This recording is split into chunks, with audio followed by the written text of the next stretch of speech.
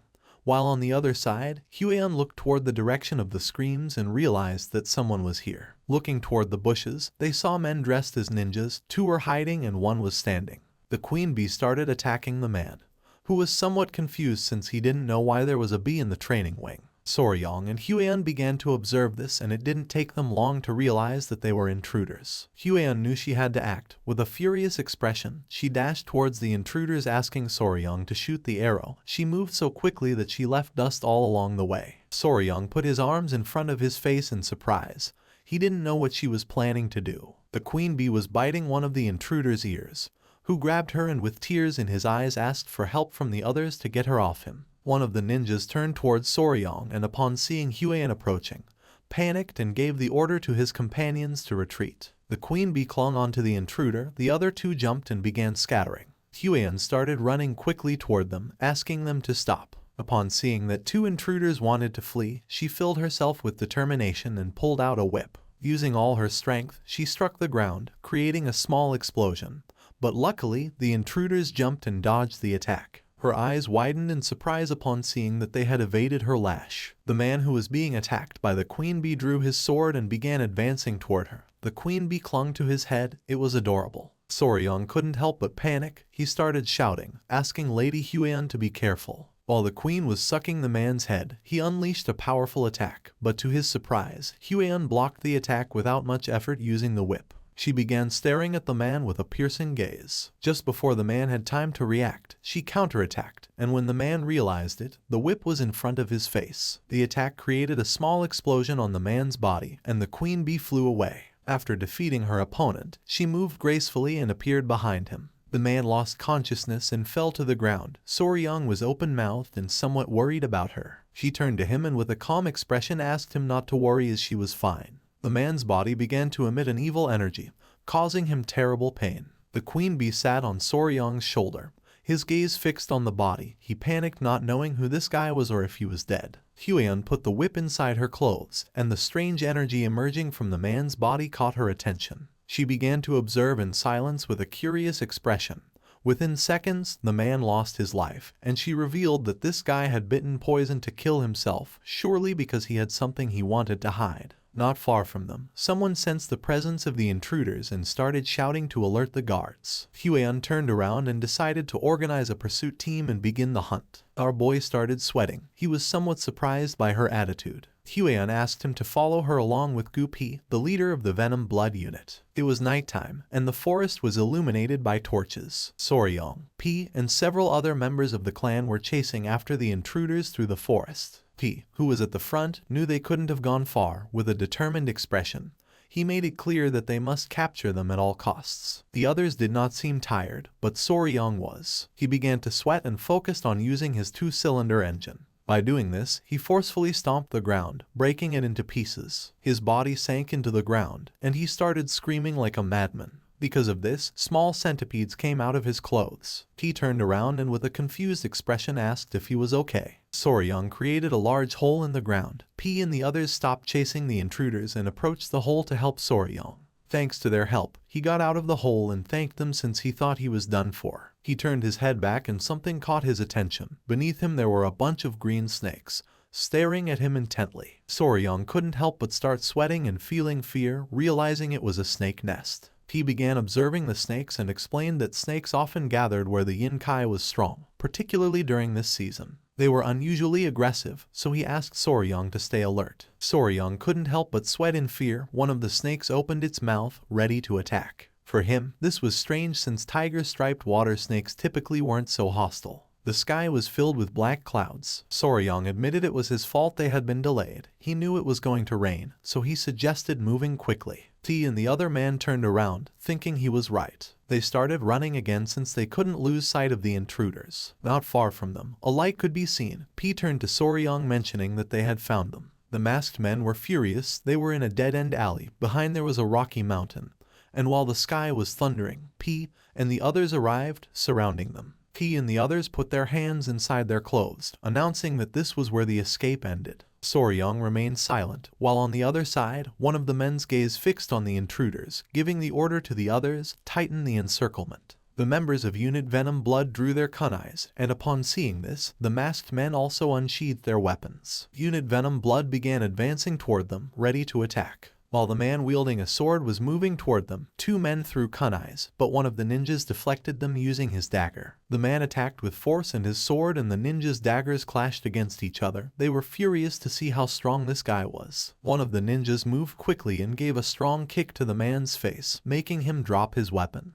They ordered him to get out of their way. Seeing this, the member of the Venom Blood unit couldn't help but panic. While the ninjas were distracted, something started approaching them at great speed. It was P. He tried to attack by surprise, but the ninja crouched quickly, dodging the attack. P began to observe in silence. The ninja took small jumps to retreat, but P used his skill called Triple Mirage Kill and threw his kunai towards the ninja. The kunai started flying towards the ninja and then exploded only to shoot into 3 kunais. Upon seeing this, the ninja was speechless. Luckily, he blocked 2 of the daggers, but one of them stuck in his shoulder, causing him severe pain. He put his hand over the wound. P began to approach, calling him a lucky bastard. 2 of the ninjas had already fallen and only one remained standing, but he was injured. P and the others started walking toward him. This guy should consider himself fortunate that the rain had diluted the poison on P's kunai. P began staring at the ninja with a furious gaze, but then someone started laughing upon seeing so many pitiful insects gathered together. P and the others stopped in their tracks, somewhat confused. P went on alert and with a serious gaze asked who they were. At that moment, someone descended from the top of the rocky mountain, landing in front of the ninja, shattering the ground into pieces. He was an old man with a beard, with an evil smile. He began to observe Soryong and the others with a murderous gaze. Upon feeling his energy, P couldn't help but go on alert, revealing that he was a martial arts master, giving the order to his men to step back. The old man's body began to emit a malignant energy. He stood up and with a smile started walking towards them. He asked the ninja if they had recovered it. In response, the ninja closed his eyes and took out the book he was hiding under his clothes, explaining that it was not the original but a copy recorded by the Tang clan. This caught Soryong's attention, leaving him somewhat surprised. His eyes widened when he remembered that the great patriarch had told him that the book was something only bad people looked at. His attention fixed on the book, and it didn't take long for him to realize that this was a copy of the bad book his grandfather was reading last time. They had tied up one of the ninja's bodies. Soryong, who was sitting next to him, revealed to P that the book was a copy of Blood Hand Poison Art's secret manual, leaving him somewhat surprised. His eyes filled with rage, causing him to clench his teeth tightly. The ninja handed the book to the old man, who opened it and began reading it with a sinister smile. P clenched his fist out of anger, not knowing what kind of people would dare to covet something so sinister.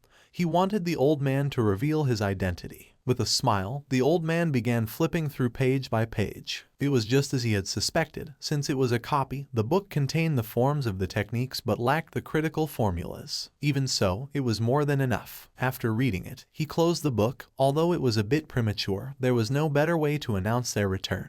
He gave permission to the ninja called Bloody Glory to unleash the martial arts of cultivation, giving him the order not to leave anyone alive. Bloody Glory cracked his fingers and with a gaze full of determination, promised to fulfill the order. Next to him was the corpse of one of his companions. He extended his hand toward it and concentrated. A red energy began to emerge from his hand, and not long after, blood shot out from the corpse toward his hand. P's eyes widened in fear upon realizing what technique this guy was using. While on the other side, Soryong put his hands on his head. He couldn't believe he had just seen something so terrifying.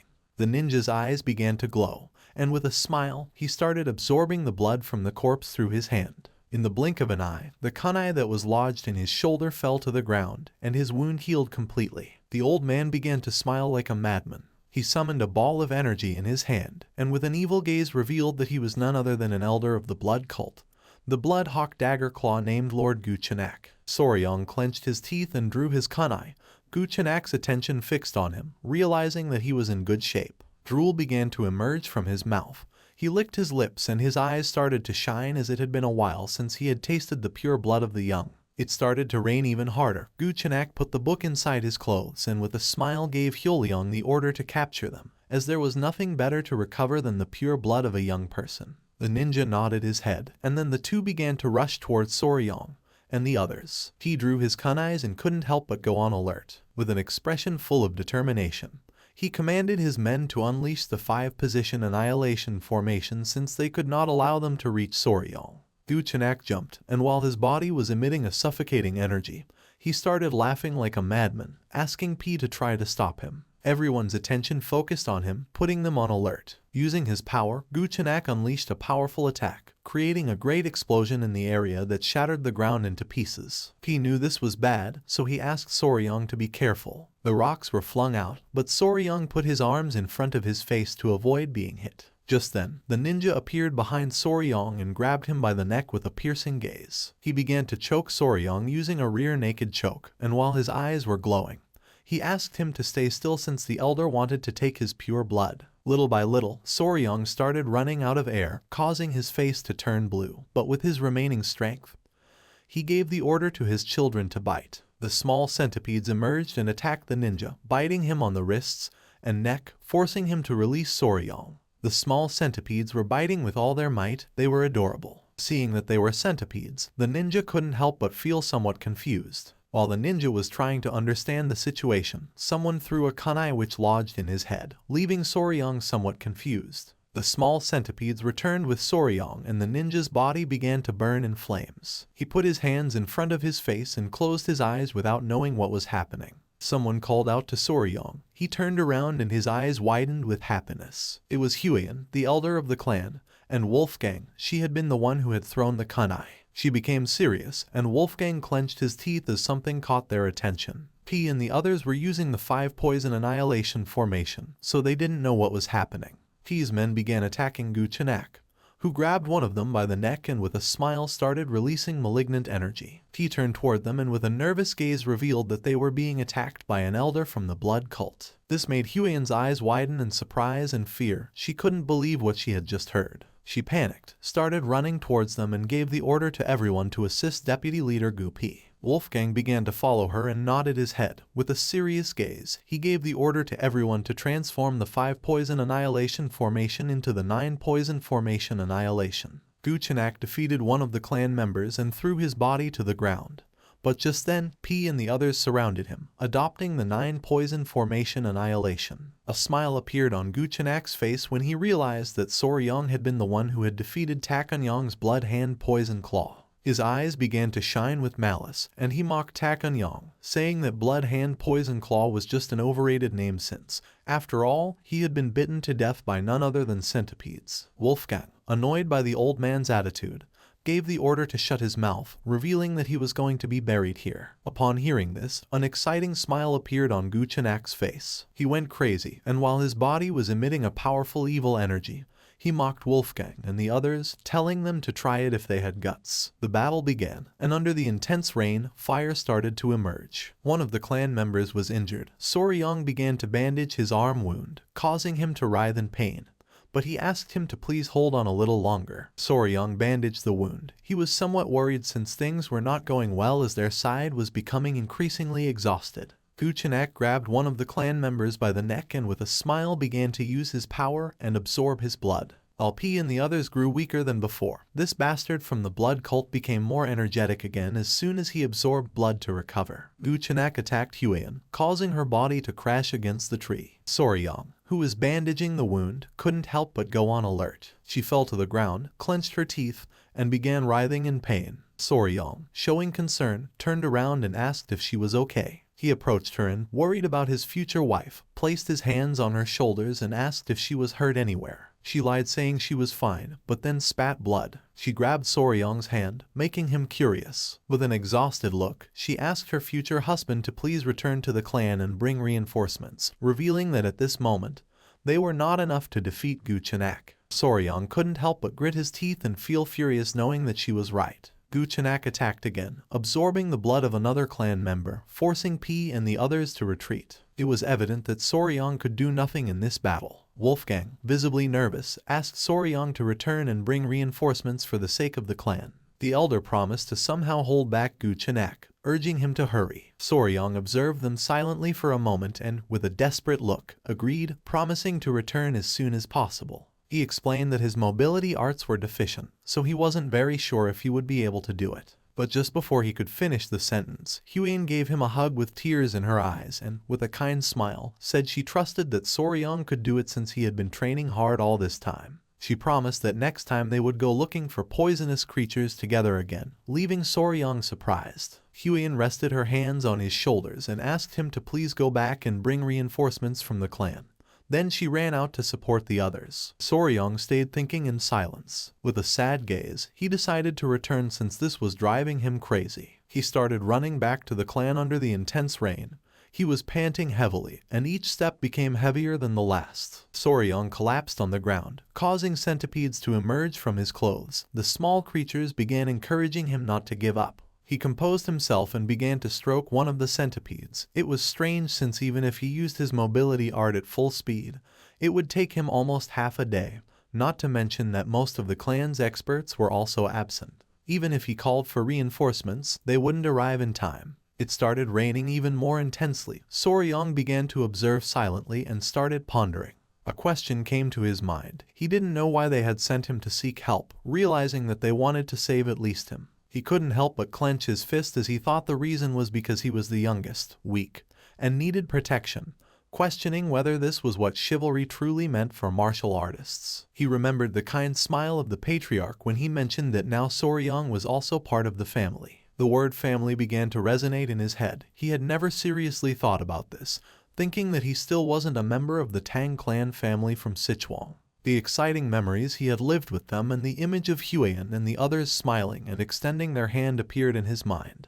Everyone thought that he was already part of the family. He couldn't help but feel somewhat embarrassed and didn't take their hand since he was the only one who thought that he wasn't part of the family yet. Soryong began to smile, and then he caressed one of his centipedes, realizing that they were too warm-hearted to be a clan of assassins. He stood up, and his eyes began to shine with determination as it was time to save Mom. The centipedes made an adorable sound, indicating that they were happy. Soryong started running. He was determined to save them. He had to think of some way. The members of the blood cult could recover energy. The forest was full of poisonous creatures like snakes and frogs and poisonous plants. Soryong continued running until he stopped. In front of him there was a nest of snakes.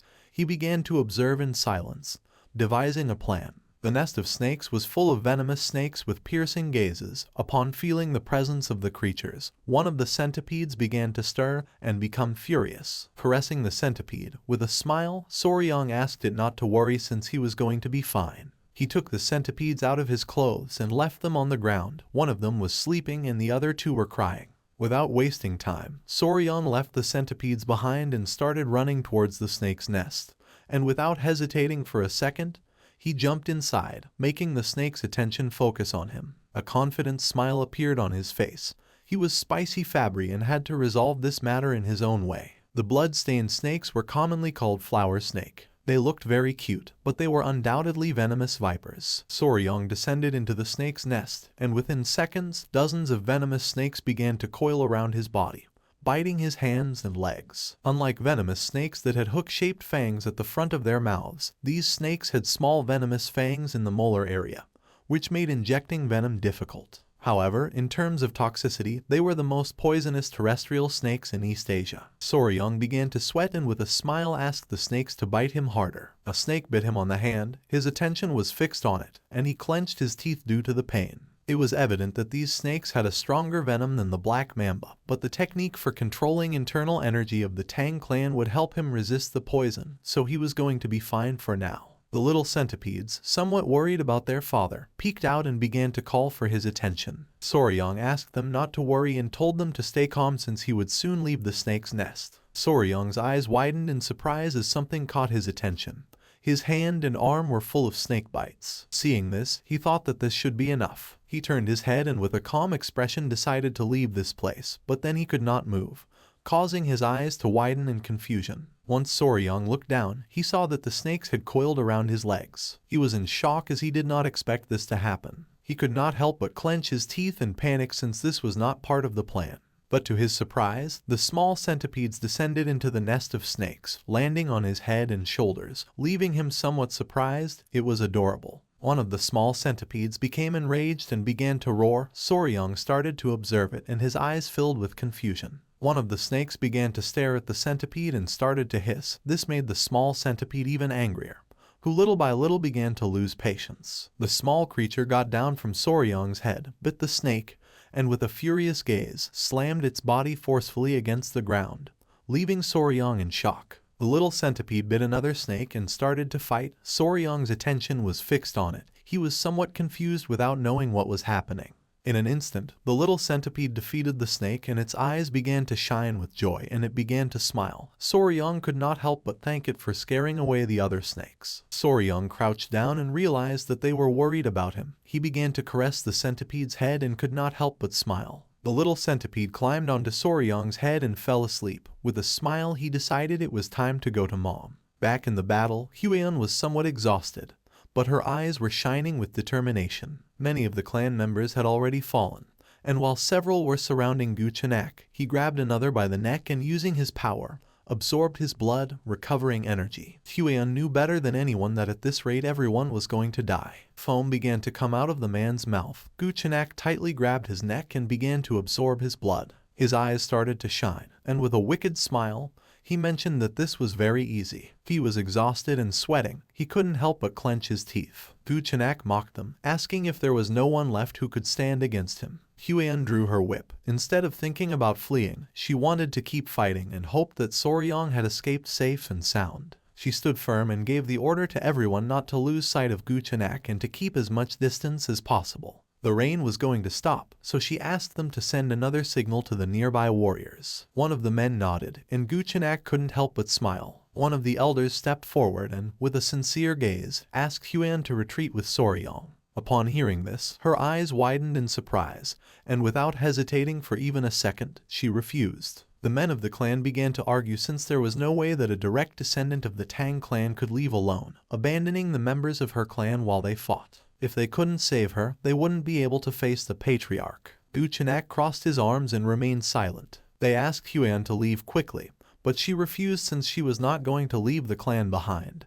This made Guchenak gradually start losing patience. He interrupted the conversation and said that it was enough. He began to observe Hueon and the elder and made it clear that if his toys escaped, he would end up bored. He couldn't help but show an evil smile. He put his hand on his chin and revealed that if Hueon fled, he would turn the Tang clan into a hell since, to announce the return of the blood cult, it was necessary to give a great greeting. The elder couldn't help but clench his teeth upon realizing that this bastard had no intention of letting any of them go. Upon hearing this, Hueon drew her whip. With a determined gaze, she swore to take at least one of Guchenak's arms even if in the process everyone died. The others nodded their heads, her gaze fixed on Guchenak, and he couldn't help but smile. But just then, someone appeared behind them and mentioned that it was just as she had said. Someone from the clan never leaves the other members behind. This caught everyone's attention. Hueon's jaw dropped and her eyes widened in surprise. It was Soryong. With a confident smile, he began to walk towards them. The elder was speechless, and Hueon felt somewhat worried without knowing why Soryong had returned. Soryong began to remove the small centipedes from his body, closed his eyes, and asked them to wait here, then reiterated that the Tang clan never surrendered nor left its members behind. Then he took off his shirt, and his eyes began to shine with determination, making it clear that he too was a member of the Tang clan. He drew his kunais and began to charge against Guchenak. Seeing this, an excited smile appeared on his face. Hueon couldn't help but feel somewhat worried and asked Soryong not to do it. Guchenak prepared to attack. He had spared his life, and now Soryong had returned by his own means. According to him, Soryong was an idiot. Soryong lunged at him, ready to attack. Hueon was in shock as, without much effort, Guchenak grabbed Soryong by the neck. His eyes began to shine with joy. He extended his hand and began to smile upon seeing that Soryong was willing to give him his blood. He placed his hand on Soryong's abdomen and decided to taste his blood, making him clench his teeth. But Soryong reacted in time and blocked the attack with his arm. Using his power, Guchenak began to absorb his blood. With an evil grin, Guchenak called Soryong an idiot, explaining that blood also flowed through the arms. He began to absorb Soryong's blood through his arm, causing him terrible pain. Seeing this, Hueon and P panicked. She couldn't help but feel fear, and showing concern, she gave the order for everyone to help Soryong. While Guchenak was slowly absorbing Soryong's blood, P and Hueon started running toward them. Guchenak began to feel pleasure since it had been a long time since he had tasted the essence of a young man's blood. Just before P and the others could approach him, he forcefully stepped on the ground, released Soryong's body, and used the technique called blood-filled wave, destroying the ground and repelling everyone. P and the others were sent flying backward and crashed into the ground. Luckily, Hueon reacted in time and caught Soryong. Guchenak, who had become more powerful, began to smile. They had been very annoying, throwing hidden weapons like flies, but thanks to Soryang, he was able to take care of them all at once. Soryang fainted. Huion approached and, with a desperate expression, tried to wake him up. As a form of gratitude, Guchenak decided to grant Soryang a painless death. She hugged Soryang, saying that was not going to happen. Just then, he coughed and slowly began to wake up, catching Huion's attention. Drool started coming out of Guchenak's mouth, and he demanded to know what Soryang had done. His hair began to fall like leaves, and little by little he began to grow old. With a gaze full of fear, he soon realized that this was the effect of an energy-dissipating poison. Little by little, he began to lose strength, and his body started to tremble. For him, this was impossible since the internal energy techniques of the cult should be resistant to the energy-dissipating poison. He put his hands on his face and went crazy because this made no sense. He wanted to know who the hell Soryang was. With a smile, he began to sit down and, pointing with his finger, revealed that he was his natural enemy. Huion couldn't help but feel relieved to see that Soryang was fine. Little by little, the poison began to take more effect, and Guchenak could not help but tremble with fear. He could not believe that he had been defeated by a mere child. Soryang began to run out of energy, and with his last strength, he started looking at Huion and, with a tired gaze, revealed something to her. This made Huion's eyes widen in surprise, leaving her in shock. Guchenak's gaze fixed on Soryang, and his eyes began to shine with rage. He could not help but clench his teeth and sweat since he did not know what Soryang had done to his body. He panicked since ever since he had let Soryang's blood flow through his body, the blood no longer obeyed his will. He took a step forward, revealing that the blood cult's domination was just within his reach. He went mad and started running towards Soryang, swearing that he could not collapse here. He lost his composure, opened his mouth, and lunged at Soryang, intending to kill him. Upon seeing this, Huion drew her whip, clenched her teeth, and went on alert knowing that this was not good. Just before Guchenak could approach, she swung her whip forcefully, which wrapped around his neck, causing him terrible pain. Her eyes widened in surprise, leaving her speechless. She could not believe that her attack had landed.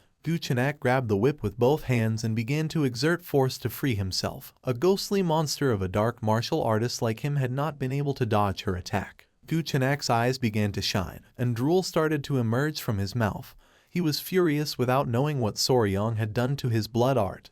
Even if he crushed his bones and drank them, it would not be enough for him to recover. He exploded with rage and started running like a madman towards Soryang, swearing to kill them all, revealing that the blood cult had returned. Huion's eyes widened with concern. She gripped the whip tightly and with a furious expression asked the old man to shut up and die. Just before Guchenak could take another step, she tore off his head using the whip. His head shot out and fell near P. His attention fixed on it, and his eyes filled with confusion, and then a joyful smile appeared on his face upon seeing that they had won. Guchenak lost his life. The elder of the clan started running towards Soryang and Huion to see if they were okay. The members of the clan began to celebrate since the lady had torn off the head of the elder of the blood cult. With a confused and surprised gaze, she asked Soryang what had happened and how he had managed to weaken Guchenak. Soryang caught her attention by calling her big sis. Upon hearing this, she couldn't help but blush and feel embarrassed. Our boy started sweating and dark circles appeared. But even so, he did not stop smiling and said he needed to be bitten by a tiger-striped water snake to treat the poison. Seeing Soryang's condition, Huion panicked and was confused since she did not know what was happening. Soryang's face turned pale. Huion remembered that the tiger-striped water snakes had no venom. She ordered the clan members to bring an antidote. A few hours later, drooling, Soryang woke up in bed, and his eyes widened in surprise as he did not know where he was. Upon seeing that he had awakened, the attention of the great patriarch was fixed on him. He advised him not to move yet. Huion was also present in the room.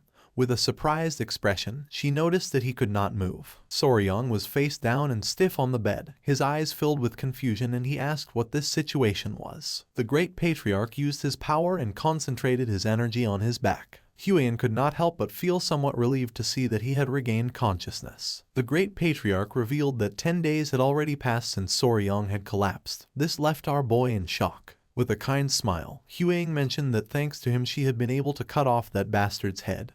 And then, they took Soryang's collapsed body back to the clan. And the poisoning was so severe that if Grandpa hadn't returned early, it would have been a disaster. Soryang swallowed saliva and his eyes filled with fear as he remembered how he had been bitten by a snake in his past life.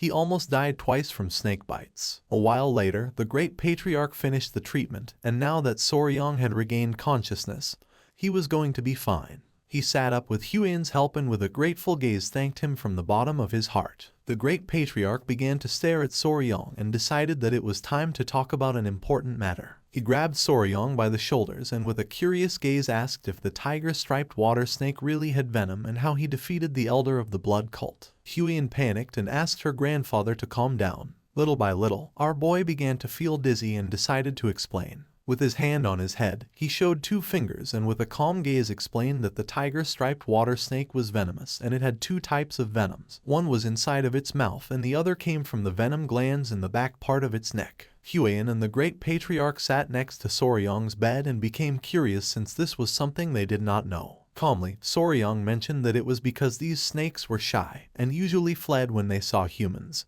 and also their fangs were very small. In fact, it was not until the 1980s that people realized that tiger-striped snakes had venom. The great patriarch was clever and it did not take him long to realize that the dissipation of the internal energy of the elder of the blood cult had something to do with this. But then he remembered that the blood cult was known for being immune to poisons like dispersing toxins. Soryang turned to him and explained that this was only a hypothesis, but he believed that the dissipation of internal energy of the elder was due to the poison of the tiger-striped water snakes. The main component of the venom of the tiger snake was hemotoxin, a hemorrhagic toxin. Hemorrhagic toxins could destroy various structures within the body, including cell walls of red blood cells, inner lining of blood vessels, and other tissue cells. Now, what would happen if they fed the blood cultists hemorrhagic toxins, who were like vampires that depend on blood for their martial arts? Soryang's plan had worked perfectly. He put his hand under his chin and with an uncertain gaze mentioned that the blood, which served as the source of their martial arts, had probably been altered, leading to this result. It is not widely known that tiger-striped water snakes were venomous, but their venom was 5 times stronger than that of a viper, and if their venom was amplified with yin-kin, it became a deadly weapon. The eyes of the great patriarch widened in surprise, making him sweat. He was in shock to see that such a powerful venomous creature existed near Sichuan. Huian began to look at our boy with admiration and, with a smile, praised him for having achieved such a feat. The grandfather closed his eyes and coughed, catching the couple's attention. He crossed his arms and, with a smile, mentioned that Huian had told him that the elder of the blood cult called Soryang Nemesis of Heaven, his natural enemy. Our boy felt embarrassed because said like that it sounded exaggerated, like a high school delusion. He covered his mouth with the blanket, looked away, and couldn't help but blush. Seeing this, Huian and her grandfather placed their hands on his shoulders. Since he had been able to perfectly seal the elder's martial arts, then being called natural enemy fit, the great patriarch began to smile and thanked him for having protected his family. He clenched his fist and could not help but get angry without knowing how they had dared to attack his family while he was absent. He clenched his teeth and swore to uproot them once and for all. Soryang and Huian remained silent. With a serious gaze, he said that he agreed with the grandfather since they should completely crush the blood cult. Now that they knew their weakness, all that remained was to collect a large amount of venom from the tiger-striped water snakes. Soryang's eyes filled with rage at the thought of Guchenak and his subordinates. To him, they were nothing more than mosquitoes, and it was natural to strip them down to their souls. Since that day, and with the appearance of the blood cult, the Tang clan had been in a state of emergency. Many of the clan's warriors had been injured, and some had even died. Someone placed a message on the leg of a messenger pigeon.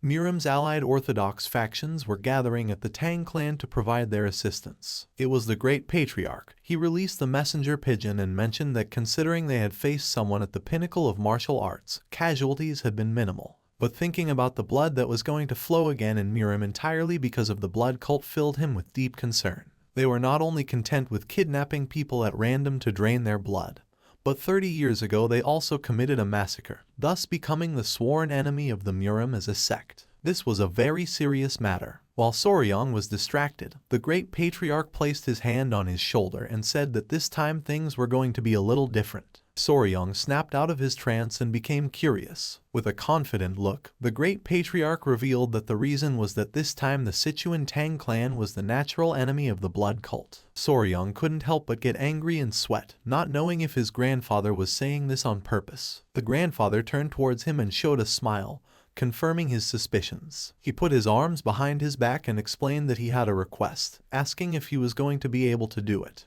He became curious and replied yes, and if it was something related to the clan, then he was going to give his best. The great patriarch's eyes filled with seriousness when he revealed that soon people from the Muram Alliance were going to arrive, and the military forces of the Alliance would be among those who arrived. He had planned to show them the poison that Soryong had discovered since they had finally uncovered the weakness of the blood cult. Soryong's eyes widened in surprise.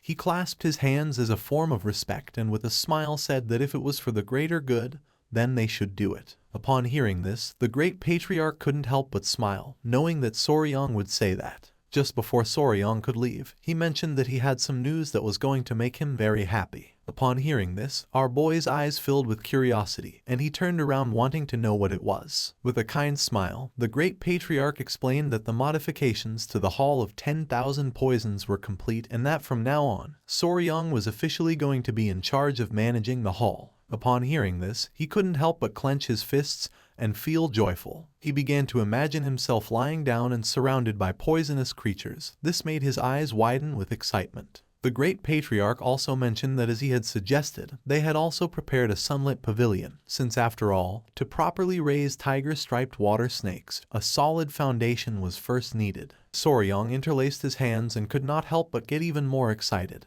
He had to think of it as if it were for the good of Muram and do his best effort. The messenger pigeon flew away. A few hours later, he arrived at the Hall of 10,000 Poisons, and his jaw dropped. It was beautiful, and there were 2 guards at the entrance. Soryong and Huiyan began walking toward the door. There was also a room called Toxic Creature Garden.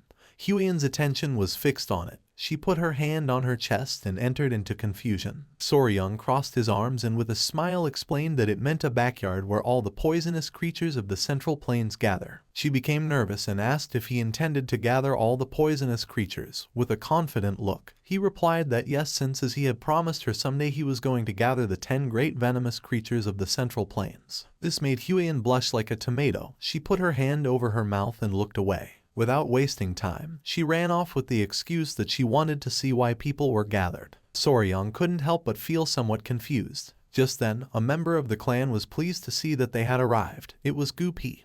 He put his hands on his waist, and with a smile revealed that he was now commander of the Poison Division. Soryong's eyes filled with confusion, while on the other side, Huiyan remained still. With a kind smile, Gupi explained that it was a newly established unit under the Patriarch's orders. Behind him were several clan members. Gupi turned to them and revealed that from now on, these people were going to serve Soryong as his hands and feet.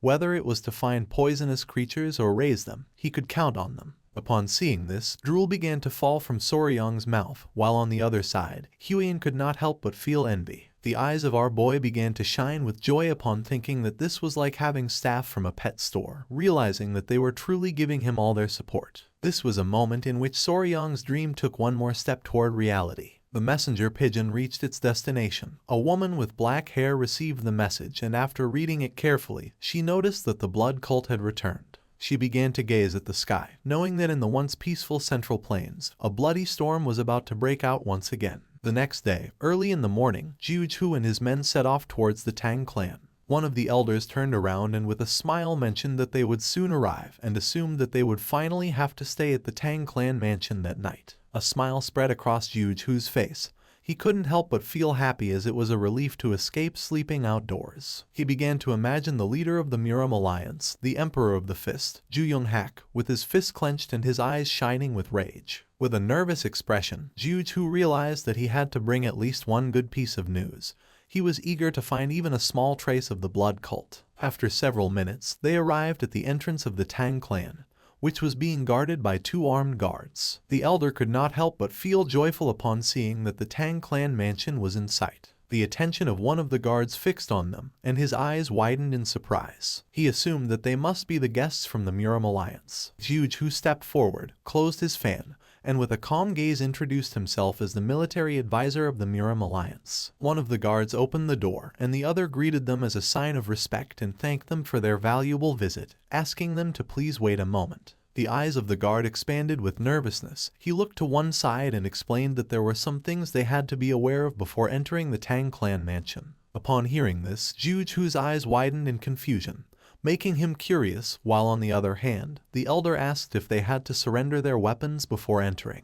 The guard began to touch his chin with his finger and with an embarrassed expression mentioned that this might sound embarrassing, but explained that no matter how small or insignificant a creature might seem, they should never take a life within the Tang clan. Jiu began to imagine a golden statue of a Buddha and with a surprised expression wondered if the entire Tang clan had converted to Buddhism. The guard became nervous and explained that they would find out when they entered the Tang clan, but he asked them to keep this in mind. Upon hearing this, Jiu and the leader became serious. Just then someone appeared and felt happy to see that the military advisor had arrived. Seeing this, Jiu's eyes widened in surprise, making a smile appear on his face. They were Huiyan and Soryong. Both bowed their heads before him and greeted him as a form of respect. Jiu also bowed his head to them and greeted them back, mentioning that it had been some time since he had seen Huiyan. She placed her hands over her abdomen and mentioned that it had been exactly 1 year since the last time they had seen each other. With a smile, Jiu asked where the myriad poison's divine sovereign was. Huiyan closed her eyes and replied that her grandfather had gone to search for traces of the blood cult, asking that he please forgive her for the inconvenience. Jiu's attention fixed on her, and with a serene expression, he asked how it could be an inconvenience to be received by one of the 3 flowers of Murim.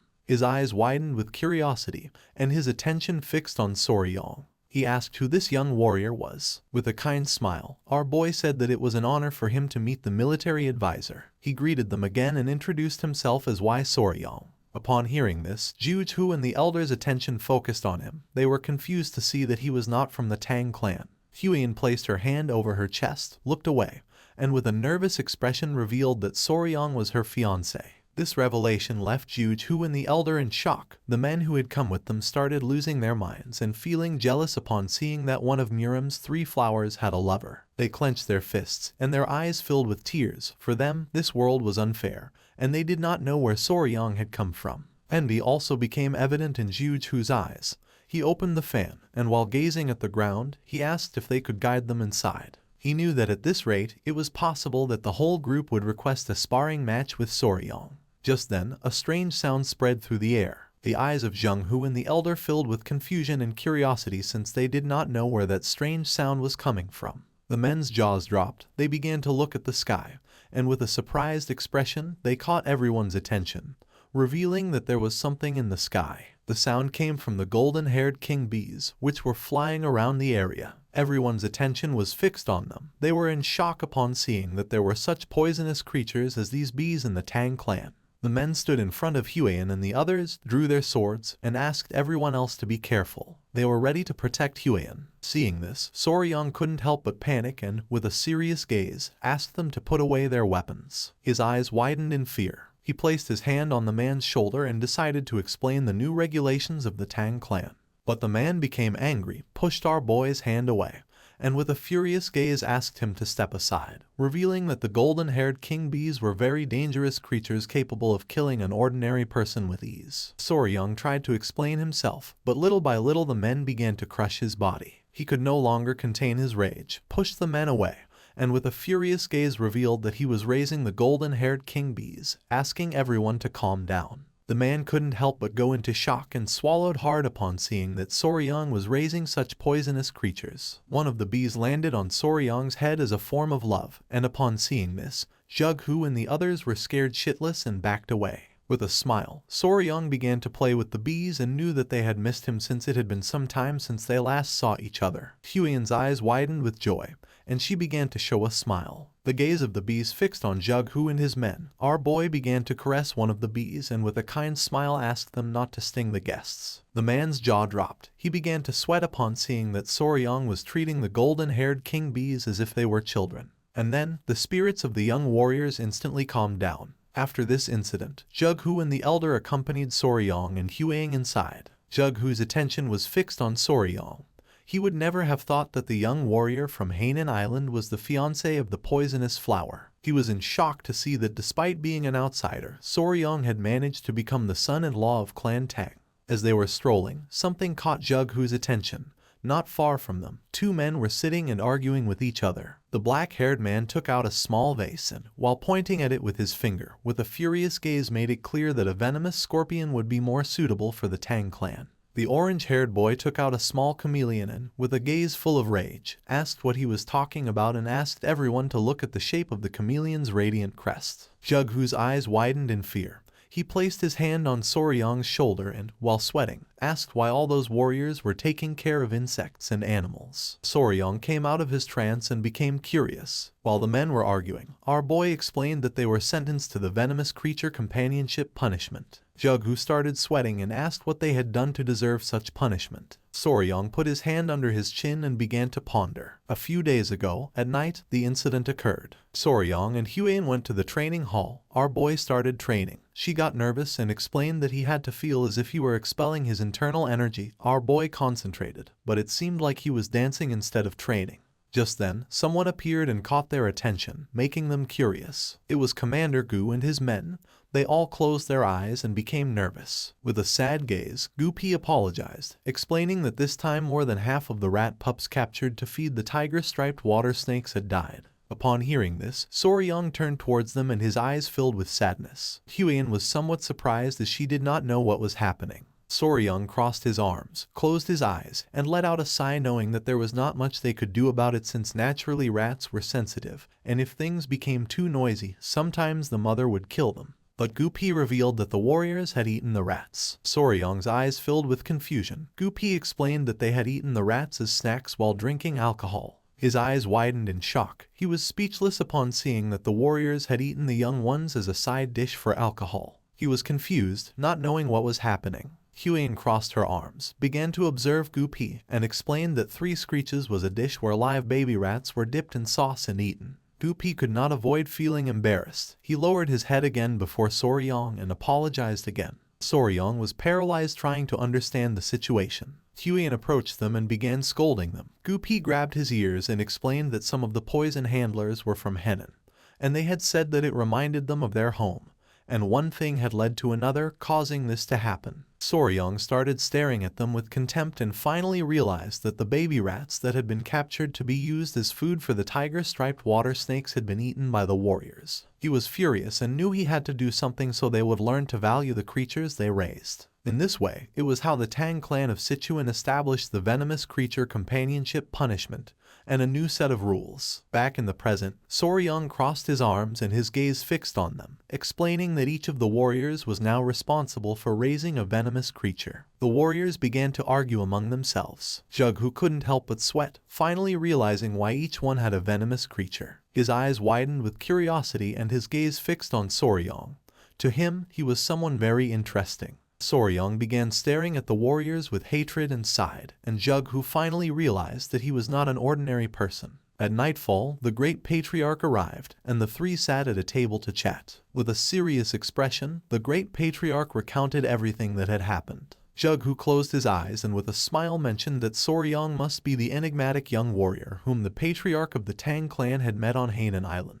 The great patriarch began to observe him and with a smile asked what he thought about the treasure of the Tang clan. Jughu praised our boy, saying that calling him enigmatic did not do him justice, admitting that the golden-haired king bees were astonishing. Soryang could not help but feel nervous upon seeing that he was being praised. Jughu's eyes began to shine with seriousness. For him, it was worrisome not to have found a single clue about the blood cult. With a smile, the great patriarch turned to Soryang and made it clear that they could not sit idly by and allow the influence of the blood cult to continue growing. Soryang's eyes widened with curiosity, and he turned toward him. The great patriarch asked our boy to bring that. This made Jughu's eyes widen in confusion and curiosity. The great patriarch began to show a finger and, using his power, created a barrier around them. Then, he closed his eyes and with a smile explained that they could not risk any sound leaking out, so for this reason, he had invoked a Kai barrier. Our boy put his hand inside his clothes, and Jughu began to observe the barrier, and his jaw dropped. With a confident smile, Soryang took out a small jar and placed it on the table. Jughu grabbed the jar, began to observe it, and his mind filled with questions. He asked what kind of object required even a Kai barrier to maintain secrecy. With a confident gaze, the great patriarch replied that it was a poison that dissipated internal energy. Jughu argued that the internal energy dissipating poison was quite common and hardly seemed like something that required a Kai barrier. Soryang and the great patriarch looked at each other and nodded with a smile. He revealed that this particular poison, which could dissipate internal energy, only affected members of the blood cult. Jughu's attention fixed on the poison,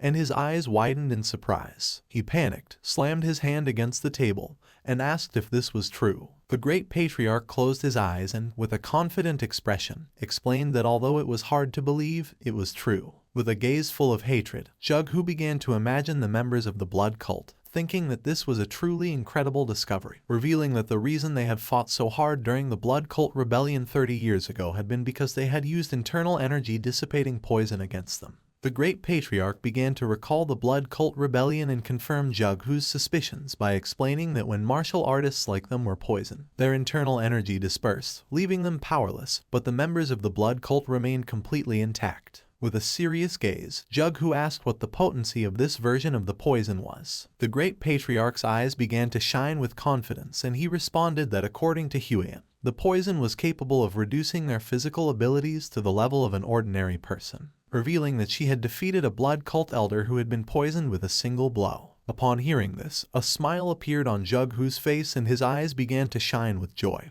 realizing that this had the same effect as the internal energy dissipating poison from the past. He greeted the great patriarch as a form of respect and thanked him since with a gift like this, even the leader of the alliance could breathe more easily. He turned to Soryang and mentioned that if Jughu wished to express gratitude, he should direct it to Soryang since he was the one who had made this discovery. He explained that Soryang had poisoned himself with the poison to lure the elder of the blood cult into absorbing his blood, and because of this, he had been on the brink of life and death for about 10 days. Jughu's eyes widened with admiration, thinking that he had great wisdom and bravery, sacrificing his own body. Our boy began to touch his neck and couldn't help but turn red. Jughu placed his hand on Soryang's shoulder, causing a confused smile to appear on his face. With a grateful gaze, Jughu said that if Soryang had any wish, he could ask him for it. Whatever it was, he would personally tell the leader of the alliance. Jughu started to smile. Waiting for an answer, our boy lowered his head and began to ponder. He started to touch his chin and with a nervous gaze, asked if it would be possible to obtain information about toxic creatures. Jughu was confused to see that Soryang was interested in information about toxic creatures and not in martial manuals, elixirs, treasures of gold and silver. His eyes filled with confusion, and he couldn't help but sweat. Seeing this, the great patriarch began to laugh. Jughu closed his eyes and realized that Soryang was unique since, even in Muram's long history, this was the first time he had seen such an eccentric person. He opened his eyes and, with a smile, explained that it might not be exactly the toxic creature he was looking for. He asked if our boy was interested in a mystical stone lizard. It was daytime, and somewhere on the island, there was a beautiful waterfall. Several men arrived at the area. The long-haired man turned around and told his uncle that they had arrived at the place. His uncle was none other than Jughu. They were on Mount Ganga in Sichuan. With a smile, the nephew mentioned that it was just as their ancestors had described. The waterfall, the turtle-shaped rock, and further in the distance, one could even see the summit of Mount Ganga. Jughu approached the water and touched it gently with his finger. He began to observe the water and, with a sincere expression, admitted that since this water came from the melting of perennial snow, it was freezing cold. He stood up and with a cheerful expression asked his men to stay here and his nephew Chen to stay close and follow him carefully. The men nodded their heads, and Chen's eyes widened with joy, making an excited smile appear on his face. Jughu gained momentum and jumped. Taking small jumps over the water, he began to move towards the waterfall. Chen did not fall behind, and imitating his movements,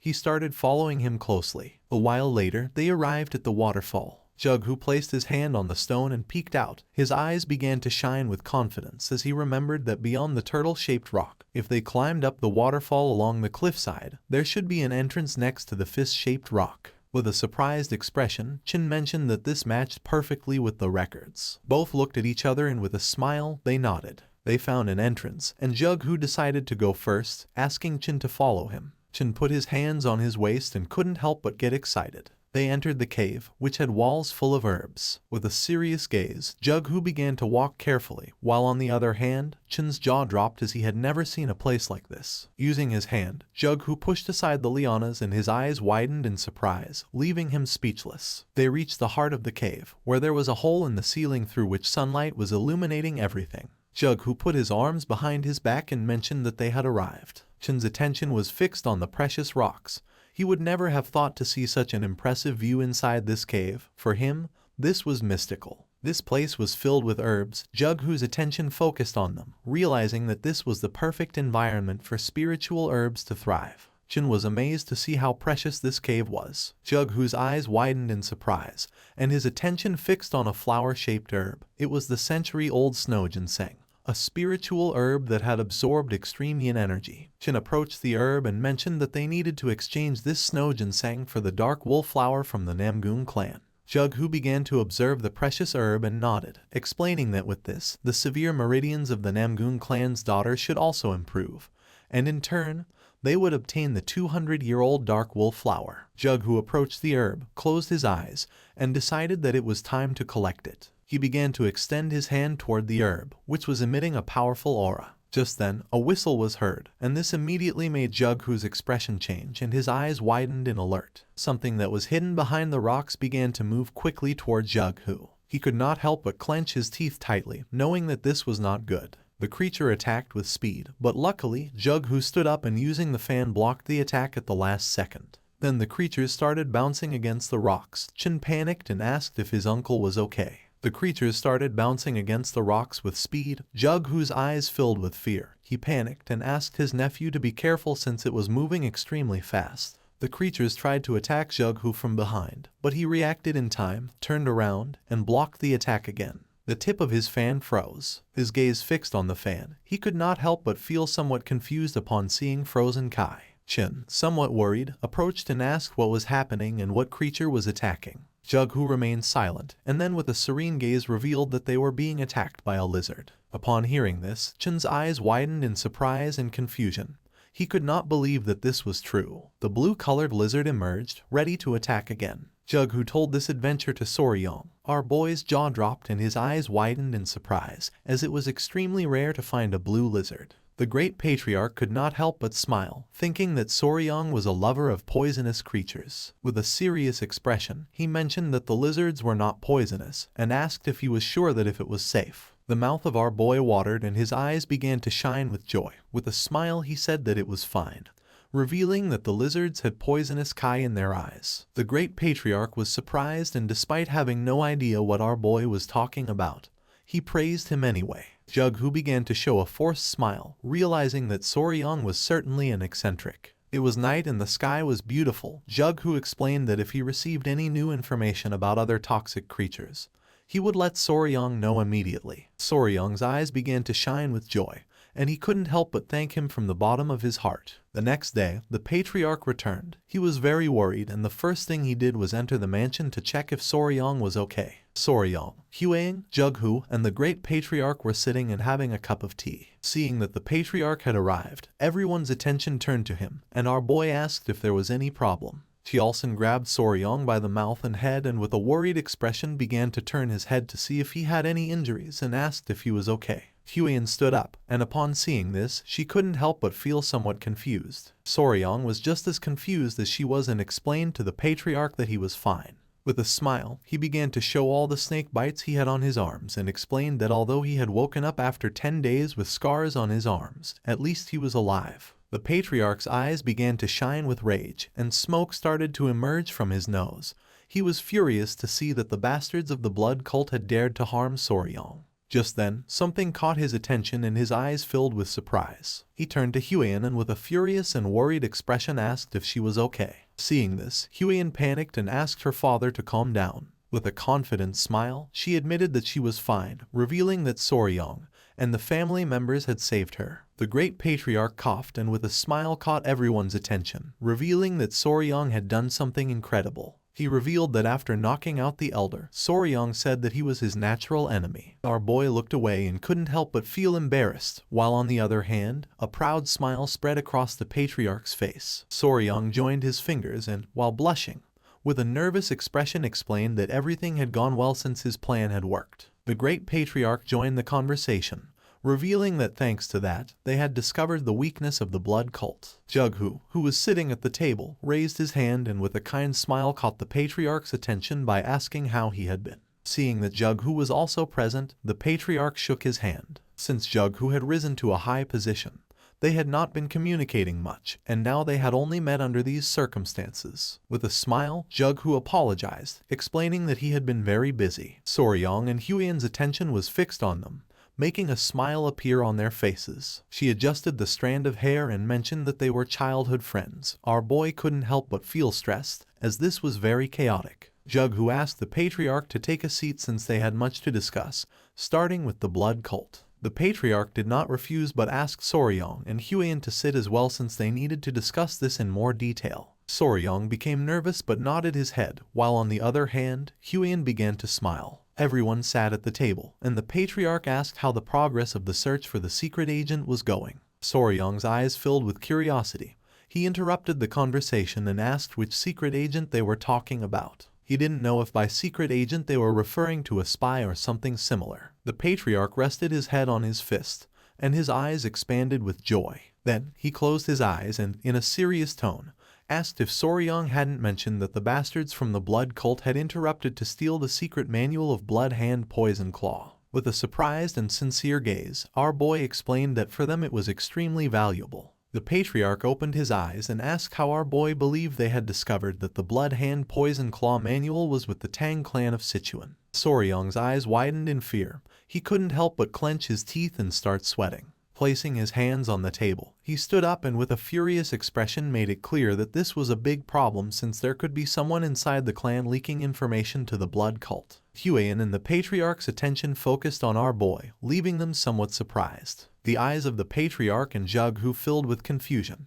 He placed his hand on the patriarch's shoulder and with a smile asked him to educate his son-in-law a little since as a newcomer to the family, he was unaware of certain things. But even so, he was hearing some rather amusing stories. The patriarch began to stroke his mustache and could not help but feel somewhat disappointed. Soryong could not help but sweat upon realizing that he was the odd one out. With a kind smile, Huiyen explained to her future fiancé that secret agents could never exist in the Tang clan. Soryong turned somewhat surprised and asked if this was true. With a calm gaze, the patriarch explained that even when selecting a simple servant, they conducted exhaustive background checks on all their direct relatives and even distant relatives. Then, if they considered them acceptable, they incorporated all their direct relatives into the clan.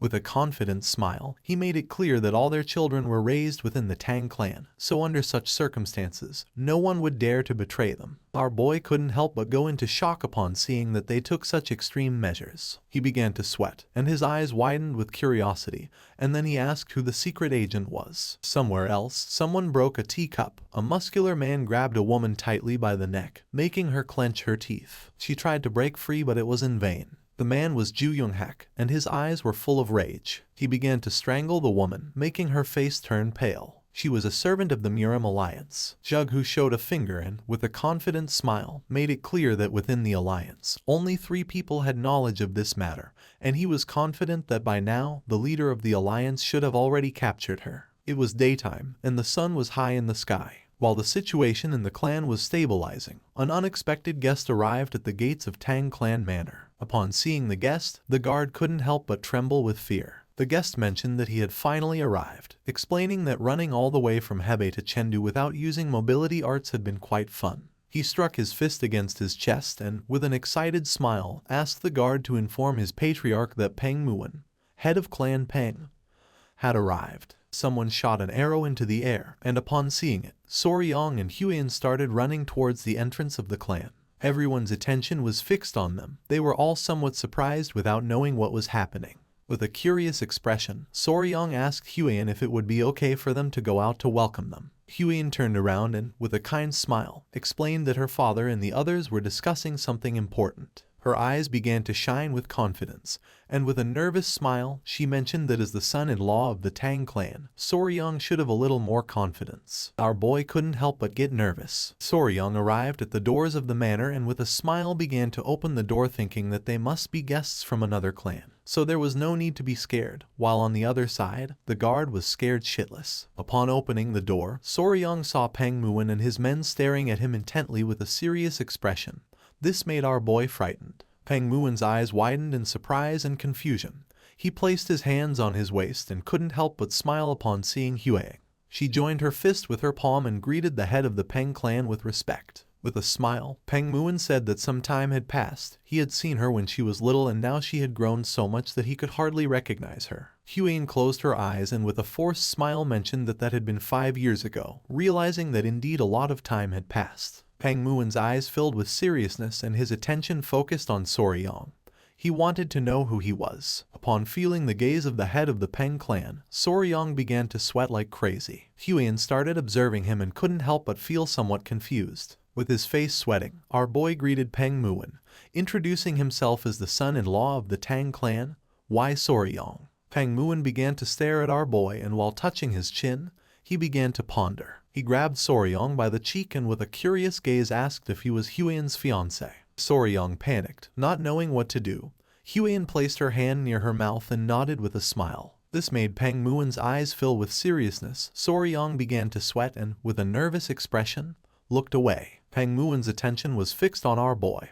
He put his hand under his chin and began to think with a curious gaze. Without wasting time, he touched our boy's private parts, which made Soryang turn as red as a tomato. Meanwhile, on the other side, Haoyan's jaw dropped and her eyes widened in surprise, leaving her in shock. With a smile, Peng Muin explained that he was wondering if Soryang was too young, but down there he was a full-grown man. Soryang, who was panting heavily, began to observe Peng Muin and couldn't help but feel somewhat confused. Our boy turned to Huyen without knowing what was happening. Peng Muin placed his hand on Soryang's head, gave a thumbs up, and with a confident smile made it clear that in a few years, Soryang was going to be incredible. Huyen turned as red as a tomato, looked away, and put her hands over her face. She remembered that the people of the Peng clan really didn't like formalities or rigid etiquette, so for this reason, the head of the clan had his own way of evaluating. Peng Muin placed his hand on Soryang's shoulder and began to smile. The attention of his men also focused on him, and their eyes widened in surprise,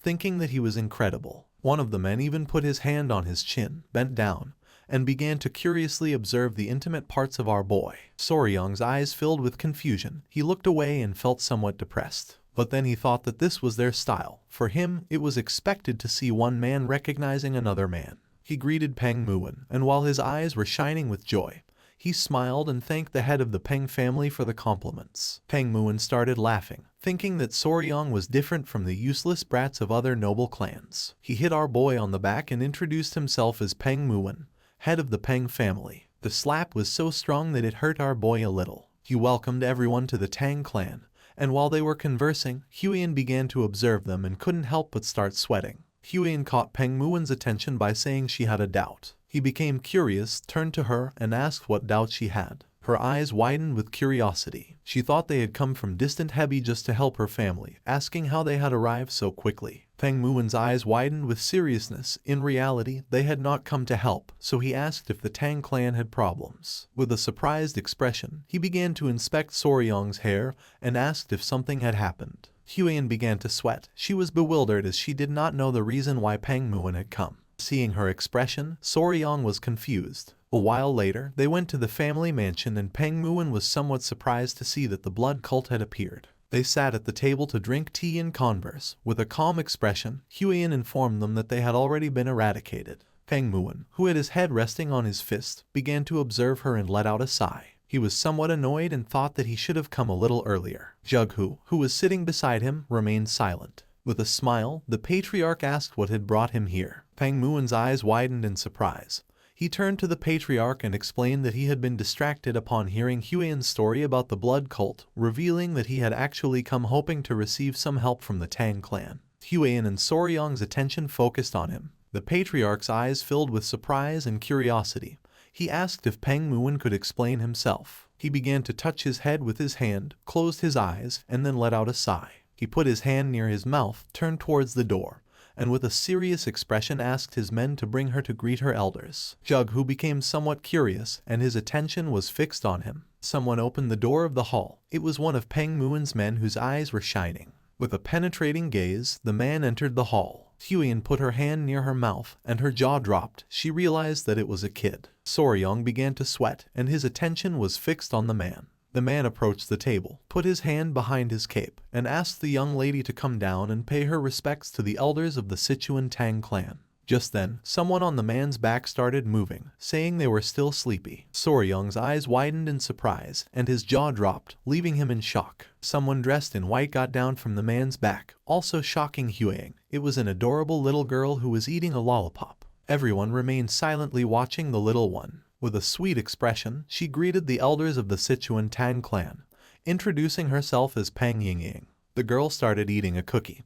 Peng Muin grabbed her, and while showing her to everyone, with a cheerful smile he revealed that she was his daughter, leaving both Soryong and Huiyan somewhat confused. Her eyes widened in surprise, realizing that this girl was a miracle of genetics, while on the other hand, our boy's jaw dropped. Peng Muin couldn't help but laugh, explaining that because they looked so much alike, people always ended up giving them that look. He began to stroke the girl's head and explained that she was the reason he had come to the Tang clan. While the little one was eating the cookie, he placed his hand on her shoulder, revealing that his daughter was feeling a bit unwell and asked if the patriarch could take a look at her. With a serious gaze, the patriarch asked if Peng Muin was saying that his daughter was sick. Our boy's attention was fixed on the girl, and his eyes widened in surprise at the thought that she was ill. While the girl was eating cookies, he began to observe her closely, and could see that a strange energy was emerging from her body. That same night, Soryong was lying on the bed with the small centipedes playing on his body. He had heard about Peng Yingying's symptoms and had carefully reviewed them, but in the end, he had not discovered the cause. He closed his eyes and began to stroke one of the small centipedes. A few hours ago, they sat the girl in a chair while everyone was watching attentively. With a serious expression, Peng Muin explained that sometimes she had difficulty breathing and large red spots appeared on her body, and in severe cases, she even lost consciousness, and after a while, she regained her senses, but he had no idea what was causing it.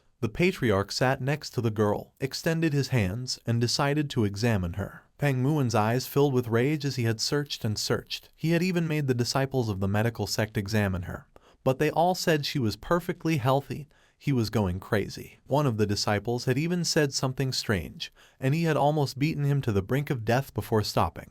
The patriarch asked what he meant by strange. Peng Muin explained that they suspected there were symptoms of poisoning due to the deliberate act of someone, but he was sure that there was no way someone like that existed within his Peng clan. Soryong's eyes widened in surprise, while on the other hand, Huiyan became serious. After examining the girl, the patriarch stood up and revealed that the cause was poisoning, revealing that it could be an internal problem of the clan. Peng Muin's eyes widened in surprise.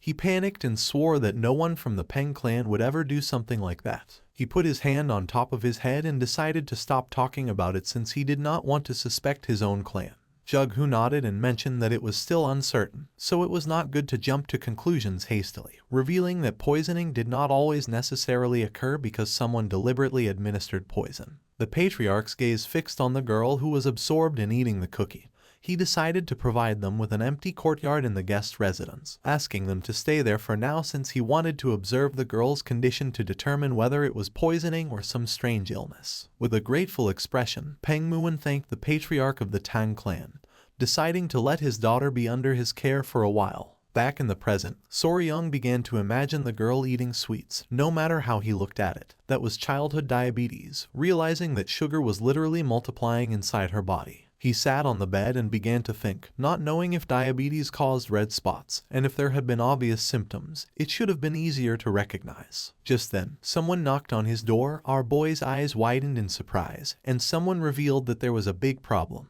Soryong became curious, opened the door to his room, and asked what the problem was. The maid who had knocked on his door became nervous, revealing that little Peng Yingying had collapsed. Upon hearing this, our boy went into shock. It was nighttime, and the moon was high in the sky. He put on his clothes and ran to the place where Peng Muin's daughter was. Upon arriving, he saw Huiyan and Muin's men with a worried expression. He asked what was happening. The girl had lost consciousness, her face was red, and she was breathing heavily. Peng Muin took her in his arms and couldn't help but panic. Huiyan explained to our boy that the girl had been sitting in the pavilion, coughing, and then suddenly collapsed. With a serious expression, the patriarch explained that seeing as she had collapsed here as well, it was safe to assume there were no spies within the Peng clan. Upon hearing this, Peng Muin couldn't help but clench his fist tightly. The patriarch's attention fixed on him.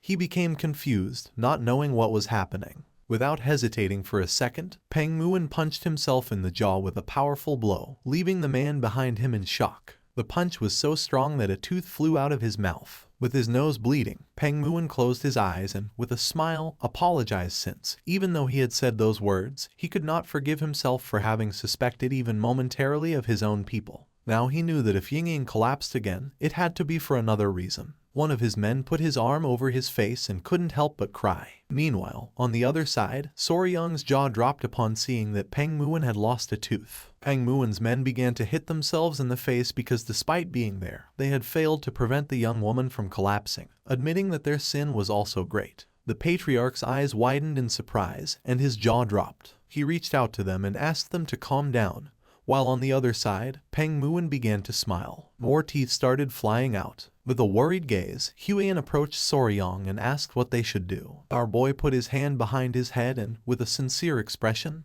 mentioned that there was a way. He clasped his hands together and began shouting, asking them to calm down. Upon hearing our boy's voice, the men whose faces were covered in bruises stopped hitting themselves abruptly, and their attention turned to Soryang. Showing a finger and a confident smile, he revealed that there was a way to identify the cause of her symptoms and prove that no one here was guilty beyond all doubt. The attention of Peng Muin and the patriarch fixed on Soryang, and their eyes widened with curiosity. Soryang sat next to him and began to stare at him intently. Seeing this, Peng Muin's eyes widened in surprise. With a cold gaze, Soryang explained that first they had to remove Miss Peng Yingying's clothes. Upon hearing this, both the patriarch and Huiyan were petrified. Meanwhile, on the other hand, Peng Muin's eyes began to shine with rage. The patriarch was in shock upon hearing Soryang, while on the other side, Peng Muin's eyes widened in confusion and surprise. He asked what Soryang had just said. Our boy's eyes widened in surprise and curiosity upon seeing their expression.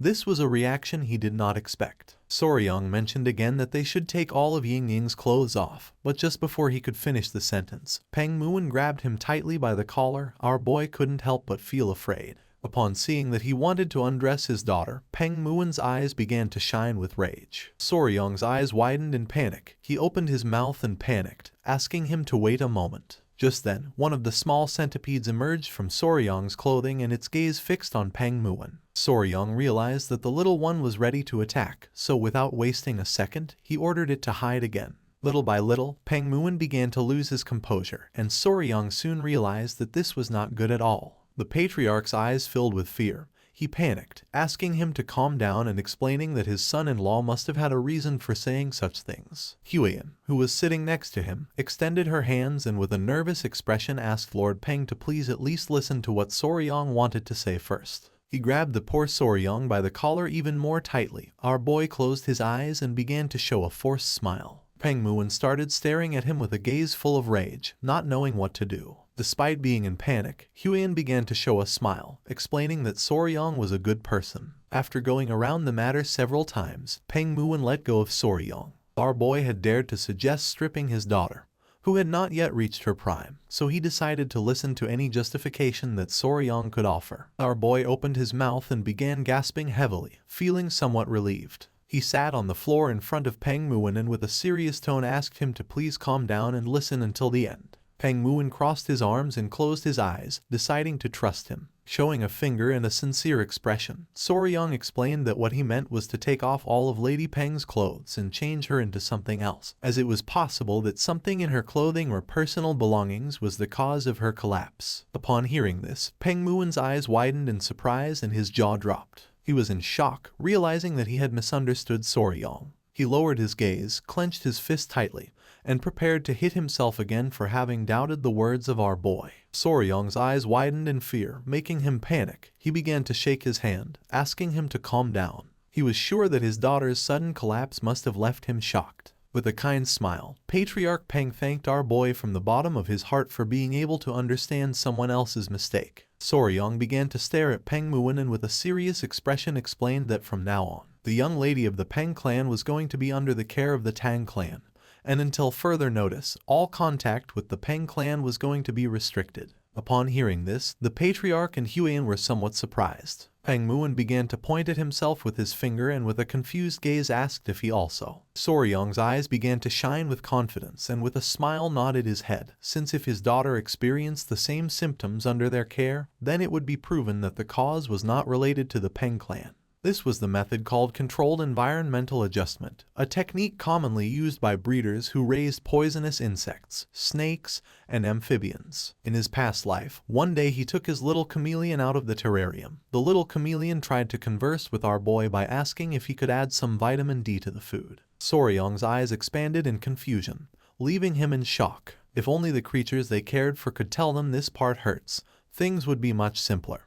But there was no way since humans could not communicate with them directly. That's why they systematically changed aspects of their environment, such as habitat and food, to identify what was making the creature feel sick. Back in the present, Ying, who had collapsed, had a red face and was breathing heavily. Soryong planned to use this method to diagnose her. He wanted to completely reset her environment and gradually reintroduce elements to identify the trigger since they couldn't just sit and let her keep collapsing without knowing why. The patriarch began to touch his beard and with a curious expression realized that Soryong was right since, with some time, they would be able to discover the cause of her condition. He could not help but praise his son-in-law for having such a good idea. Soryong's eyes widened in nervousness, making him panic, while on the other hand, Huyen closed her eyes and felt relieved. Peng Muin understood Soryong's plan, and his body began to tremble. He hugged his daughter and, with tears in his eyes, asked Soryong to please take good care of her. Our boy's eyes began to shine with confidence. He placed his hand over his chest and, with a smile, asked him to trust him. What no one knew was that he had raised countless creatures, and a little girl was nothing in comparison. The next day, little Ying woke up and her eyes filled with tears. This was not going to be as easy as Soryong had hoped. Ying started crying, and upon seeing this, our boy panicked, not knowing what to do. Ying started crying even more. Soryong put his hands on top of his head and his eyes widened in confusion since the moment she had regained consciousness, she had begun to cry. Meanwhile, Lady Huyen and Soryong's mother-in-law were outside gathering essential supplies to care for Ying, so Soryong was left alone with an unpredictable little child. He approached the bed and with a confused expression asked if she was sleepy or hungry. He didn't know what to do. Several minutes passed and Ying did not stop crying. Soryong put his hands together and with a confused smile asked if she was crying because Lord Peng was not here. Pointing outside, he explained that her father had gone to get medicine for her, promising that he would return soon. Still with tears in her eyes, Ying puffed up her cheeks and said that she wanted sweets. Our boy started sweating in surprise upon seeing that she was crying because she wanted sweets, and not because her father was not here. Ying started crying even more since all her sweets were gone and now she was all alone. Soryong remembered that when Huyen had changed her clothes, she had discovered that she had a lot of hidden pockets just for sweets, leaving her somewhat surprised. With a kind smile, he asked her to calm down, explaining that she had just woken up after collapsing so she shouldn't eat sweets right now, advising that for now, she should eat some rice porridge since later he was going to make some sweets for her. Upon hearing this, she stopped crying and with a surprised expression asked if he was really going to make sweets for her. Soryong began to show one finger and explained that if Lady Peng ate her porridge well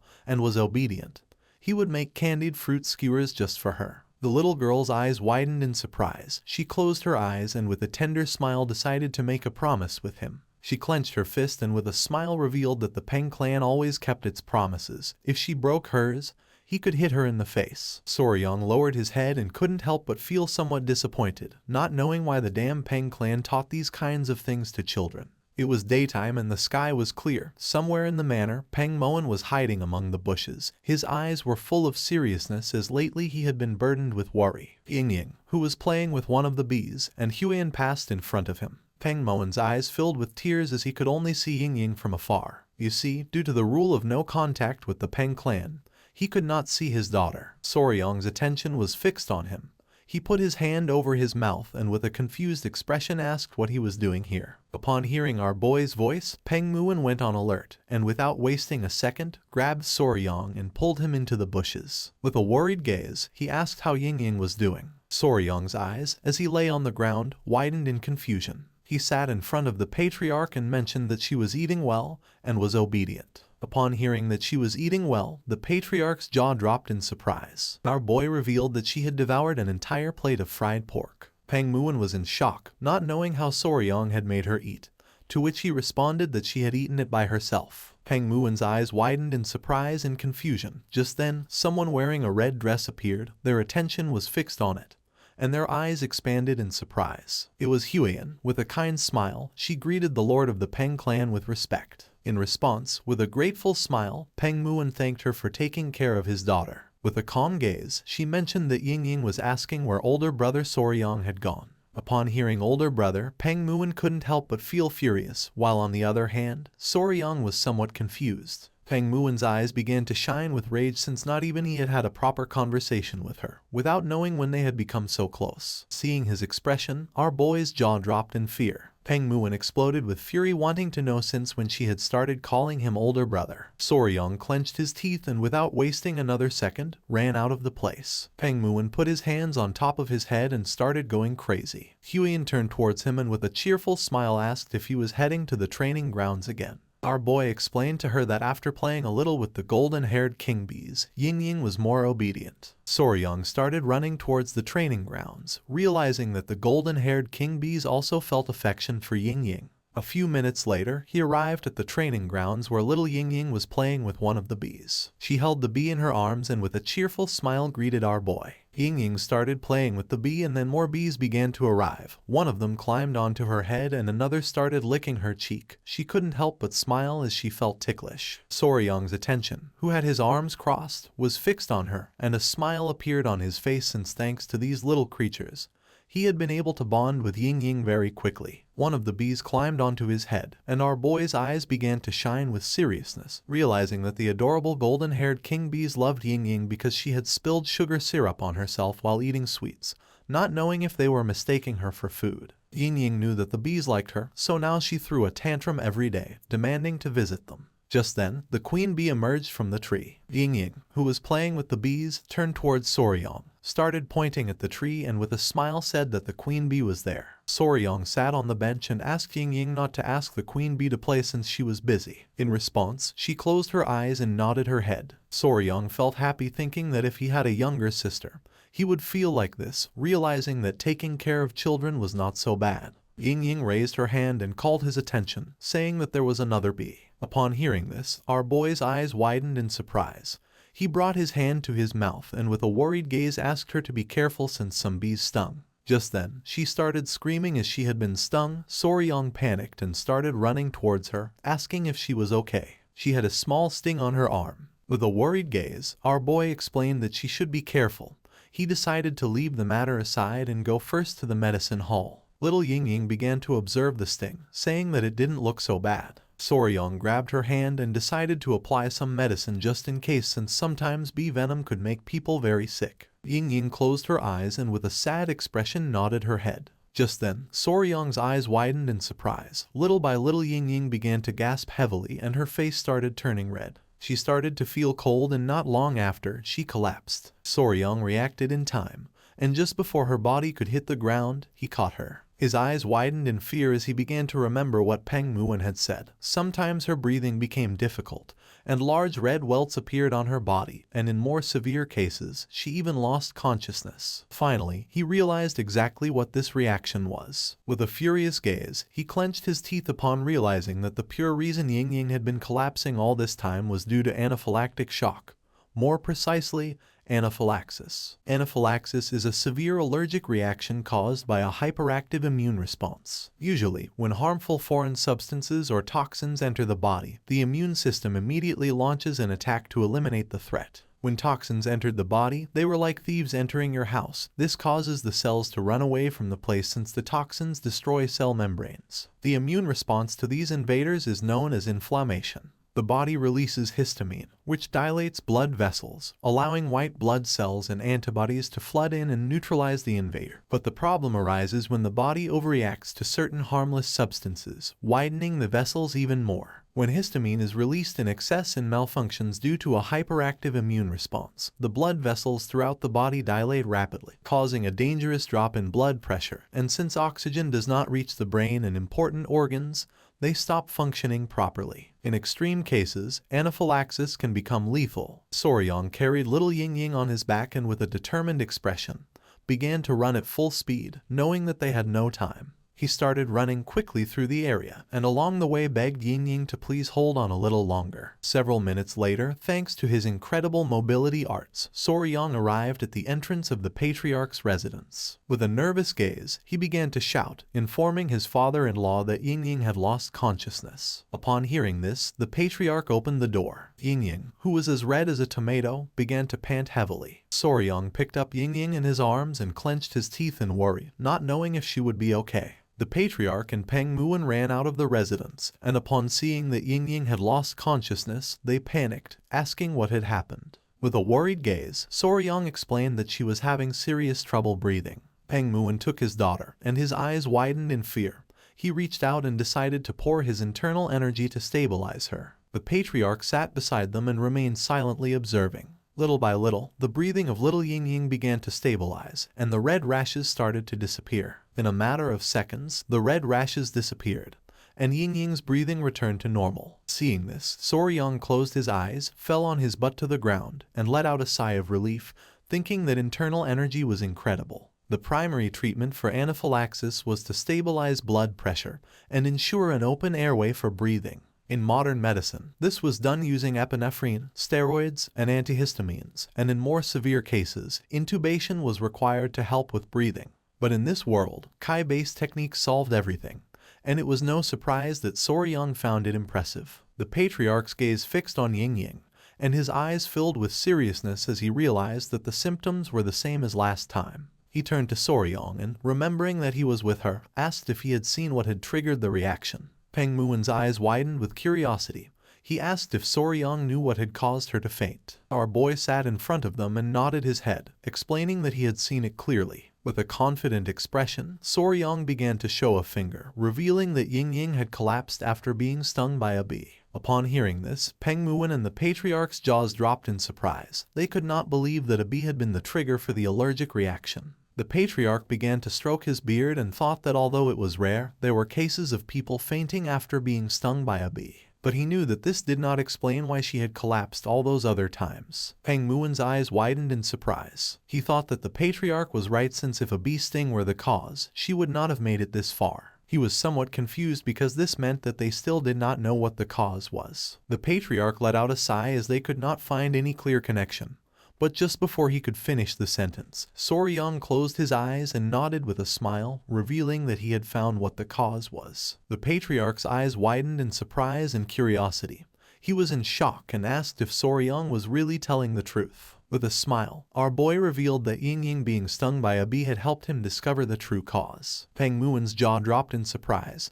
He demanded that Soryang explain himself. Our boy decided to explain in detail. Peng Muon's face filled with sweat, while on the other hand, the patriarch's eyes widened with suspicion. Soryang's attention was fixed on little Ying.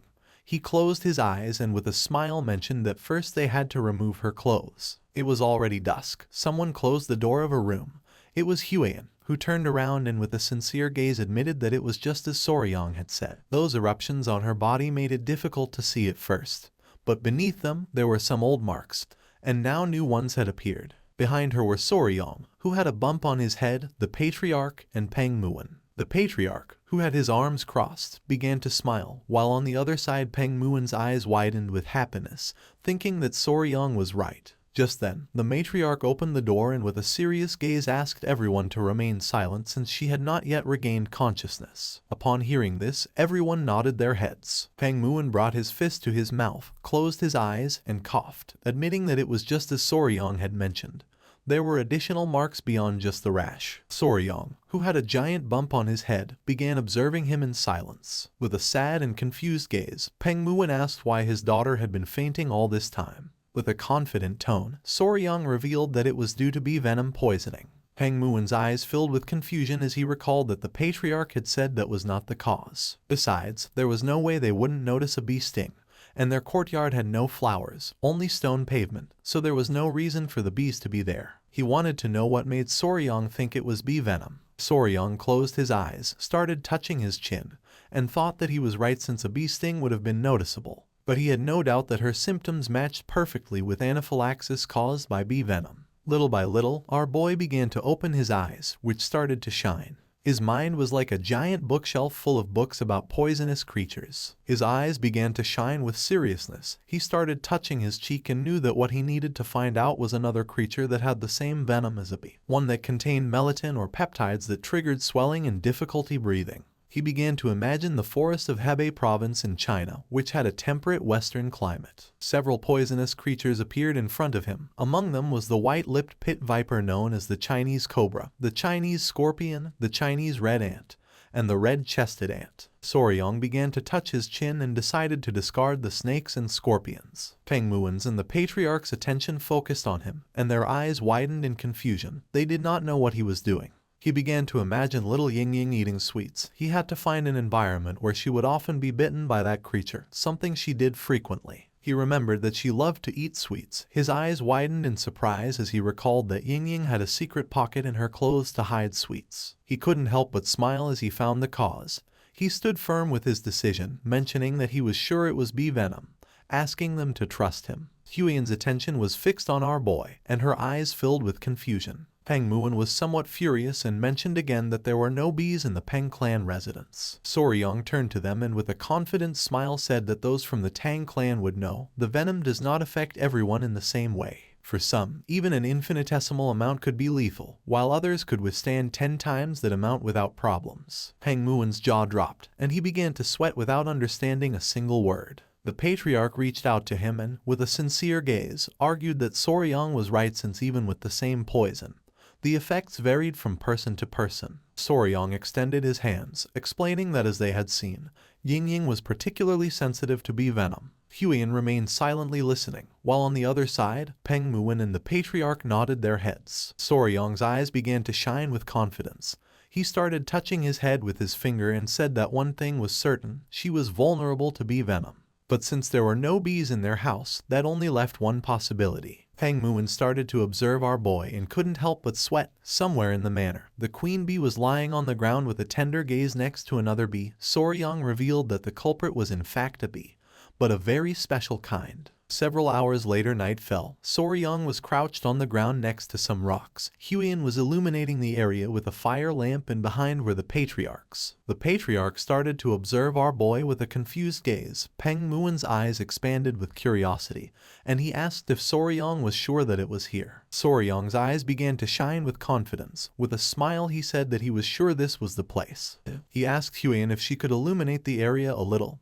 Huiyan's eyes, who was holding the fire lamp, widened with curiosity, and she nodded her head. Soryong left a candy on the ground and not long after, several small ants emerged from the stones and began to devour the candy. One of the small ants started eating another ant, which began to call for help. Using some chopsticks, Soryong grabbed the ant and with a confident gaze revealed that this guy was the culprit. The attention of Peng Muin and the patriarch was fixed on the ant. They were in shock since this insect was an ant and not a bee. Soryong asked them to look closely since, after all, this ant was a collateral relative of the bees. Peng Muin began to observe the ant carefully, not knowing what Soryong was talking about. Several seconds later, the patriarch's eyes widened in fear, leaving them in shock. The little ant was furious and upon looking closely they noticed that it had a massive stinger on its backside.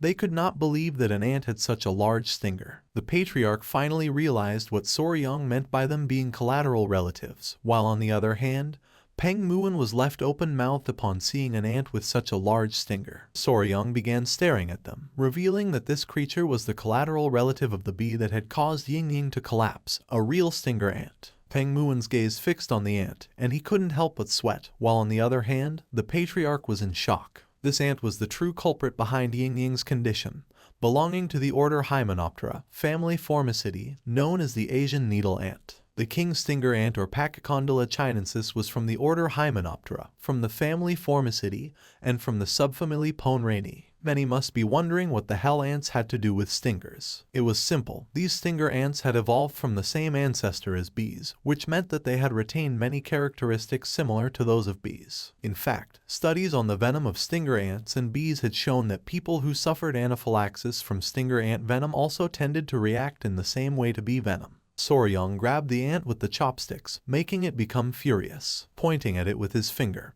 And with a smile, our boy mentioned that he didn't believe the ant was targeting Ying specifically. According to him, it had probably appeared to feast on the demon beasts that had invaded the Tang household, revealing that the King Stinger demon ant fed mainly on other demonic creatures. After being stung by the ant, one of Peng Muen's men carefully analyzed the sting. The mark looked like a common rash, so then they had no way of knowing what had really stung her. And by the time Ying regained consciousness a few days later, she simply assumed it was a residual spot from something insignificant. Peng Muen's eyes widened in surprise and his jaw dropped. Now everything made sense, and no one would have thought that Ying had collapsed because of such a pathetic and small creature. With a curious expression, he turned to the patriarch and asked if he could make an antidote. The patriarch closed his eyes and began to think. He opened his eyes, which were filled with seriousness, revealing that there was an antidote for bee venom. But cases like Ying's, where the body was highly sensitive to the toxin, often it did not work effectively. Peng Muen's eyes widened in surprise and his jaw dropped. The patriarch made it clear that just knowing the cause was a step forward, since at least now they could be careful before she collapsed again. Peng Muen couldn't help clenching his teeth and feeling furious, but then let out a sigh. He began to observe our boy and with a smile thanked him. Soryong's eyes began to shine with joy and he nodded his head, saying that there was nothing to thank for. With a confident expression, our boy asked Peng Muen not to worry since there was a way to treat Ying and even though it was slow, it existed. Upon hearing this, the patriarchs were in shock. Peng Muen extended his hand and asked Soryong to tell him what it was. Soryong began touching his cheek and with a calm gaze mentioned that it was something called desensitization. Huiyen's attention fixed on our boy. She didn't know what he had in mind. Soryong began to explain himself. Peng Muen's eyes filled with confusion and he asked if they had to undress Ying again. Soryong began to sweat and with a nervous expression explained that it was a treatment where small amounts of bee venom were injected into the patient's body over time, gradually decreasing sensitivity to the toxin, so it was normal that it was going to take some time. With an angry expression, Huiyen was already ready to give Soryong a good lesson. He was sure that once the treatment was complete, Ying would no longer collapse from the venom. The patriarch, with a surprised expression, crossed his arms, realizing that Soryong's method was viable, since even in the Tang clan they had similar techniques. They introduced venom gradually into the body to develop resistance. Peng Muen clenched his fist, asking if once the treatment was over, Ying would no longer collapse. With a smile, the patriarch nodded his head. It was going to take a long time, but it should be possible. Upon hearing this, a pleasant smile appeared on Peng Muen's face. He closed his eyes and patted Soryong on the back, thanking him for having saved his daughter. Our boy started touching his head in embarrassment. The patriarch and Huiyen couldn't help but smile. Peng Muen's eyes began to shine with joy. He grabbed our boy by the shoulders. After receiving such help, there was no way he would simply let it pass, so he asked if there was something that Soryong wanted. Whatever it was, Soryong only had to name it and he would grant it to him. Our boy started to sweat, then closed his eyes and felt somewhat confused, not knowing what was wrong with the people of this world. At the moment he helped them, they began to throw blank checks. With a grateful expression, Soryong greeted Patriarch Peng, saying that Ying was his little sister, so there was no way he could expect a reward in return. Peng Muen started laughing and gave Soryong another pat on the back, explaining that there was no such thing as modesty in the Peng clan, asking our boy to say what he wanted as a reward. The slap was so strong that Soryong began to scream in pain. He knew that if he didn't say something right now, he was going to die. Just then, our boy's eyes widened in surprise. With a joyful gaze and mouth watering, he asked if Peng Muen could join him for a mountain tour. Peng Muen became somewhat confused. The next day, Peng Muen, Soryong, Gupi and Huiyen went to Mount Gongga, which was in Sichuan province. Everyone's attention was fixed on the beautiful waterfall. No one had seen anything so beautiful. With a smile, Peng Muen mentioned that this was a magnificent mountain. Soryong began to laugh, explaining that it was said there was even a beautiful stone cliff. Huiyen stepped forward and her attention fixed on the waterfall. With a smile, she admitted that according to the general, this should be the place. With a confident expression, Soryong thought that she was right, since this should be the waterfall and the rock he had mentioned. Our boy felt somewhat confused since he didn't know how they were going to reach the cave that was behind the waterfall. Upon hearing this, Peng Muen turned toward them and an idea came to his mind. With a surprised gaze, he remembered that Soryong had said that he had only recently started learning mobility arts, realizing that he was not familiar with the technique of wave-stepping swallow flight. With a curious expression, our boy asked what that was. At first, Peng Muon began to smile, but then his smile disappeared and his eyes filled with confusion. He grabbed Soryong by the shirt and lifted him into the air. Explaining was painful, so he decided to teach him directly. Our boy's eyes filled with fear, causing him to start sweating, while on the other side, Huiyin put her hand over her mouth and couldn't help but go into shock. Using all his strength, Peng Muon threw Soryong toward the waterfall, and upon seeing this, Huiyin panicked. Our boy landed near the waterfall, and while he was gasping heavily, Peng Muon also landed in front of him. He put his hands on his waist and started laughing, thinking that he had a pretty agile body. Our boy fell to his knees on the ground, thinking that this guy was crazy. Huiyin also arrived at the area and with a worried expression asked if Soryong was okay. She helped Soryong sit down, and when looking forward she realized that this seemed to be the entrance of the cavern. The eyes of our boy filled with surprise since an entrance hidden behind a waterfall was mysterious. The eyes of Peng Muon began to shine with joy. He decided it was time to enter and find out what was inside the cavern. A few minutes later, while the water from the waterfall was falling into the river, Soryong and the others entered the cavern. The eyes of our boy and Huiyin widened in surprise, leaving them in shock. With a worried gaze, he admitted that something felt strange. Huiyin, who was beside him, began to observe the place and nodded her head. In front of them were small rocks, and on top there were bright crystals, surrounded by dead plants. They knew there was no way that the general had lied. The interior of the cavern was nothing like what they had expected. Soryong sat next to the crystals and began to observe them carefully. This was how Yeagle, who, the general of the Miram Alliance, had described it. A ray of light falls in the center of the cavern, and the ground is covered with countless nameless flowers in full bloom. It is mysterious and strange beyond words, like another world, a paradise. Peng Muon and the others began to walk around the area. Our boy's attention was fixed on the dead plants. For him this was like hell, nothing like paradise. Huiyin, who was walking behind them, admitted that although light entered through the hole in the ceiling of the cavern, there were no blooming plants. In fact, they all seemed withered and wilted. With a serious gaze, Peng Muon realized that a sacred beast was altering the environment around it. His attention fixed on the rocks, realizing that a cold kai was radiating from the center rock. With a sincere expression, Soryong admitted that the elder was right. Peng Muon grabbed his sword and asked them to stay behind him. Slowly, Peng Muon began to walk toward the rocks. His eyes began to shine with seriousness, realizing that this was a very serious cold. Just then, a creature let out a powerful roar. Soryong's and Huiyin's eyes filled with surprise. Peng Muon's eyes began to shine with seriousness.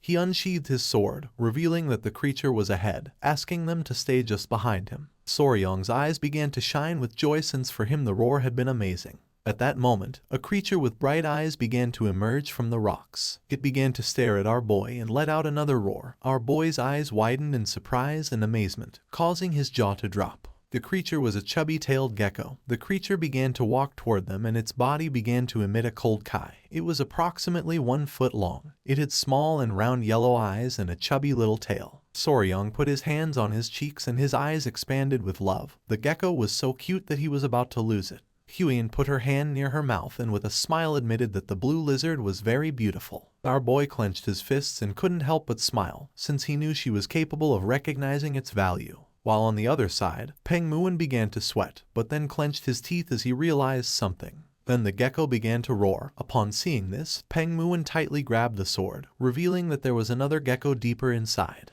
Upon noticing there was another one, Soryong couldn't help but wonder if they were pair. Smoke began to emerge from his nose and his eyes widened in surprise when he thought that they could even have offspring out of this.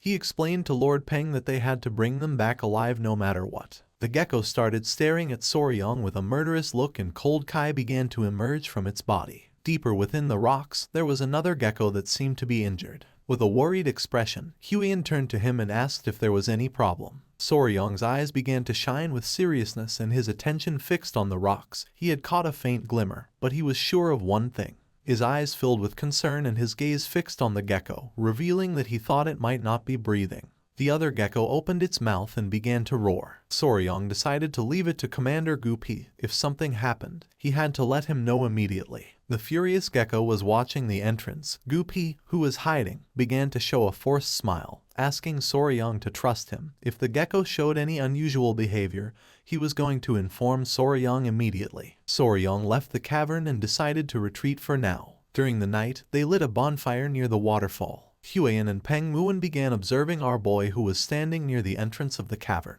They knew nothing about its habits, and trying something reckless could harm the already injured creature. While the centipedes were playing with Huiyan, she adjusted her hair and with a loving expression asked our boy to come down and eat. Soryong closed his eyes and began to imagine Huiyan as his wife, preparing food for him. He couldn't help but blush since for him this was kinda sweet. Using the campfire, they started cooking the food. Peng Muon sat on the log, and with a curious expression asked if there had been any progress. Soryong, who was sitting next to Huiyan, began to ponder in silence, and then revealed that the creature hadn't moved at all. With a serious gaze, Peng Muon mentioned that when he had checked, the thing hadn't moved even a little bit. He asked if living creatures shouldn't at least be eating something. Soryong's attention was fixed on the campfire. For him it was strange, since usually geckos or common lizards fasted for several days when they were stressed. Especially fat-tailed geckos. They stored energy in their thick tails. If it hadn't eaten anything, it was likely surviving only on stored energy. They were reaching the point where a decision had to be made. With a serious expression, Soryong suggested checking on the gecko that wasn't moving. Peng Muon couldn't help but smile, thinking that they were finally going to catch the gecko. Soryong clarified that they were not going to catch it. He believed that they needed to check where it was injured, and if it got hungry, it could even eat something. He wanted Peng Muon to lure out the gecko that was watching the entrance. Upon hearing this, he couldn't help but feel somewhat surprised. Showing his bicep and a smile, Peng Muon asked if it wouldn't be easier to knock it out with a single blow. That way they would get both the healthy one and the injured one. Our boy started sweating, knowing that the gecko was going to die on the spot after being hit by those muscles. With a forced smile, our boy explained that if Peng Muon smacked it, even the rock thing that repelled General Jekyll, whose men could drop dead on the spot. Lord Peng started laughing, thinking that our boy was right. He gave Soryong a strong slap on the back, mentioning that it was no wonder that a scholar like him, always glued to his desk, had been relegated by a phenomenon like that rock thing. He thought that if he hit the gecko, he could kill it. With a serious gaze, Peng Muon asked if the plan was to subdue the gecko gently. Showing one finger, Soryong said that was the best move. With the help of a stick, Soryong began to draw on the ground, explaining that first, Peng Muon was going to lure out the lively gecko, then he and Huiyan were going to check on the one that seemed to be injured during that time. Huiyan threw some rocks on the ground, explaining that in the meantime, the poison division could block the path to Soryong. The Lord nodded his head, thinking that this seemed to be the best approach. With a smile, Peng Muon asked if there was anything else he should watch out for. Our boy asked him just to make sure it didn't reach the wall, since it could climb it and come over to his side. Peng Muon hit his fist on his chest, and his eyes began to shine with enthusiasm. He decided to move since his body was eager for action. He started running toward the cavern. Soryong panicked and asked him to please go slowly. A smile appeared on Huiyan and Soryong's face. Our boy knew that if the gecko was sick, then it might not have much time left. Peng Muon, who had the sword resting on his shoulder, Soryong and the others entered the cavern. Upon noticing that they had returned, the gecko's eyes began to shine with rage. Soryong brought his hand to his mouth and whispering gave Peng Muon that he could begin. Upon hearing this, an excited smile appeared on his face. Peng Muon drew his sword and while his eyes were shining, began to imbue mana in it. He and his men drew their weapons and began to advance toward the rocks. Upon seeing that they were planning to attack, the gecko's eyes began to shine with rage and it let out a loud roar. It jumped and using all its strength, attacked, but luckily Peng Muon reacted in time and blocked the attack using his sword. The gecko struck hard at the sword using its tail. He couldn't help but smile as he couldn't believe that such a small creature was good enough to be a first-rate warrior of the Peng family. The creature backed away, only to gather momentum and attack again. Upon seeing this, an excited smile appeared on Peng Muon's face and his eyes began to shine. Using the sword, he deflected the trajectory of the gecko's attack, and when it realized it, it couldn't help but feel somewhat confused. With a serious gaze, Peng Muon told his men that this was their chance. In the blink of an eye, Peng Muon's men surrounded the small creature. It got angry and started roaring. Soryong's eyes filled with fear, but Huiyan grabbed him by the shoulders and whispering suggested moving quickly while they could. A while later, they moved away from the area and reached the rocks. Soryong's eyes widened in surprise. With a worried gaze, Huiyan asked if the creature was really injured. He replied that it seemed so. Upon observing closely, he noticed that the tip of the tail was necrotized due to an incomplete shedding. It had not been able to finish shedding, and now its eyes were also full of pus. With a curious expression, Huiyan asked what to do now. Resting his hand on the rock, Soryang explained that they should treat the gecko immediately, but there was no medicine or anything here. With a confident smile, he decided to strip it all off. Upon hearing this, Huiyan couldn't help but feel somewhat confused. With a furious gaze, she mentioned that lately, it seemed like he wanted to strip everything. Soryang started blushing like a tomato, but he knew this was the right method. Our boy took a step and the injured gecko woke up. He began to extend his hand toward it, explaining that he was going to treat it, asking it to stay still. The gecko closed its eyes. Soryang grabbed the creature and his eyes widened in surprise. Just like the queen bee, it seemed to understand speech to some extent. Soryang grabbed the gecko's skin, mentioning that these creatures, like snakes, shed their skin. However, wild fat-tailed geckos often ate their own shed skin, so it was difficult to find any remains. Huiyan's eyes widened in amazement. He left the gecko on top of the rock and took out his kunai, realizing that this skin was very tough, and doing this with bare hands wasn't going to work. With the help of the kunai, he got to work. Huiyan's eyes filled with surprise since according to her, it looked just like a precious stone. Using the kunai, Soryang cut a bit of the gecko's shed skin, revealing a beautiful and shiny color. Gently, Soryang removed the skin from the gecko's leg. Pointing at it with her finger, Huiyan couldn't help but feel tenderness since it looked like gloves. He knew she couldn't resist it because even during his days as a YouTuber, videos of peeling off shed skin went viral. Now the only parts left were the head and the tail. Soryang acted carefully since one had to be cautious around the eyes so as not to hurt the creature. There was pus accumulated in the gecko's eyes. It was because it had not been able to shed completely. Now the inflammation had filled its eyes. Very carefully and gently, Soryang managed to remove the skin from the gecko's head without hurting it. With a smile, our boy asked if it felt better. The gecko's body began to tremble until it opened its eyes. Huiyan couldn't help but feel somewhat excited. Soryang began to observe the gecko closely. Huiyan asked if there was any problem. With a sincere gaze, he admitted that yes. Pointing at the gecko's tail, he mentioned that he was debating what to do with its tail. He began to sweat since he knew that to stop the necrosis, he would have to cut off the tail.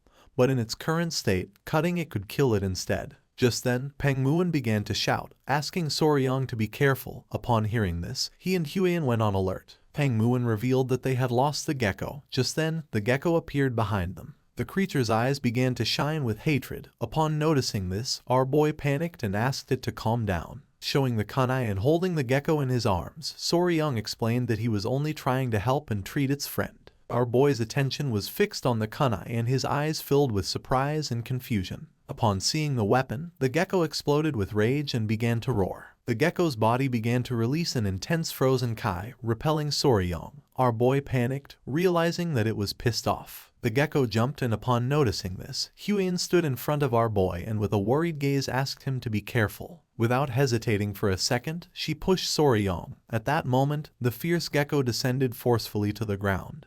But luckily, Huiyan and Soryang were barely saved. Soryang hugged the injured gecko tightly and fell backwards onto the ground. The attention of the other gecko fixed on them and it started roaring again.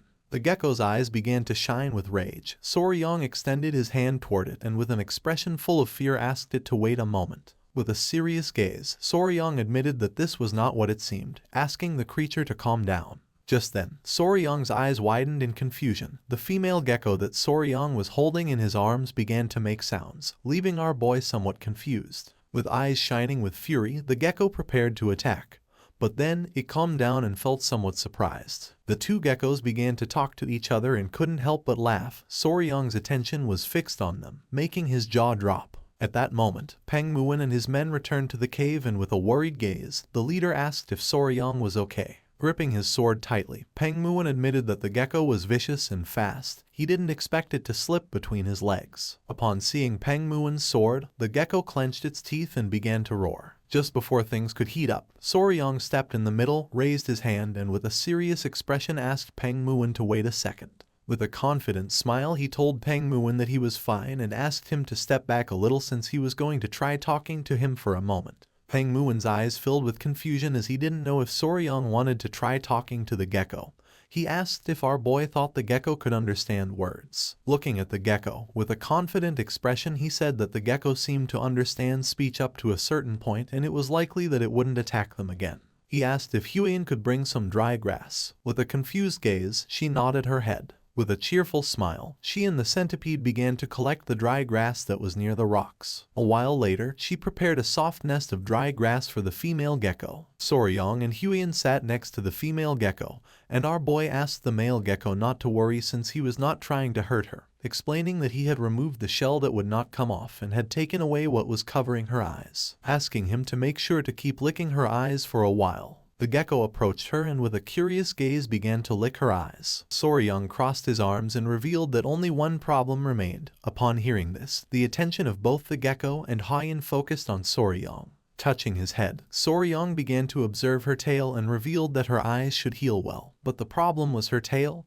Half of it was already rotting and he didn't believe that licking it would help. The gecko began to look at her tail and couldn't help but feel somewhat confused. He turned towards Soryong and nodded with his head, saying that he was right. Forming scissors with his fingers, Soryong revealed that they would have to cut the tail. The gecko's face filled with sweat and fear when he imagined Soryong cutting her tail. The creature began to roar again. Upon seeing this, our boy felt somewhat confused. The gecko jumped and with glowing eyes prepared to attack. Soryong put his arms in front of his chest and with a gaze full of fear, began to scream. A few hours later, Peng Muin's men lit a campfire inside the cave, while Soryong and Huion were sitting on the rocks. Using her finger, Huion began to apply a special balm on Soryong's cheek. Our boy let out a sigh and felt furious, since he was only trying to help, but even so the gecko had bitten him. Huion, who was applying the balm on his wound, asked him to stay still, explaining that if he moved it could leave a scar. Peng Muin, who had his arms crossed, began to laugh, saying that Soryong was finally starting to act like a real man, since after all,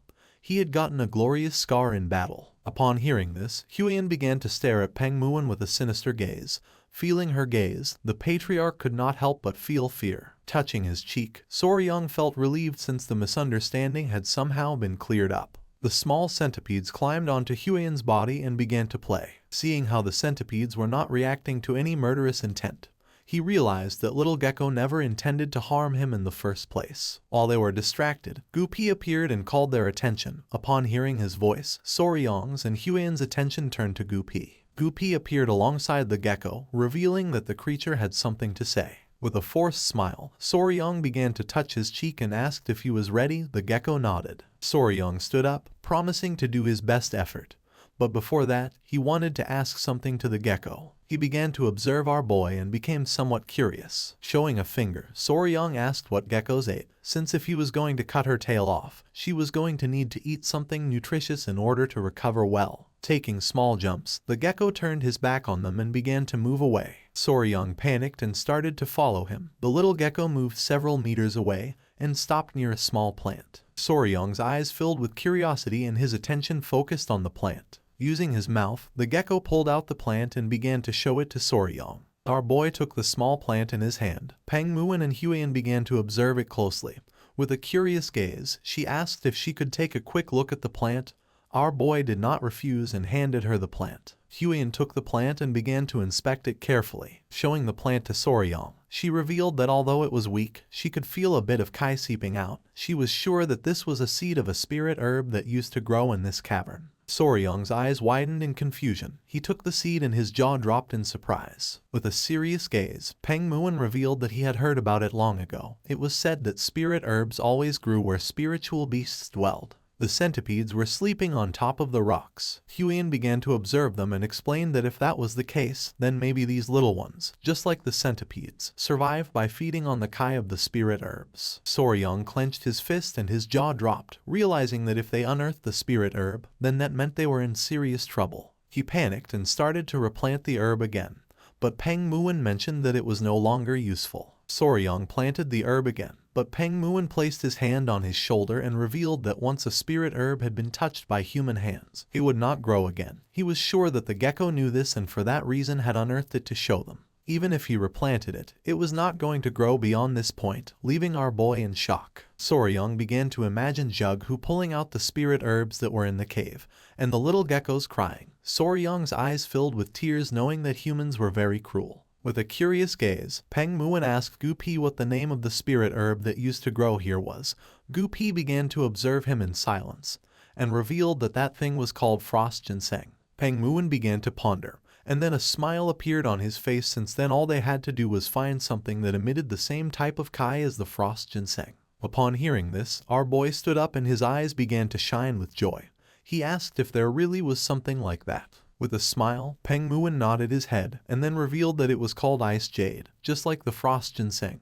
It contained the essence of cold kai. Touching his chin, he mentioned that the problem was how to obtain the ice jade, since even with money, it was not something that could be obtained easily. While they were distracted, Huiyin stepped forward, capturing their attention. With a serious gaze, she said that if they were talking about the ice jade, then she knew someone who had it. Upon hearing this, a curious smile appeared on the faces of Soryong and Peng Muin, since for them this was good news. With a curious gaze, Soryong approached her and asked who had the ice jade. She panicked and asked him to calm down. She began to sweat, not knowing what to say. Seeing this, Soryong and Peng Muin became somewhat confused. Huiyin swallowed saliva, then began to touch her chin and with a sincere gaze revealed that they were some other weed. Upon hearing this, our boy's jaw dropped in surprise, while on the other hand, Peng Muin became even more confused. With a serious gaze, she let out a sigh. Soryong's eyes widened in fear as he did not know what was happening. Peng Muin and Soryong began to observe Huiyin, not knowing what she had in mind.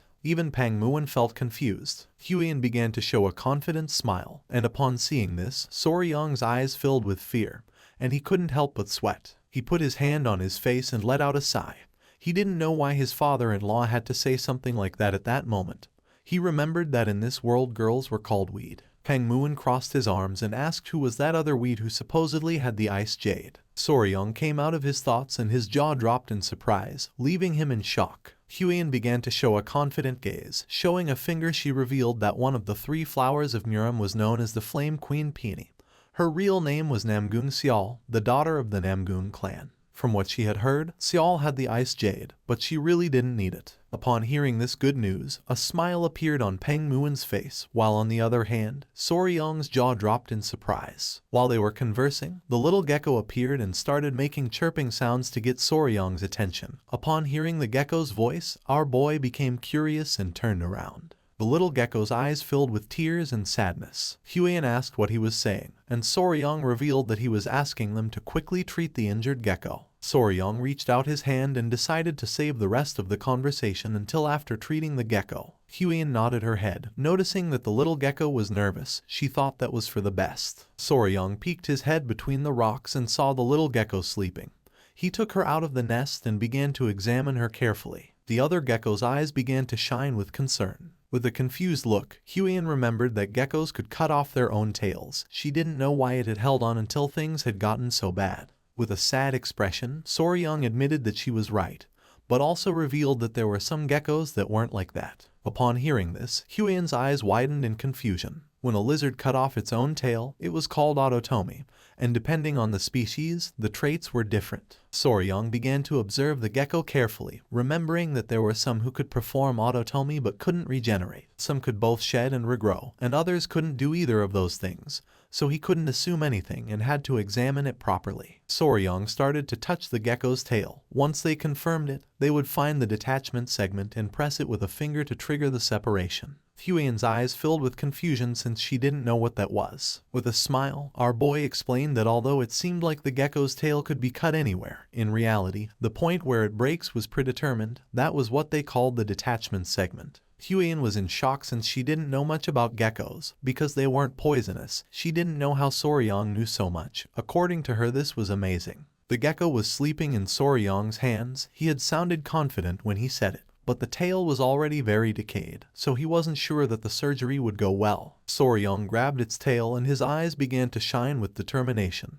He had to try anyway since he was spicy Fabry. A few minutes later, Soryong and Huiyin began performing the surgery. Peng Muin, who was sitting on a rock, realized that this was taking longer than he had thought. With a serious gaze, he started staring at Soryong, and the little gecko began to emit chirps. A few minutes later, with the gecko sleeping in his arms, Soryong appeared. Lord Peng Muin asked what had happened to the gecko. Huiyin began to show a smile, while on the other side, with a joyful gaze, Soryong revealed that fortunately the surgery had gone well. As long as they took good care of her, she should be fine. Upon hearing this, the little gecko couldn't help but cry and show a grateful smile. Our boy sat next to the gecko and felt happy to see that he was so happy. Peng Muin's gaze fixed on our boy. The more he looked at him, the more incredible he seemed. The pair of geckos returned to the nest. Now that the surgery had been completed, Soryong and the others decided to stay nearby and monitor its condition for a few days. A few days later, with a curious smile, Soryong and Huion returned to the cavern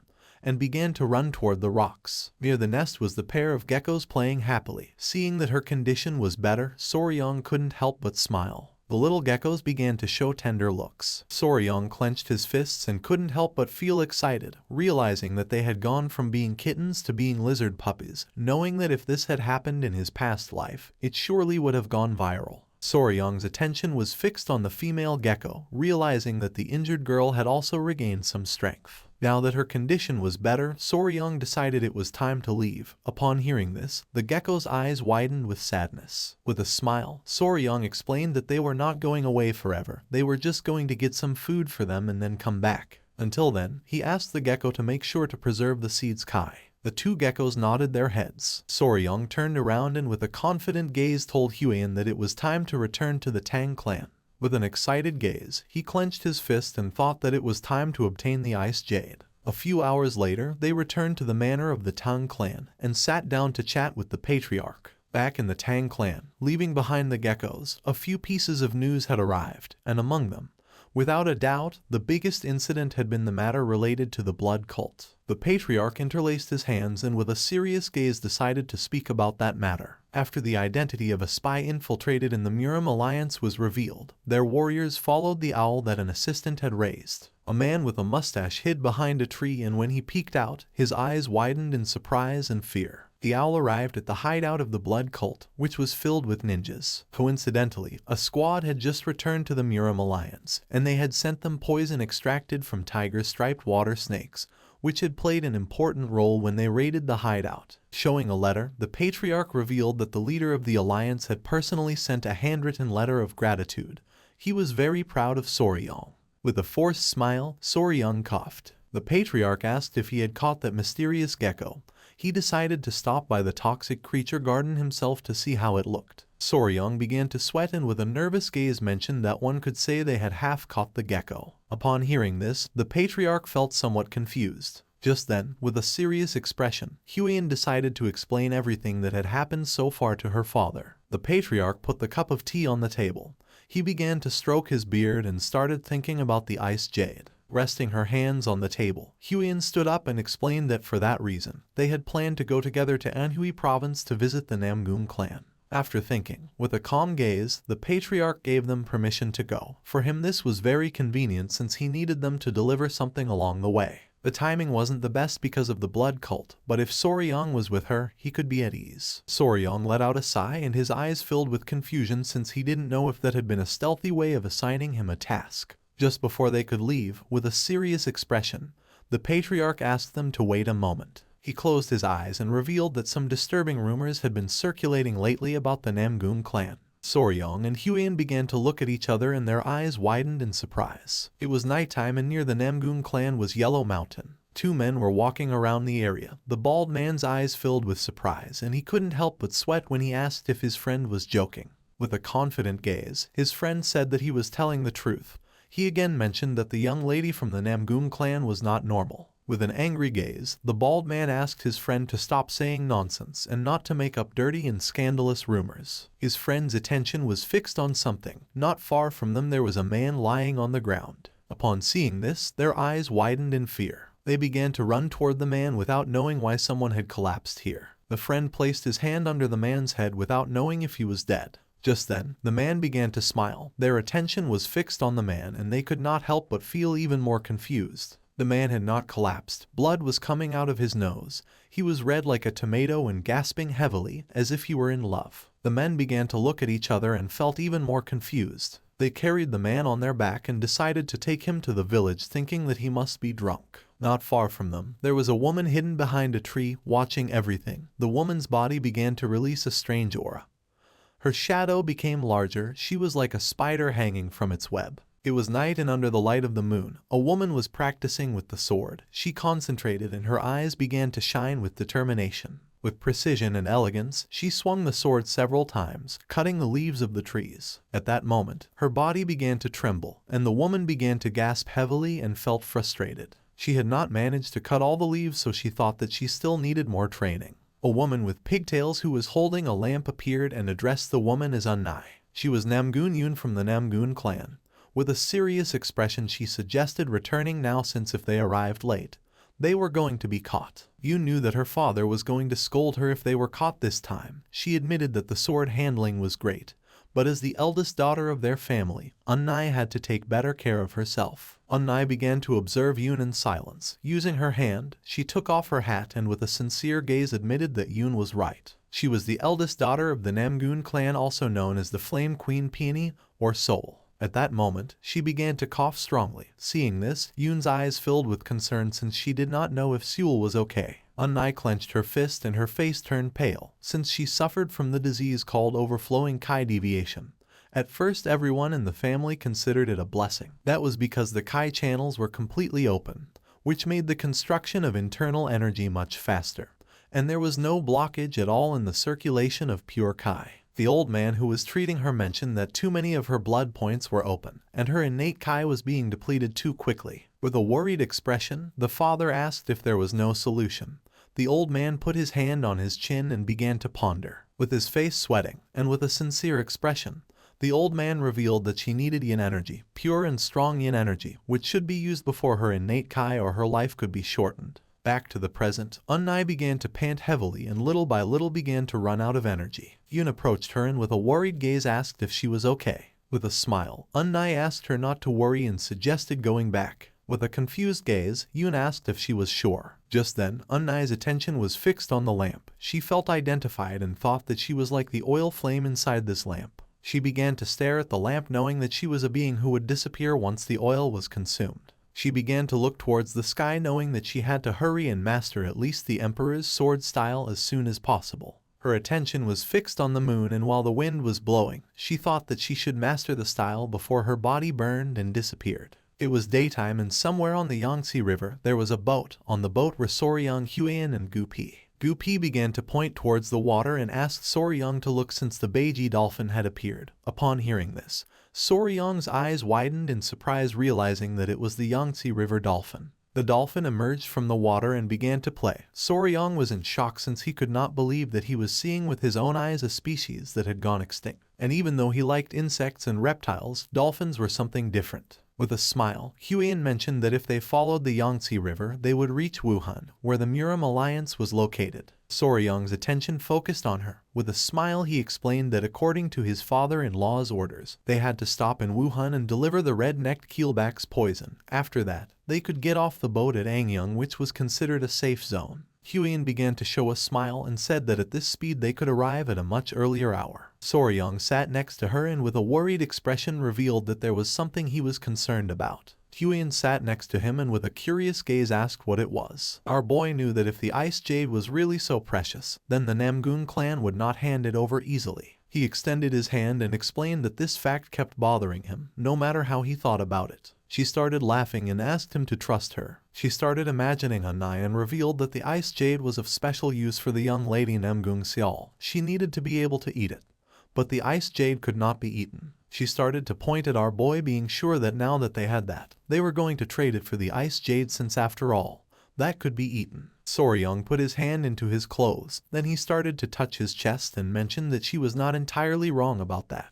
He felt worried since he did not know if this ice jade was safe. He also remembered that lizards were cold-blooded, so normally they hated everything that was cold. He did not feel good feeding them, something he was not sure about. With a serious gaze, he called Huiyan's attention and remembered that she had said that the ice jade contained cold yin energy. He asked what that was, since he had heard about yin and yang energy before, but for him it was still difficult to understand. Huiyan turned towards him, and while her eyes were shining with joy, she started to show one finger and began to smile. Because it was important for martial arts cultivation, she decided to explain, but asked our boy to listen carefully and remember. The Yin Kai was the Kai that created the Yin fire, and among the kiss of heaven and earth, it referred to the Kai that sank downwards and gathered. With a serious expression, she revealed that normally, Yin energy suppressed the activity of living beings. Dark, cold, and fearful things were all types of yin energies, So the expression cold yin energy was simply a type of yin energy. Soryong's eyes widened in surprise and he thought that yin energy was bad. With a smile, Huiyin said no, since in contrast to yin energy, yang energy created yang fire. But an excess of it accelerated living activities, causing faster aging and depleting energy. Soryong began to imagine lizards playing with ice, realizing that the reason those two children needed cold energy was that their bodies were cold energy in itself, and thus they grew by absorbing that yin energy. He thought it was something like recharging batteries. Soryong started touching his head and questioned if yin and yang were not supposed to be balanced, like male and female. He did not know how they achieved that balance when they had pure yi energy. Soryong started touching his head in confusion. Huiyin's gaze fixed on him and she could not help but blush like a tomato. With a nervous expression, she looked away and said that she did not know. She started shouting, saying that they were going to discover how to find that balance between yin and yang later. Upon hearing this, our boy could not help but blush and his mind filled with confusion. She put her hands on her face and felt embarrassed. Just then, Gupi appeared and announced that they had arrived, asking them to get ready to disembark. Their ship docked at the port of Wuhan. Once the ship stopped, Soryong and Huiyin got off. She introduced herself and revealed that they had brought the object he had requested. The man with a ponytail extended his hand and with a smile said that the general was already waiting for them. They started walking across a bridge and Soryong felt amazed. He was in shock to see how grand the Murim alliance was. Not far from the area, a woman grabbed a man by the ear, making the man start to scream. With his face full of sweat, the man asked the woman named Sword Phoenix to stop since he was about to teach that guy a lesson. With an angry gaze, she made it clear that he could not be dueling against his own allies. With a sincere expression, the other man told Seonghu that she was right since he had acted too hastily without verifying the facts first. Seonghu said that he was only defending the honor of the young lady. At that moment, something caught Seonghu's attention. His gaze fixed on Huiyin and he soon realized that she was the poisonous flower. Huiyin turned around and recognized the man with a white bandana as Slaying Dragon, the woman as Sword Phoenix and Seonghu as Spear Dragon. With a smile, she remembered that it was the first time they met since the Dragon Phoenix meeting. She asked how everyone had been. Seonghu could not help but smile since it had been a long time since he had last seen Huiyin. They began to talk among themselves and Soryong remembered that in Murim, only those with remarkable skills received titles like Dragon or Phoenix, realizing that all of them were elite martial artists. Sword Phoenix said that she had something to ask her, revealing that there was a strange rumor circulating about her. Upon hearing this, Huiyin felt somewhat confused. She revealed that there was a rumor circulating that she had a lover. Huiyin's eyes widened in surprise. Our boy started sweating and felt confused. With a confused expression, she asked if it was true that this rumor was circulating about her. With a nervous smile, Seonghu said yes, revealing that all the warriors were gossiping about it. He was about to challenge him to a duel in her honor for spreading nonsense. They were comrades who fought together, so he wanted to defend her honor. Our boy noticed that he had a crush on her. Huiyin looked to the side and made it clear that this rumor was false. Seonghu felt furious and decided to find the warrior who was spreading the false rumor and give him a good beating. Huiyin stepped forward and decided to correct that rumor. She grabbed Soryong by the arm, leaving him somewhat confused. She began to show off Soryong and with a proud smile revealed that she did not have a lover, but rather a fiancé. She introduced Soryong as her fiancé. Upon seeing this, everyone went into shock. With a surprised expression, Sword Phoenix noticed that Soryong was very young. With a forced smile, Huiyin apologized and thought that she should have introduced Soryong to them earlier. Soryong and the others greeted each other. Just when he raised his head, he saw Seonghu staring at him with a murderous gaze. He approached our boy and asked if his name was Soryong. With a face full of fear, Soryong said yes. Seonghu knelt before our boy, leaving everyone in shock. He introduced himself as Yang Seonghu, the spear dragon of the Yang family of Sincheng. Our boy started sweating like crazy. With an angry expression, Seonghu challenged Soryong to a duel. Seonghu asked Soryong to accept the duel, leaving them in shock. Sword Phoenix and Slaying Dragon let out a sigh and felt somewhat disappointed upon seeing Seonghu's attitude. With his face full of sweat, Soryong asked if he really wanted to challenge him to a duel. With eyes shining with rage, Seonghu said that he wanted to have a duel man-to-man. Just then, Sword Phoenix grabbed Seonghu by the collar and pulled him, leaving him somewhat confused. With an angry gaze, Huiyin asked what Seonghu was doing, suddenly asking for a duel. With eyes shining with rage, Sword Phoenix began staring at Seonghu and asked him to take things seriously. Soryong's eyes began to shine with confusion. He couldn't believe that Seonghu wanted to have a duel with him as soon as they had met.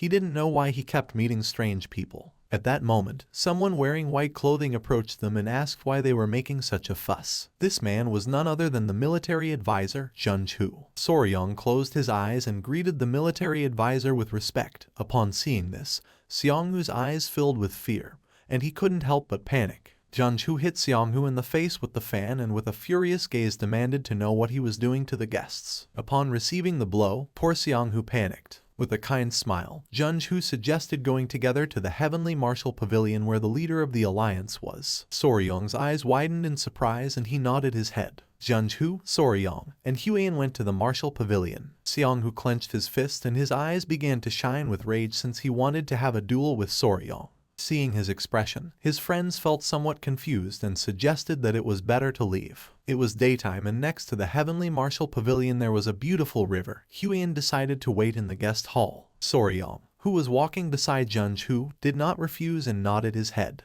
A girl who was in the guest hall began to sweat and with a nervous expression started pointing out the way, saying that first they had to go greet the leader of the alliance. Soryong's attention focused on her and he soon realized that she was a rookie and seemed a little lost. Junju began to smile and mentioned that they had caught that guy thanks to Soryong and explained that she was the one they had brought to replace the previous maid, who had turned out to be a spy, and because she was new, she was still somewhat inexperienced. Our boy began to show a forced smile. The maid closed her eyes and informed the leader that the general and the young warrior from the Tang clan had arrived. Upon hearing this, the leader gave them permission to enter. The door of the hall opened. The leader of the alliance was standing on the balcony enjoying the views. Junju and Soryong bumped their fists against their palms and bowed their heads to him as a sign of respect. Our boy introduced himself as Y Soryong from the Tang clan of Sichuan. Upon hearing this, the leader's eyes filled with surprise. With a kind smile, he asked them to come in since he knew that Soryong must be tired from such a long journey. Just then, something caught his attention, putting him on alert. He began pointing at our boy with his finger and with a serious expression questioned whether those little guys on his wrist and waist didn't bite just anyone. With a surprised expression, our boy said that they didn't bite just anyone. The little centipedes were sleeping under Soryong's clothes. He remembered that it was said the leader was one of the top 3 martial masters in all of Muram. He couldn't believe that he had instantly noticed the poisonous creatures wrapped around his body. They sat down to chat, and the leader got straight to the point and asked if Soryong had brought the venom from the tiger-striped water snakes. Soryong said that he had, and with a smile revealed that he had prepared as much as possible just before leaving. He had brought 3 bottles. Junju was in shock, and with a calm expression mentioned that when he was in Sichuan, he had seen the process of extracting that venom. A complicated task. It required a lot of work and effort to collect. He didn't know how to thank Soryong for having brought 3 bottles. The leader began to look at our boy and mentioned that he had heard that he had become the son-in-law of the Tang clan. Soryong turned his head toward him and nodded. The leader decided to ask about his parents, and Soryong revealed that he had no family. He was alone in this world and had no one to trust. Junju interrupted the conversation and with a serious tone said that he had heard that Soryong had lost all his memory in an accident, and before being taken in by the patriarch of the Tang clan, he used to live alone on Hainan Island, hunting snakes and selling them. The leader crossed his arms and it didn't take long for him to realize that Soryong must have lived a lonely and difficult life on his own. With a cheerful smile, Soryong began to touch his head and mentioned that he wasn't completely alone. The leader decided to change the subject and talk about the reason why he had summoned Soryong.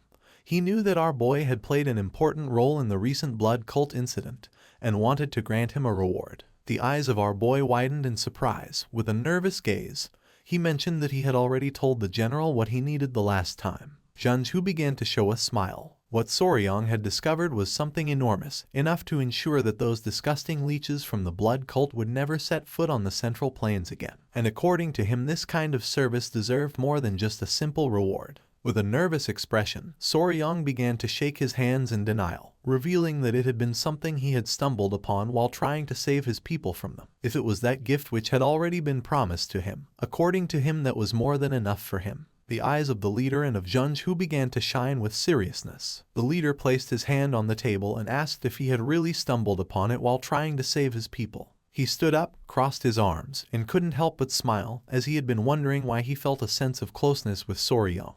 Now he had realized that it was because they were alike. Soryong's eyes filled with confusion, and the leader clarified that he wasn't talking about their faces. With a serious gaze, he revealed that he had lost both his clan and the one he loved because of those bastards from the blood cult. He was struggling, doing everything possible to save even a single remaining member of the family, and at some point along the way, he reached enlightenment and achieved martial mastery. The leader began to observe our boy and mentioned that he had heard that Soryang had thrown himself against an elder of the blood cult while he was poisoned in order to save his people from the Tang clan. With a smile, our boy said it was true. A smile appeared on the leader's face since he had done the same thing 30 years ago. He began to walk towards Soryang. Despite being imposing, he had thrown himself in completely, with nothing but desperation in his heart. He placed his hand on our boy's shoulder, leaving him somewhat confused. With a smile, as a reward, he decided to grant our boy his unique martial art, called Iron Coffer Technique. The jaws of Soryang and Junju dropped in surprise. The leader couldn't help but smile and with a confident gaze revealed that he had never taken a disciple before.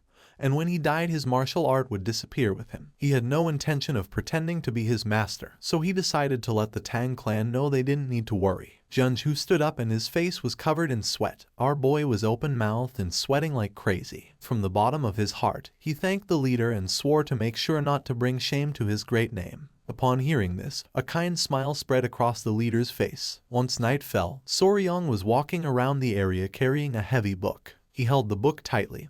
The alliance leader was granting him his own martial art. For now, Soryang had to keep it secret from everyone except for the elders of his clan, since if it were found out, he could become a target of the blood cult. He decided to return to the guest hall and thought that if he told Huyen she would be delighted. Just then, a man appeared and began watching him in silence. The man asked our boy to wait. With a curious gaze, Soryang turned around and saw the furious Xianghu staring at him. Soryang couldn't help but tremble. Xianghu took a step forward and with a serious look said that he had heard that Soryang had passed through the heavenly martial pavilion. He had come since he still hadn't received an answer regarding their duel. Our boy was in shock to see how persistent this guy was. With a sincere expression, Xianghu admitted that he wanted to know if Soryang was a man worthy of marrying Huyen. He wanted Soryang to prove it. With a nervous gaze, Soryang said that a duel was very dangerous. Pointing at the spear with his finger, Xianghu explained that he shouldn't worry about that, since he was going to remove the tips from his spear. With a piercing gaze, Soryang revealed that he was worried because he was afraid that Xianghu could end up dead. Both remained silent for several minutes, looking at each other. Soryang's words made Xianghu angry. He grabbed Soryang by the collar and with a furious gaze demanded to know what he had just said. Just then, something that was hidden in our boy's clothes started to move. Xianghu's attention fixed on it, leaving him somewhat confused. With a furious gaze, the small centipedes emerged from Soryang's clothes and lunged at Xianghu. At that moment, our boy caught the centipedes and asked them not to bite Xianghu. The arrogant Xianghu fell on his butt to the ground, his face filled with sweat and fear since he didn't know what was happening. Soryang approached him and with a smile mentioned that as he had told him it was dangerous. Soryang sat in front of Xianghu, making him start to sweat like crazy. With shining eyes, with an arrogant expression, Soryang made it clear that he had already forgiven him once. Xianghu began to pant heavily with fear and realized that Soryang was not joking. If our boy had not stopped the centipedes, he really would have died. Soryang stood up and began to show a penetrating gaze. Xianghu realized that he was a fearsome man. In Yan Xianghu's eyes, Soryang was like a monster. Our boy asked if he was okay, and at that moment, Hayan appeared and with a confused gaze asked what they were doing. Upon hearing her voice, Soryang's eyes widened in surprise, making him panic. With eyes shining with rage and a murderous intent, she questioned whether Xianghu was planning to harm Soryang. Resting his hand on Xianghu's shoulder, with a forced smile, Soryang explained that there had been a misunderstanding. He had gotten lost after leaving the pavilion, and at that moment Xianghu had appeared and offered to show him the way, so for this reason, they were together. Huyen began to ponder in silence. She did not know whether to believe that Xianghu had offered to show Soryang the way. Upon observing closely, she saw that the centipedes were restless. With a nervous gaze, Soryang placed one of the small centipedes on Xianghu's head and mentioned that after chatting he wanted to show the centipedes to Xianghu. So he had asked Xianghu to release a bit of killing intent and this was what had happened. Our boy explained that he was only joking with Xianghu. Xianghu was confused, but decided to play along with Soryang.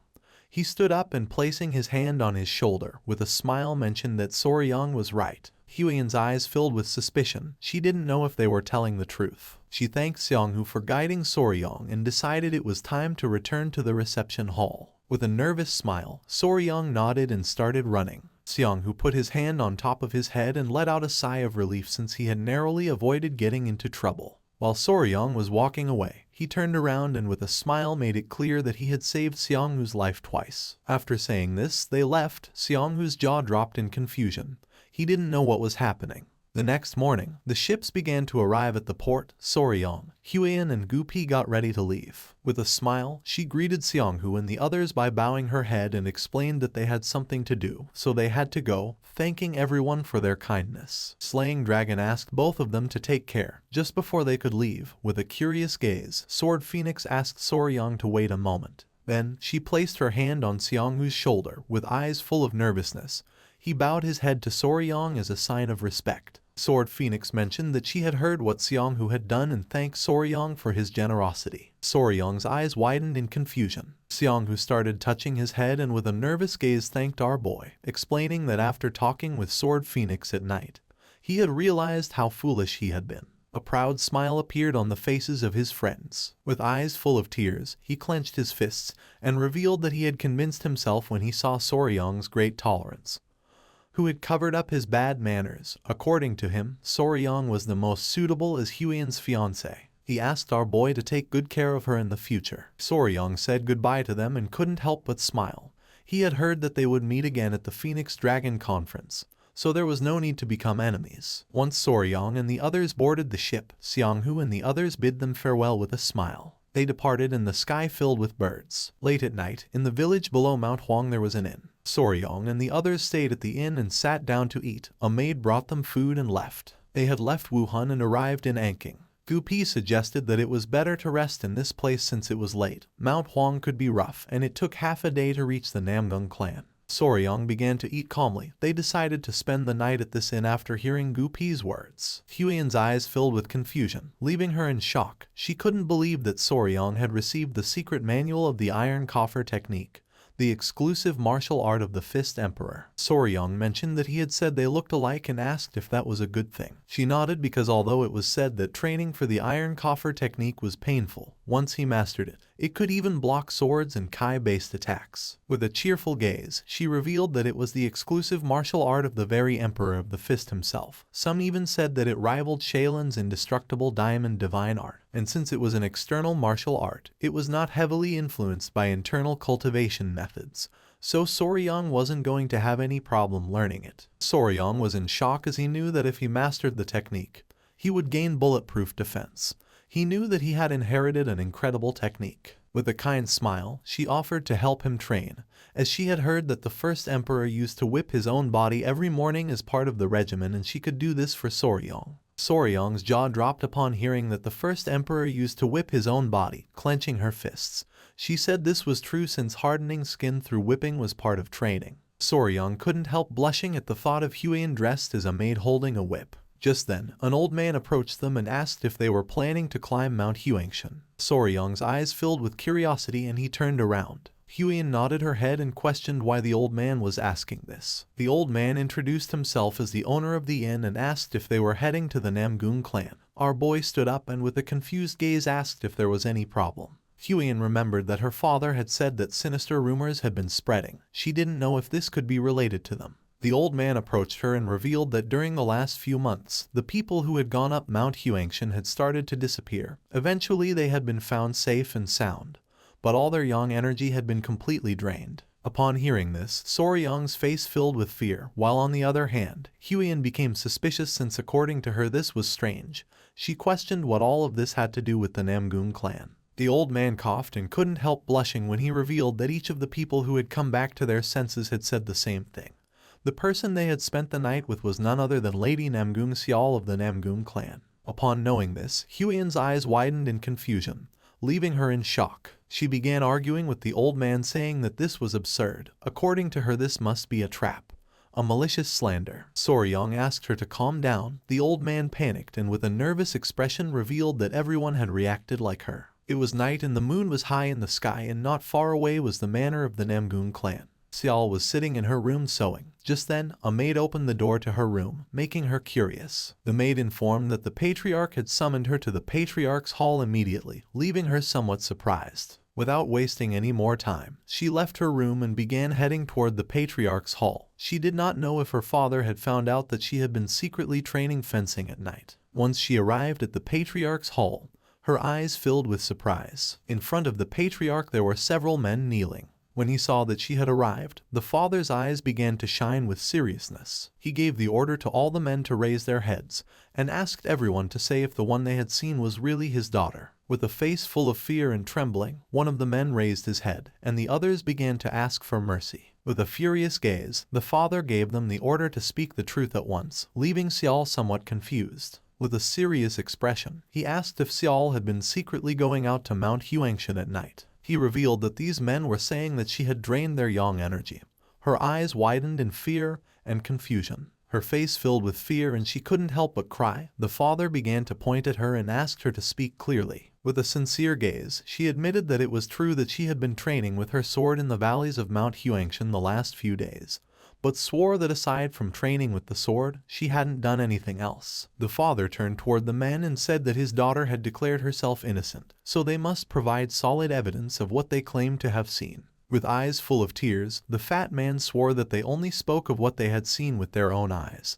They did not intend to insult the young lady. The other man began to cry since he didn't know what was happening in this world, nor if everyone had gone crazy or been possessed by spirits. Upon hearing this, the fat man's eyes filled with surprise. He stood up and said that there was a mole. The patriarch became curious and asked which mole he was talking about. Pointing at his chest, he revealed that the woman they had seen had a mole on her chest. With a curious expression, the father thought this was nonsense, turned around and asked Xiao if it was true. She put her hand over her mouth and her eyes began to shine with fear, leaving her in shock. Seeing her expression, the father couldn't help but get angry. He couldn't believe that this was true. Huiyan and Soryang left the inn and began to walk through the forest. Huiyan's face was full of rage. Our boy approached her and with a curious expression asked if she was still upset about what the innkeeper had said. Despite being so, she denied it. In front of them was Gupi, who carried all the luggage in his backpack. With a furious gaze, Huiyan turned around and made it clear that it was ridiculous to think that Namgung Xiao was absorbing men's masculine energy every night. Soryang's eyes widened in fear, realizing that she was upset. Huiyan let out a sigh. With a sincere expression, she apologized since she didn't want to get angry. But according to her, those rumors were nonsense. She revealed that Namgung Xiao could not have contact with men, leaving Soryang in shock. With a face full of sadness, Huiyan revealed that Xiao had a strange illness, and if she didn't constantly receive yin energy, her life expectancy would shorten. Due to that type of body, yang energy was like poison for her. That's why she was careful not to let any man get close to her. So spending each night with men was something impossible for her. With a confused gaze, Soryang realized that this scenario was like that of a fantasy heroine. He didn't know if this was going to end well. Several hours later, they arrived at the entrance of the Namgung Manor. With a serious gaze, the guard began looking at Soryang and asked what they had come for. Huiyan began whispering and her eyes started shining with seriousness, realizing that the family atmosphere in the Namgung clan wasn't good. So it was possible that the guards wouldn't allow them, and if they said they came to see Xiao without any reason. So she asked our boy to make something up. With a curious expression, Soryang decided to listen to her. Our boy approached the guards, coughed, and with his eyes shining with confidence said they had come to make a deal. The guards said nothing, and upon seeing this, Huiyan panicked since she didn't know what Soryang was saying. Seeing that the plan hadn't worked, our boy couldn't help but sweat. Just then, someone opened the door upon hearing the commotion. Upon seeing who this person was, Soryang and Huiyan's eyes filled with surprise, leaving them in shock. This person was Namgung Yoon. She was just as surprised to see Huiyan. Thanks to her, Soryang and the others entered the clan's manor, and Huiyan and Yoon began to dance with joy. Yoon was happy since it had been a long time since the last time she had seen Huiyan. With a smile, Huiyan mentioned that it had been 2 years since the meeting of the 7 families. With a confused expression, Yoon asked what Soryang meant by making a deal. Huiyan closed her eyes and let out a sigh. With a nervous expression, Soryang began to show a smile. Huiyan explained that they needed the ice jade, and she had heard last time that Xiao had it. Upon hearing this, Yoon felt somewhat surprised. With a sincere gaze, Huan mentioned that they really needed it, so they had come to see if they could get it. Yoon put her hands together and with a kind smile suggested first going to the patriarch's hall to talk about the matter with her father. She was sure that her father was going to be happy to see Huan after such a long time. Resting her hands on Soryong's shoulders, with a smile Huan revealed that she had brought something to exchange for the ice jade. Our boy's eyes widened in confusion. Yoon was in shock and asked if she wanted to exchange Soryong. Not long after, they went to the Namgun clan patriarch's hall. They told everything to the patriarch. He stood up and with a surprised gaze asked if it was true. His eyes widened in fear. He was in shock since he couldn't believe that they had brought an elixir that contained cold energy. Huan asked Soryong to show it. Upon hearing this, with a smile, our boy put his hand inside his clothes, took out the elixir, and placed it on the table. The patriarch's attention was fixed on it and his mind was filled with surprise. Inside the elixir there was something shining. With a curious gaze, the patriarch asked if he could take a closer look, and with a smile Soryong gave him permission. Soryong couldn't help but sweat. It was an elixir that he had brought very carefully, keeping it in his arms. He hoped that they would accept this exchange. The patriarch began to examine the elixir carefully, and mentioned that the purity of cold kai was very high. With this, she could endure at least 10 years. With a curious expression, Yoon asked if really it was so incredible. Because it was so valuable, the patriarch decided to exchange it for the ice jade. Upon hearing this, a joyful smile appeared on the faces of Huan and Soryong.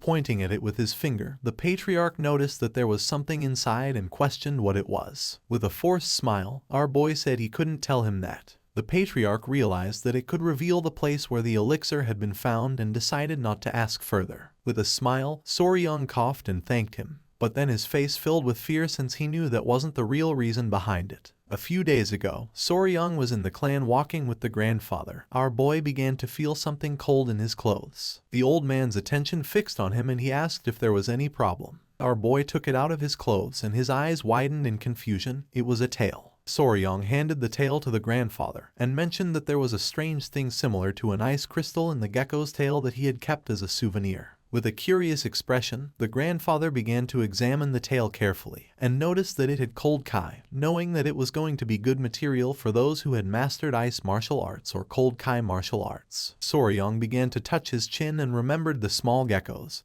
He thought they stored nutrients in their tails, like fate-tailed gecko. He would have never thought that it was actually cold kai. With a smile, the grandfather asked if Soryong wanted to try turning the tail into an elixir. Back in the present, our boy was in shock since he knew that a withered gecko's tail wasn't even worth mentioning. With a cheerful gaze, the patriarch asked Yoon to go tell her sister to exchange this elixir for the ice jade. Upon hearing this, she nodded. Now that they were already here, he asked them to rest a little. He had to organize a party to welcome the guests of his clan. He also noticed that Huan was close to Seol. He revealed that his daughter had gone through something difficult recently and wondered if she could comfort her while she was here. With a smile, Huan did not refuse. They stood up and Yoon decided to guide them to the guest residence. They left the mansion and began walking. With a smile, Yoon mentioned that thanks to Huan, her father was in a good mood. These past few days, they had been walking on thin ice. With a curious gaze, Huan asked what had happened to Seol since she had heard rumors near Mount Huangshan. Yoon's eyes filled with surprise upon noticing that she knew that. Her eyes began to shine with sadness because she didn't think Seol would do something like that. But since they hadn't been able to find any clues, she was locked in the confinement room and had to be marked with virginity sand to prove her innocence. Huan was in shock and Soryong was somewhat confused. Virginity sand was something women applied on their bodies to demonstrate that their body was pure. If you raise a gecko in a jar and feed it cinnabar, its body will turn red. Huan revealed that afterwards it was ground into powder and applied to the woman's body. If her body was pure, that blood mark could not be washed off even with water. Upon hearing this, Soryong's eyes widened in surprise and confusion. He was furious since identifying a maiden was the task of a unicorn, not that of a gecko. Seeing Soryong's expression, Huan panicked. Just then, they arrived at the place where Seol was, catching their attention. Soryong's eyes widened in surprise. Not far from them sat Seol with the blood mark still on her hand. With a smile, Huan greeted her. Upon seeing Huan, Seol couldn't help but go into shock. Yoon revealed that she had brought an elixir containing cold kai. Their father wanted her to exchange it for the ice jade. Yoon gave Seol the elixir. Her eyes widened with curiosity and her jaw dropped upon noticing the immense cold kai of it. She thanked them and decided to make the exchange, making Huion and Soryong feel happy. She took out the ice jade and handed it to Soryong. Our boy began to observe it carefully and couldn't help but smile. Just then, with a sad gaze, Seol let out a sigh. The attention of our boy and Huion focused on her. With a sincere gaze, Huion admitted having heard the rumors. She didn't believe that Seol would do something like that, so she asked her not to get too discouraged. With an expression full of sadness, she mentioned that there were many witnesses who knew where her mole was. Soryong's eyes filled with emotion upon realizing that this was a mysterious case. He put his hand over his face and couldn't help but smile. Our boy was an expert in this kind of thing, and in his previous life he was called Sherlock Faber when they played escape and deduction rooms. With a smile, he asked if Seol had ever bathed alone in a pond or river at night. She began to observe our boy and felt confused. With a serene expression, Huion asked if he wanted to know if someone had been spying on her. Soryong's jaw dropped when he realized she was right. With her face full of sweat, Seol admitted never having bathed outside, and even if they had seen her, they had no reason to defame her. The people who were in the reception hall were like family since they lived together in the village at the foot of the mountain. Yoon mocked Soryong, saying that he was wrong. Soryong's face filled with sweat. He couldn't believe that he had failed. He fell to his knees on the ground and begged for forgiveness. Just then, Huion noticed something. Putting her hands together and with a smile, she revealed that she had solved the mystery. According to her, there was only one probable explanation for this situation. Everyone's attention turned to her and all felt confused and curious. With a serious gaze, she revealed the probable explanation for this situation. With a serene expression, Huion decided to reveal the identity of the possible culprit. Everyone began to look at her with a curious expression. Huion remained silent until several seconds later, with eyes shining with confidence, she revealed that the culprit was a ghost. The faces of Yoon and Seol were filled with sweat and their eyes widened in surprise, leaving them in shock. Huion nodded her head. Soryong's eyes filled with confusion since he was thinking that she was going to say something profound. He didn't know why she suddenly started talking about ghosts. With a curious expression, Soryong began to touch his chin and started thinking about it. He remembered encountering the ghost of the blue-spotted centipede after it died, so this situation wasn't so absurd. Soryong extended his hand and asked Seol if by any chance she had touched or done something strange lately, like eating the inner core of a spiritual beast. Seol began to ponder and with a serious gaze revealed that she had recently touched an acorn and also a tree branch. Soryong and Huion began to sweat and felt confused, realizing that this was what they called idiotic charm. Seol's eyes widened in surprise. She clasped her hands and remembered something. She revealed that while she was training alone at night, she felt the presence of someone. It was as if someone had been watching her all the time. With a confused expression, Yoon asked her sister if this was true. Seol nodded her head. She had no doubt about it. She had clearly felt it. At first she thought it was Yoon, and when she went to check there was no one. She put her hand on her chin and couldn't help but wonder if she was being too sensitive. Soryong began to observe her, knowing that this was a suspicious situation. While they were distracted, a maid came running. Upon hearing her voice, the sister's attention focused on her. With a face full of sweat and while panting heavily, the maid revealed that something terrible had happened. Upon hearing this, with a worried expression, Seol asked what was going on. The maid clenched her fists and revealed that another villager had disappeared. She also mentioned that the warriors had left the clan's territory to begin the search. With a confused gaze, Yoon asked if this was true. Seol began to look down at the ground and couldn't help but feel furious. Soryong's attention fixed on her. With a calm expression, he asked if she was okay. Seol's eyes began to shine with determination. No matter what, she had to catch the ghost personally and avenge the affront against her lost chastity. Yoon clenched her fists and with a serious gaze asked her sister not to go, since if she sneaked out alone again and was caught, this time it was going to be a very serious problem. Seol started to think, and then with a smile, asked Yoon not to worry. Then she turned towards Soryong and Huion, and revealed that this time they were not going alone.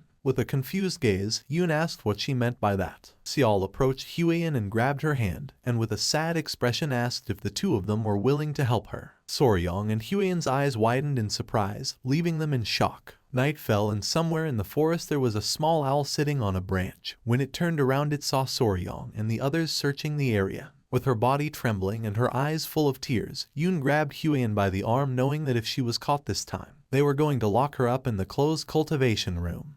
Then she thought she would be trapped there for at least half a year. Upon hearing this, Huion began to show a nervous smile. Yoon turned around and mentioned that Soryong must be helping her stop Seol. She didn't know how Soryong could fall in love with her so suddenly. Soryong's eyes widened in confusion, and he began to show a nervous smile. A moment before, Seol took out a golden ornament. She explained that it was a norigi made of knots.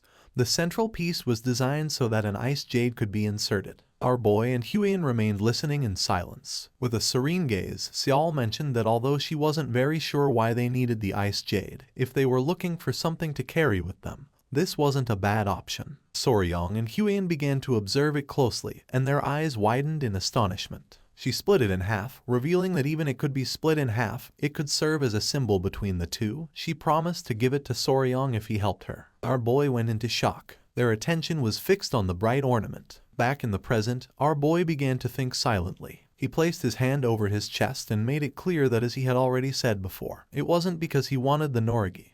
He simply wanted to protect Lady Seol's honor. Yoon's face filled with rage. She knew that Soryong was lying. Seol began to stare at her sister and asked her not to be so impulsive. While Hwayun was showing a forced smile, Yoon began to lose her mind since she didn't know what she should do. Several minutes later, they stopped walking. This was the area where she had felt someone's presence. There could be some kind of trace, so she decided to thoroughly check the area. Hwayun approached her and with a worried expression asked what they were going to do if the culprit really was a ghost. Seol began to show her sword and promised to cut the ghost with her sword imbued with the energy of destroying evil and revealing justice. Soryong began to observe carefully, realizing that this was intense. Just then, his eyes widened with curiosity and surprise as something caught his attention. Out of nowhere, fog began to appear in the area. Now none of them could see. Soryong began to look from side to side and became confused, not knowing what was happening. He began to shout and call for Seol and the others. He began to walk around the area without knowing if they had been separated.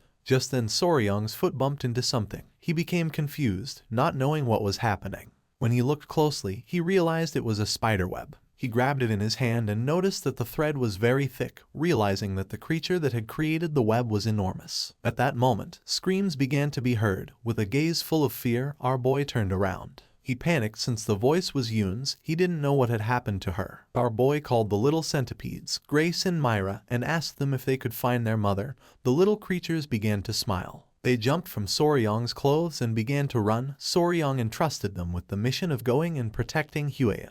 Our boy began to run through the forest, realizing that they were being dragged deeper and deeper into the forest. He didn't know why there were spider webs. He began to pant heavily, remembering that spiders were divided into two types, sedentary and wandering. The sedentary ones built a web and stayed in one place, while the wandering ones roamed like vagabonds. The forest was full of spider webs. He knew that no way, none of them wove flat webs on the ground, which meant this was not an ordinary spider. Red fog was all over the forest, and once the fog began to clear, with a serious expression Soryong decided to hurry and find Yoon and the others. Several seconds later, our boy stopped walking. The trees in front of him were full of cobwebs. He began to observe this and his eyes widened in confusion since he didn't know what was happening. At that moment he heard Yoon's voice, and when he lifted his head his eyes widened in fear. She was wrapped in spiderwebs and stuck to a tree. Upon seeing this, our boy panicked. With a surprised gaze, Soryong turned around and saw a woman sitting on top of a giant spider. The woman began to smile. It was Seol, with her eyes shining with evil. She started staring intently at Soryong. With eyes shining with evil, Seol began to show a smile. Soryong's face filled with fear. He was in shock since he couldn't believe what his eyes were seeing. The area was covered in webs. It was a type of ground spider that our boy had never seen before. It wove its thread on the ground, not the air, so he thought it was a new species. Soryong clenched his teeth and began to stare at Seol, who was sitting on top of the giant spider. He finally understood everything that had happened. What was in front of him, under the form of Namgung Seol, was a pedipalp disguised as the spider. A pedipalp was, in essence, a sensory or manipulation appendage of spiders, often mistaken for a leg but actually being a specialized organ attached to the head, used for touch, mating or prey capture. He observed how, with a slight slide, it was revealing its shoulders and acting seductively to attract him, and thought that this must be the result of evolution to attract male prey. Soryong began to blush and thought there was no need for that, since he had already been captivated. Yoon regained consciousness and tried to free herself from the silk that was wrapped around her body. Her attention was fixed on Soryong. She was furious to see that even he had fallen into the trap. Without hesitating for a second, our boy began to walk toward her. Seeing this, a smile appeared on the spider's face. With his face full of love, Soryang mentioned that she was very beautiful. Without wasting another second, he hugged the spider, leaving her in shock. Her eyes began to shine with evil, and with a smile, she prepared to attack Soryang. At that moment, our boy gave the order to one of the centipedes to bite. In the blink of an eye, the small centipede emerged from Soryang's clothes and bit the spider on the neck. She opened her mouth and began to scream in agony. Soryang moved away. The little centipede jumped and returned with our boy. With eyes full of tears, the spider reached out to Soryang and tried to ask for help. Her expression was too realistic, and for our boy it was not surprising that people fell into her trap. She put her hand on her neck and began to feel dizzy. Not long after, she collapsed to the ground. Soryang began to pant heavily and his eyes widened in confusion. He did not know if the poison had paralyzed her. Using a stick, Soryang began to touch the body of the spider. The venom of a centipede was a neurotoxin intended to paralyze other insects. He thought that although centipede-type insects had quite strong venom, the size of this creature should correspond to its toxicity, so it would be fine. He began to pet the spider and asked it not to be upset since he had saved it from being captured and killed by the villagers. Soryang's eyes began to shine with excitement, and without hesitating for a second, he began to hug the spider. He was happy because the spider had a bright red body, 4 large spots on its back, soft and dense fur like velvet. He began to pet it again. According to him, it was like a scarlet spider. With a curious expression, he decided to see how pretty the spider's face was. He wanted to know what shape it had, and thought that it maybe had big fangs like those of a tarantula. Soryang lifted her skirt, and at that moment, Huian appeared and with a furious expression gave him a powerful kick in the face. Our boy's eyes filled with confusion, leaving him in shock. Soryang's body flew off and crashed against a tree. With eyes shining with seriousness, Huian made it clear that the spider was a monster. She asked him to try to breathe while circulating his internal energy, asking him to do it slowly. She put her hand over her face and her eyes filled with fear, realizing that she had not controlled her own strength when attacking. Soryang began to gaze toward the sky.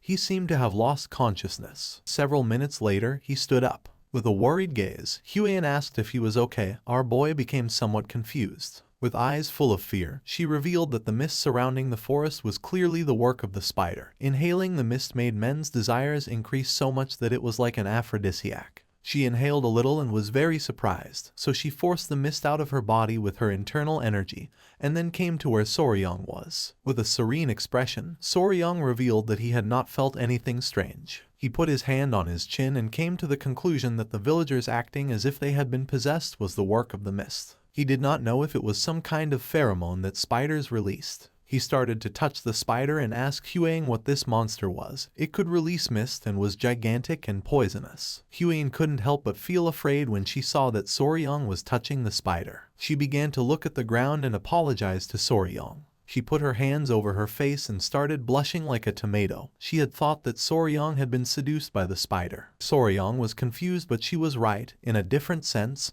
he really had been seduced. Soryang began to pet the spider's leg, explaining that he was only trying to observe the shape of the spider. According to him, the leg was very fluffy and cute. With her face full of sweat, she asked Soryang to stop petting the spider. She couldn't help but blush and, with a surprised look, began to remember something. A bright red body, 4 large spots on its back, and soft dense fur like velvet. Soryang's eyes widened in confusion. He didn't know why she was so nervous. Just then, someone coughed, making both of them turn curiously. With a confused gaze, Soryang turned around, and not seeing anyone, he couldn't help but wonder if the spider had made that sound. The voice started to sound again, making Soryang's eyes widen in surprise. It was Yoon, who still had her body wrapped in silk.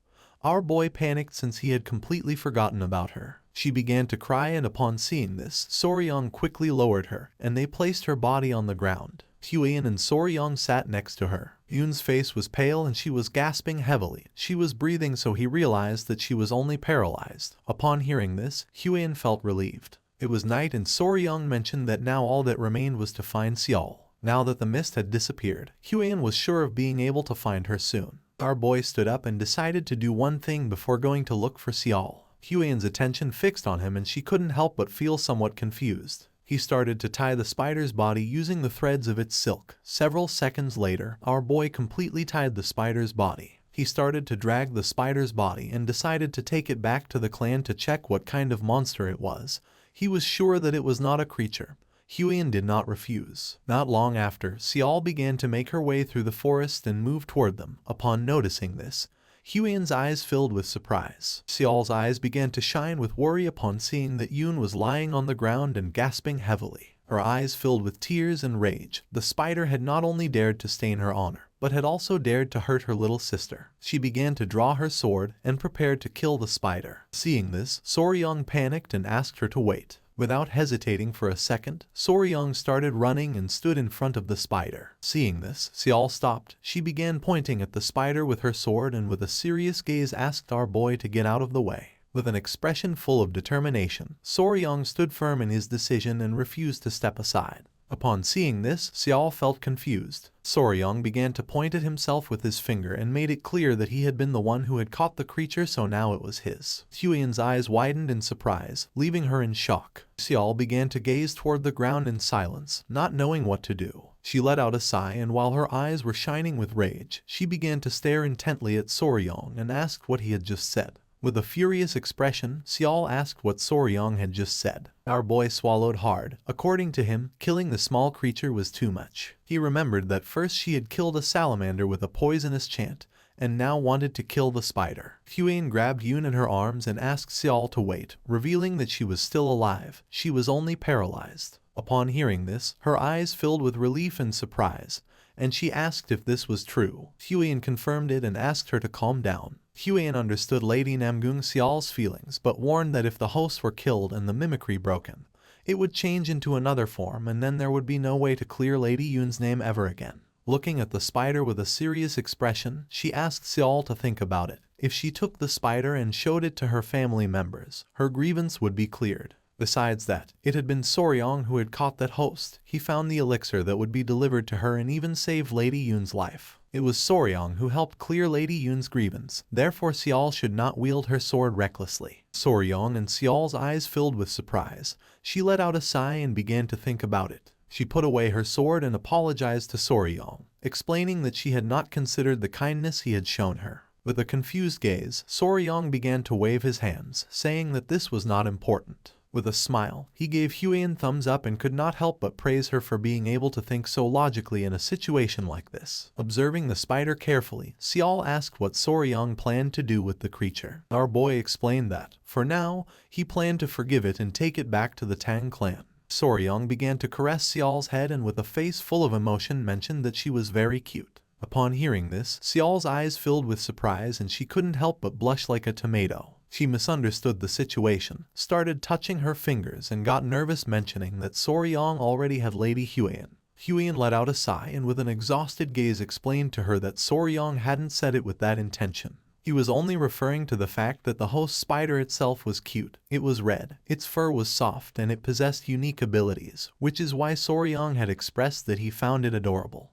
Upon hearing this, Xiao's eyes filled with fear. Soryang's attention, who was caressing the spider, focused on her, leaving him somewhat confused. It was night, and when he asked what the two of them were talking about, they changed the subject. At dawn, the spider and Lady Namgung Yun were safely transported with the Namgung family. Everyone was in shock since they had never seen such a large spider before. The patriarch panicked and began to draw his sword, furious upon learning that this creature had stolen his daughter's appearance and insulted her. Our boy asked him to calm down, explaining that now the misunderstanding about the lady would be cleared up and the rumors corrected. Upon hearing this, the patriarch decided to calm down, and Soryang realized that he and Xiao were alike. After all, they were father and daughter. The patriarch extended his hand to express his most sincere gratitude to the young warrior. He declared that it was as if he had saved the lives and honor of his two daughters and assured that the Namgung clan would never forget such kindness, so they would honor his wishes. Pointing at the spider with his finger, our boy mentioned with a smile that, just as he had said, he would take that guest with him. The patriarch showed no objection but mentioned that there was one thing that worried him. Upon hearing this, our boy became somewhat curious. The patriarch was in shock to see that the creature was still in the form of his daughter Xiao. He reasoned that, if that creature had stolen his daughter's appearance, it could also change into another form. Therefore, he asked if it could not at least adopt a different appearance. He never wanted to experience such doubts about his own daughter again. Soryang put his hand under his chin and began to ponder. He understood that, although he had secured ownership of the creature, there still remained the matter of image rights, and he wondered what should be done about it. Just then, he turned around and his eyes filled with surprise. Suddenly everything was becoming chaotic. He ran up to Gupi and asked what was happening. Gupi reported that the crowd was very agitated. 3 old men appeared, visibly furious. They began shouting, referring to the creature as a cunning little thing and a bastard who had been imitating the young lady's appearance. They demanded to know what they were doing and why they weren't killing it. With a serious gaze, Gupi extended his hand and asked them to watch their words. He reminded them that this guest had been captured by his clan and asked if they were daring to defame the property of the clan. Upon hearing this, the old men panicked and begged for forgiveness. Soryung crossed his arms. Now that the misunderstanding was already cleared up and it seemed that almost everyone who needed to see it had already done so, he explained to Gupi that they should not accept anyone else, as he was concerned that the creature could be hurt if this continued. Gupi nodded his head and gave the order to the guards to close the entrance. Once the people left, the guards closed the entrance. But just then, someone appeared and asked them to wait. It was a bald old man with a cane, who was gasping heavily and whose eyes were full of fear. He began to cough and asked if he could take a quick look. The guard explained that he had orders from above and couldn't do anything about it. With his face full of sweat, the old man explained that he was just going to take a look for a moment. The guard started touching his head and mentioned that it wasn't allowed. With a smile, our boy asked the guard to show him, since he realized that he had come a long way despite his poor health. The old man's eyes filled with surprise and with a grateful expression, he thanked our boy. The old man approached the spider and began to observe it carefully. Soryung and the others remained silent. The old man's eyes filled with tears, and upon seeing that it was true, the spider's attention focused on him and its eyes widened in surprise. The old man turned around and asked if Soryung was going to kill the spider as the others said. With a calm expression, Soryung replied that he would by no means do so. He explained that it was a precious creature and he planned to take it to Sichuan to raise it properly in the Tang clan. Although its diet might seem unusual, it was simply a guest. According to him, this was something predetermined by the heavens, and it wasn't the little creature's fault. The old man's eyes filled with tears of joy, since he had never heard anyone say something like that. He decided to trust him. Without wasting any more time, the old man began to untie the ropes that were around the spider. Seeing this, Soryung and the others panicked. With eyes shining with concern, our boy revealed that this was very dangerous. After untying the spider, the old man began to caress it, and the spider's eyes began to shine with joy. With a confused gaze, Soryung let out a sigh. For him it was not surprising, since from the beginning he had felt that a familiar aura emanated from him. He began to observe the old man closely, realizing that he was a kindred spirit. There was no doubt about it, he was an enthusiast. The old man revealed that the name of the spider was Yowa. He explained that one day, after losing his entire family to the plague and falling into despair, he had found the little creature, who at that time was only about as big as his fist,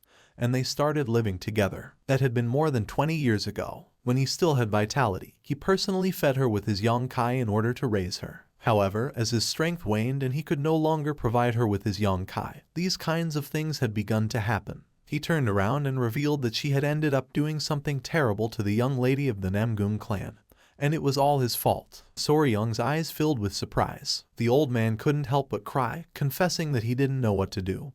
He had been wandering in anguish, but now that a gentleman as kind as him had taken her in, he could finally rest easy, so he begged him to please take good care of his Yowa. Soryung greeted the old man with respect, bowed his head before him and promised to raise her well. With tears in his eyes, the old man explained to Yowa that he was already old and could no longer take care of her. He asked her, please, to follow Soryung and live a long life. Yowa and the old man gave each other a hug, and the creature's eyes filled with tears. Soryung felt moved and couldn't help but cry, amazed that a pet could understand human speech and respond to emotions in that way. He wondered how much time they must have spent together, realizing that the old man had truly treated and treasured her like a daughter. He reached out his hand and asked the old man to please stop. He asked if he would consider following them to Sichuan, suggesting that it might be better for them to go together instead of simply parting ways. The old man refused and, with tears in his eyes, explained that he deeply appreciated his words, but he was no longer young enough to endure such a long journey. Besides, his family's graves were here, so it was impossible for him to leave this place. Soryung began to touch his head and, with a smile, asked the old man if he could share the experience he had acquired raising Yowa, explaining that it was the first time he dealt with a creature like that. The old man promised that he would answer anything he asked to the best of his knowledge. Our boy began to blush and, with a nervous expression, admitted that what aroused his curiosity the most was undoubtedly Yong-kai, and asked how it was provided. The old man extended his finger and Yoa began to suck on it. He decided to show him directly how it was done, explaining that the finger was simply inserted in that way. He added that apparently even just sleeping together was enough to transmit Yong-kai. The form of the host began to change and everyone's attention was fixed on her. The old man revealed that when Yong-kai was transmitted in this way, the creature would transform into the form it considered most beautiful in the eyes of its owner. Yoa took the form of a beautiful woman. It was the appearance of the old man's late wife when she was young. He had wanted to see that face before dying and, upon achieving it, he felt relieved. With a curious gaze, the old man asked if Soryong wanted to try. Our boy approached her and began to ponder silently. Our boy inserted his finger into Yoa's mouth, and not long after, her form began to change again, causing Soryong's eyes to widen in surprise. His eyes began to shine with excitement as he wondered what form it would take, assuming that, naturally, it would be Lady Huiyan's. The spider began to change shape, and upon seeing the form that it had taken, the old man and Soryong went into shock. Goopies and the patriarch's eyes filled with fear and surprise. They asked if that new form was to her liking. The spider began to change shape and took the form of a wooden doll. The old man's eyes widened in confusion and surprise. According to him, this form was, without a doubt,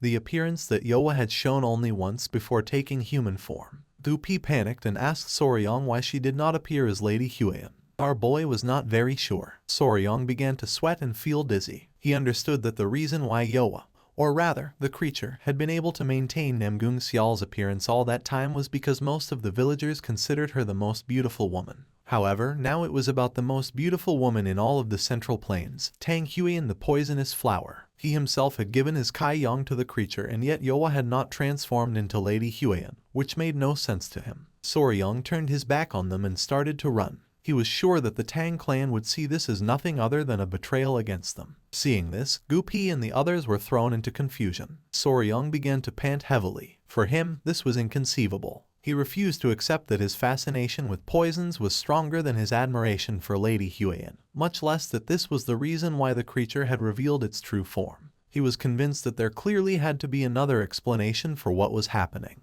At the same time, Huang was in Namgung Yun's room at the guest residence. On the bed lay Yun. Not long after, Soryong opened the door running. Upon noticing this, Huang's eyes filled with confusion and surprise. She didn't know what was happening or why he was so out of breath. Soryong said he had a favor to ask her. With eyes shining with seriousness, he asked if he could hug her. This made her blush like a tomato. With a forced smile, Soryong began to wave his hands and asked her please not to misunderstand him, saying that it wasn't like that. Although later, changing his mind, he considered aloud that maybe a misunderstanding wouldn't be so bad after all. She stood up and clenched her fists and couldn't help but get nervous upon realizing that in the end he had found out. She put her hands over her face and revealed that she had not intended to hide it on purpose. She had only read about it in books, so she was not sure herself, and, consequently, had not been able to say anything. Soryong became confused since he did not know what she was talking about. She began to gasp and decided to talk about that spider, revealing that it was one of the 10 great venomous creatures of the Central Plains, the human-faced spider. Our boy was paralyzed, not knowing how to react. His eyes filled with surprise. He could not believe that Yoa was one of the 10 great venomous creatures of the Central Plains. With an embarrassed look, Huiyan began to touch her fingers and swore that she had never intended to deceive him. She had only thought it would be better to be sure first, because of the promise they had made in the past. Soryong began to observe her carefully, realizing that this was the reason why she had been hesitating. She began to approach Soryong knowing that a promise was a promise. Without hesitating for a second, she gave our boy a hug. Soryong couldn't help but blush like a tomato, but then someone coughed, making his eyes widen in surprise. It was Yun who was awake and, with an embarrassed expression, asked if she should give the two of them some space. Seeing that she was awake, our boy panicked, and upon seeing his expression, she got nervous and started to gaze off to one side. It was already daytime and the sun was shining high in the sky. And 2 days later, Soryong began saying goodbye to Xiao and the others. Xiao began waving goodbye to them and thanked them deeply, promising she would never forget that debt of gratitude. The incident came to an end, and they departed from the Namgung clan. Fortunately, after Yoa consumed Soryong's Yong-kai, she transformed into the appearance of Lady Huiyan. He assumed they would no longer have to worry about those piercing gazes. With a kind smile, he asked her if she was okay, asking her to hold on a little longer and assuring her that he would let her out as soon as they arrived. Upon hearing this, Yoa couldn't help but feel happy. Yoa was inside a cage. Gupi reached out his hand and asked Soryong if he had any idea about the next part of the journey. Soryong explained that originally, after recovering the ice jade, he had been planning to head directly to Mount Gonga, where the fat-tailed geckos lived. But now that they had brought Yoa along, he was debating whether they should stop by the Tang clan first, since he wasn't sure if Yoa could endure an even longer trip. Yoa began shaking her head no, and upon noticing this, Soryong became confused, not knowing if she was okay. Her eyes began to shine with worry. Soryong approached the cage and a tear formed in his eyes.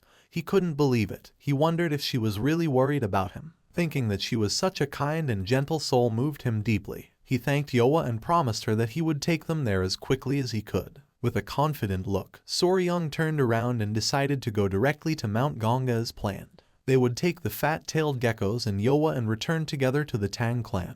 Gupi nodded his head. They began sailing down the river. The sky was full of seagulls, and our boy was enjoying the views. Two people who were on the ship began to talk to each other. One of them asked the other if he had heard the news that, apparently, the leader of the alliance had personally led the Blue Dragon unit on an expedition this time. The other mentioned that he had heard that the guys captured during the recent raid on the Blood Cult base had revealed information about the locations of other fortresses. With a worried expression, the boy with a ponytail revealed that he had heard there were barely any casualties in that battle, which seemed quite incredible to him. It was said that someone had managed to create a poisonous mist that only affected members of the Blood Cult. Soryong was in shock since they were talking about him. With a curious gaze, the boy with the ponytail asked his friend who had accomplished such an incredible feat. The friend mentioned that since there was a possibility that the cult could retaliate, the alliance had decided not to reveal his identity. Whoever it was, he was nothing less than a hero, and he had decided to admire that person from that moment on.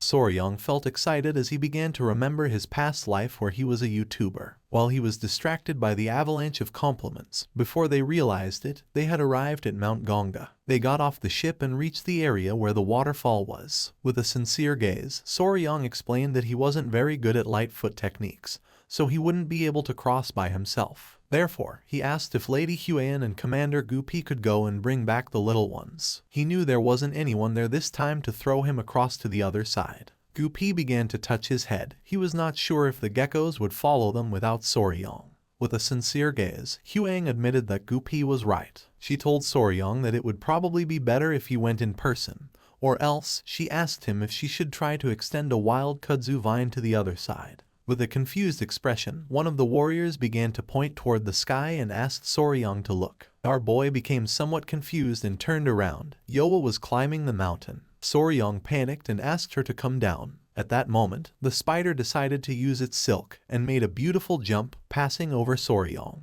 She landed in front of them. The eyes of Soryong and the others were full of surprise. Yoa began to stretch her arms, and Soryong's attention was fixed on her. He wondered if that was ballooning and if Yoa was telling him that she could also fly because she was a spider. Ballooning. Most people didn't know it, but spiders, despite not having wings, were insects that could fly. By giving their body to the wind, they could fly dozens or even hundreds of kilometers. This phenomenon was called ballooning. Sometimes, while walking down the street, if one suddenly felt like they had walked into a web suspended in the air, that was the trace left by ballooning. His eyes widened in amazement upon realizing that Yoa could also do ballooning. An idea came to his mind. Not long after, Yoa hugged Soryong, and with a jump and using ballooning, they reached the waterfall. Our boy was happy to see that this had worked. He couldn't help but hug Yoa since, according to him, she was incredible. He didn't know how she could be so ridiculously versatile. Yoa began to show a smile. With an annoyed look, Huang approached them and expressed her discomfort with the hug to Soryong. She explained that, since Yoa had her appearance, the situation made her feel as if it were herself who was being cradled,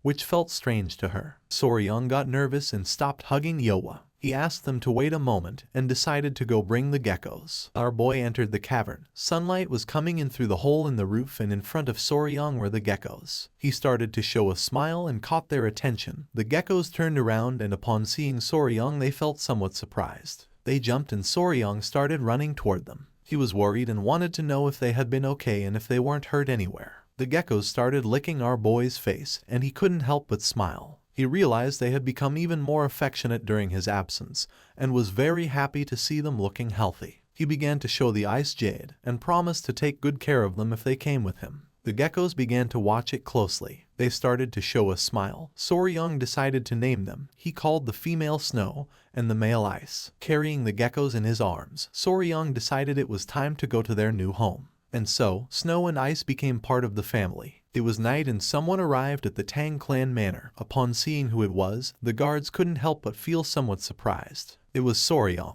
Gupi, Lady Huang, and Yoa, who was in the form of Huang. The guards were somewhat surprised to see two Huangs. Upon observing closely, they realized that Yoa was a spider, and they couldn't understand why this creature had the appearance of Lady Huang. Soryang coughed, and with a confident expression asked the guards to announce to the elders of the clan that the proud official son-in-law of the Tang clan had arrived. Furthermore, he instructed them to inform that he had captured, then corrected himself and clarified that he had actually brought with him one of the 10 great poisonous creatures. Upon hearing that Soryang had brought one of the 10 great poisonous creatures, the guards could not help but go into shock and decided to report it immediately. They launched a flare to announce that Soryang had returned with one of the 10 great poisonous creatures. Not long after, the patriarch, his wife, the grand patriarch, and the clan elders began running towards Soryang. The great patriarch remembered that Soryang had said he would go look for food for the lizards, questioning with disbelief how, instead of this, he had ended up bringing a spider. The patriarch demanded to know where Soryang had been and what he had been doing.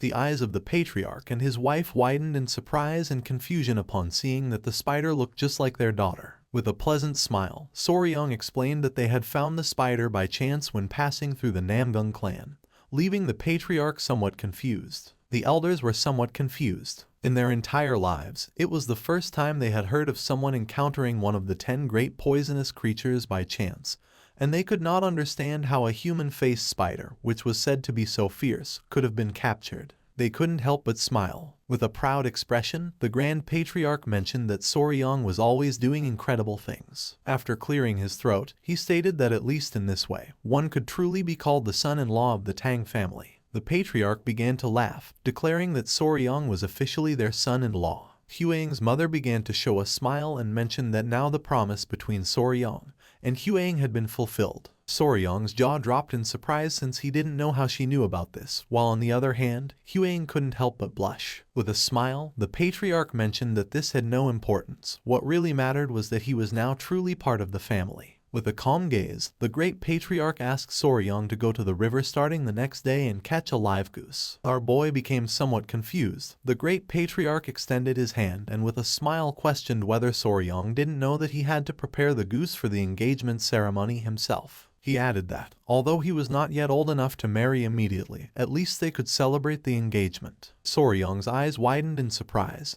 He didn't know what to say. The patriarch began to show a finger and explained that once this was done, even if one day he stopped liking Huang, he wouldn't be able to run away. Huang became nervous and couldn't help but feel embarrassed. She asked her father to stop talking about the subject. They began to chat among themselves. A smile spread across Soryang's face. He caught everyone's attention, making them turn around. Soryang greeted them with respect, and upon noticing this, a proud smile spread across their faces. Huang couldn't help but clench her fist and feel excited. With a confident smile, Soryang declared that, as a member of the Tang clan of Sichuan and as the official son-in-law of the Tang clan, he hoped to get along well with everyone from now on. Thus, once they arrived at the Tang clan, the first thing Soryang did was assign places where the children could stay. First, Yoa chose as her residence a large tree next to the well within the village of the Tang clan. Because lizards behave similarly to dogs, he didn't want to separate them, and instead of sending them to the garden of poisonous creatures,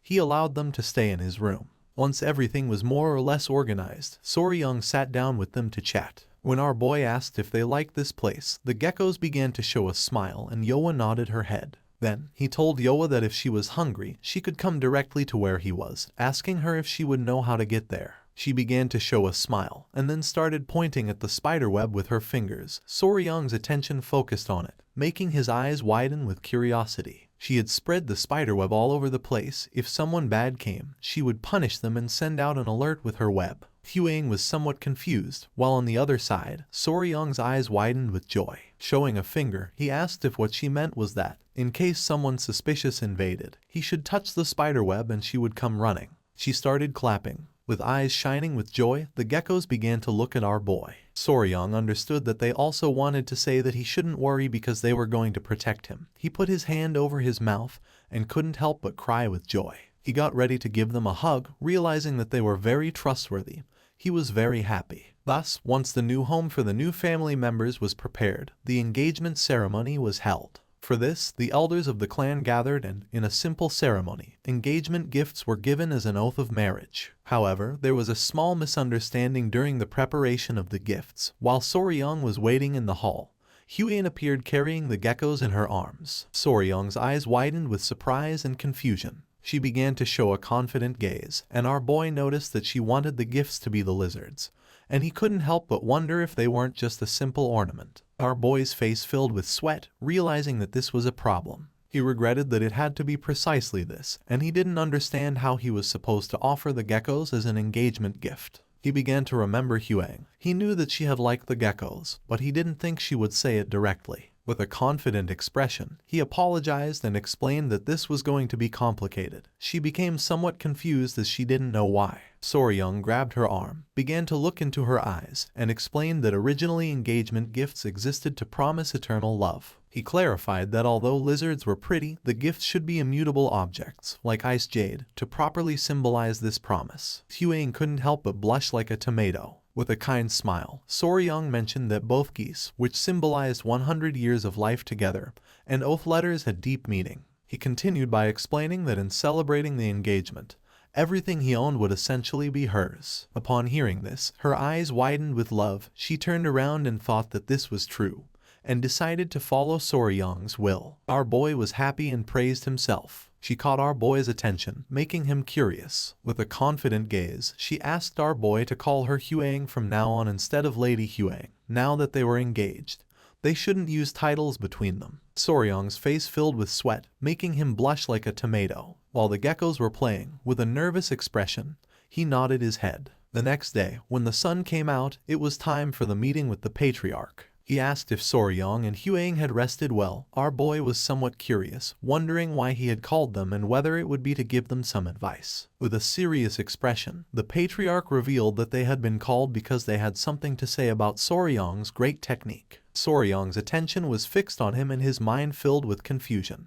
Huang explained to our boy that the great technique consisted of learning the internal art of the Tang clan and accepting the poison. Soryang realized that she was referring to the 10 poisons. With a smile, the great patriarch explained that this time it had been a very good thing for Soryang to bring the spider with a human face, since being the weakest among the 10 great poisonous creatures, it was the best one to accept first. Soryang questioned if he was now going to train the great technique. The patriarch shook his head and mentioned that Soryang had said he would use the 10 great poisonous creatures for the great technique, but he originally had another proposal. Our boy's eyes widened in surprise and confusion. With a serene expression, the patriarch revealed that upon reviewing the poisons Soryang had and those he would bring, he had remembered something the clan had forgotten for a long time. With a smile, he asked if Soryang knew what 5 poisons meant. Soryang's eyes widened with uncertainty, wondering if he was referring to the 5 poisons return technique that he had learned. The patriarch nodded his head.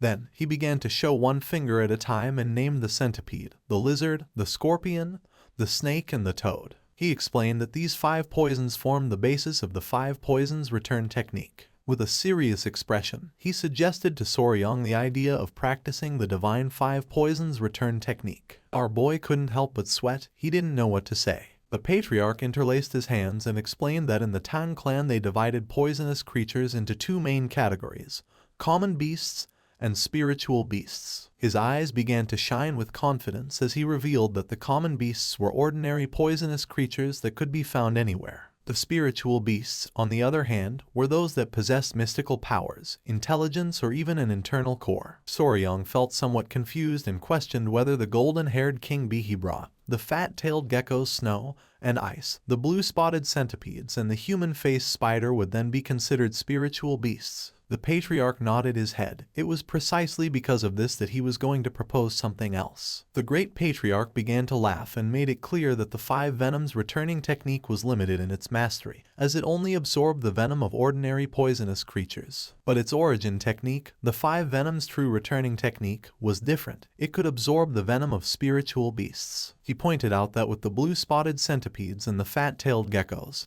he already had 2 of these beasts prepared. If they also managed to obtain the venoms of the snake, scorpion, and spiritual level toad, then all conditions would be met to master the 5 venoms returning divine art. That was why he suggested training in said divine art. Soryong's eyes widened in surprise.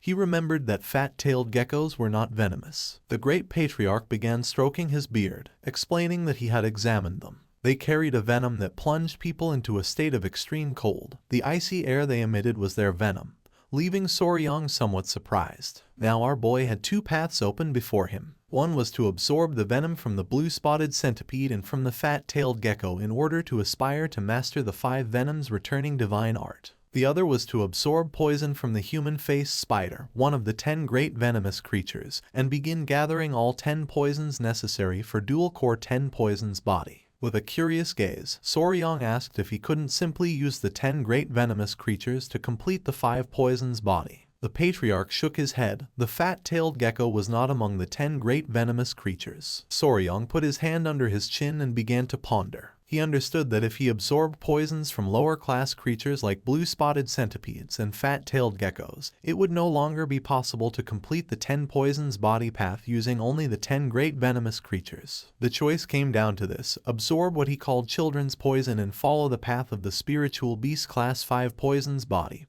or collect the 10 great venomous creatures and fully commit to the 10 poisons body path. Huang began observing our boy closely, not knowing what he had in mind. Soryong realized that this was like choosing a skill tree in a game. He remembered well from his past life, when playing RPGs, that the most important thing was always the skill tree. This choice determined whether one became a useless character or a god-level character. The patriarch asked our boy to think it over carefully. He explained that the 5 venoms returning divine art was an incredible martial art, and without truly heavenly luck, not even he would encounter the 10 great venomous creatures, much less tame them. Soryong came out of his thoughts and couldn't help but get nervous, not knowing what to do. He was torn between taking the easy and fast path of the 5 poisons body, or the arduous and punishing path of the 10 poisons body, one that would allow him to reach even greater heights. Our boy started going crazy, falling into a spiral of indecision. A few hours later, Soryong was still thinking about what to do. Huang's attention turned to him, and she couldn't help but feel somewhat confused. She called his attention and mentioned that if it was because of that promise, he didn't have to tie himself to the 10 poisons body. The 5 venoms returning divine art was more than enough, since it was an incredible martial art in its own right. While her eyes were shining with concern, she asked our boy not to rush into a decision out of anxiety. She assured him that, no matter which path he chose, he would still be Soryong. Upon hearing this, Soryong turned around, and while his eyes were shining with sincerity, he was honest and said that even the patriarch had mentioned that the preparation process was the same in both cases and only the final poison changed. He decided to take his time to think it through. A few days later, Soryong was lying in bed. Even though 2 days had passed while the grand technique was being prepared, he still couldn't decide easily. While the geckos were playing, our boy, completely undecided, asked them what they thought he should choose. Just then, Huang opened the door to Soryong's room with a surprised expression. Our boy became somewhat curious and asked what was going on. With her face full of sweat, she revealed that the blue-spotted centipedes were about to shed their skin again. Soryong got out of bed and his eyes widened in surprise. Without wasting any more time, he went to the pavilion where the centipedes were. Upon seeing them, both he and Huang felt tenderness. The creature's skin had become hard as stone. Soryong remembered that they had been growing very fast lately and hadn't thought that the second shedding would begin so soon. With a curious smile, Huang asked if the appearance of the blue-spotted centipedes would change again. With a confident smile, Soryong nodded his head, revealing that this time, blue spots would start to appear on their bodies. Our boy's eyes filled with excitement. Just the idea that they were becoming like their mother made his heart race wildly. Huang began to show a kind smile. She was very eager to see how the centipedes would change. Soryong was sure that they were going to be even cuter than before. Just then, his eyes widened in surprise and his attention focused on them. Suddenly he realized that this was not something to celebrate. What if they didn't manage to finish drying their bodies in time for the day when the grand technique would take place? Soryung put his hands on top of his head and couldn't help but feel worried. He knew that ordinary centipedes took an entire day to dry their bodies, and based on the last molt, this process would definitely take even more time. Huang's attention was fixed on our boy and she couldn't help but feel somewhat confused. Soryung knew that the venom of fat-tailed geckos was special and needed proper preparation before it could be extracted. He had debated between using the venom of the blue-spotted centipedes or Yoas for the first dose. But if this happened, then he could no longer use the venom of the blue-spotted centipedes. Our boy began to think. He understood that if he tried to forcefully extract the venom now, something would go wrong. However, he also couldn't just sit around waiting for their bodies to harden. He started imagining Yoa, the gecko, and the centipede in a ring, with Yoa raising her fist. It was then when he realized why in hell he had been tormenting himself over these past few days. 2 days later, the grand technique prepared for him was finally carried out. The ritual took place in the grand technique hall, deep within the hall of 10,000 poisons of the Tang clan. He had considered postponing it for the sake of the blue-spotted centipedes, but the preparation for the grand technique was so meticulously complex that delaying it simply wasn't an option. The process was elaborate. First, hundreds of decoction cauldrons were used, each to boil different herbs and extract their medicinal essences. Then, these extracts were cooled and gathered into a massive jar. This constituted the first step. Next, into that jar, a precise mixture of various poisons and blood from poisonous beasts was added. Although this might sound simple, working with hundreds of herbs, poisons, and blood, each with its own volatile properties, and managing them all at once in perfect harmony was an extraordinarily difficult undertaking.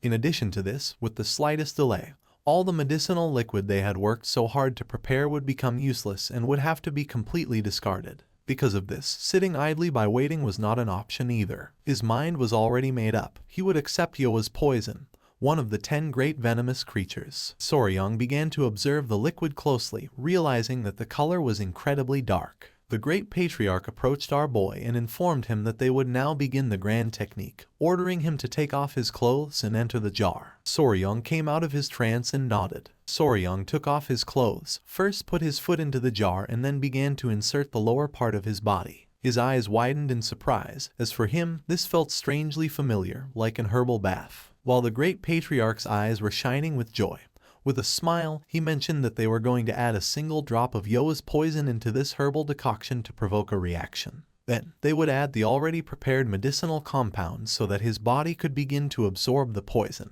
The great patriarch began to laugh, revealing that normally the process would be unbearably painful. Luckily, Yoa's poison was of a paralyzing type, so it wouldn't hurt too much. Upon hearing this, Soryung felt somewhat worried and couldn't help but sweat. The patriarch decided to go look for the rest of the necessary ingredients and asked him to wait a moment. After saying this, they left the room, leaving Soryung alone. Not long after, Huan, who was carrying the geckos in her arms, and Yoa entered the room and greeted our boy with a smile. With a cheerful expression, Huang revealed that the centipedes were awake, they had shed their skin, now had spots, and their bodies were emitting an intense glow. The centipedes began to play, and Soryung noticed that Nova, Myra, and Grace were now even more adorable. They began to climb onto the jar in which Soryung was submerged. The change was not as drastic as he expected. In fact, their appearance now resembled that of pillow-shaped stuffed animals, which, in a strange way, made them even more adorable. The centipede's attention was fixed on the liquid. Soryung started laughing since he realized that it must be strange for them to see their father inside there. He knew it was dangerous, so he asked them to stay with Huang.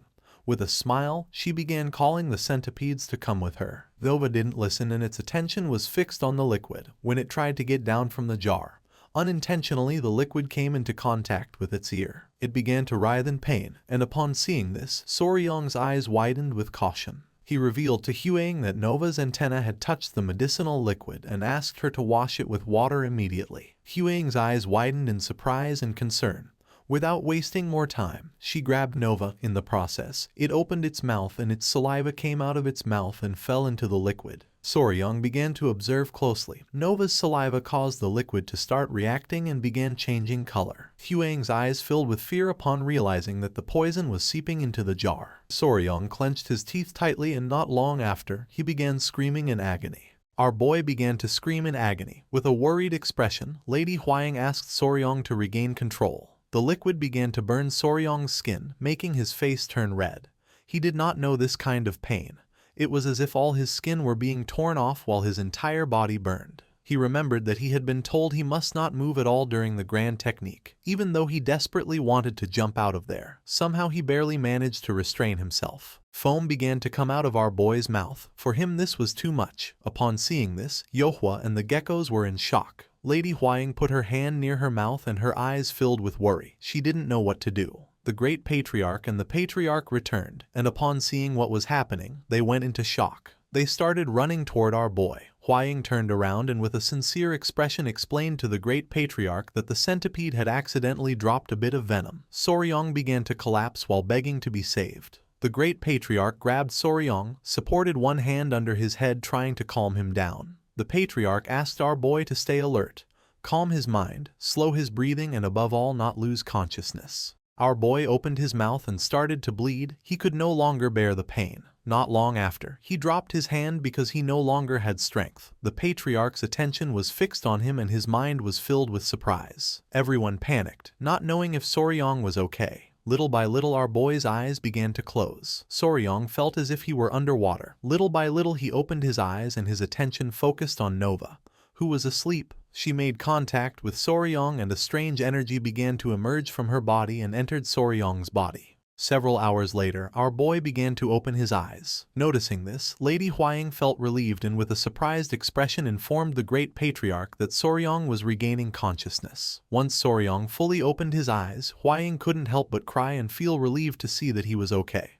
While on the other hand, the grandfather began to show a kind smile. Soryong started touching his head and realized that he was in the same place. With a worried expression, Huaying asked if he was okay. The Great Patriarch explained to our boy that, fortunately, he had guided his internal chi directly through his Baihui point, so he managed to overcome the worst. He informed him that the grand technique had also ended safely and successfully, and that, although it was not Yohua's poison, in the end he had accepted instead the centipede's poison. Soryong put his hand on top of his head and let out a sigh, realizing that, after all, Nova wanted her father to learn the 5 poisons body. With a worried gaze, he asked if Nova was okay, since he remembered that Nova's antenna had been exposed to the substance. Huaying and the Great Patriarch were somewhat surprised. She explained that she had washed Nova's antenna immediately. She did it anxiously, not knowing whether Soryong would live or die. Soryong's attention was fixed on her and his eyes widened with concern. She turned her gaze to the side, as she was angry. Our boy panicked, knowing that right after the engagement ceremony, he should have gone to see Huaying, his fiancée.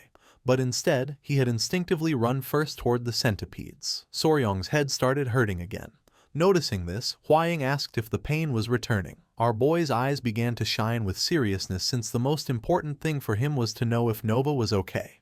The Great Patriarch and Huaying were in shock as they couldn't believe that he was more worried about Nova than about his own well-being. She noticed that our boy had not yet fully regained consciousness. The Great Patriarch decided to call the physicians. Our boy let out a sigh of relief, since his movement had been swift. 2 days later, the grand technique finally came to an end. Once all the medicine in the jar had dried up, Soryong met with the Great Patriarch, who asked our boy if he was really okay, suggesting that maybe they should examine him a bit more thoroughly. Soryong promised that he was fine. With a serene gaze, the Great Patriarch mentioned that, in any case, whether he wished it or not, he had now begun the path of the 5 venoms returning divine art, so he would hand him the corresponding martial arts manual. Soryong remained listening in silence and his eyes filled with surprise. The Great Patriarch revealed that there were 5 martial techniques in total: Centipede's Poison Fang Claw, Venomous Snake's Life-Grabbing Hand, Scorpion Tail Rapid Leg, Lizard Wall Climbing Body Step and Toad's Explosive Palm. He began to stroke his beard and explained that each of the techniques belonged to a specific category: claw technique, hand technique, leg technique, step technique, body technique, and palm technique. This martial art allowed one to reach a realm where one became poison, and poison became oneself, achieving a true unity between being and poison. Soryong's eyes widened with excitement and joy. Seeing our boy's expression, the Great Patriarch realized that he liked it. Soryong nodded his head, although he admitted to being surprised. They were not poison arts or assassination techniques as he had expected. The Great Patriarch coughed. According to him, Soryong had been perceptive in noticing it, since the truth was that this martial art did not originally come from his Tang clan. He closed his eyes and revealed that the 5 venoms returning divine art, and these 5 poison techniques were the martial arts of the 5 poison sect, which had already been annihilated. 200 years ago, the second son of the Tang family, a genius of his time, and the daughter of the palace lord of the southern barbarian beast palace fell in love. Despite fierce opposition from both clans, they eloped and founded the 5 Poison Sect. They created a new martial art by combining the strengths of poison arts from the Tang clan with beast fist techniques from the Beast Palace. However, they selfishly took martial arts that should never have left their sect and even mixed them. Naturally, they could not escape persecution from both clans and, about 100 years ago, were finally annihilated in the jungles of Yunnan by both forces. Showing one finger, the great patriarch mentioned that after this, it was agreed that both sides would reclaim their respective martial techniques, and what was recovered then was the 5 venoms returning divine art and the 5 poison techniques. His eyes began to shine with tranquility as he explained that, since the essence of both clans' martial arts was intertwined, there was much dispute over its ownership. But since it was necessary to accept the poison in order to master it, in the end it was passed down to his Tang clan. It was said that the sect master of the 5 Poison Sect at that time had been able to withstand the joint assault of both the Beast Palace and his Tang clan, so without a doubt, it was an extraordinary martial art. He had thought that it would be the perfect style for someone like him who had an affinity for poisons. Soryong was somewhat surprised to realize that the great patriarch had had this in mind all along. Our boy thanked him and promised to train diligently. The great patriarch was happy, since as long as he continued with this dedication, he was destined to achieve greatness. And so, Soryong took his first step in the 5 venoms returning divine art. Soryong left the poison hall and began to stretch his arms, wondering how long it had been since the last time he saw sunlight. Only now did he feel truly alive again. At that moment, one of the little centipedes started running toward our boy. His attention fixed on it and his eyes widened in surprise. It was Nova. She couldn't help but cry with joy upon seeing that he was all right. Soryong realized that she had been waiting for him there all this time. He began to show his bicep and a smile. He knew that she must have had a hard time emotionally. He assured her that she shouldn't be heartbroken, since this hadn't been her fault, and, to prove it, he showed her that Dad was already fine. Nova jumped in and got inside our boy's clothes and started playing. He thought that maybe she felt a little prickly because not much time had passed since she molted. He really would prefer her to climb on his clothes instead of on his bare skin. She began to observe our boy closely, and upon noticing this, Soryong couldn't help but feel somewhat surprised. She came out of Soryong's clothes and started running along his arm. Our boy's eyes widened in fear, wondering if Nova had just understood what he was thinking. According to him, this couldn't be. It must be just a coincidence. He told himself that these kinds of things sometimes happened when you raised a pet for a while. Soryong began to ponder, realizing that he was a hopeless fool. There was no way that Nova, a simple poison creature, could really do this. Nova's eyes began to shine with rage. She was furious with Soryong. Our boy panicked, not knowing what was happening. His eyes filled with surprise. He said nothing and in his thoughts asked her to get on top of his head. Nova obeyed and got on. Then Soryong hid behind a tree and asked her to try to find him. She did it without much difficulty. Soryong panicked, since this had not happened just once, but 3 times in a row. Nova let out a sigh and began to show a confident expression. It was as if her heart and Soryong's were connected by a strange energy. Soryong was in shock, not knowing what was happening. While the 2 centipedes were playing, Lady Huaying, who was somewhat worried about Nova, began to look for her, not knowing where she was. She approached the centipedes and asked them if they knew where Nova had gone, explaining that since she shed her skin, she had been wandering so much that it was hard to find her. Soryong, who was panting and carrying Nova on his back, began to run toward Huaying. His eyes were full of surprise. Our boy put his hands on his knees to catch his breath. Huaying asked if Soryong was okay, but immediately afterwards scolded Nova. She reminded her that she had told her not to go far because of the worry it caused her and insisted that she must inform her mother before going anywhere. With a surprised gaze, Soryong began to show Nova, revealing that this was not what mattered at the moment, but rather the fact that Nova understood human speech. Huaying's eyes were full of calmness as she remembered that Nova had always understood human speech. This was nothing new. Soryong couldn't help but sweat and feel somewhat confused. He panicked and explained that she understood him even when he was only thinking to himself, leaving Huaying somewhat surprised. Carrying Nova on his back, Soryong decided to go see the great patriarch to find out what was going on. With a worried gaze, Huaying suggested they go together. It was daytime and, several minutes later, they arrived at the Patriarch Hall. Our boy left Nova on the table and asked them to please take a look. He explained that Nova understood him just as well even when he only spoke in his mind. Considering that the other children couldn't do this, he proposed that perhaps it was due to the influence of the grand art. The great patriarch began to stroke his beard and his attention was fixed on her. With a serious expression, he explained that this was not the case. He pointed out that in the history of the Tong clan, more than a few people had accepted the poison of spiritual creatures. If supernatural abilities like this had been discovered, there should be records, but he had never seen or heard of them. Soryong's eyes widened with curiosity. With a serene expression, Huaying questioned what could be the cause. The great patriarch began to think. He concluded that this was undoubtedly due to the 5 venoms returning divine art. The patriarch interrupted his thoughts and confirmed that the grand art was created to absorb poison, and Soryong was the only one who had absorbed the poison of spiritual creatures using the 5 venoms returning divine art. The great patriarch came out of his trance and couldn't help but smile. He knew that the reason this was happening could be the influence of the southern barbarian beast palace, since they treated beasts as if they were their own limbs. Their secret, he concluded, could be embedded in the 5 venoms returning divine art. The patriarch began to stroke his beard. According to him, it would be impossible to find out why this was happening. Soryong's eyes filled with confusion. He didn't know why. The great patriarch explained that there was no reason for them to reveal their most precious secret. He added that if they found out they had mastered a martial art affected by that influence, it would be impossible to predict how they would react. Huaying felt somewhat worried, not knowing if there was any way to avoid this. The great patriarch closed his eyes and began to think, coming to the conclusion that it would not be easy, unless they owed them a great favor. A while later, Soryong came out of the Patriarch Hall. He was depressed since this was somewhat disappointing. He began to imagine himself with his pets. He had the hope of gathering Nova, Myra, Grace, Snow, Ice, golden-haired queen bees and Yohua to form something similar to the Bremen town musicians. While our boy was distracted, someone caught his attention, making him curious. When he turned around, he saw Commander Gupe, who greeted Soryong with a smile and expressed his joy at seeing that he was feeling better. Gupai started touching his head. According to him, it was lucky to have run into him there. He explained that there was a slight problem with the venomous creature garden and asked if he would like to accompany him. Soryong couldn't help but feel somewhat surprised to see that there was a problem. Soryong began to ponder. He decided that he should take care of the problem in the venomous creature garden first and then think about the southern barbarian beast palace. He realized that he had completely forgotten about the garden, since he had gone directly to the engagement ceremony as soon as he returned.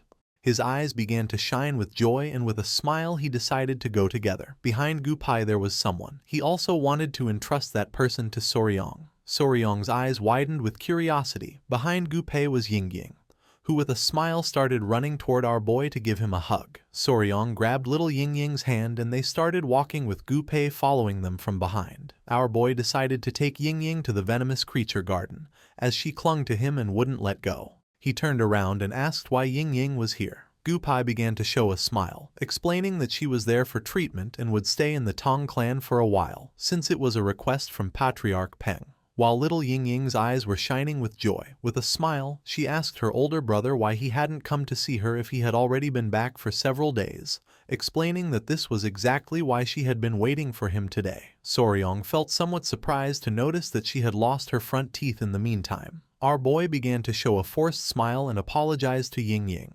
He explained that he thought she had already gone back and asked her if she had gotten very bored being alone. She began to show a bag, making it clear that she hadn't been bored since she had been playing with Clicky. Soryong opened the bag and his eyes widened with curiosity. Gupai also came closer to see what the bag contained. The bag contained a spring beetle. The spring beetle, known in the West as click beetle, was characterized by its ability to produce a clicking sound when flipped onto its back. It was a pest that bored into potatoes and sweet potatoes and destroyed plant roots, but for children it turned out to be a familiar and adorable insect. Gupai felt somewhat confused, not knowing if it was a snapping beetle. Yingying made it clear that it was Clicky, not a snapping beetle. Soryong began to remember his childhood. As a young boy, he called these insects click bugs. This was the first insect he raised in his past life. He could consider it an introductory insect, the one that had led him to where he was today.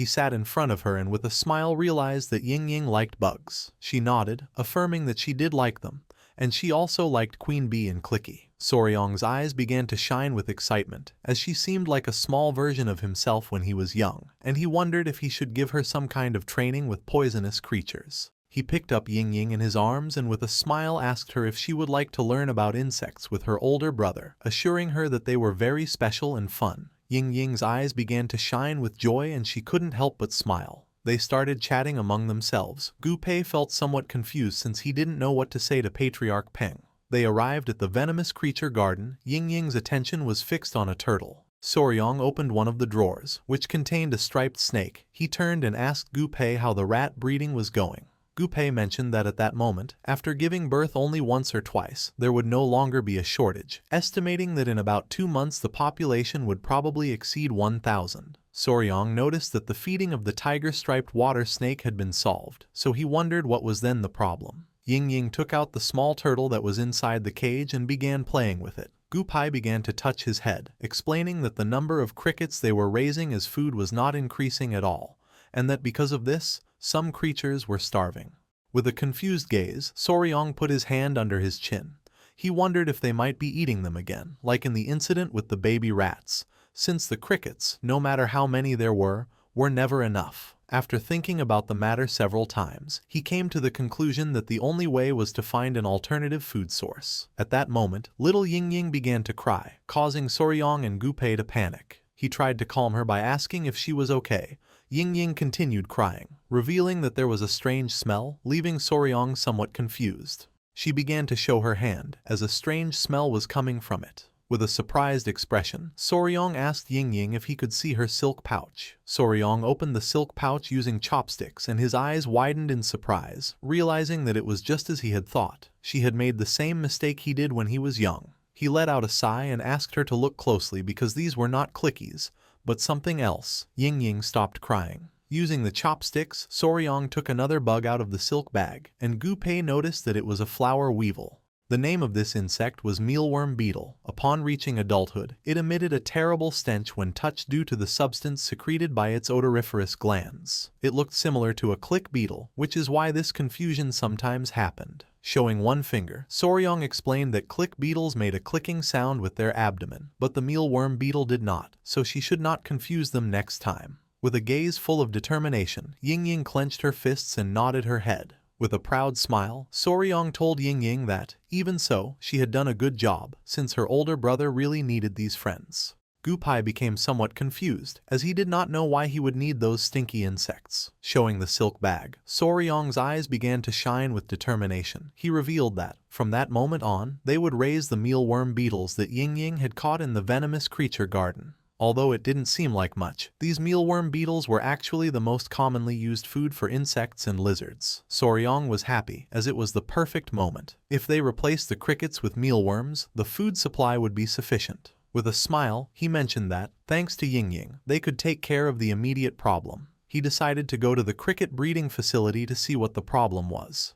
With a cheerful look, Gu Pei nodded. They went to the cricket breeding facility. Our boy put his hand under his chin and began observing carefully, noticing that the breeding facility and environment didn't seem to have any problems. He opened the cap of a jar and his eyes widened in confusion upon seeing that the cricket's legs were detached. His eyes filled with fear as he thought cannibalism was occurring. Because of this, the numbers were not increasing, leaving Gu Pei and the other in shock. He was sure he had given enough food to the crickets. Soryong turned toward him and with a serene smile revealed that he himself had experienced this problem when raising them on Hainan Island too, since sometimes these things happened regardless of food. Soryong began to ponder. He didn't know much about crickets either, which was somewhat frustrating. He was spicy Fabre, not just Faber, so unfortunately he did not possess the knowledge for large-scale breeding of ordinary non-poisonous insects. He knew this was a big problem, since they couldn't figure out the cause. At that moment, one of Gu Pei's men approached them, started touching his head and with a nervous smile mentioned that,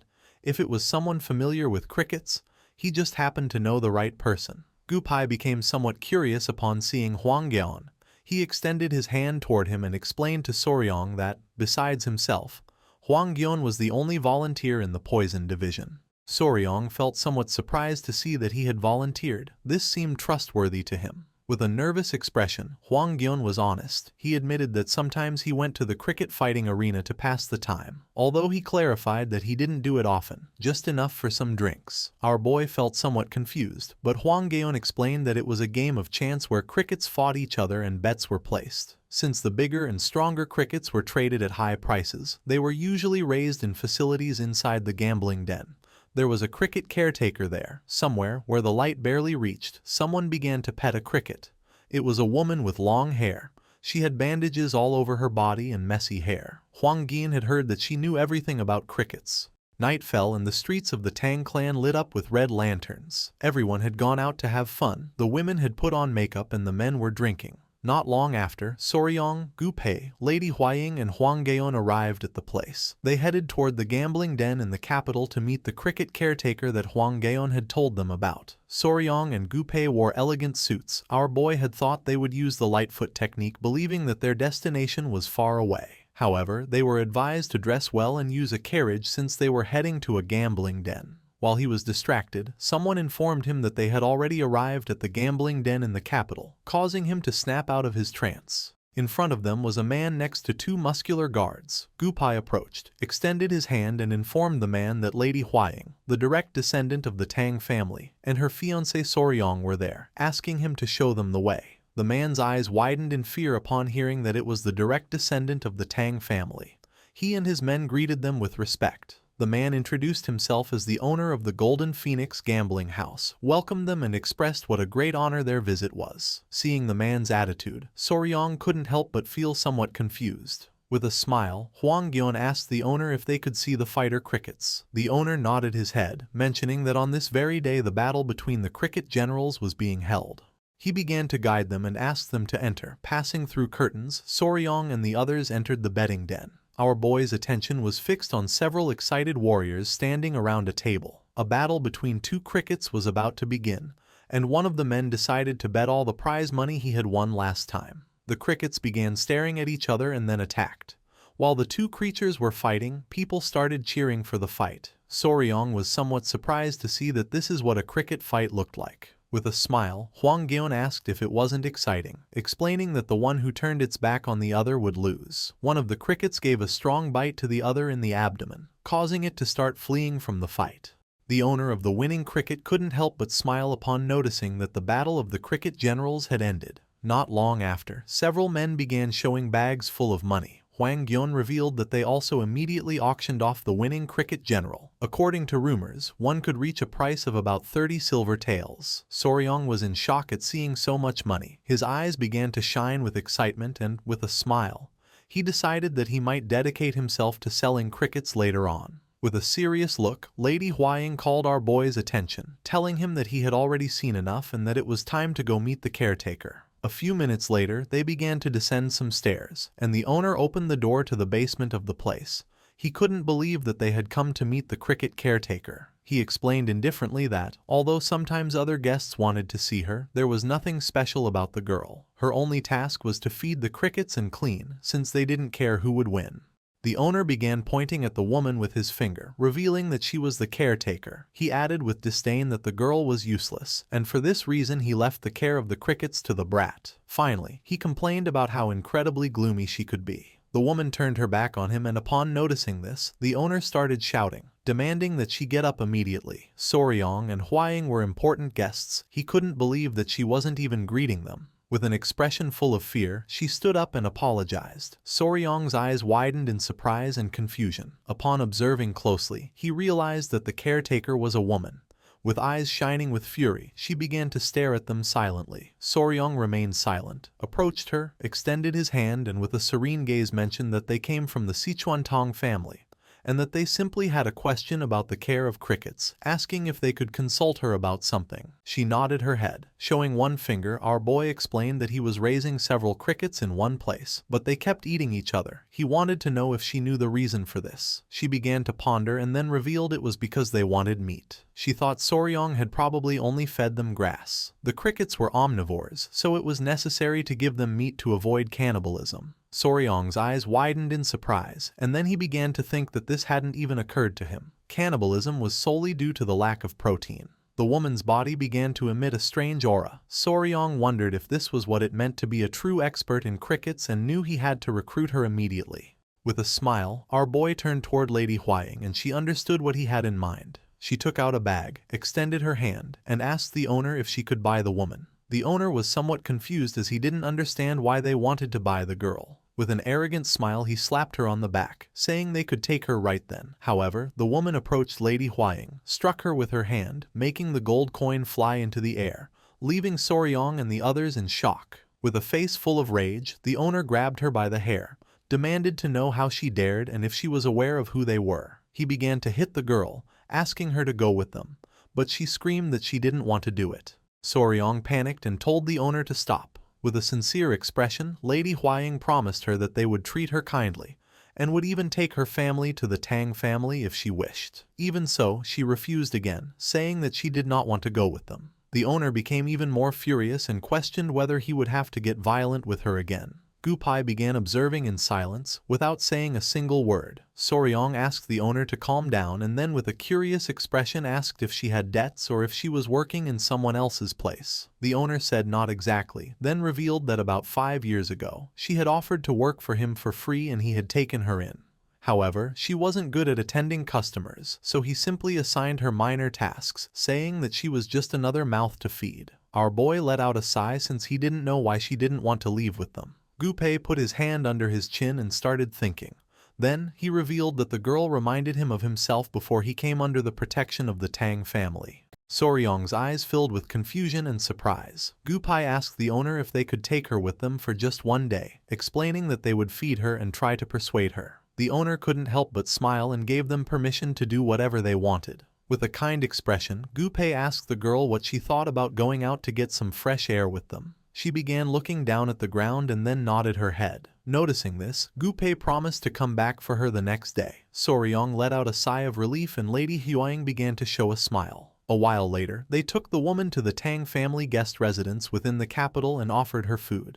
Soryong was somewhat surprised since he didn't know that the Tang family had a building in the capital. Gupei mentioned that this place was like the branch of the Sichuan Tang family in the capital. The 2 inns, 8 pharmacies and 5 restaurants in this alley all belonged to the Tang family. He added that later he would show him the trading company and escort agency. A trading company was an organization made up of merchants, while an escort agency was a business dedicated to delivering goods for a fee. Soryong's jaw dropped in shock upon learning that the entire alley belonged to the Tang family. His grandfather and father-in-law only practiced martial arts all day, so he had always wondered how the family managed to survive. Certainly, he did not expect this. With a curious expression, Gupei asked the woman if she could now tell them why she didn't want to leave, assuring her that if she was in trouble, they could help her. Soryong began to whisper and told Lady Huaying that the woman still hadn't said a word. Lady Huaying mentioned that she also wasn't touching the food or the tea. Gupei noticed that she seemed to be holding some kind of grudge against someone. He told her not to worry and to tell them about it, reminding her that this was the Sichuan Tang family. The woman placed her hands on top of the table and stood up, then she bowed before our boy, leaving him in shock. She introduced herself as Song Nauk from Song Village, a place not very far away. Lady Huaying was in shock to see that the woman had finally spoken. With a calm look, our boy questioned if there was any reason why she didn't want to leave the gambling house. The woman began to stand up and then brushed aside the hair that covered her face, causing Soryong's and the others' eyes to widen in surprise. The woman had a pretty face, but also burn marks. Soryong couldn't help going into shock, while on his side Gupei wondered how someone could have burned a woman's face like that. She decided to tell the truth, declaring that she had to take revenge no matter what it cost. She clenched her teeth tightly and while tears of sadness and rage were emerging from her eyes, she made it clear that she would not leave that place under any circumstances until her grudge was resolved. Song Naik decided to tell her past. Her story dated back to a quiet day in the areas near the Sichuan Song village, where she and her younger sister, Naeun, lived in the small town where the Song family gathered. After losing their parents at a young age, Song Nauk took it upon herself to raise her younger sister, and because of this, they both became quite well known in the village, due to their beautiful appearance, and especially their pearl-white skin. They were known as the Jade Sisters. Naeun, in a sad tone, asked her older sister if she couldn't skip work that day. With a smile, Nak explained that the neighboring village wasn't far. She promised she would help with the festival work and return immediately, asking her to wait a little. Nayeon started shouting, saying she didn't want to be alone that day and would rather go with her. The truth was, that day was Nayeon's birthday. Stroking little Nayeon's head, Naek apologized. She couldn't let her suffer too. This was something she had already promised their parents. On the ground was a jar with several crickets, and Nayeok knew that even if her sister felt lonely, she should stay and play with them until she returned. Nayeon calmed down a bit, but still with tears in her eyes, she mentioned that even cricket fights were more fun with two people. Naek reached into her bag and let out a sigh. Noticing this, Nayeon became somewhat curious. Naek took out an incense pouch, which she had been hiding as a birthday gift. She reminded her sister that this was what she had wanted last time. The incense pouch was a small bag filled with aromatic herbs for perfume.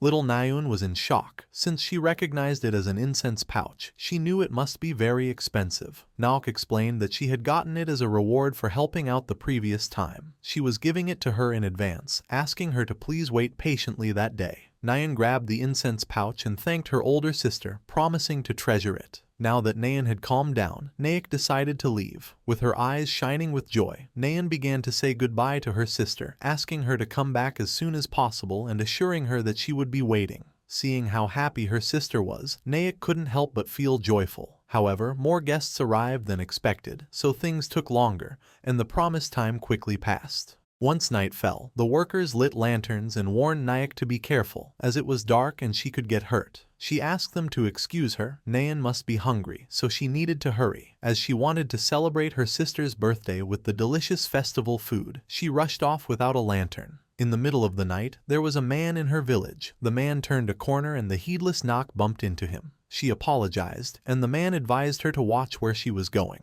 At that moment, her eyes widened in surprise. The man turned his back and started running, leaving a trail of scent behind him. Naek's attention was fixed on him. As she could smell the incense pouch coming from this man, she felt a little worried. It seemed strange, as outsiders were not often seen in the village, but she simply dismissed it and headed home. A few minutes later, she arrived at her house, announcing her arrival. She was confused, not knowing why everything was so quiet, wondering if her sister had gotten tired of waiting and fallen asleep. She lit a small candle and opened the door. The only thing she could see was the destroyed furniture of the house, her sister lying on the floor with her clothes torn and covered in blood. Naek dropped the candle to the floor and, with tears in her eyes, rushed to see if her little sister was okay. Her eyes filled with fear and sadness as she wondered what the hell had happened. This simply couldn't be happening. The candle set the house on fire. Noticing this, one of the men started pointing at the house and shouting about the fire, recognizing it as Naek's house. Not long after, someone emerged from the burning house. It was Naek, carrying her little sister in her arms. She began to pant heavily, and just before she could reveal what had happened, she lost consciousness and fell to the ground. The others panicked, shouting for someone to call the physician. Naek's eyes were filled with sadness, and the only thing she could see was her house in flames. Back in the present, Soryong finally realized why she had that scar on her face. With a sincere expression, Naek revealed that when she regained consciousness, more than 2 weeks had already passed. An elderly couple was taking care of her. Naek's body was covered in bandages, and she still had burns all over her body. The old man began to cry, explaining that he had asked the escort agency to find that bastard, but they couldn't, and that it wouldn't be easy. The old woman apologized, admitting she didn't know how she could face Hyungnam after this. The only thing Naek could do was cry in silence. Just as all life grows dormant in late autumn, her heart also slowly faded away. The only communication she had with the world were the small whimpers she made when they changed the cloths to treat her burn wounds. Time flowed like a river, and when winter passed and spring arrived, the crickets awoke again. The image of her little sister in the burning house came to her mind. Her little sister asked her big sis to please catch that bastard and relieve her grudge. In the middle of the night, Naek woke up and her eyes widened in fear. She went out into the garden and sat down. It was when the chirping of the crickets sounded like Nayeon's voice that she regained her senses.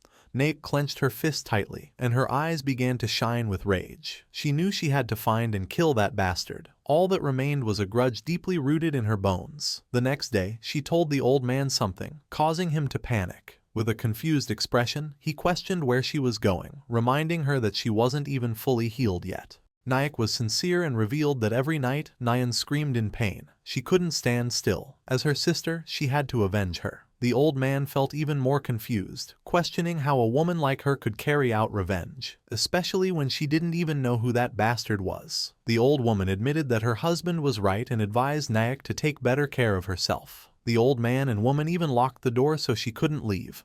But every night, the sound of the crickets strengthened her determination even more. In the end, she secretly escaped during the night and left the village. With a sad gaze, she asked them to stay healthy. Nock's attention was fixed on the pouch. She gripped the pouch tightly and asked her sister Nayan to wait just a little longer. The first place she went was the city because the bastard had headed in that direction. She didn't know his face, but just like the red scars left on her body, this unforgettable voice was engraved in her like a brand, and she swore to find him no matter what. She dedicated herself to talking to random men. Of course, no one looked at her kindly. Time began to pass, and 2 years later, on a rainy night, she arrived at the Golden Phoenix gambling house, right during the season when the crickets sang again. Her body shivering from the cold, she asked the owner if she could take shelter from the rain for a moment. The owner was somewhat furious. He called her a brat, yelling that she was ruining his business and to get lost. At that moment, a man walked past her and seemed annoyed by the smell she gave off. Hearing this, Nayak's eyes widened in surprise. With a piercing gaze, the man mentioned that this smell was ruining his mood and told her to get lost. Nayak was in shock, and memories of her little sister lying in the house came to her mind. She hadn't forgotten, she couldn't forget. She had finally found the owner of that voice. Soryong and Hwaying became somewhat curious as they wanted to know what happened next. Nok mentioned that while wandering the city, she approached a beggar who told her that the bastard frequently visited a gambling house. Soryong finally understood why she had worked at the gambling house. With a sad gaze, she explained that she initially thought of following him secretly and stabbing him. However, the beggar told her he was a martial artist, so it was impossible for a woman like her to get revenge on him. The beggar told her that the best way was to poison the alcohol or food he consumed, so she put poison in the drinks she offered him. But even that failed. Apparently, the poison she bought in an alley wasn't really poisonous. After this, she started taking care of the crickets in the basement. Every time she heard their chirping, she remembered Naeun's face. Then, she would be half insane, only to regain her senses again and again. Naek gritted her teeth tightly, and her eyes filled with tears. With a gaze full of anger and rage, she swore that she must kill that bastard and that she could not leave that place until she did. With a confused expression, Soryong began to whisper, explaining to Gupai and Lady Hwaying that, although her circumstances were clear, he was doubtful of the situation. She needed to raise the crickets, but hearing their chirping made her faint. Her mind seemed deeply disturbed. Lady Hwaying was honest. She explained that this only showed the depth of Naek's resentment, and that once she got her revenge, she would heal. She reasoned that if they helped someone with such a deep grudge, she would never betray them, also becoming a good member for their Tang clan. Gupai admitted that Lady Hwaying was right. He explained to Soryong that before he could avenge his own parents, he used to talk to himself in the rain. But after the Tang family carried out the revenge for him, it was as if everything had been purified. Gupai's attention fixed on her. Now he understood why he had seen himself reflected in this woman. Soryong began to ponder, and he started to watch Gupai. Gupai nodded his head. With a confident smile, our boy stood up and got Naok's attention, making her somewhat curious. He placed his hand over his chest and assured Naok that they would help her settle that grudge, asking if, once they did, she could promise to become part of their clan. Naek's eyes widened in surprise. She asked if they could really help her, swearing that if they did, she would serve them with her life until her last breath. Our boy asked her not to worry and to simply entrust it to them. Soryong began to gaze towards the floor, and as his eyes were shining, he asked who exactly that bastard was. Naek felt somewhat surprised. She grew nervous and began to hesitate, unsure whether to tell the truth. After mulling it over, she was filled with determination, clenched her fist, and revealed that the bastard was the third son of the Great Harmony Gate, named Jin Daisung. With a confident smile, Soryong placed a hand on his chest. He would take care of Jin Daisung and destroy him completely. Lady Hwaying's and Gupai's eyes widened in surprise and confusion. Hwaying panicked and asked Naek if she was sure the killer was the third son of the Great Harmony Gate. Naek nodded, promising she was telling the truth. Soryong grew a bit confused and asked if there was a problem. Gupai's attention turned to our boy, and he revealed that the Great Harmony Gate was a sect that belonged to the same orthodox faction as them. In Sichuan, they were the most powerful after the Tang, Amei, and Qingcheng. Soryong was in shock, not knowing it was such a powerful sect. Lady Huaying placed a hand under her chin and began to ponder. According to her, if what Jin Daisheng had done was true, then his sect didn't matter. She began to whisper, revealing that the problem was the pact their clan had made with the Great Harmony Gate. Her great-grandfather had once received great help from them. Because of this, even if the Great Harmony Gate committed a grave offense or a crime worthy of death, they had to, at least once, unconditionally yield or forgive it. Soryong's eyes widened in fear, realizing this meant he could do whatever he wanted. Lady Huaying mentioned that in the Murim, oaths and promises were extremely important, especially when made in the name of a technique, a clan, or a nickname. They were sacred and had to be fulfilled. Nayak approached them and asked if there was a problem. Hearing her voice, Soryong panicked and with a forced smile, assured her there was no problem. He was just surprised it was someone like that. He told her they would take care of the rest, asking her not to worry and to get some rest. Nayak's eyes filled with tears and gratitude. She didn't know how to express her gratefulness, as she could finally avenge Nayun. Not long after, she collapsed to the ground and fell asleep. Lady Huaying noted that she seemed to have relaxed too suddenly, and proposed that, first, they should take Miss Nayak to the Tang residence to rest. Gu Pei crossed his arms. He knew this would be more complicated than expected. Soryong nodded. He knew he would first have to talk to his grandfather and his father-in-law, and he was sure that, even if it was about an oath, they would understand. The next day, once the sun rose, Soryong and Huaying went to the Tang clan's patriarch's hall. Everyone remained silent, creating tension. With a serious expression, the Grand Patriarch made it clear that the Great Harmony Gate was a prestigious sect in Sichuan and its leader a righteous man, but from a tiger father, a dog son had been born. The Patriarch clasped his hands. He was somewhat confused and surprised, as he couldn't believe Soryong wanted to avenge a woman even knowing about the oath they had with the Great Harmony Gate. Soryong was sincere and asked his father-in-law to grant him permission. The Patriarch began to ponder. Although the circumstances were understandable, the oath of his ancestors was tied to the honor of the Tang clan. He reasoned that if they started making exceptions just because of circumstances, people could no longer make oaths with the Tang clan or trust them.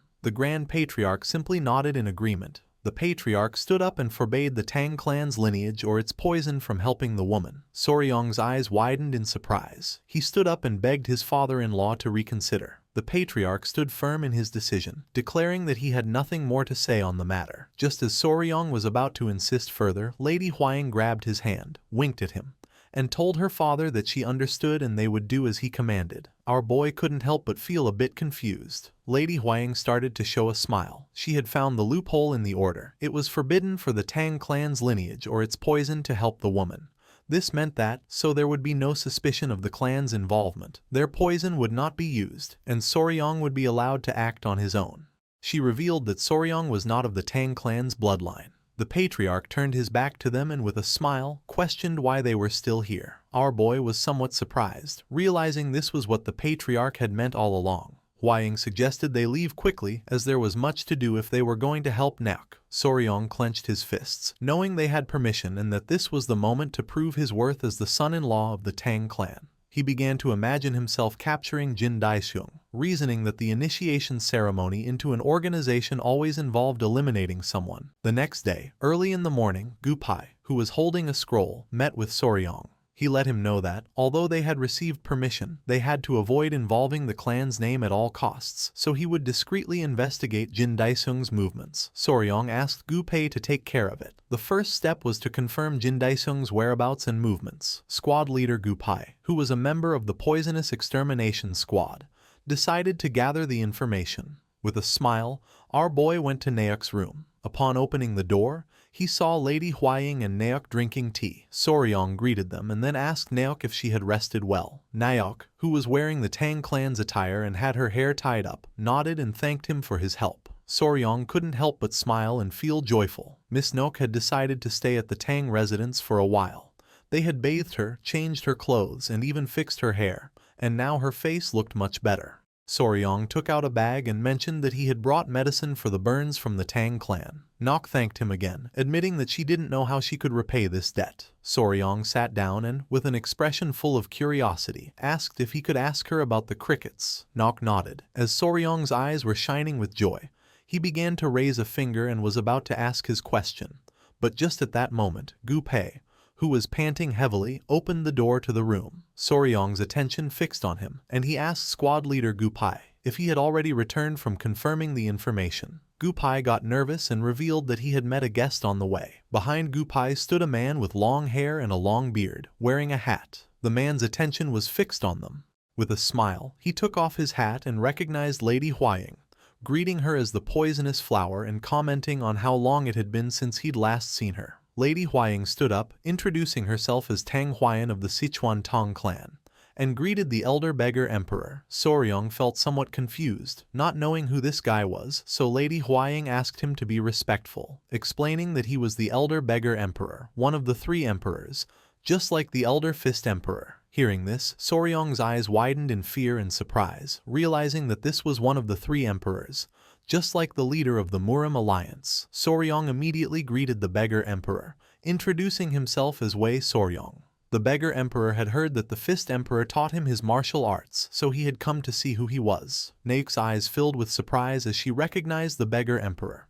Lady Huaying questioned if she knew him, and Naek explained that he was the beggar grandfather who had helped her in Chengdu. She added that she didn't know he was such an important person and apologized for her lack of respect. The beggar emperor told her not to worry, as he was now just an old man in the shadows. Huaying became somewhat curious and asked the beggar emperor what brought him to the Tang clan and if perhaps he had come about the matter of the Great Harmony Gate. The beggar emperor couldn't help but laugh, admitting that, as expected of the poisonous flower, she was very astute. Lady Huaying panicked, thinking he had come to stop Naek. The beggar emperor placed his hand under his chin and questioned how he could stop her after knowing the girl's situation. He clarified that since there was no clear proof, he couldn't intervene directly, but he had come to help a little. Soryong approached and asked him how he could help without intervening directly. The beggar emperor began to ponder. With a smile, he revealed that he would help with information, as he was curious to see how the Fist Emperor's successor would resolve this. He had his young ones investigate the events from a few years ago. Jin Daisheng was a truly problematic guy, the worst of villains, who violated women and didn't hesitate to murder. It was only because of his sect's influence that he hadn't been caught.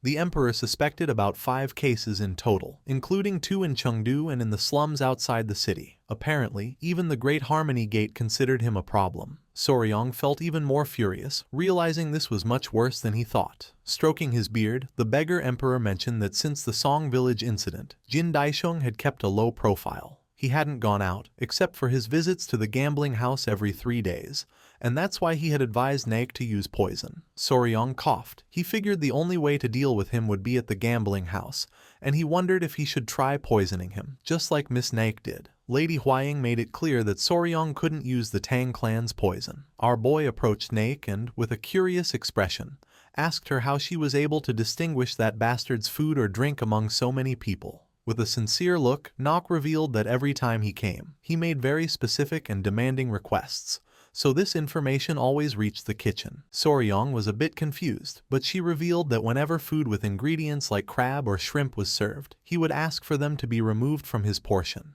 That's why she poisoned that food, although it wasn't real poison. The beggar emperor remembered that the guy had said something broke out on his body just from tasting it. Connecting the dots, Soryong realized that Guy had an allergy to crustaceans, and a very severe one at that. Our boy started thinking about crab, shrimp, and the protein they contained, tropomyosin. Several seconds later, with a confident smile, he got squad leader Gupei's attention and asked him to go immediately to the poison storage to bring him yellow worm powder. Gupei was confused, not understanding why he was suddenly asking for yellow worm powder. Soryong started to laugh wickedly, and everyone's attention fixed on him, not knowing what he had in mind. Holding up a finger and smiling, Soryong revealed that he was going to kill that guy in a brilliant way.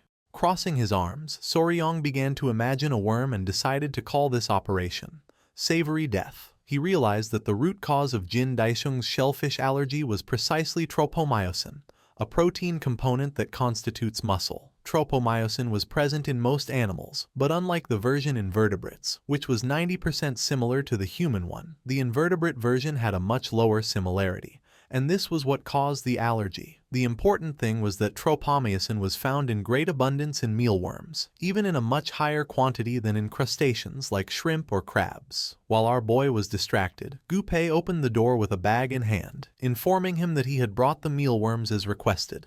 Soryong got to work and started cooking while Lady Huaying and Gupei watched in silence. He took out the mealworms, boiled them in hot water, and then lightly stir-fried them in a hot wok. Soryong prepared a delicious dish and placed it on the table. With a smile, he asked everyone to try this stir-fried mealworm. Naek, the beggar emperor, and Lady Huaying began to stare at the dish with expressions full of contempt, wondering in horror if he was really asking them to eat this. Soryong nodded, promising it was very tasty and delicious.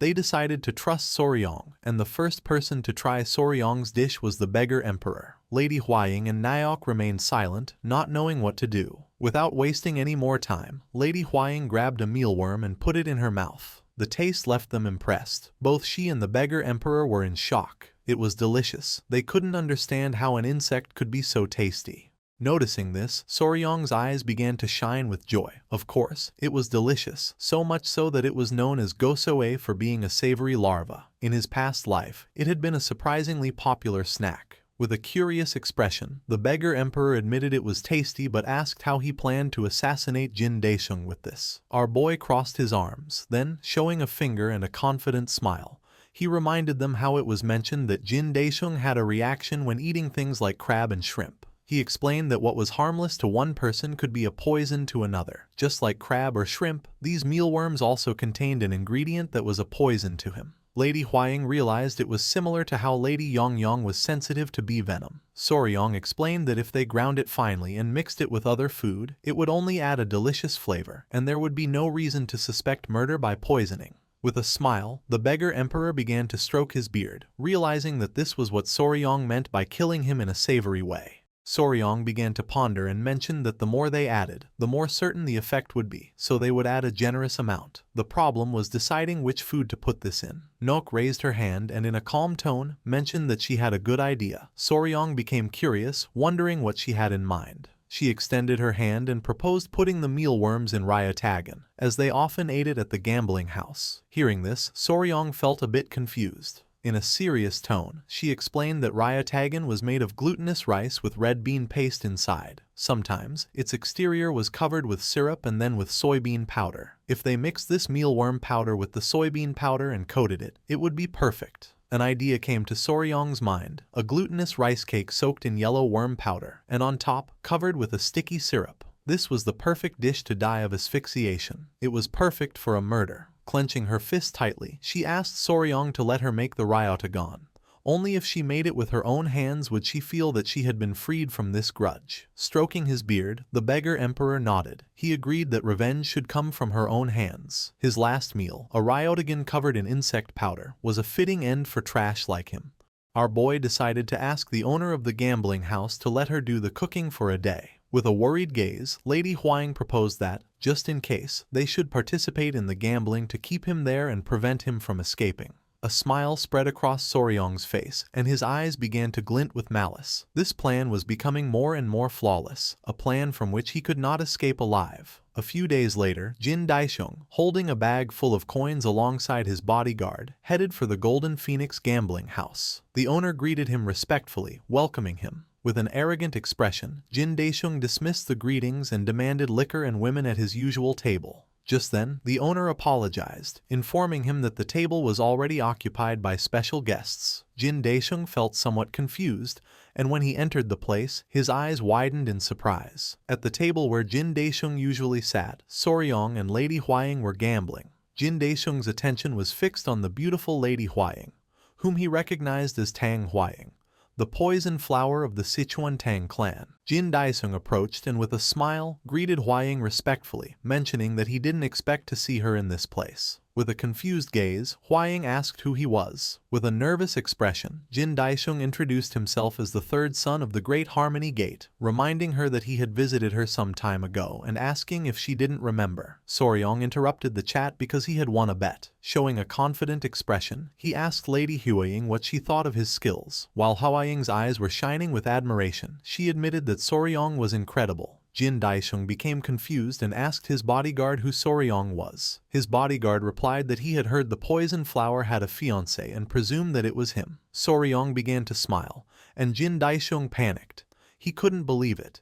He wondered how that weak-looking wimp could have such a beautiful woman by his side, when even he hadn't managed it. His eyes began to glint with malice. He remembered that woman from the Song clan from a few years ago. According to him, she hadn't been bad at all. His mouth watered at the memory.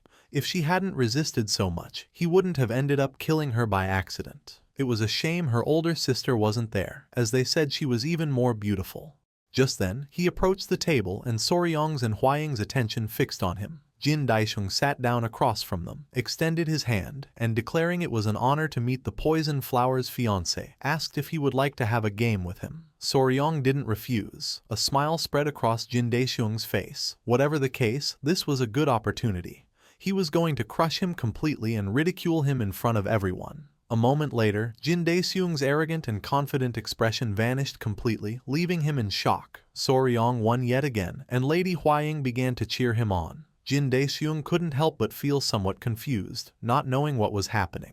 According to him, this was ridiculous. Soryong grabbed the bag of coins, and all Jin Daisheng could do was stare. He had been losing non-stop for an hour and had already lost half of his money. Soryong grabbed the bags of coins and with a smile, said it was getting late and that he had to go. Soryong and the others left. Furious, Jin Daisheng clenched his teeth and fist tightly, cursing the tremendous humiliation this represented. He let out a sigh and tried to calm down, thinking it was just a bad streak. Then he told the servant to bring him something to eat, as he was a bit hungry after all the tension. His attention was caught by some men who were eating. One of them mentioned that the ryatagan was especially delicious, much better than the ones sold in the market. With a curious gaze, he turned to the servant and asked if it was really that delicious. With a smile, the servant mentioned that it was especially delicious today and asked if the young master would like to try some. The servant brought the dish, and Jin Daisheng decided to try a little. Grabbing a piece, he took a bite. It was really delicious. He noticed that the more he chewed it, the crunchier and more delicious it felt. Not long after, Jin Daisheng's face twisted in pain, causing him to fall from his chair to the ground. He placed his hands on his neck, feeling a familiar sensation. Hearing the commotion, Soryong and the others started running towards him, worried about what had happened. The bodyguard revealed that the young master had collapsed after eating the ryatagan. Soryong asked the bodyguard to step aside for a moment to attend to him. Worried, the bodyguard asked Jin Daisheng to hang on for a bit. Foaming at the mouth and with his eyes full of tears, Jin Daisheng grabbed Soryong by the shirt, begging for help. But not long after, his eyes widened in surprise. As a sinister aura emanated from Soryong's body, he began to stare at Jin Daisheng and asked him if he had enjoyed the ryatagan. With a cold expression, he told him that for the crime he had committed in the Song clan's village, he hoped he would regret it forever, even in the afterlife. Furious, Jin Daesung grabbed Soryong by the collar, not knowing how this bastard knew about that. Soryong pushed Jin Daesung's hand away, exclaiming that he seemed to be suffering horribly. Jin Daesung started screaming in pain, and Soryong mentioned that if the patient struggled too much, he wouldn't be able to channel his internal energy, and asked the others to hold him down. Everyone rushed to help and began to grab Jin Daisheng, who slowly began to suffocate. That delicious taste left in his mouth became his last memory in life. The next day, Soryong and Lady Hwaying met with the elderly couple who had taken care of Naok. The old man bowed his head before them and asked them to take good care of their Naok, as he couldn't imagine how much the little one must have suffered. Soryong assured them that she was now part of the Tang clan, so they shouldn't worry. As the wind blew, Naok began to walk towards a grave in silence. Soryong's attention was fixed on her, leaving him somewhat curious. Before returning to the Tang clan, they had visited the Song clan's village. Luckily, Jin Daisheng's case was resolved without a trace. Normally, there would have been an investigation into possible poisoning, but since he was a son rejected by his own family, it seemed they did their best to keep the matter from going public. Tears began to well up in Naok's eyes. She rested her hands on her sister's grave and couldn't help but cry,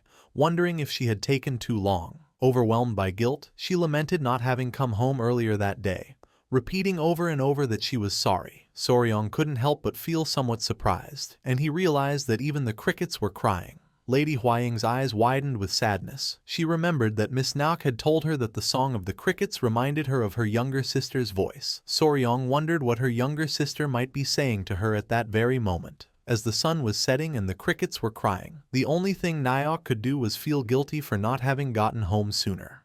The sun was setting in the alleys of Sichuan's capital. Not far away, a man in a hat was eating. It was the beggar emperor, who was enjoying the dish prepared by Soryong. He couldn't help but smile, because although it might seem unpleasant, it was truly rich and delicious. To him, Soryong's plan, a savory revenge, confirmed that our boy was a truly interesting guy. Two people were observing the beggar emperor in silence, Noticing this, his expression turned serious.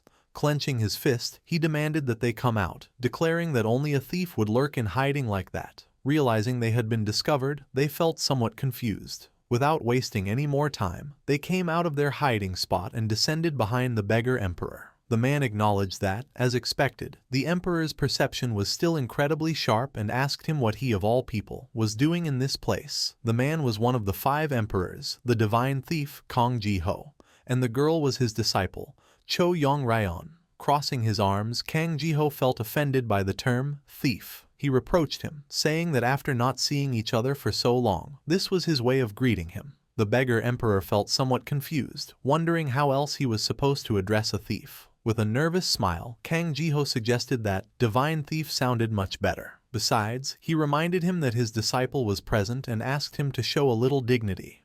Yong-ryon greeted the emperor with respect, leaving him somewhat confused. For him, dealing with that bastard alone was already enough of a headache, and the fact that he now had a disciple too only heralded more trouble in the future. With a curious expression, the beggar emperor asked what brought them to Sichuan. With a nervous smile, Kang Ji-ho explained that he had something to ask. He was looking for the person with the greatest knowledge of silkworms in all the Central Plains. Pointing to his wrist, Kang Ji-ho explained that his sacred item, the heavenly silks, had recently broken. He had believed they would last forever, but he guessed that even it had a lifespan. His tradition was to pass on the heavenly silks once the disciple's training was complete, but at this rate, he wouldn't be able to pass anything on to her. The beggar emperor placed a hand under his chin and began to ponder. For this case, he did know a guy. Kang Ji-ho was anxious to know who this guy was. The beggar emperor began to smile, and his eyes shone with confidence. The image of Soryong came to his mind, because in all the Central Plains, he might be the man who knew the most about insects. A few days later, it was dawn in the poison garden. Soryong was screaming in pain.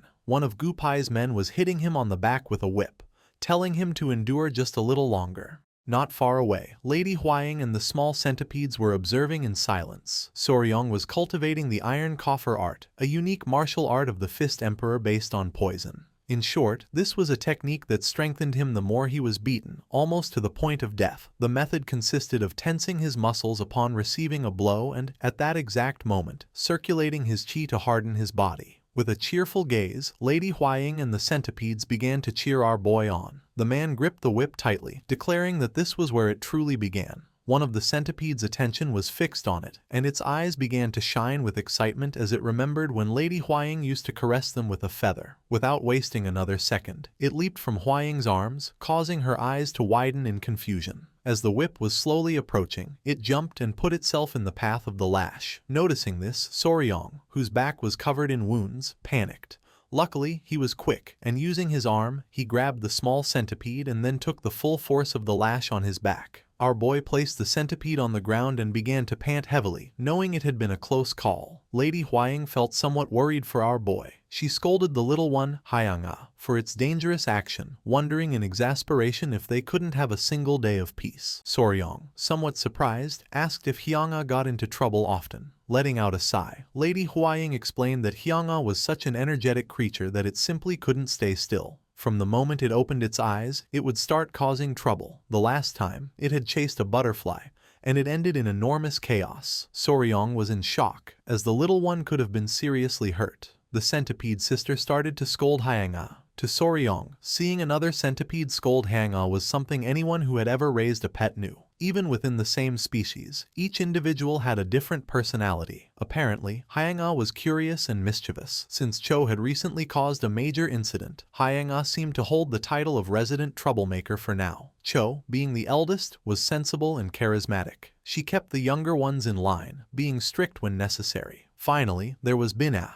She was usually quiet, but deep down, she was a tsundere who held the greatest affection for him. Her only small problem was that she slept a lot. To Soryong, this confirmed that, although they looked similar, the three had their own unique personalities and were special creatures. His wish was for them to grow up healthy and strong so they could become great blue venom sovereigns, just like their mother.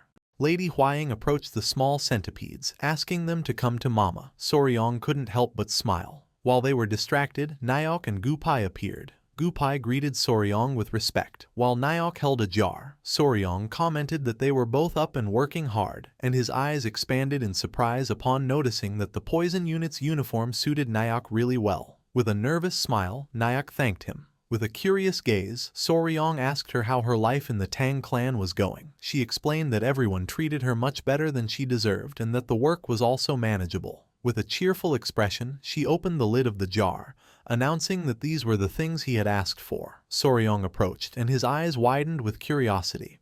He felt happy to see that the jar was full of crickets. Gupai was honest, admitting that this might be more crickets than they could use and that it was because Naok handled everything so meticulously. Naok couldn't help but feel a bit sad, and our boy figured that being too good at your job could also be a problem. With a confident smile, he declared that, in that case, he would make sure to bring new members to the poison garden soon.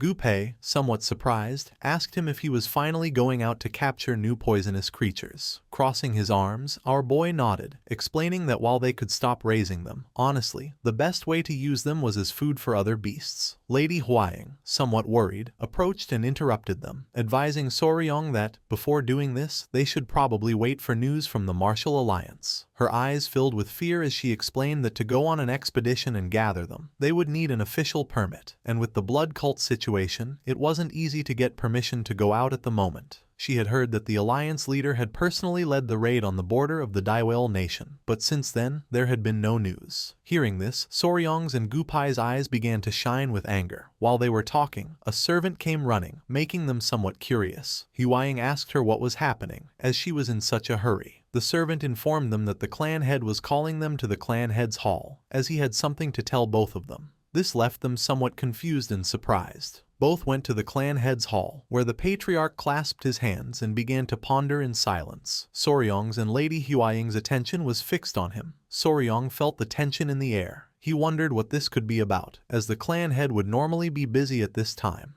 and he questioned if something had happened again. His father-in-law's strange smile seemed ominous. The patriarch decided to speak and, laughing, told his son-in-law that he brought the news Soryong wanted to hear. He extended his hands and took out a scroll. With a smile, he began to point at it with his finger and revealed that they had finally received news from the Martial Alliance. The expedition had been a great success. A joyful and surprised smile spread across Soryong's and Huaying's faces. The patriarch explained that the alliance leader had raided a village on the Daiwell border and completely annihilated the blood cult's base. Half of those cult bastards were killed or captured, and the rest fled towards Daiwell. Both felt thrilled as they knew what this meant. They started to dance with joy, and the patriarch confirmed that they could finally go capture poisonous creatures as they wished, giving them his permission to form an expedition. With a cheerful gaze, Soryong lamented not having planned their destination in advance. With a serious tone, the patriarch clasped his hands and mentioned that, in this case, he had a place to recommend. Soryong turned around, his eyes filled with curiosity. The patriarch began to stare at Soryong, because for the first expedition of the Tang Clan Poison Division, there was no place more suitable than this, a place where countless poisonous creatures roamed everywhere, where even at the entrance there were beasts on par with those of the Golden Phoenix class, a place known as a paradise for poisonous beasts. This place was Yunnan.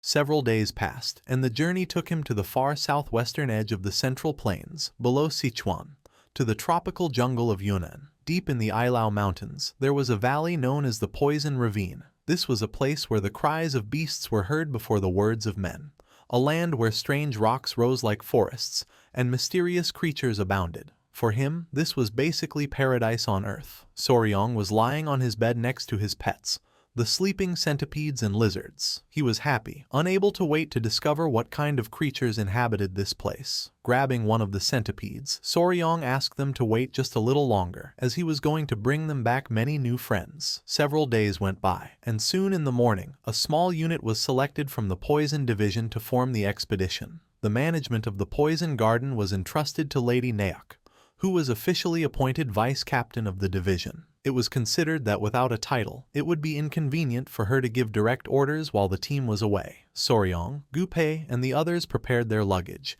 and just as they were about to depart from the Tang clan, one of the small centipedes grabbed our boy's foot and began to cry. It wasn't just one, but all of Soryong's pets, the lizards, the centipedes, and even the spider Yowa. With a nervous smile, Soryong asked them to let go so he could leave. They started to growl, not wanting him to go. Soryong then asked them to understand, as he was only leaving to bring them more friends. He assured them they shouldn't worry, since while he was away, the members of the Poison Division would provide them with yang energy. Hearing this, Yohwa's eyes widened in surprise. In the blink of an eye, she wrapped Soryong's body in a spiderweb, causing him to start screaming for her to release him. Lady Huaying noticed that they didn't want to be separated from him. Soryong complained that they kept insisting on going with him. Finally, as Soryong began to break free from the webbing, the Grand Patriarch explained that this wouldn't work. Perhaps the others could go, but Yohwa couldn't, as she had the exact form of Lady Huaying.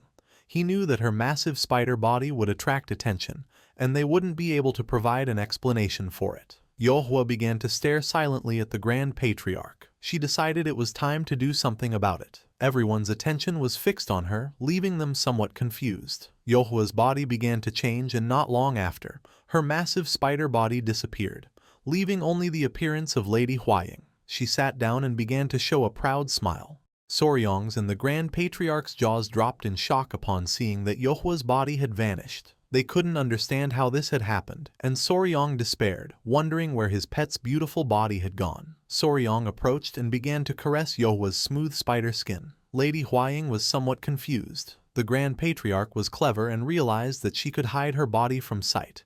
Our boy was overjoyed, since this way no one would mistake her for a spider demon. With a smile, Lady Huaying let out a sigh and accepted that in this case, everyone could accompany them, offering to help take care of them. Soryong began to smile. Lady Huaying approached them and warned that since they had ignored their father and thrown a tantrum, they would have to obey during the trip. Soryong stepped forward, and with the lizard sitting on his shoulders, he raised his hand and with a smile announced that they were ready to leave, and thus the first journey of the Poison Division began. They arrived in the vicinity of Mount Eme, in the Sichuan province, where there was a long line. With a confused expression, Soryong asked Gupai why the line was so long. Gupai explained that it was a checkpoint. Since the appearance of the blood cult, these inspections were sometimes carried out in the middle of the road. He had heard it wasn't easy to pass and expressed his concern about whether they would be all right.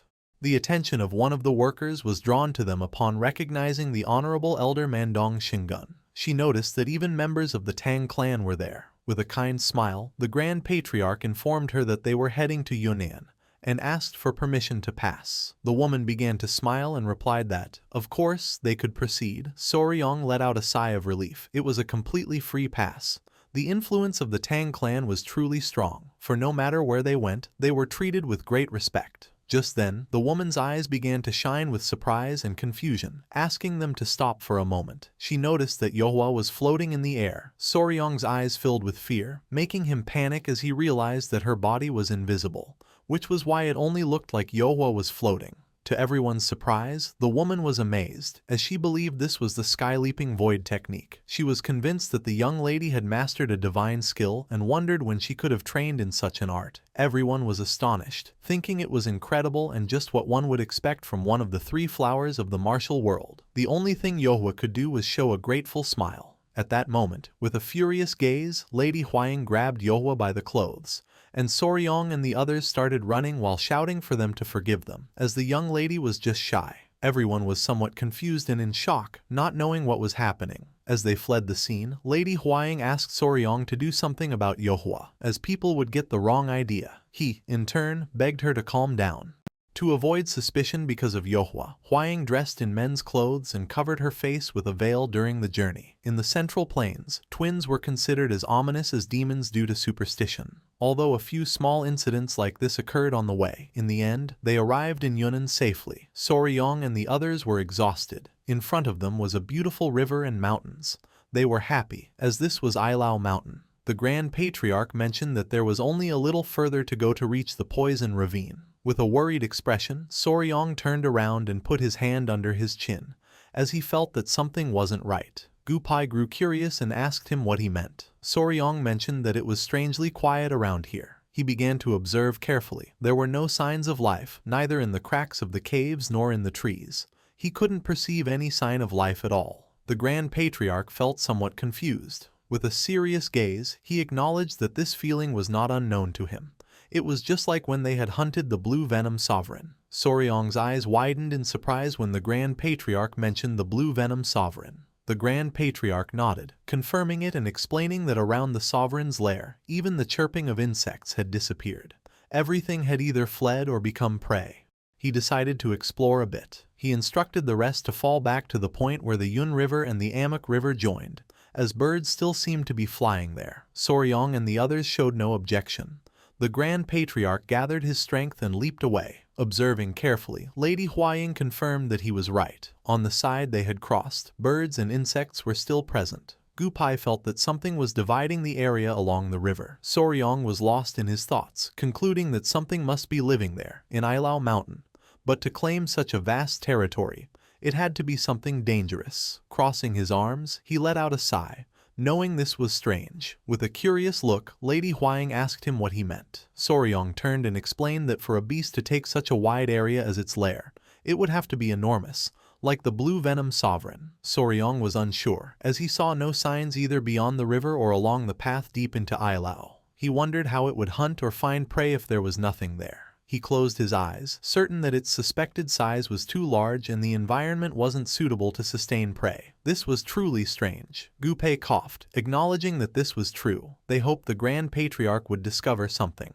A while later, the Grand Patriarch and his men returned. Noticing this, Soryong's attention fixed on them, making him curious. The Grand Patriarch revealed that this was problematic, as even at the entrance of Ilao Mountain he had found nothing, leaving Soryong and the others in shock. With a confident smile, the Grand Patriarch stated that the poison ravine was most likely the same. He added that the sun was almost setting, so they should stop there for the day, and search again tomorrow. Soryong thought the Grand Patriarch was right, although deep down he was furious. They couldn't return empty-handed. They would capture whatever it was, no matter the cost. Night fell and they lit a bonfire to prepare food. While Soryong was playing with the centipedes, Lady Huaying brought him a plate of food. She asked Soryong to eat and then told the pets to let their father rest and go with her. Soryong thanked her. She noticed Soryong was examining the map and with a smile asked what he was doing. Soryong was checking the vast expanse of the area. He believed the creature's lair was likely in the center. While they were talking, one of the centipedes' attention was caught by a dragonfly flying near them. Without hesitating for a second, it jumped and attacked it fiercely. Noticing this, Soryong and Lady Huaying were shocked, not knowing what was happening. Soryong scolded Hyanga, saying that it had scared him and shouldn't jump like that. Lady Huaying noticed it was trying to catch that dragonfly in midair. Soryong thought it must be because they were near the river, with many dragonflies around. However, just before, there were none. His eyes widened in surprise and his attention fixed on the dragonflies flying behind him. Without wasting any more time, Soryong told the Grand Patriarch to return to the places they had checked earlier to see how many dragonflies were flying there now. With a confused expression, the Grand Patriarch turned and asked what he meant. Soryong explained that land creatures could remain hidden, but dragonflies could fly wherever they pleased. He revealed that if something threatened them, they would have fled for a while, but once the threat disappeared, they would return. He put his hand under his chin and, with a confident look, concluded that the reason they hadn't seen any creatures wasn't because it was its territory. Somewhere else in the forest, there were skulls and remains of devoured animals. This was because, before they arrived, something had already swept through this land. Soryong and the others set off. The Grand Patriarch warned them that the area ahead was a thick jungle and that they should stay alert, as wild animals could appear at any moment. With an excited smile, Soryong nodded his head. Soryong's eyes were shining with curiosity, as he realized they needed to catch up to whatever was moving ahead before it got away. The Grand Patriarch felt worried about our boy, and asked him if this was too difficult for him. With a confused expression, Soryong turned to him and replied that it wasn't difficult at all, that he could handle it. A smile appeared on his face, because although he would normally complain non-stop, he couldn't give up until they caught it. Just then, a strange sound caught their attention, making them curious. Gupei noted that it sounded like bamboo swaying forcefully in the wind, which was strange, as there shouldn't be any bamboo forest ahead. Two men from the clan leaped forward, warning that there was a cliff ahead and to watch their step, as there was something down below. Soryong and Gupei panicked and couldn't help but feel fear. In front of them was a cliff, and at the bottom were hundreds of strange creatures. Observing closely, the Grand Patriarch saw they were red ants and panicked, wondering if they weren't demonic ants, all clustered together like this. Gupei was speechless, as judging by the size,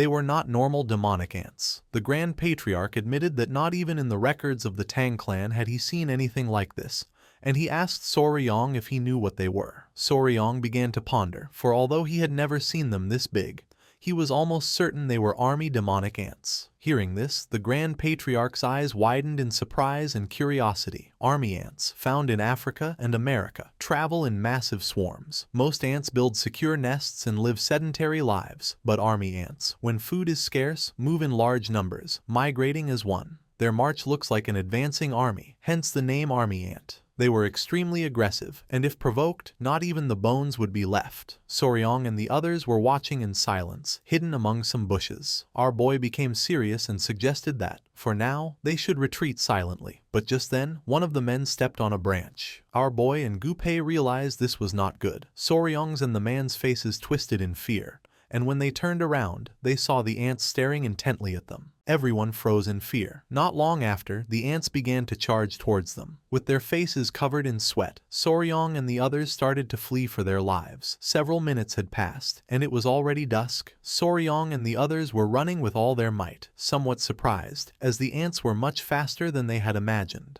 On the path, there was a small deer eating leaves. As soon as they saw it, the ants pounced on the small deer and began to devour it. Noticing this, Soryong's eyes filled with fear. He remembered that demonic ants sensed movement through vibrations, and that if they kept going like this, the ants would think they were prey. With a worried expression, the Grand Patriarch asked him what they should do. Something caught Soryong's attention, and an idea came to his mind. He revealed that they had to cross the river, as the ants couldn't cross water. The Grand Patriarch pointed in the direction of the river and told them to jump. Without hesitating for a single second, everyone leaped into the water. By the time the ants arrived, everyone had already jumped. Several seconds later, Soryong emerged from the river and couldn't help but smile upon noticing that the ants were turning back.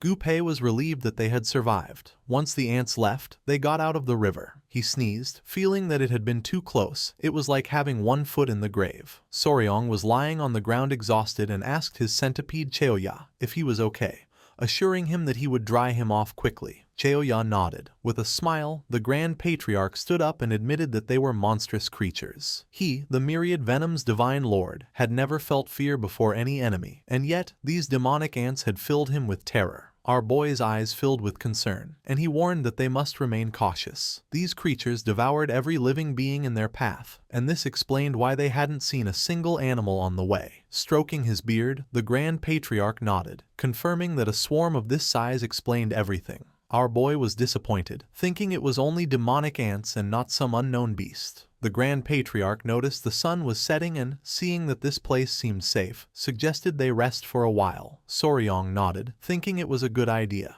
Then, he approached Gu-pei and with a smile proposed to Great Lord Gu that, once night fell, they should head back towards the demonic ants to investigate. Gu-pei was shocked and asked what they were supposed to check. With a confused expression, our boy replied that, of course, he meant the demonic ants. Gu-pei began to tremble and his eyes widened in fear. They had barely escaped, and he couldn't believe he was being serious. The other man asked if he was planning to catch them all, just as he did with the golden phoenix beasts. With a nervous smile, Soryong waved his hands, explaining that of course not. It would be impossible for him to capture so many. His plan was simply to infiltrate and catch a few. Gu-pei and the other man panicked, thinking Soryong was insane. Our boy began to pet his centipede, which started to show a smile. While Soryong's eyes were shining, he asked them if they would come with him. The next day, they ventured once more into the blood-red jungle. The midnight kidnapping mission was a resounding success. Soryong, the Grand Patriarch, and Gu-pei managed to catch 4 ants. Once they were in a safe place, they tied up the ants. Gu-pei was panting heavily to catch his breath, unable to believe he had to do this crazy thing again. When they had proposed going at night, he had thought the ants would be sleeping. Soryong revealed with a laugh that demonic ants don't sleep.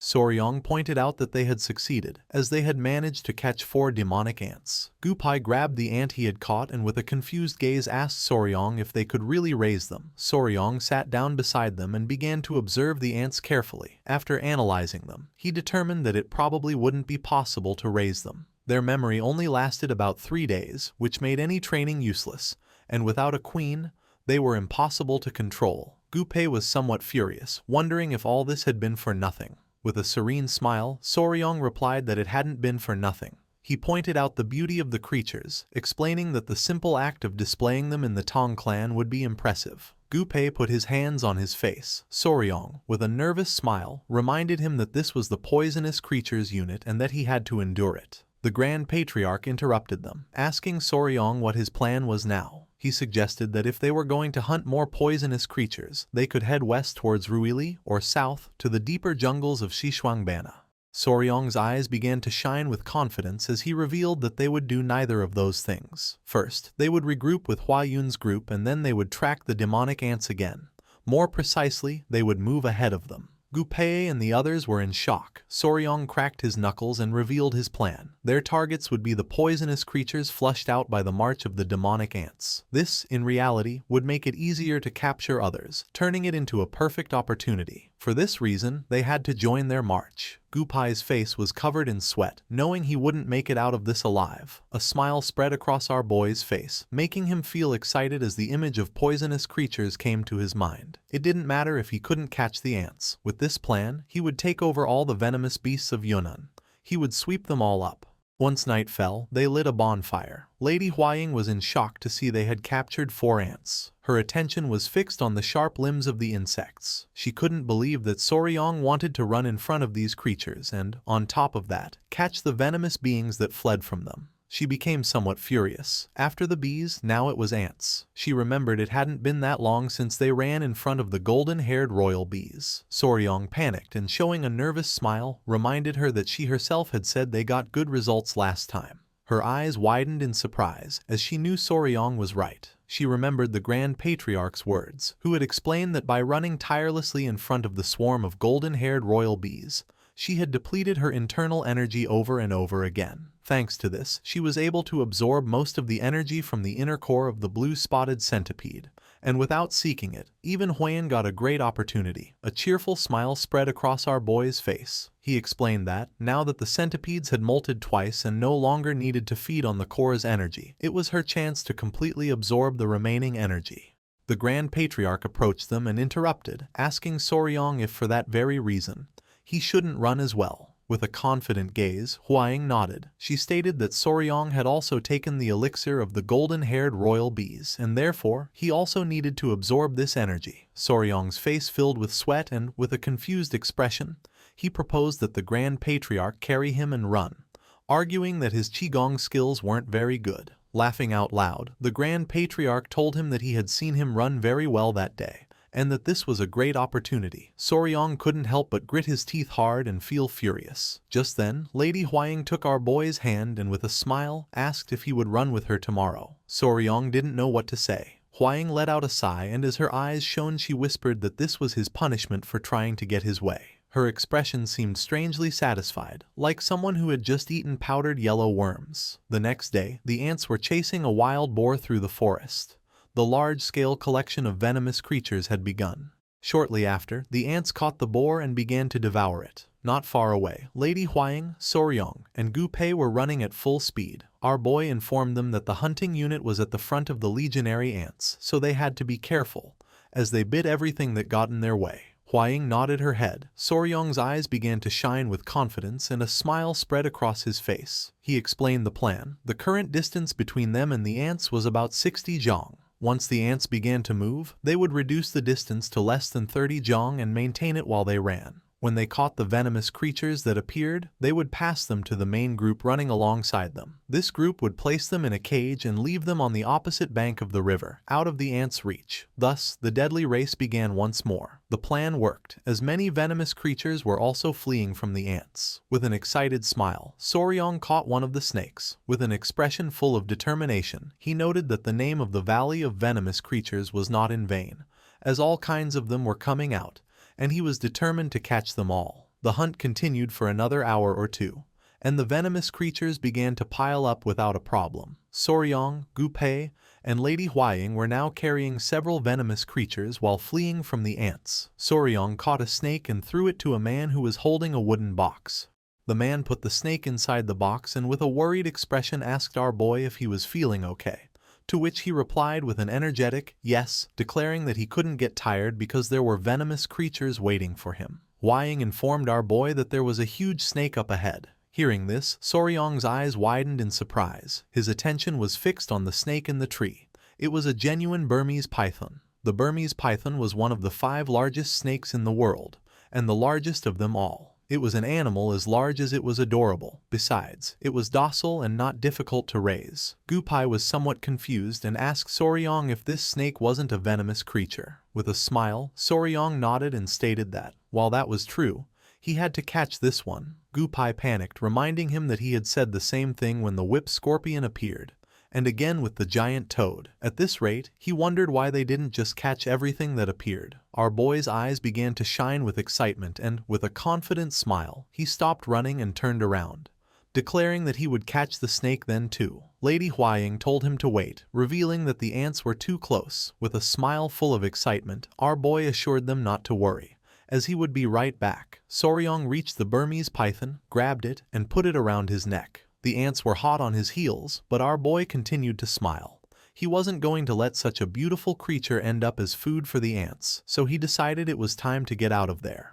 Soryong's luck ran out when he tripped on a branch and fell face first onto the ground, right in front of the ants, causing Lady Huaying and Gupai to panic. Knowing this was not good at all, Soryong turned around and his eyes widened in fear, knowing the ants were very close. Consumed by fear, the only thing Soryong could do was freeze as the ants lunged at him. Just then, someone grabbed Soryong by the collar. It was Manhwa, who had tied her spiderweb to a tree branch and, grabbing our boy tightly, lifted him off the ground, preventing him from being devoured by the ants. Soryong was in shock, as he couldn't believe she had saved him. The stampede of ants was so large it created a blizzard. Manhwa told our boy to hold on, making his eyes fill with tears. Noticing this, Lady Huaying and Gupai felt relieved. She congratulated Manhwa on a job well done and asked her to please take Soryong to a safe place. The ants had destroyed everything in their path, devouring every living being and tearing down trees. A moment later, Manhwa let go of Soryong, causing him to fall to the ground. As he was panting heavily to catch his breath, Manhwa started running towards him with a furious expression. Huaying let out a sigh and told Manhwa to give Soryong a good scolding. With a furious gaze, she declared that from now on, she would not allow him to get near the ants. The only thing our boy could do was apologize. Then a collar made of spiderweb wrapped around his neck. Soryong felt somewhat confused and asked Manhwa to untie him, but she and Lady Huaying began to show a wicked smile. At that moment, Gupai arrived and saw Soryong on all fours like a dog, a scene that confused the leader. Lady Huaying quickly asked what had happened with the ants. Gupai mentioned that, luckily, they had stopped just on the other side of the hill and, as the sun was setting, he suggested they take a short break. Soryong didn't lift his head. He was very embarrassed. Lady Huaying agreed and decided they would wait there for the main group that was following them. At that moment, something behind the trees began to move. Noticing this, Huaying's eyes filled with curiosity.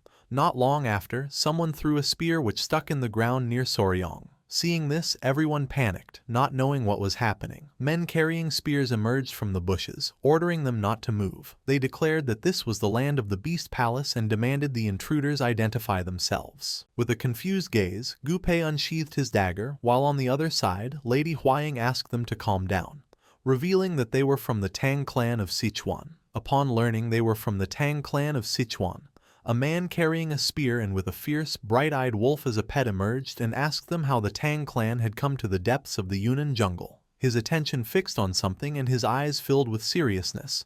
The leader's gaze fixed on the silk collar Manhwa had made for Soryong. Soryong's face filled with fear and he began to wave his hands, explaining that it wasn't what it looked like. The leader couldn't help but grit his teeth as a powerful energy began to emerge from his body. He gripped his spear tightly and his eyes began to glow with rage, demanding to know what the hell they were doing in the land of the Beast Palace. This man's name was Huk Rang, a warrior affiliated with the Southern Beast Palace. He had found them after hearing a strange noise during a scouting mission. This place was the territory of the Beast Palace, a valley called the Valley of the Wild Beasts. As he walked towards them, Huk Rang stated that this was why they couldn't enter the territory. With a smile, Soryong nodded and said that they would withdraw. But then, his eyes widened as he remembered something. He told the great warrior Huk Rang that, before they withdrew, he had something important to tell him. With a curious gaze, Huk Rang turned around, asking Soryong what it was about. With a nervous smile, our boy asked if he could go up this hill with him for a moment. Huk Rang did not refuse and decided to climb the hill our boy mentioned. Once at the top, his eyes widened in surprise and fear. He couldn't believe what his eyes were seeing. In the distance, a mountain of ants could be seen. Soryong revealed that they were ants, known as legionary ants, and that the strange sound Hyukrang had heard was surely them on the move. He was honest and admitted that he believed the Beast Palace was in the path of these ants, warning that if the Valley of the Wild Beasts was a long, narrow valley, this would be very dangerous. Hyukrang began to sweat in panic, understanding that if this was true, it would be a true disaster. With a serious gaze, he announced that he would return to the Beast Palace to inform the Palace Lord and asked the members of the Tang clan to accompany him to explain in more detail about the legionary ants. While Naek was playing with Rang's wolf, Lady Huaying showed a cheerful smile and said they would gladly do so. Soryong's attention was fixed on the ants and his eyes began to shine with fear, so he urged everyone to go to the Beast Palace immediately, as quickly as possible. Night was already falling and the ants were preparing to sleep. They would rest quietly, but when the sun rose, they would rampage through the area again. This was like the sea in silence just before a great wave crashed against the shore. Once night fell, Soryong and the others went to the Beast Palace. The place was beautiful and Soryong, somewhat surprised, thought to himself that this was the Beast Palace. With a smile, Rang noted that this must be the Tang clan's first visit in 100 years. In this place, everyone was taken care of or walking with their beasts, something that astonished Soryong. Lady Huaying explained that it was said that the beast-taming techniques of the southern Beast Palace were unrivaled, not even beyond the Great Wall or in the Central Plains. With a kind smile, Rang explained that the large circular clearing they had passed at the entrance was a training ground where they let the beasts loose, and that from this point on, the residential area began. He detailed that the Valley of the Wild Beasts was shaped like a gourd with a single entrance. Huaying was astonished, as the entire environment was surrounded by high rocky mountains. Rang nodded. For as long as the entrance was well defended, it could be considered a perfect natural fortress. Soryong's attention was fixed on the buildings, realizing that while it was a fortress, on the contrary, if the entrance was blocked, it meant they would be trapped like rats in a cage. Once at the entrance, Rang became serious and informed the palace lord that the guests from the Tang clan of Sichuan had arrived. The palace lord gave them permission to enter. Everyone's eyes widened with seriousness, and upon entering, Soryong saw 3 figures next to their black leopards. The atmosphere was tense. The old man with white hair and scars on his face began to pet his beast and introduced himself as Manhwa, the lord of the Beast Palace. Clasping his fist in his hand, Soryong bowed his head before him as a sign of respect and introduced himself as Wei Soryong of the Tang clan of Sichuan. Lady Huaying also introduced herself. With a serious tone, Manhwa deduced that they had come all the way to Yunnan to hunt venomous creatures. He added that he had already heard the gist of it from his warriors, and acknowledged that the Tang clan of Sichuan knew much more than they did about poisons and venomous creatures. With a furious expression, he let out a sigh and asked them what exactly the legionary ants were and how they had gotten here. Soryong's and the others' eyes widened in surprise and confusion. Closing his eyes, our boy nodded and proceeded to explain everything that had happened so far, how dangerous the legionary ants were and the level of destruction they could cause. He even warned them that they should evacuate the people immediately. However, their reaction was different from what he had expected. As a suffocating aura emerged from Manhwa's body, with a furious gaze, he questioned the simple suggestion of evacuating. He began to stroke his beard, asking if they were telling him to abandon his home of over 300 years just out of fear of some ants.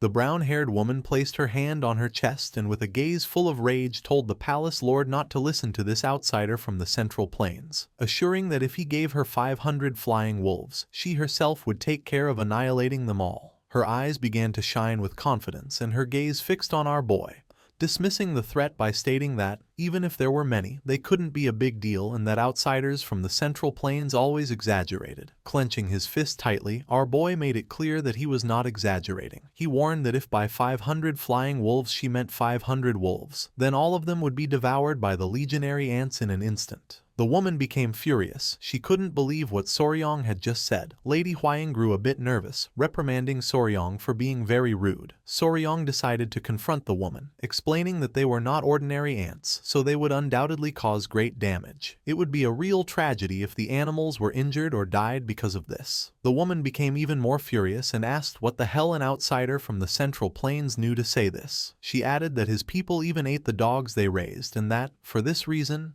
they were incapable of understanding them.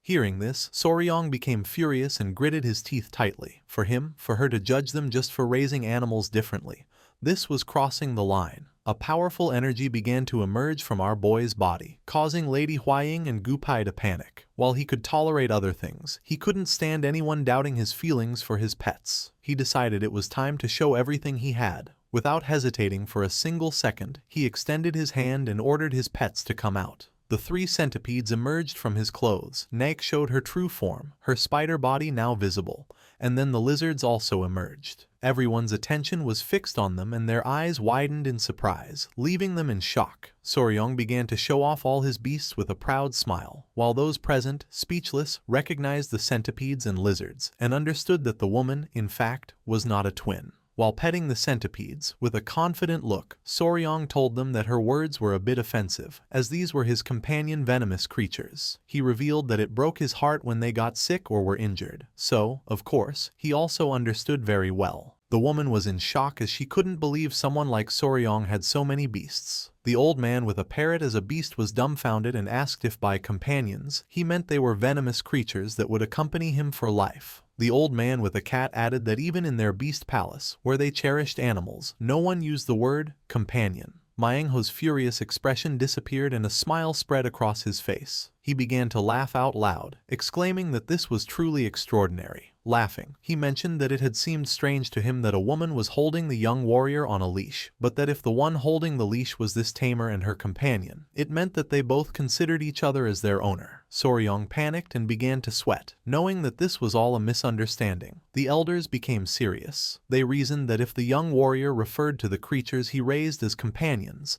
it showed the magnitude of his love for them. Nodding, they concluded that if the advice he had given them arose from this same feeling, then they should not ignore it. Manhwa also agreed, thinking that our boy was right, as buildings could be rebuilt, but people and beasts would not come back.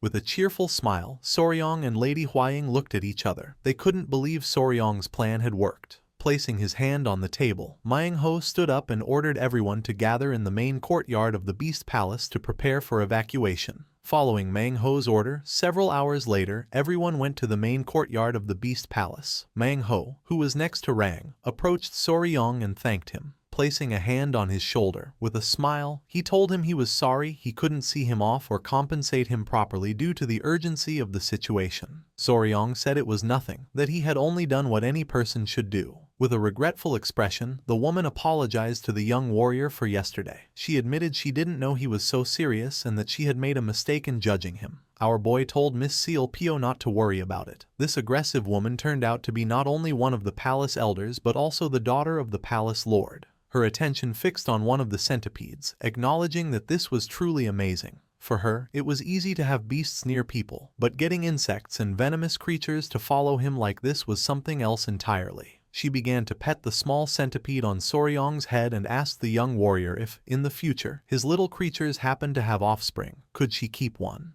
At that moment, roars of agony began to be heard, causing everyone to panic. Seol Pio became somewhat confused, wondering what that sound was and if it was an elephant. Soryong's eyes filled with surprise, and when he turned around, he saw that the ants were attacking and slowly devouring an elephant. Soryong felt fear as he understood this was bad, as the elephant must have fled right in this direction. The elders were in shock. It was the ants, and the elephant had been taken down without being able to do anything. Our boy began to sweat. He panicked, turned around, and shouted at them that there was no time to lose. He urged them to evacuate immediately, as the ants were coming straight for them. Manhwa refused, gritted his teeth and revealed that it was already too late, as they had already reached the entrance of the Wild Beast Valley. The ants began to devour the elephant's carcass while the others were on their way to the Beast Palace, which was only a few hundred meters away. Fleeing was no longer an option.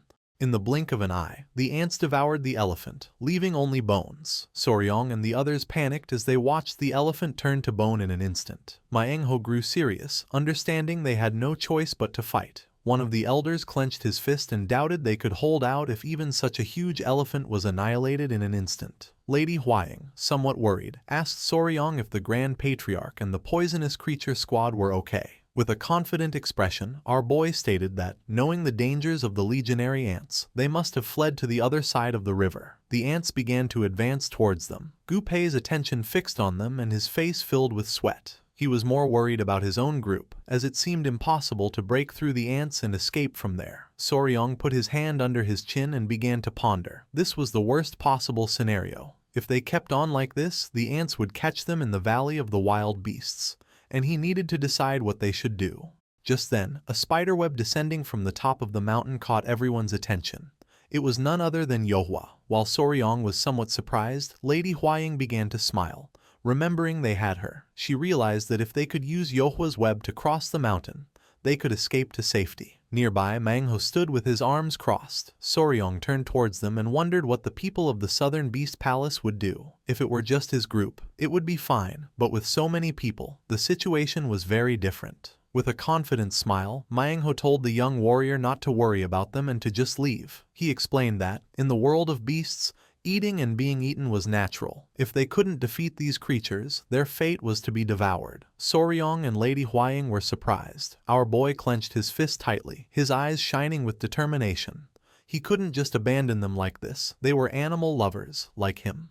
He concentrated, telling himself that there had to be a way to save them all, and that, as Spicy Fabor, he had to think. Soryong began to carefully analyze the habits and migration routes of the legionary ants. His eyes began to shine with joy, and with a smile, he revealed that he had an idea. Manhwa and the others were somewhat confused by this. With his eyes closed and a curious expression, the palace lord asked Soryong if there was a way to deal with this horde of ants. Our boy nodded, confirming that there was a way, although they would have to suffer a bit to achieve it. With his hand on his chin and an excited smile, he asked if he would like to hear it. The next day, the ants, having completely digested the elephant they devoured, began to move towards the Valley of the Wild Beasts in search of food. Following the plan they had prepared all night, they arranged themselves in formation and waited for them in the middle of the grassland. Lady Huaying, who was watching from afar, closed her eyes and clasped her hands, praying that no one would get hurt. Everyone was carrying their weapons. With a serious gaze, Soryong told Manhwa and Hyuk Rang to get ready. Manhwa began to shout, ordering the disciples of the Beast Palace to stand firm as a mountain and not to break formation.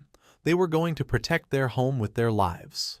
The ants began to advance towards them. Soryong started to stare at them intently, waiting for them to get a little closer. Once the ants stepped onto the liquid that was on the grass, our boy gave the order for everyone to throw their torches. Following the order, Hyuk Rang threw his flaming torch, which hit the liquid squarely. The instant it made contact, flames erupted, and in the blink of an eye, several of the ants were trapped within a circle of fire. Soryong was overjoyed to see that it had worked. The hunting group had been isolated. With an expression full of determination, Soryong began to run towards the ants, declaring that their formation had collapsed and ordering the advance with the water buffaloes. The warriors and the water buffaloes began to fight against the isolated ants. Using their sharp spears, they began to slaughter the ants, knowing they had to annihilate everyone in the hunting group and cover the young warrior so he could reach the main body. Manhwa's daughter wished our boy good luck. Soryong was more worried about them and asked them to be careful not to get hurt. While the warriors were fighting the ants, Soryong broke through and reached the main body. Several minutes passed and nothing happened. Noticing this, our boy began to ponder. Not long after, he started making faces and mocking the ants, shouting at the damn creatures that he was there. His plan worked as the ants became furious. Without wasting a single second, Soryong started running while the furious ants chased him. Seol Pyo and the others had already defeated the ants that had been isolated. Her attention was fixed on our boy, and she didn't know if the plan would work as the young warrior had said. Her father mentioned that they would have to wait and see. Soryong was running with all his might, realizing the plan was perfect as they were following him. He just had to keep running in circles around the grassland. At that moment, our boy stepped on the oil and lost his balance. His eyes widened in fear, knowing this wasn't good. Seizing the opportunity, the ants closed the distance and pounced on him. Soryong panicked as he realized he had stepped on the oil they had spilled earlier. The ants began to descend from the sky onto Soryong. The only thing he could do was close his eyes and prepare for the worst. Hyuk Rang panicked and revealed that Soryong had been caught by the ants. Hearing this, Lady Huaying and Gupei were shocked and their eyes filled with fear. The avalanche of ants began to bite Soryong, making him scream in agony. Soryong wasn't going to give up so easily, so he called for Yohua. She reacted immediately and threw her web towards Soryong. Luckily, our boy was able to grab it, and by pulling hard, she prevented him from being devoured by the ants. Gupei and Lady Huaying were relieved to see that he had managed to survive, and they praised Yohua. Soryong, who was sitting on some rocks, began to pant to catch his breath. Looking at his clothes, he noticed one of the ants was still trying to bite him. Fortunately, he only received a couple of scratches and was glad to have learned it. Soryong's body was as hard as iron. Using the iron coffin technique, Soryong killed the ant that was stuck to his clothes. Yohwa and the centipede became furious and began to scold Soryong. With a nervous smile, he told them he knew, and that even if they didn't, Hwaying was going to scold him later. His eyes began to shine with joy as his attention fixed on the ants.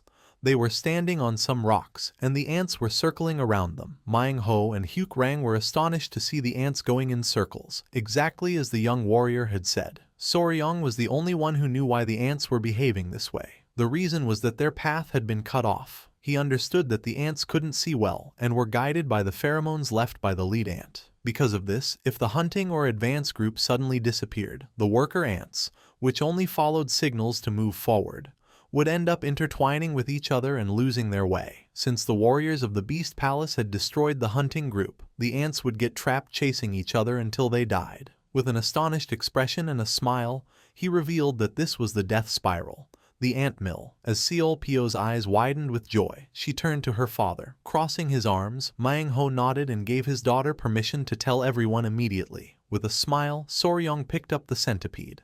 Her and Yohwa's eyes were filled with tears of relief and fury. Lady Hwaying and Gupai couldn't help but smile. Our boy felt relieved as everything had turned out well, and that was how that little warrior prevented the destruction of the Beast Palace.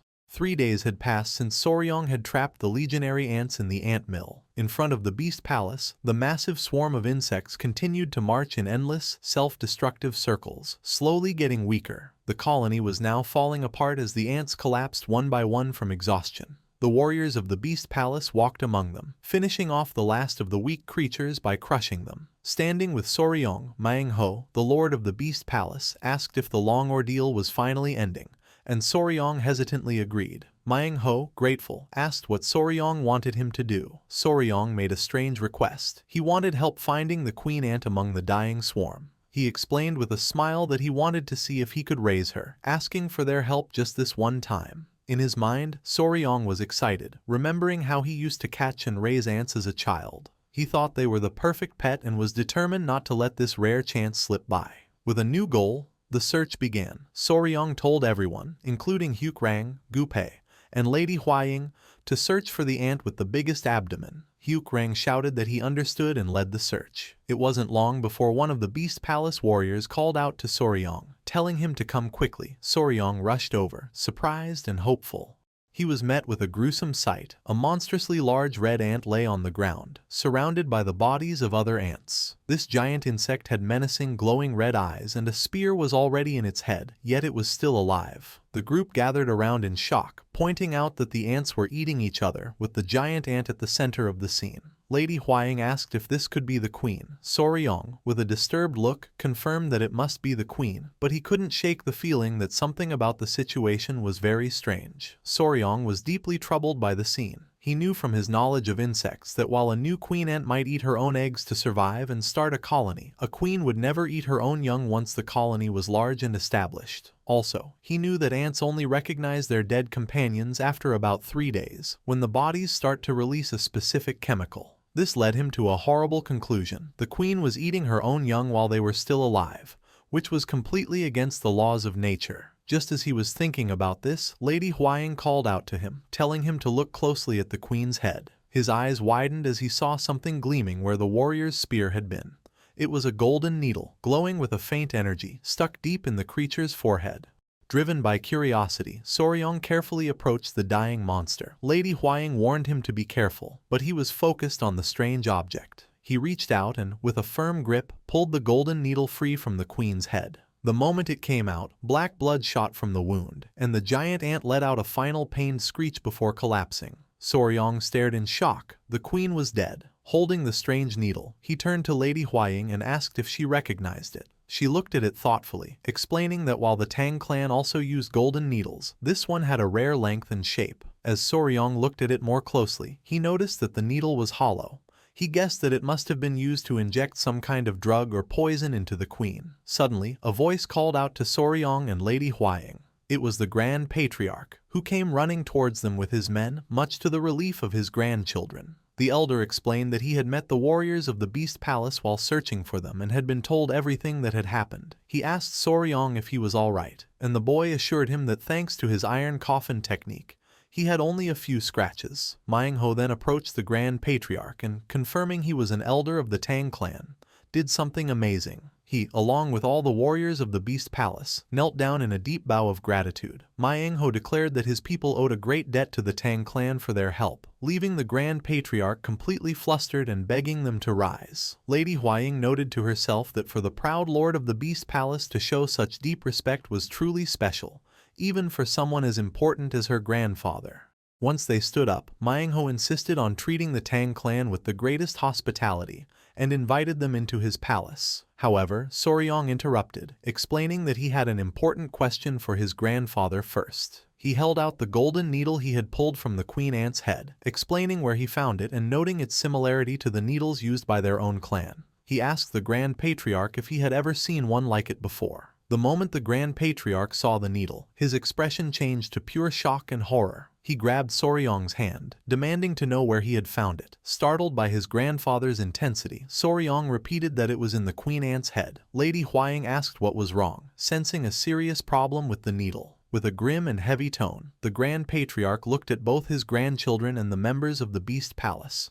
He ominously stated that it seemed an old enemy, one who held a deep grudge against both the Tang clan of Sichuan and the Beast Palace, was still alive. This news left Manhwa and his warriors completely stunned and filled with dread. Manhwa was taken aback, questioning who could possibly hold a grudge against both their houses. With a grim expression, the Grand Patriarch revealed the name of their old, shared enemy, the Five Venoms sect. The name struck the members of the Beast Palace like a thunderbolt. Manhwa and his elders cried out in disbelief, asking if it was possible for the sect they had supposedly wiped out 100 years ago to still be alive. As the elders reacted, Soryong recalled a story his grandfather had once told him.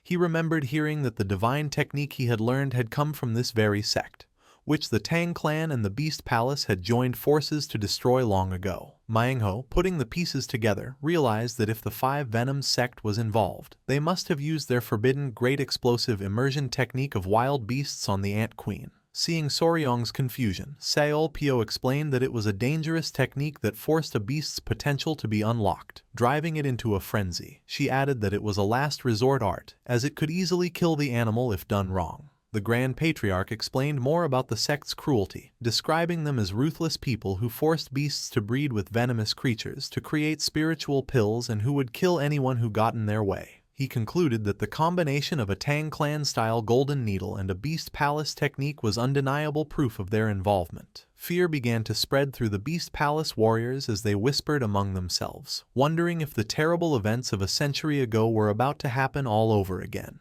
Interrupting the growing panic, the Grand Patriarch placed a reassuring hand on Soryong's head. He acknowledged the danger but focused on the positive outcome. He stated that the ants had been defeated and, more importantly, this incident had shown that the Five Venoms sect was still active. Looking down at his grandson with pride, he told him that he had accomplished something truly great. Manhwa wholeheartedly agreed, patting Soryong's head as well and admitting that without the young warrior's help, they would have remained unaware of the coming threat. Soryong blushed under the praise.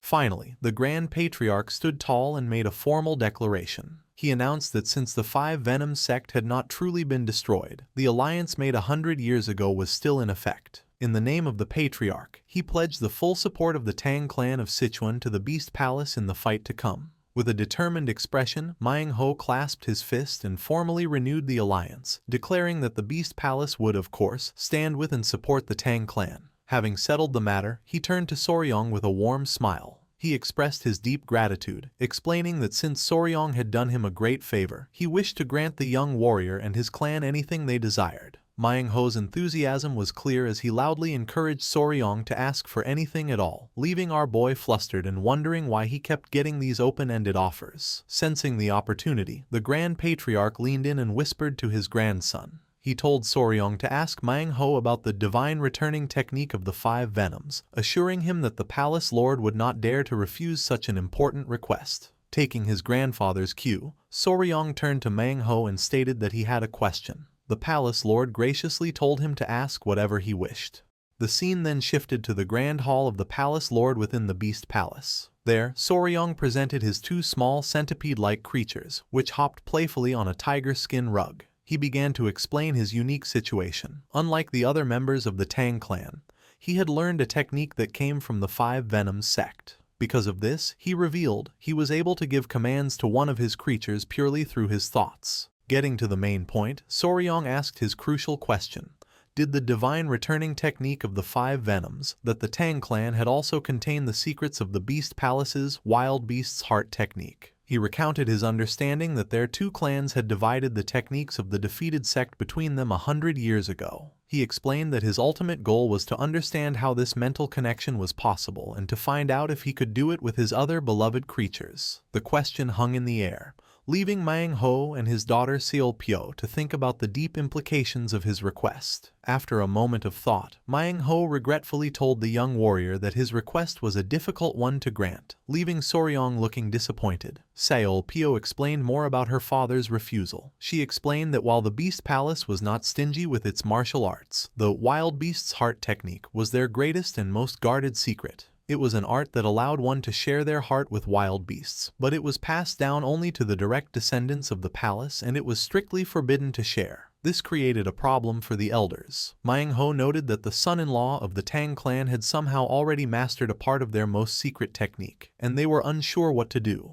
Realizing he had asked for too much, Soryong panicked and turned to his grandfather, apologizing for asking something he shouldn't have.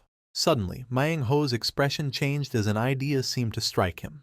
He looked intently at Soryong and asked a very personal question. If he was the son-in-law of the Tang clan, what about his original family? Confused, Soryong answered truthfully that he was completely alone, without any family or connections, and wondered why the palace lord was asking. To Soryong's utter shock, Manhwa and Seolpyo reacted with delight. The palace lord exclaimed that being an orphan was perfect, which only confused Soryong more, who couldn't understand how that could possibly be a good thing.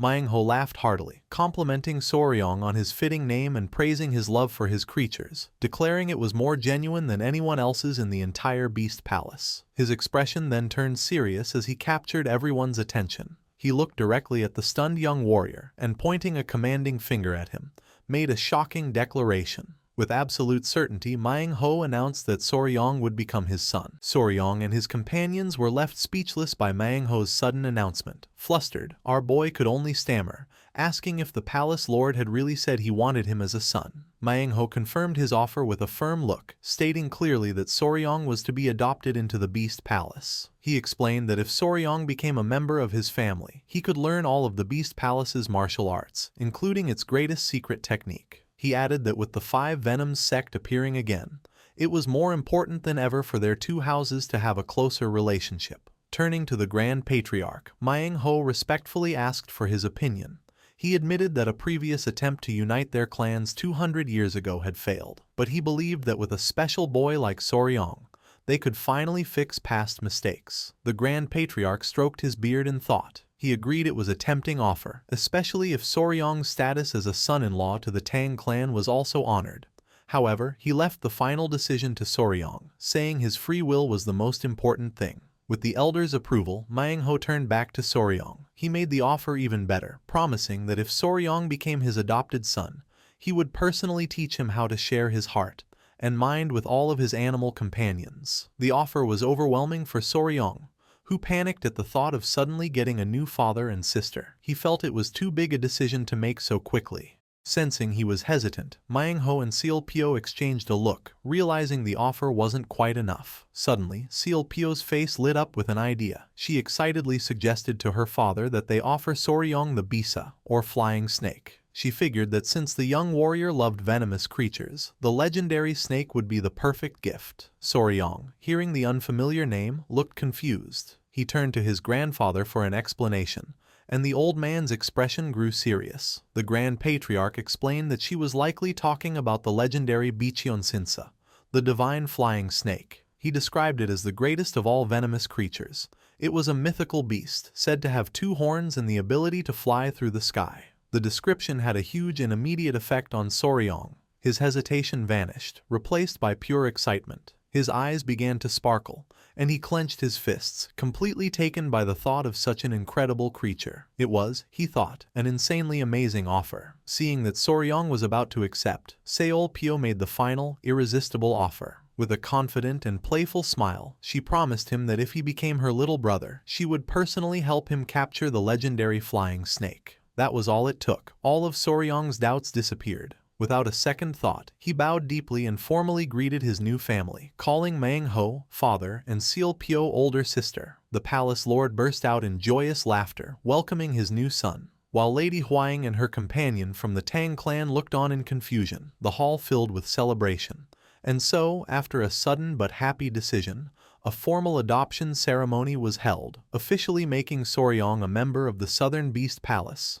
Later that night, as Soryong lay in his new comfortable bed, he couldn't help but smile at how strange his situation was. He thought that in his past life, he had adopted many animals, but he never imagined he would be the one getting adopted. Still, he found that it wasn't a bad feeling. He felt that the people of the Beast Palace, with their deep love for animals, were genuinely good, just like his family in the Tang clan. His peaceful thoughts were shattered when his bedroom door was suddenly thrown open. To his shock, in the doorway stood his new sister, Seolpyo, and a very flustered Lady Hwang, both dressed only in their nightgowns. Before he could figure out what was happening, Seolpyo casually said that since they were all family now, they should sleep together and talk. She winked, explaining that she had always dreamed of doing this if she ever got a younger brother. When Soryong dazedly asked why Lady Hwang was there, she blushed and stammered that it was a custom in the Beast Palace for fiancés to sleep in the same room. Soryong's mind went into overdrive. For a moment, he thought it was a wonderful custom before he realized the full meaning.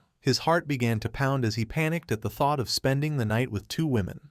Ignoring his flustered state, Seolpyo playfully pulled at his blankets and, along with a hesitant Lady Hwang, climbed into bed, trapping the embarrassed Soryong between them. As he let out a silent scream, Seolpyo cheerfully suggested they start by talking about his venomous pets. On a nearby table, his small creatures could only watch in confusion as their master was overwhelmed by his new family. The next day, Soryong walked with his new father and sister outside the palace. It was clear he had not slept at all, his face tired from the night's chaotic slumber party. When Manhwa asked if he had slept well, the boy could only force a denial. Manhwa announced it was time to begin Soryong's training and teach him the technique he was so curious about. But first, he needed to check the boy's internal energy. He told Soryong to sit and relax, and our boy did. Manhwa then placed a hand on his back, sending his own internal energy through Soryong's body to check his condition. After a moment, the palace lord pulled his hand back with a thoughtful look. He said that Soryong's energy was so well hidden that he hadn't been able to sense it properly before. He concluded that while Soryong had managed to copy the wild beast's heart technique, his version was incomplete and much weaker. This, he decided, was something he needed to discuss with the Grand Patriarch. Still confused, Soryong asked what the wild beast's heart technique was. Seolpyo explained that it was an internal training method that lets a warrior communicate their heart to beasts and grow stronger with them. Soryong was amazed. Manhwa added that it also gives the user the ability to feel a beast's heart and give special commands. Deciding a demonstration would be better than words, he prompted his daughter. Seolpyo took a deep breath and let out a sharp, powerful howl. In response, a pack of large, fierce wolves with glowing blue eyes came out of the nearby woods, snarling as they approached. Soryong stared in stunned silence as the intimidating beasts gathered around them. The alpha wolf began to growl at Soryong, but Seolpyo quickly scolded it, telling the beast not to be suspicious, as Soryong was now her little brother. The wolf immediately stopped, letting out a confused whimper. With the pack now calm, Seolpyo smiled and encouraged Soryong to try giving them a command himself. She ordered the wolves to attack Manhwa using a fierce wolf formation. Instantly, the whole pack obeyed, attacking Manhwa together. The palace lord, however, stood his ground, not worried at all. With just a flex of his internal energy, he easily pushed back the fierce beasts, sending them flying without touching them. The powerful demonstration ended with Manhwa standing calmly among the now calm wolf pack. Soryong was left completely speechless, his eyes wide with awe. He exclaimed that it was incredible how all 10 wolves had moved in perfect sync. Manhwa explained that this was possible because they were all connected through the wild beast's heart technique. He proudly described the art as a way for the user to become one with beasts, using their fangs and claws as their own. He also explained that once the technique is fully mastered, a warrior could command hundreds or even thousands of beasts at once, though he warned that being too greedy could be dangerous. The explanation and display of power were more than enough for Soryong. He clenched his fists, his face excited, and declared that the technique was the absolute best. Without hesitating, he dropped to his knees in a formal bow, earnestly pleading with his new father and sister to teach him the wild beast's heart technique. A broad smile spread across Manhwa's face. He laughed and told his new son to rise and sit, declaring that he would, of course, pass on the technique to him. Overjoyed, Soryong thanked him. Manhwa once again placed his hand on Soryong's back, and a powerful visible surge of energy began to flow from the palace lord into his new son. As he transferred the knowledge, Manhwa focused. He thought to himself that while teaching Soryong the wild beast's heart technique, he would also adjust the boy's own 5 venoms returning origin technique. He had analyzed Soryong's body and noticed the great strain it was under from constantly using poison, something the Beast Palace's core art was never made to handle. As he continued the process, Manhwa explained that the wild beast's heart technique wasn't really meant to handle poison.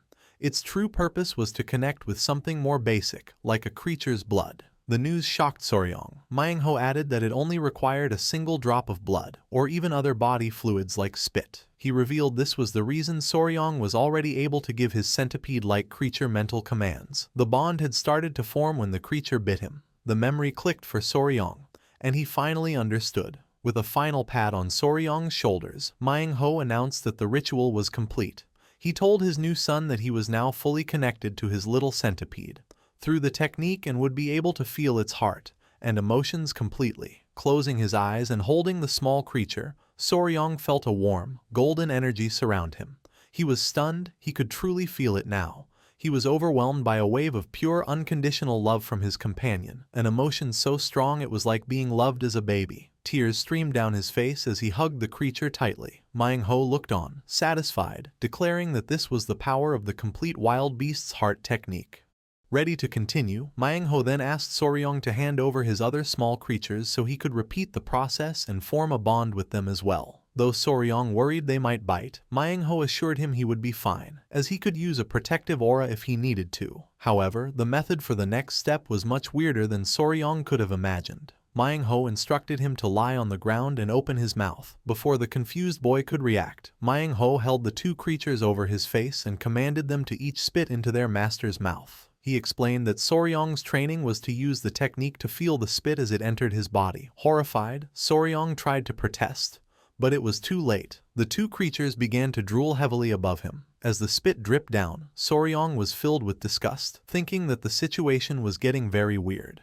In the training grounds at the Beast Palace, Soryong prepared to train his 3 small, rabbit-eared centipede creatures. With his new sister Seolpyo and Lady Hwaying watching, he gave his companions the signal to begin. He ordered them to perform the centipede chain formation, a new technique he was developing. The 3 creatures leapt towards a wooden training post, but instead of a fierce attack, they just latched onto it gently. From a distance, Seolpyo and Lady Hwaying were overcome with emotion, saying how incredibly adorable the little creatures were. Soryong, however, was horrified, realizing this wasn't the scary effect he wanted. He thought about how powerful and cool the wolves looked when they attacked, but his own creatures just looked cute. He tried to coach them, telling them to perform their attacks with a bit more style. Seeing their sad faces, Soryong immediately panicked and rushed to reassure them, praising them for doing a great job. Holding them close, he reminded himself that they weren't even a year old yet and just needed to grow slowly. With that, he decided they would get back to training.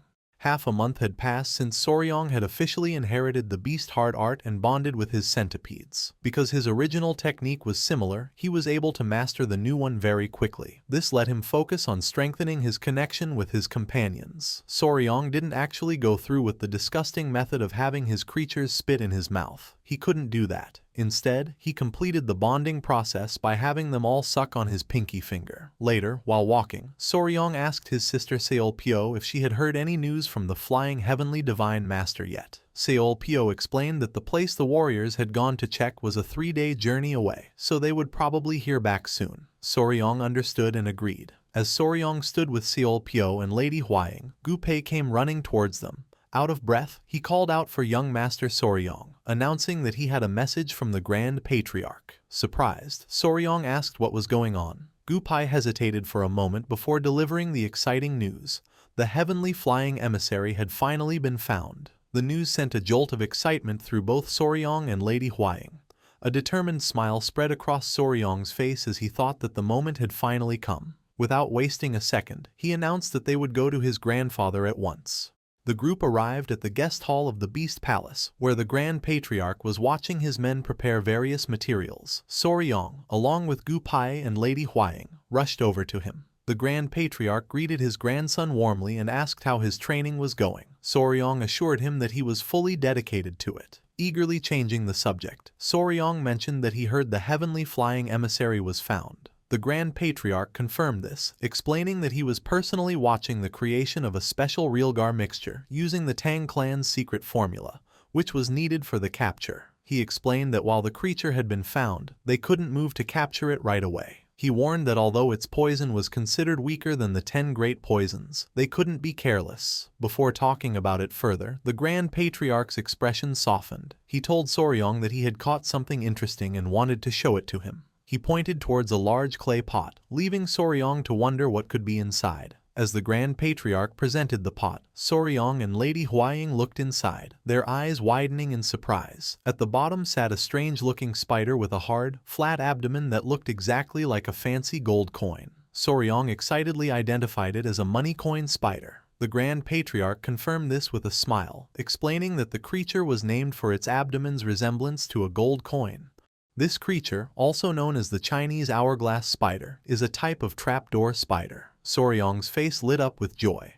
He thought that this was an incredibly rare species that he couldn't find in his past life. Overjoyed, he thanked his grandfather for the wonderful gift. The Grand Patriarch was pleased to see his grandson so happy. With the gift presented, the Grand Patriarch turned the conversation back to the important task. He said that all that was left was to figure out a secure place to hold the heavenly flying emissary after they captured it. Soryong chimed in, explaining that snakes can usually escape through the smallest openings, so his clan usually kept them tied in special sacks. However, the Grand Patriarch looked serious, fearing that their usual methods wouldn't be enough. He warned that the creature they were hunting was a spirit-grade venomous beast, capable of tearing apart most containers. This problem left Soryong looking concerned and deep in thought. Turning to his grandson, the Grand Patriarch asked if he had any good ideas for a container. Soryong was caught off guard, stammering as his grandfather reminded him that he was their expert. As Soryong tried to think, he accidentally bumped into a clan member holding the pot with the new spider, causing the man to yelp in pain. Suddenly, the same clan member cried out in alarm,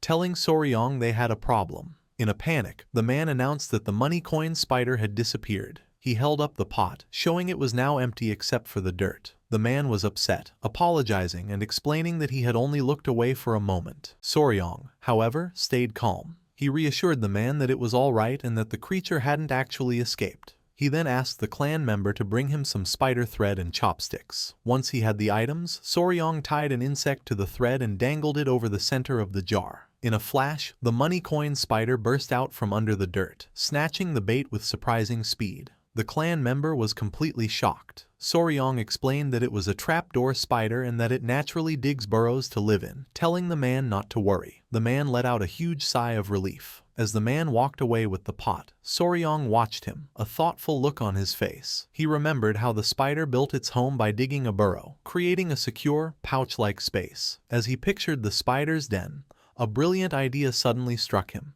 He realized that a specially made pouch with that exact shape would be the perfect solution. His eyes widened and he clenched his fist in excitement, exclaiming that he had figured it out. With a brilliant idea, Soryong rushed to find the one person who could make it happen, his companion, the spider Yohua, who was napping in her web. He called out her name, waking her up. Once he had her attention, Soryong held up a small cloth pouch. He asked Yohua, who had transformed into her large spider form, if she could create something similar, but much, much bigger. The plan was to use Yohua's spider silk, an incredible material that was 20 times tougher than steel of the same weight. As a spirit beast, Yohua's thread was exceptionally powerful. It had already proven its strength against an army of ants, making it the highest grade fiber in existence. The idea was simple but genius, to weave that nearly unbreakable thread into a giant pouch to hold the spirit beast. Taking on the challenge, Yohua got to work. In a short time, she presented a massive, beautifully woven white pouch made of her silk. Soryong was completely amazed. He took the finished pouch and praised her, saying it was amazing and exactly what they needed. Yohwa chirped happily, proud of her work. The others were equally impressed. Gupai tested the pouch by trying to cut it with a dagger, but the blade only sparked against the tough material. He exclaimed in shock at how tough it was. The Grand Patriarch agreed that it was a monstrous creation. With this final preparation complete, the Grand Patriarch announced that they could now leave as soon as the next day. He gave the order for the warriors to be prepared, as they would set out early in the morning. Soryong, standing proudly between Yohwa and Lady Huaying, confirmed that he understood. Overjoyed and relieved, Soryong turned to Yohwa and told her she had done a great job. As a reward, he gave her a storm of head pats, much to her delight. The Grand Patriarch and Gupai laughed at the sweet scene, while Lady Huaying looked on with a blush.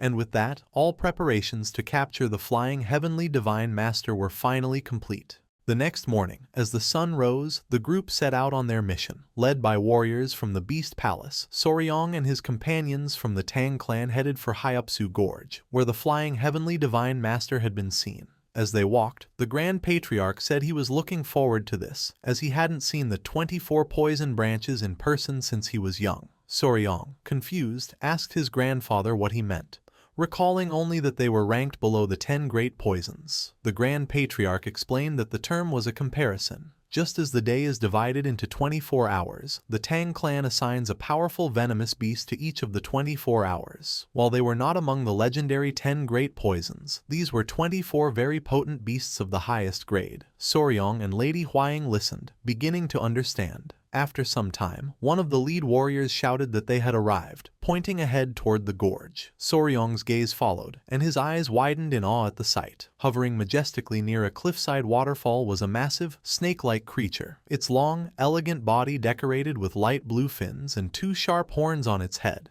He could only whisper its name in disbelief, the heavenly flying emissary. The Grand Patriarch began to recite the description from the ancient records of the Tang clan. He described how the creature rode the chaotic winds of the gorge as if they were water, its body dissolving into the blue clouds and its horns breathing out a spirit energy as sharp as a blade. It moved so smoothly between the sky and the mist that it was impossible to tell where the heavens ended and the sea began. He then revealed the creature's true importance. The Tang clan had placed this beast at the very head of the 24 poisons. It was the beast that was in charge of the first double hour of the day, representing the very beginning of heaven and earth, black and yellow, a truly ancient and powerful being.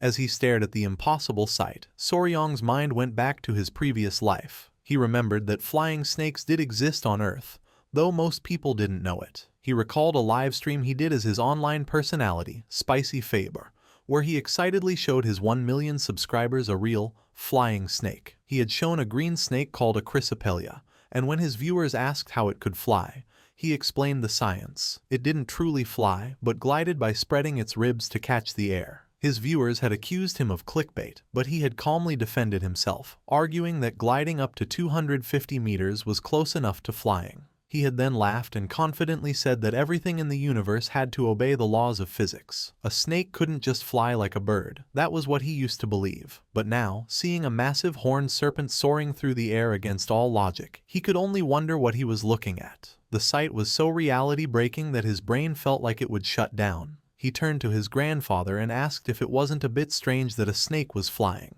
The Grand Patriarch just chuckled, saying that was exactly why it was called the Flying Heavenly Divine Snake. Soryong tried to explain that wasn't what he meant, but the words wouldn't come. Meanwhile, Lady Huaying was completely fascinated. Holding Soryong's small centipede creatures, she encouraged them to grow up quickly and become incredible venomous creatures just like the one before them. Her excited words, however, did not go unnoticed. The divine serpent turned its gaze toward the group on the cliff and spotted them. In an instant, the massive creature was covered in a bright blue light and shrank to a tiny version of itself before flying away at incredible speed. Soryong cried out in alarm, shouting that the snake was escaping. The Grand Patriarch stayed calm, noting that it had obviously sensed them. He told the panicked Soryong not to worry, confident they would find it again. He decided the creature likely hadn't gone far and told the group to set up camp and send out a scouting party to search the area. Soryong, calming himself, agreed to the plan. After the divine serpent had fled, the group stood on the cliff, thinking about their next move. Seolpyo approached Soryong, who seemed lost in thought, and asked him what he was doing. He explained that since it was his first time seeing a snake that could actually fly, he was trying to figure out a plan to lure it back down so they could capture it. Seolpyo chuckled, playfully teasing him. She had thought that with all the creatures he commanded, he would surely know the basics of hunting. Soryong was puzzled, asking what she meant by the basics. She explained a simple but important fact. Even though the creature could fly, it was still a living being. It had to eat and sleep just like any other animal, which meant it would eventually have to come back to the ground. That would be their chance to strike. The simple logic hit Soryong like a lightning bolt. He understood immediately. Of course, the creature couldn't fly forever. His mind made a connection to the video games of his past life, where a boss was always weakest while eating. He realized he had been overthinking the problem and had missed the simplest solution. Filled with thanks, he thanked his new sister for the advice. Seolpyo smiled confidently, telling him he could count on her and promising she would help put the flying serpent in his hands. They both shared a happy laugh.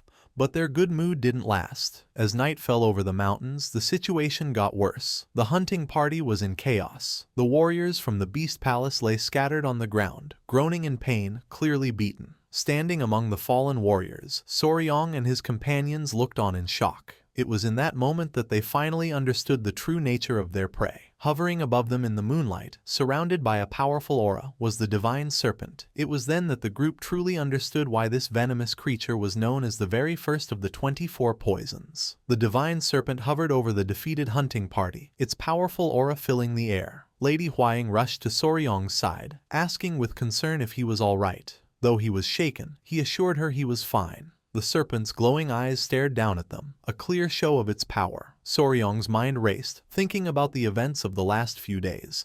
It had been 3 days since they had set up camp to watch the creature. Through their scouting, they had learned 2 important facts about it. First, it came down from the sky once every 3 days to eat a specific type of fish. Second, its ability to fly was not endless. It could only stay in the air for a maximum of 2 hours at a time. Based on this information, they had made a plan.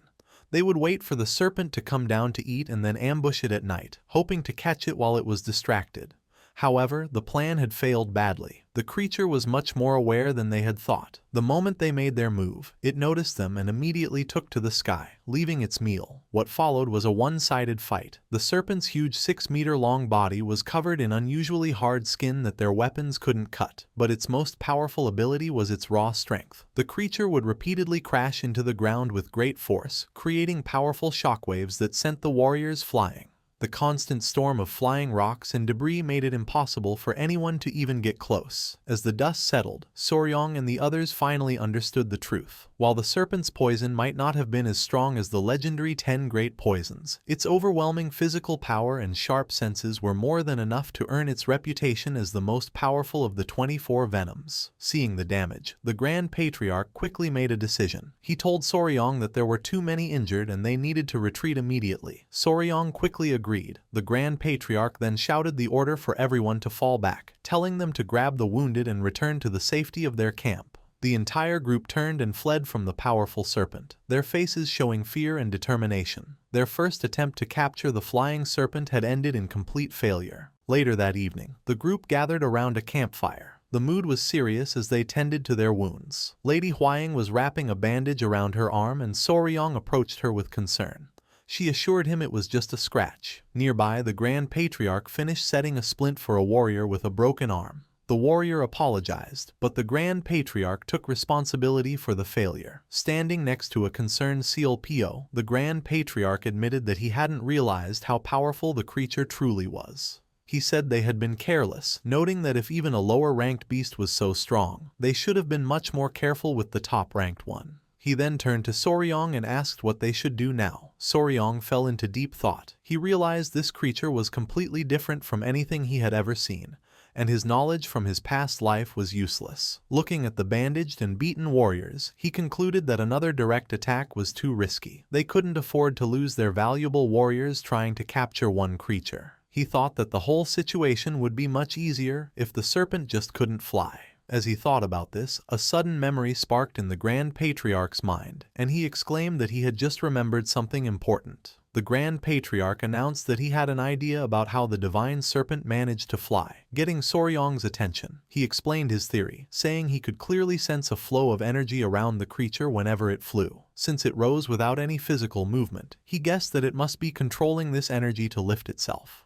Confused, Soryong turned to Lady Hwaying and asked her to explain what controlling energy to rise meant. She clarified that it was a type of martial art focused on lightness and speed. She explained that while normal techniques use energy through the legs to jump higher, this advanced technique was different. It involved using one's internal energy alone to float the entire body. She emphasized that doing this was impossible without a huge amount of internal energy. This led Soryong to ask if this meant the venomous creature had a massive amount of internal energy. However, the Grand Patriarch stepped in to correct him. He stated that it was not internal energy that powered the creature's flight. With complete certainty, he revealed the true source of its power, an internal core. He was sure that the venomous creature had to have this condensed ball of pure energy, which allowed it to do such impossible things. The Grand Patriarch's reveal of an internal core shocked the group. Gupai and Seolpyo were stunned, asking the elder if it was truly possible. Soryong's mind immediately went to the internal core he had gotten from the azure-spotted centipede, remembering it as a powerful medicine that could greatly improve a person's martial arts skills.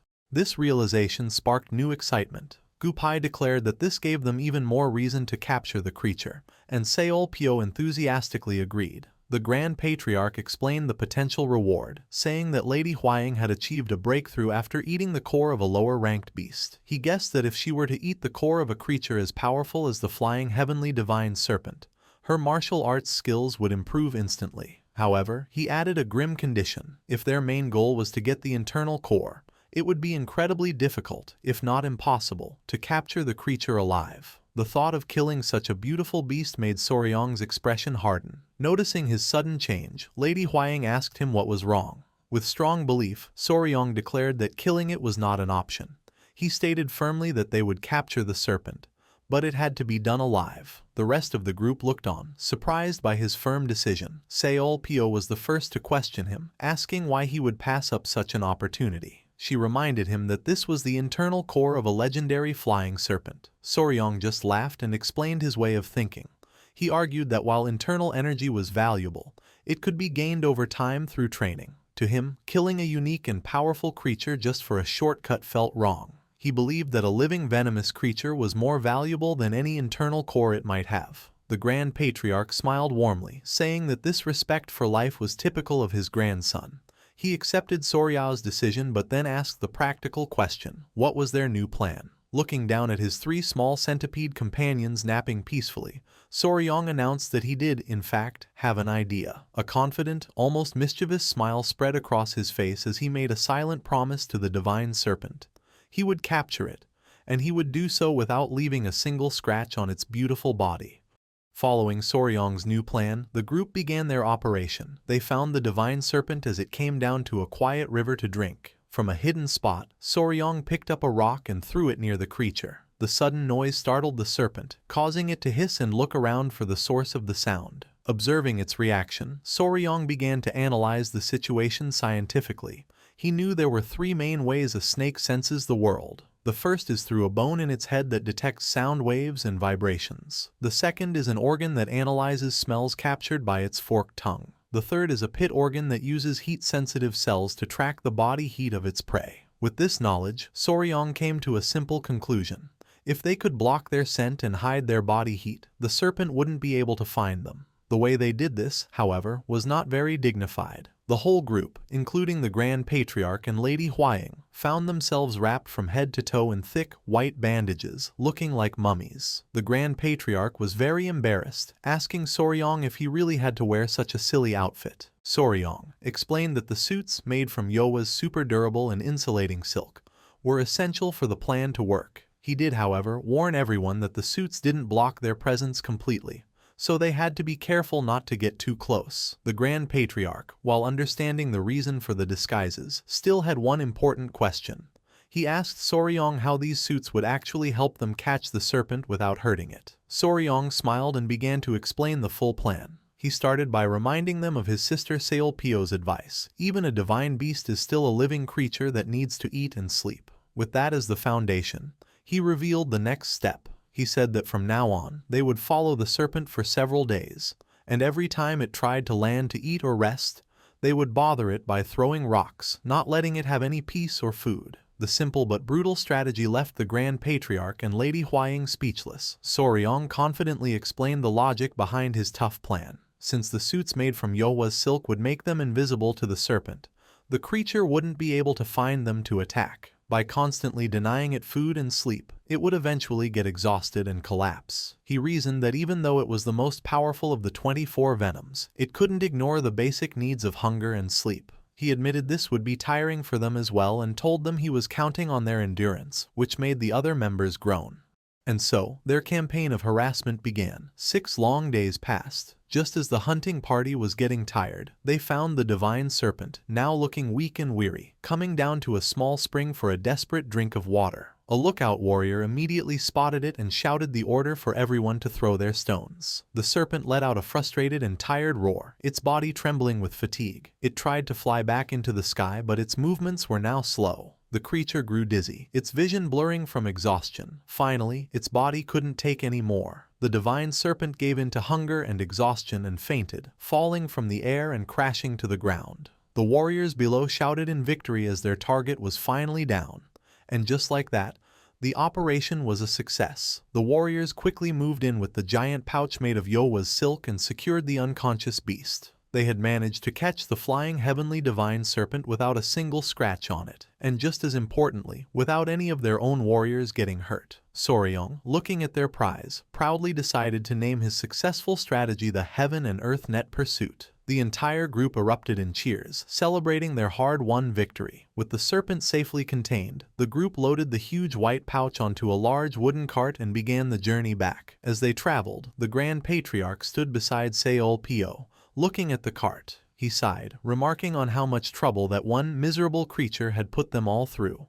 Curious about the prize, Soryong asked his grandfather if he had had a chance to check the serpent's internal core. The Grand Patriarch confirmed that he had. He explained that while the core itself wasn't very large, the energy inside was incredibly dense. He estimated its power was equal to 120 years of dedicated internal energy training, a truly amazing treasure. The Grand Patriarch's assessment of the internal core's power left Lady Huaying completely stunned. She exclaimed in disbelief, questioning if it was really equal to 120 years of power. The immense value of the core immediately changed her mind. Turning to Soryong with an eager Seolpio, she pleaded with him to just let them take the core. She stressed that this wasn't just 5 or 10 years of power, but a huge 120. She continued, reminding him that he was still young and that with such a massive boost to his internal energy, he could master any martial art. She acknowledged his love for venomous creatures, but insisted this was a once-in-a-lifetime chance. The Grand Patriarch added his voice, agreeing that an internal core of this quality would completely change a person's body and give them a huge amount of power. He suggested that with it, Soryong might even be able to surpass the legendary 10 great poisons and reach a higher level of existence. Soryong fell silent, seriously thinking about their words. He admitted to himself that the idea of surpassing the 10 great poisons was very tempting. However, his thoughts went back to the creature itself. The flying heavenly divine serpent was an incredibly rare and beautiful being.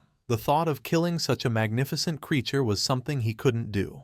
Sensing his hesitation, Seolpio and Lady Huaying grew more insistent, pleading with him to decide quickly. Overwhelmed by the pressure, Soryong could only ask them to give him a moment to think. Suddenly, their debate was violently interrupted. The large wooden cart carrying the serpent began to shake uncontrollably, and to everyone's horror, it was lifted completely off the ground. Soryong stared in shock, realizing the creature inside must have woken up. The warriors holding the rope struggled desperately to control the thrashing pouch, realizing the creature still had a surprising amount of energy left. The serpent let out a furious muffled roar from inside its silk prison. The Grand Patriarch watched the chaos with a grim look. He noted that the serpent was still full of energy and didn't seem like a creature that had been starved for days. Soryong sighed, adding that snakes are tough creatures that can go for a month without eating. The Grand Patriarch pointed out that this gave them a serious problem.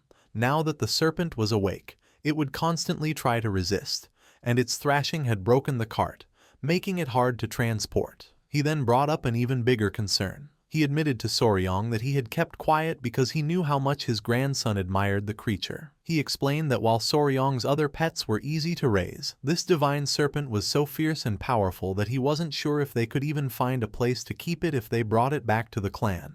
The Grand Patriarch's patience had run out. With a grim and determined look, he gave an ultimatum. If the creature continued to resist so violently, they would have no choice but to kill it and take the internal core, whether Soryong wanted to or not. As he spoke, the thrashing inside the pouch suddenly stopped. The abrupt silence was broken only by a soft hissing sound, leaving the warriors confused. A moment later, a strange vapor began to come out of the silk pouch, and everyone watched in stunned silence. Then, something incredible happened. A glowing blue-green orb rolled out from an opening in the pouch. The warriors were speechless. One of them finally shouted for Soryong to come quickly, announcing that the flying serpent had shrunk. Soryong and the others rushed to the cart. Peeking inside the now loose pouch, they saw an unbelievable sight. The once massive, majestic serpent was now a tiny chibi-like creature with large, tear-filled eyes, looking completely harmless. The transformation was too much for Soryong. Instead of being relieved, he fell to his knees in despair. He cried out, mourning the loss of his magnificent flying serpent, which had been reduced to a mere pet. The Grand Patriarch, watching the scene, quickly understood what had happened.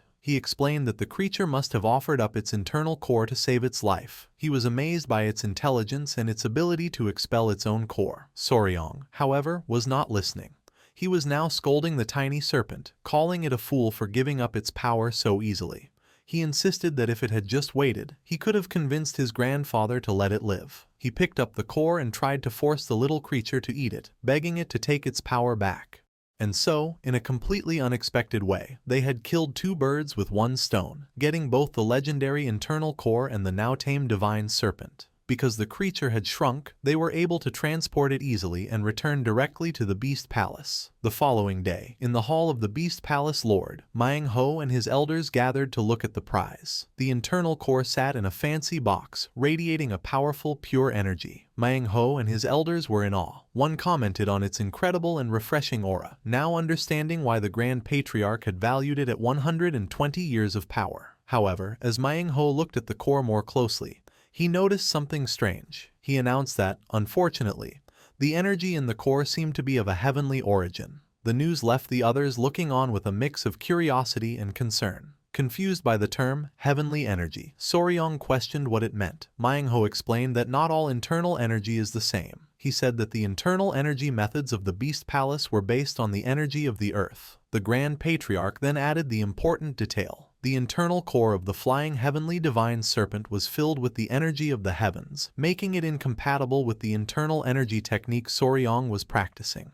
He regretfully told his grandson that because of this mismatch, he would likely only be able to absorb about half of the core's immense power. Despite this, Soryong was not discouraged. He reasoned that even half of such a powerful core was still a great chance. The Grand Patriarch was pleased with his positive attitude and agreed, telling him to store the core safely for now while he tried to find a way for Soryong to use more of its energy. Lady Huang congratulated Soryong on the incredible opportunity, and he happily accepted the fancy box with the precious core.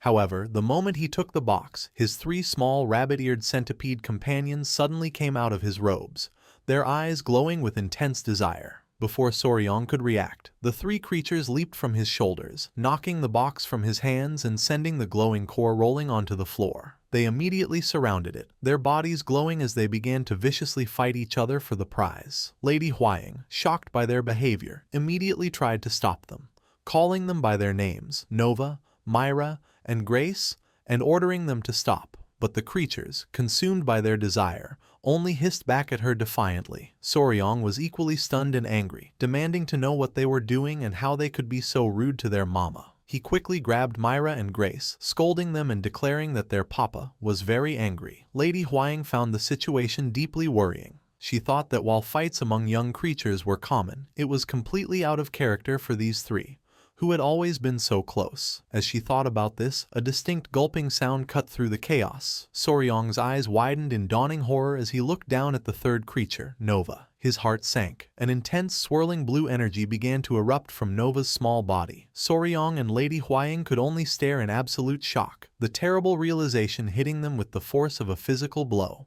Nova had swallowed the internal core. In the Beast Palace's main hall, a blinding blue light suddenly exploded from where Nova was. The blast of energy was so strong that everyone was thrown back. Lady Huaying cried out, realizing Nova had swallowed the powerful core. As chaos erupted, Soryong had a strange vision, realizing this was the exact scene he had seen in a dream. Immediately after, a terrible headache hit Soryong, causing him to scream in agony. A worried Lady Huaying rushed to his side and asked what was wrong. The surge of energy was so powerful that even she stumbled back. Overwhelmed by the pain, Soryong collapsed, unconscious. Lady Huaying shouted his name in panic as his two other small companions looked on, distressed. As Lady Huaying knelt beside Soryong, she saw Nova glowing brightly on his chest. She started to move forward, but Manhwa quickly shouted at her to stop and not to touch Soryong. She was confused and asked why she shouldn't help. He told her to look closely, explaining that the same light from Nova was now also coming from Soryong. Manhwa could feel the energy of the beast heart art and realized something was happening inside Soryong. He warned that if anyone touched him, he could suffer a dangerous Kai deviation. Lady Huaying was left confused and terrified. A moment later, she got goosebumps as Soryong's body began to float into the air, surrounded by a brilliant white light. The scene then shifted to inside Soryong's mind. He found himself in a dark, watery space, clutching his head in pain. He felt as if his head was about to split open. He wished he could pass out and mentally cried out for someone to help him. Just then, a large glowing orb of light came down towards him. From the light, a mysterious woman appeared, floating down to him. She reached out a hand towards his head, and Soryong looked up in surprise. The woman gently placed her hand on his head. As she softly stroked his hair, Soryong felt the intense pain begin to fade. Though he didn't know who she was, he felt calm and relieved from her gentle touch. Inside his mind, Soryong felt the gentle touch and turned around, confused. He wondered if the person comforting him was Lady Huaying or his sister, Seol Pyo. However, he saw a completely unfamiliar young girl with blue hair and a kind smile, who was glowing softly. He stared in shock, bewildered as to who she was. The mysterious girl floated closer, and before he could react, she gently hugged him and gave him a soft kiss on his forehead. The moment her lips touched him, a bright light flashed, and the girl disappeared in a burst of energy. With a gasp, Soryong's eyes snapped open. He was back in the room at the Beast Palace and wondered if the whole experience, including the mysterious girl, had just been a dream. His thoughts were cut short when he felt something slimy and wet on his head. He looked up and was horrified to see a massive blue armored creature that looked like a giant centipede pinning him to a table. The creature had a blush on its face and seemed to be looking at him with affection. Panicked, Soryong let out a loud scream. At that moment, the door burst open, and Lady Huaying and Seol Pyo rushed in. They were relieved he was awake but shocked by the scene. Trapped under the giant creature, Soryong desperately called out to them for help. He frantically shouted that the huge centipede was trying to eat him, while the creature only nuzzled him affectionately. Seeing Soryong's panic, Seol Pyo and Lady Huaying reassured him. Seol Pyo told him to calm down, explaining that the giant creature wasn't trying to eat him. She then revealed the shocking truth. The massive centipede was his beloved pet, Nova. Soryong stared in disbelief, unable to understand how his small creature had turned into this giant beast. He mumbled that it didn't look like a normal centipede anymore. Lady Huaying, with a happy expression, confirmed his thought. She explained that after Nova swallowed the internal core of the flying heavenly divine serpent, she changed into this new, powerful form. Seol Pyo added that Nova had evolved into a legendary flying centipede. Lady Huaying then described the legend of the flying centipede. It was known as a living disaster that could fly through the skies, bringing down a deadly poisonous rain that could destroy the earth. With a serious tone, she revealed its true status. It was one of the legendary 10 deadly venoms, the king of all centipedes. The news that his own pet was now one of the most feared creatures in existence left Soryong completely stunned. He cried out in disbelief that this could be his Nova. However, his shock quickly turned into a strange daydream. He imagined a future where his daughter, now a modern girl, was using her ability to fly to demand a higher allowance. The absurd thought filled him with a sudden sense of fatherly pride. Snapping back to reality, Soryong rushed to his newly evolved pet with tears of joy. He exclaimed that his precious first daughter had grown up so beautifully. He began to lovingly pet Nova, comparing the situation to raising a kitten, only to find out it was a tiger. Lady Huaying tried to calm him down, reminding him that he had been unconscious for half a month and needed to rest. As Seol Pyo worried that the connection to a 10 deadly venom might have affected Soryong's mind, Lady Huaying sighed, saying this over-the-top behavior was just how he usually was. Getting serious, she told Soryong this wasn't the time for jokes. She explained that while Nova's evolution was a wonderful thing, there was also some bad news. Soryong, still admiring his pet, dismissed her concerns. Annoyed, Lady Huaying shushed him, insisting that he listen. Lady Huaying, with a serious expression, told Soryong the bad news was not small. On her shoulders, his other two small creatures, Myra and Grace, glared menacingly, their eyes glowing red. She explained that the two girls were absolutely furious. A moment later, a horrifying realization hit him. He imagined the scene before the core was eaten. Nova pointed at the two creatures and declared the rule of their competition. The centipede that won the fight and ate the core would evolve. This was followed by another comical vision where his three pets were human children. Two of them argued that the oldest sister was cheating, while Nova proudly held the core. Soryong, as their father, was left trying to comfort the two crying children. Snapping back to reality, Soryong was horrified, finally understanding the sibling rivalry he had accidentally created. Filled with guilt, he rushed to apologize to the two angry creatures on Lady Huaying's shoulders, telling them he was sorry and that they were just as precious to him. The two creatures seemed to accept his apology, nuzzling happily against Lady Huaying's cheeks. This, however, only sent Soryong into a new panic, as he realized his daughters now preferred their mother. Lady Huaying just laughed, explaining that it's common for children to love their mothers more. After a long round of apologies from their father, the two little creatures finally calmed down. The next morning, Soryong sat quietly as the Grand Patriarch examined his internal energy. Both his grandfather and his new foster father, Manhwa, carefully checked his body to see how Nova's evolution had affected Soryong's own power. The Grand Patriarch gave his analysis first. He concluded that Soryong's poison cultivation had clearly advanced. Manhwa agreed, adding that this made sense, as the beast heart art lets the master and their beast grow stronger together. Since Nova's venom had become much more powerful, Soryong's own poison abilities had grown with hers. The Grand Patriarch smiled. Pleased, he told Soryong that even though the core was gone, it had still helped him greatly, and they would confirm the full changes once they returned to the Tang clan. Just as they finished, Manhwa turned to Soryong and asked an unexpected question. Had he been seeing any visions lately? The question caught Soryong completely by surprise. Manhwa explained his concern. He warned that when a person accepts a powerful beast's consciousness into their mind too early, there is a risk that the beast's will could overwhelm their own mind. He stressed that this was especially worrying for Soryong, as he was now connected to one of the 10 deadly venoms. Soryong's thoughts immediately went to the mysterious blue-haired girl he had seen. He wondered if she was a sign of his mind being taken over. However, he quickly dismissed the idea, remembering her gentle touch felt healing and comforting, not threatening. Manhwa finished by telling Soryong to come to him immediately if he ever sensed anything strange. Soryong respectfully agreed.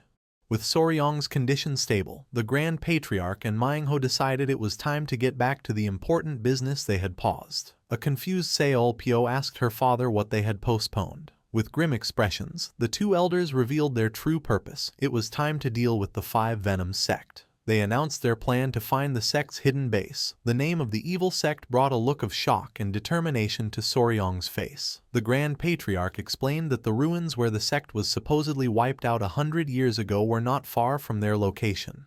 Now that they had clear proof the sect was still active, they couldn't just do nothing. Soryong clenched his fist, thinking about the cruel sect hiding somewhere, breeding their monstrous creatures. The Grand Patriarch continued, saying that since the sect had already targeted the Beast Palace, it was only a matter of time before they aimed for the Tang clan next. With absolute resolve, he made a final, powerful declaration. Before the Five Venoms sect had a chance to find them, they would strike first and destroy them. In the guest hall of the Southern Beast Palace, preparations were underway for the Tang clan's departure. Soryong was busy packing clay pots and boxes onto a cart. Before they could investigate the Five Venoms sect, they first had to transport all the venomous creatures they had captured back to the Tang clan. While working, Soryong asked a clan member about the flying heavenly divine serpent. Gupai explained that the creature was being cared for separately. He told Soryong they couldn't send it to the clan yet, as the poor creature had refused to eat for days and was just huddled sadly in a corner. Worried, Soryong decided he should go check on it. As he walked, he thought about how shocking the experience must have been for the once proud serpent. After all, it had lost 120 years of its power, only to see it eaten by another creature right before its eyes. He glanced at his newly evolved and cheerful pet Nova, then pictured the sad, shrunken divine serpent, and couldn't help but feel a lot of sympathy for it. Soryong, with the huge Nova floating behind him, entered the room where the small divine serpent was being kept in a wooden cage. He approached it gently and asked if it was all right, but the serpent only responded with a furious hiss, its body glowing with an angry red aura. Trying to calm it, Soryong explained that he had never meant to hurt it. He told the little creature that he only wanted to capture it because it was so impressive and beautiful, but its fierce nature had forced his hand. He suggested that instead of being angry, it should think about its new situation. He pointed out that now that it was small and weak, it would be in danger from other beasts if it returned home alone. He then made an offer. Instead of going back, it could come with them. He tried to make the offer sound better by telling it about all the other friends it would have, like his lizards, a spider named Yohua,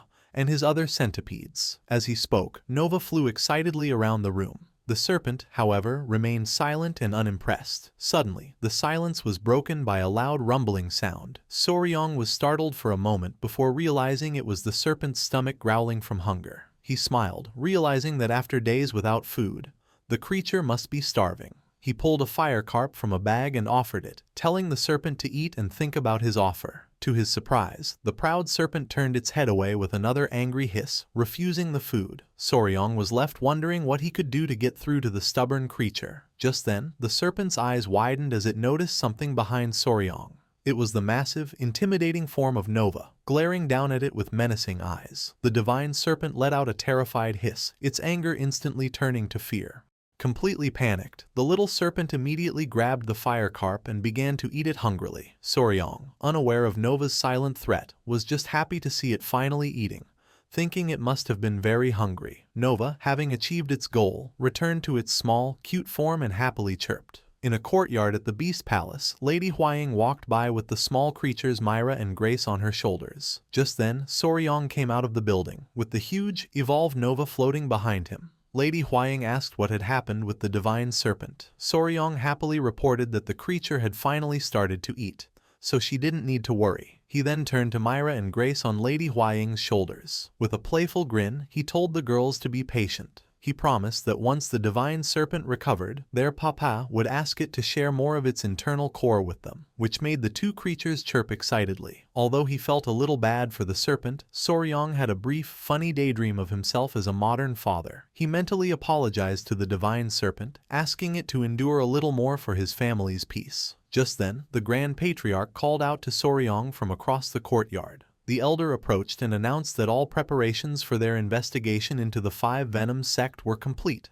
He declared that with everything ready, they could now begin the search. The Grand Patriarch asked if Soryong was sure he was ready, pointing out that he had recently woken up from a half-month-long coma. Soryong just smiled and assured him that he was fine. With a determined look, Soryong explained why he wanted to go. He declared that as the adopted son of the Southern Beast Palace and the son-in-law of the Tang clan, any enemy of both houses was his own enemy. He insisted that he could not miss such an important mission. The Grand Patriarch chuckled, feeling proud of his grandson's loyalty. However, he also knew Soryong had another reason. The investigation was also a perfect opportunity to search for other rare and powerful venomous creatures. With the decision made, the Grand Patriarch laid out the plan. He announced that the next morning, they would all head to Mount Manhwa, the last place the Five Venoms sect was seen, to search for clues.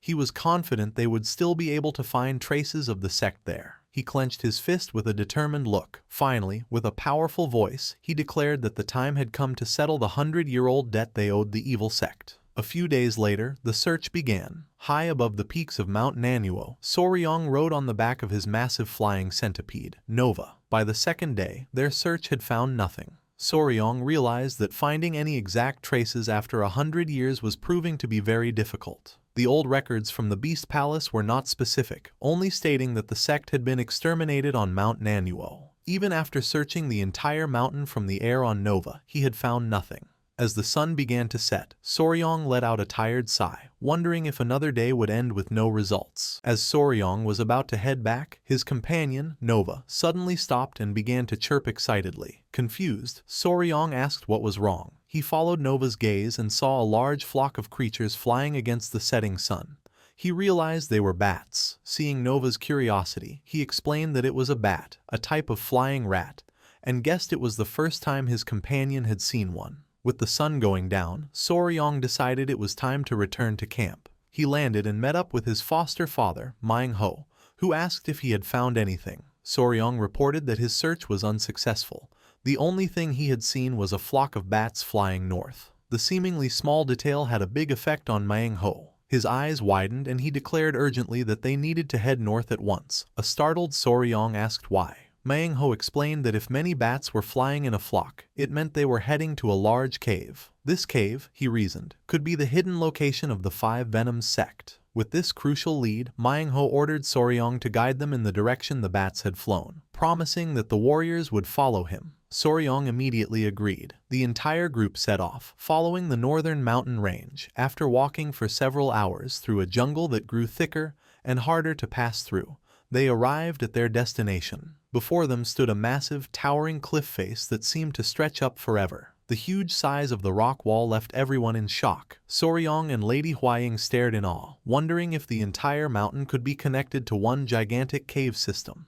Their quiet awe was broken when the Grand Patriarch suddenly called out to Manhwa, his voice filled with excitement. He pointed to a spot on the cliff, announcing that he had found something. Embedded in the stone was a large, reddish, hand-shaped carving, a clear sign that this place was not natural. Manhwa examined the reddish handprint and read an old inscription on the stones, which said that the Five Venoms sect was sealed there forever. He confidently announced that they had found the right place. The Grand Patriarch identified the handprint as the Divine Red Carp Palm, a powerful martial art used by a Tang clan ancestor. This surprised Soryong, who had thought his clan focused only on poisons and hidden weapons. Manhwa noted that the main entrance was blocked by large stones. He suggested they look for another path before trying to move the heavy rocks. Just as he said this, a huge swarm of bats suddenly flew out of the cliff, startling the group. Soryong and Manhwa looked up, watching the bats fly towards an opening high above them. Soryong pointed out that there was a large opening at the top of the cave. The two elders looked at each other, realizing that 100 years was more than enough time for a new entrance to form. Seeing the new opening, Soryong volunteered to go first and scout ahead. He assured the elders that he would be safe with his powerful companions, Nova and Yohua. Lady Huaying and Sealpyo also agreed that with his two powerful beasts, there was nothing to worry about. The Grand Patriarch, however, insisted that Soryong take Sealpyo and Lady Huaying with him just in case. He told them he and Manhwa would check the lower area a bit more before following. Soryong happily agreed. With that, Soryong, Lady Huaying, Sealpyo, and Yohua made their way into the dark cave. As soon as they entered, they were hit by a terrible smell. Lady Huaying pinched her nose, and Soryong warned her to be careful, explaining that the cave was filled with bat droppings. The group went deeper into the darkness, finding the cave filled with loud, echoing noises and a darkness so complete they could barely see. Fortunately, Soryong was prepared. He remembered that at the Beast Palace, he had learned the Dark Night Cat's technique from Sealpyo, which let him see clearly in complete darkness. He thought that exploring the cave shouldn't be a problem. However, he soon realized the darkness wasn't the biggest issue. The real problem was the bats. As they moved into a massive cavern, they saw an unbelievable sight. The cave was filled with thousands of bats, all with glowing, menacing red eyes. Soryong admitted to himself that while he loved all creatures, bats were one of the few that he naturally tried to avoid. Faced with a seemingly endless sea of bats, Soryong and his companions were left wondering how they could possibly get through such a dangerous situation. Faced with so many bats, Soryong's powerful companion, Nova, took action. The massive centipede took a deep breath and let out a deafening roar. An immense wave of pure, red killing intent exploded from its body, rushing through the cavern.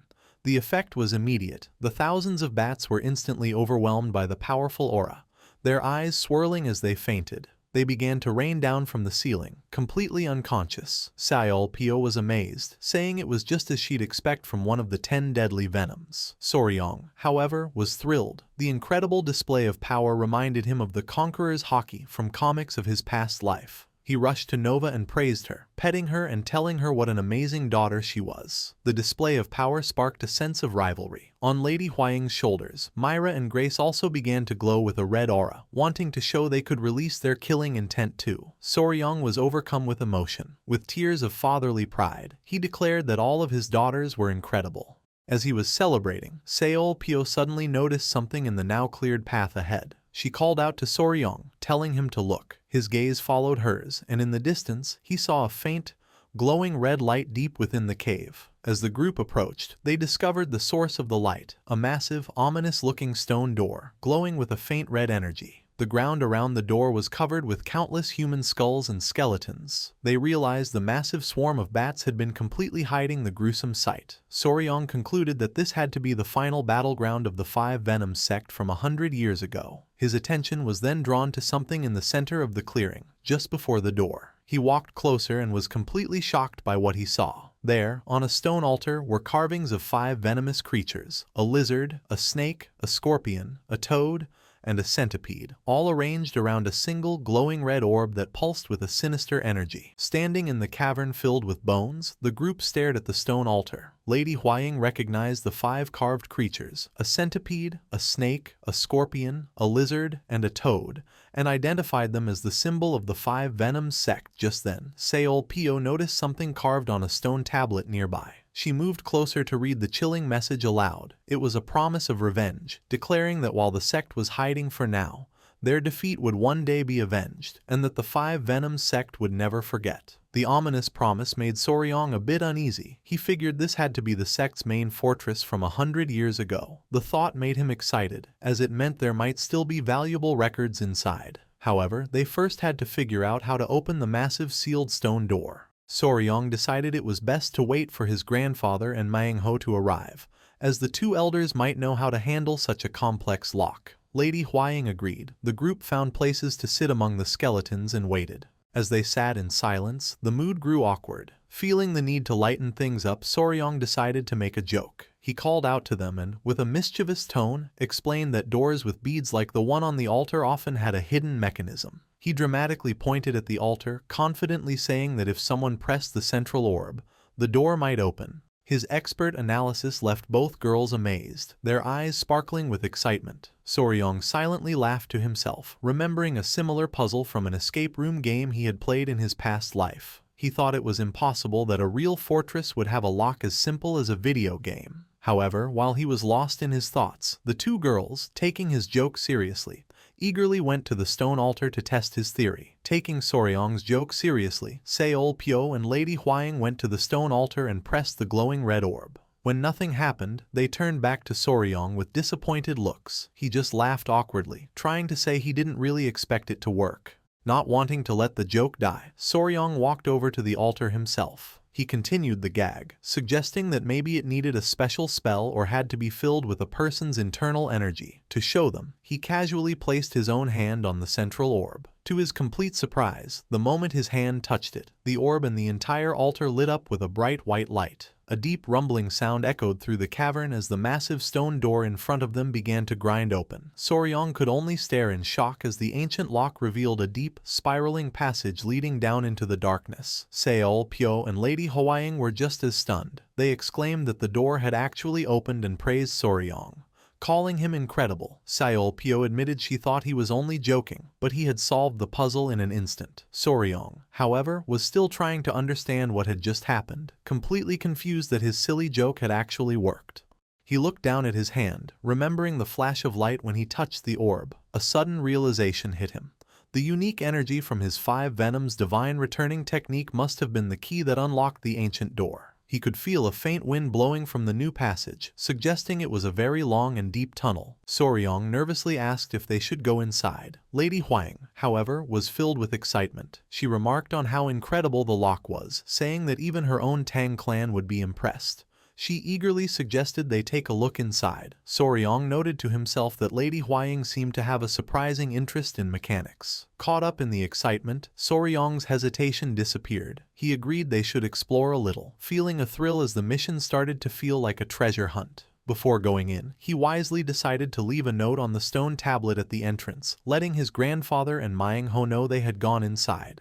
With the message left, Soryong declared it was time to enter the 100-year-old base of the Five Venoms sect. Lady Huaying lit a lantern to guide them, and the group cautiously stepped into the dark, mysterious passage, ready to uncover the secrets that had been sealed away for a century. The moment the group stepped into the dark passage, a loud grinding sound echoed behind them. Soryong turned in horror just in time to see the massive stone door slam shut, sealing them inside. Seol Pyo exclaimed that they were trapped. Lady Huaying, holding the lantern, noted that it was fortunate Soryong had left a note for the elders. Seol Pyo guessed the door was designed to close automatically as a safety measure. Deciding they had to move forward, Soryong guessed that some members of the Five Venoms sect must have used this passage to escape 100 years ago. The group continued down the long, dark tunnel, which eventually opened up into a truly enormous, breathtakingly large cavern. As they stepped into the massive space, everyone was left in awe. Lady Huaying wondered if the cavern had been a training ground in the past. Seol Pyo, however, noticed something else. The cavern walls were dotted with the entrances to many smaller caves. Her sharp eyes then spotted what looked like writing on the wall of one of the caves. She asked Lady Huaying to bring the lantern closer. As the light hit the wall, Soryong's eyes widened in shock. Lady Huaying immediately recognized the text. She announced with disbelief that it was the final, missing chapter of the Five Venoms Divine Returning Technique, the very martial art Soryong had been practicing. Seol Pyo asked him what it said. Lady Huaying began to read the text aloud, and her voice grew heavy with horror. The writing described the final, gruesome step needed to fully master the technique. It said that once a student reached the 11th level, they had to cut off the heads of the 5 venomous creatures they had raised and then drink their blood. The reveal was accompanied by a sinister image of a masked figure doing the horrific ritual. The cruel requirement left both Soryong and Huaying completely shocked and disgusted. The cruelty of the ritual sent Soryong into a rage. He couldn't believe the technique demanded such a monstrous act against the very creatures a person had cared for. Clenching his fist, he furiously cursed the sect, calling them inhuman bastards. In his fury, he turned to Huaying and demanded her lantern. Taking the candle from inside, he held the flame to the wall, burning the vile writing away. He declared that such disgusting nonsense needed to be erased, saying that harming the creatures one has raised and drinking their blood was absolutely unacceptable. Seol Pyo looked on with pride, agreeing with her new brother's strong sense of right and wrong. His determination hardened. Soryong announced they needed to search the entire area to find and destroy any other records like this one.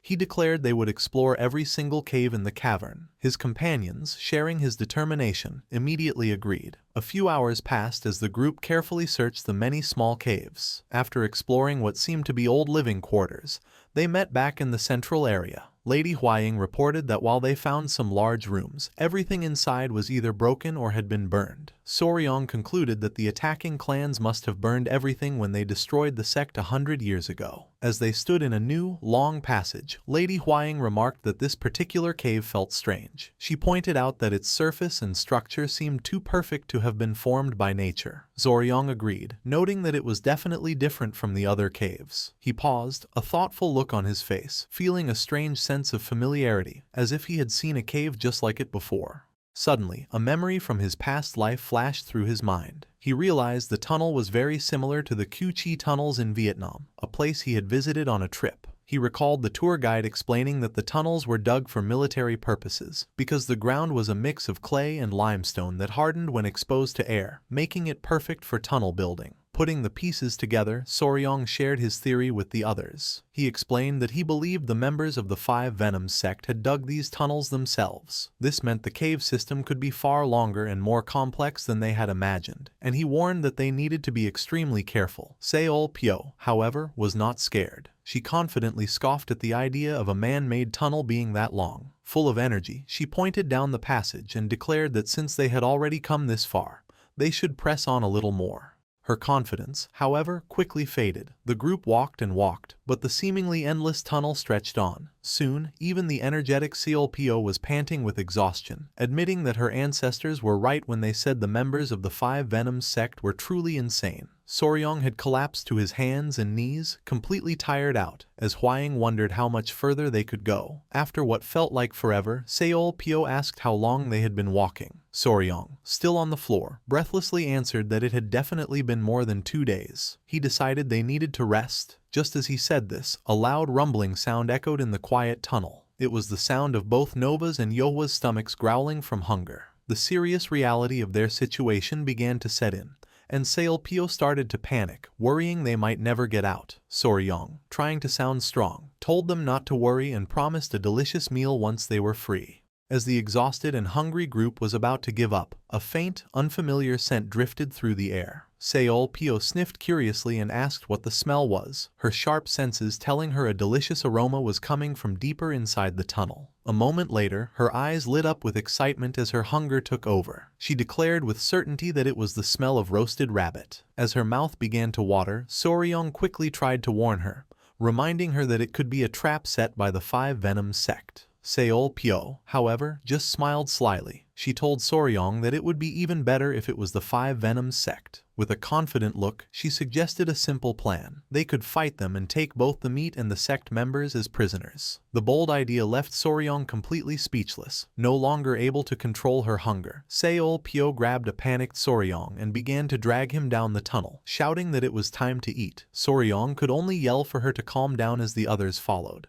Their frantic rush was cut short when Seolpyo suddenly stopped, sensing something ahead. She pointed towards a large, glowing hole in the floor of the cavern, realizing the delicious smell was coming from there. The group cautiously approached the edge of the pit. Peering down, they saw 3 people gathered around a campfire at the bottom, cooking a large piece of meat. Soryong quickly shushed everyone, his mind racing. He wondered if these people could be the last of the Five Venoms sect, yet as he looked at them, he felt a strange and undeniable sense of familiarity. His confusion turned to utter shock. As Hwaying asked him what was wrong, Soryong stared in disbelief at the people below. He recognized them. He was left completely stunned, unable to understand why those specific people would be in this hidden, ancient fortress. The story flashes back a few days, revealing why the mysterious figures were in the cave. In a burning village, the powerful Fist Emperor Ju Junghak, leader of the Murim Alliance, was shouting orders to his warriors. He told them not to let a single member of the evil blood cult escape. The Alliance had found a hidden cultist base in the forest of Funing and launched a full-scale attack. During the fierce battle, the Murim Alliance had a major advantage. A special poison was used against the cultists, causing them to scream as their internal energy was drained away. Fist Emperor Ju Junghak realized the poison was stopping the enemy from fighting at full strength and saw it as their chance to end the fight quickly. The battle continued, with the Alliance warriors overwhelming the weakened cult members in a flurry of powerful attacks. After a brutal and bloody fight, the Murim Alliance stood victorious over the bodies of the defeated cultists. After the battle, Spear Dragon, Sword Phoenix, and Slaying Dragon stood together, relieved that the fight was over. Slaying Dragon said it hadn't been too difficult, as the poison had made the cultists easy to defeat. However, their relief was cut short when another warrior rushed to the Fist Emperor, shouting that there was a problem. The warrior reported that the blood cult members they had captured had vanished without a trace, leaving the Fist Emperor completely shocked. The warrior explained that they found a hidden cave entrance at the bottom of a well inside the enemy's base, and some of the cultists had used it to escape.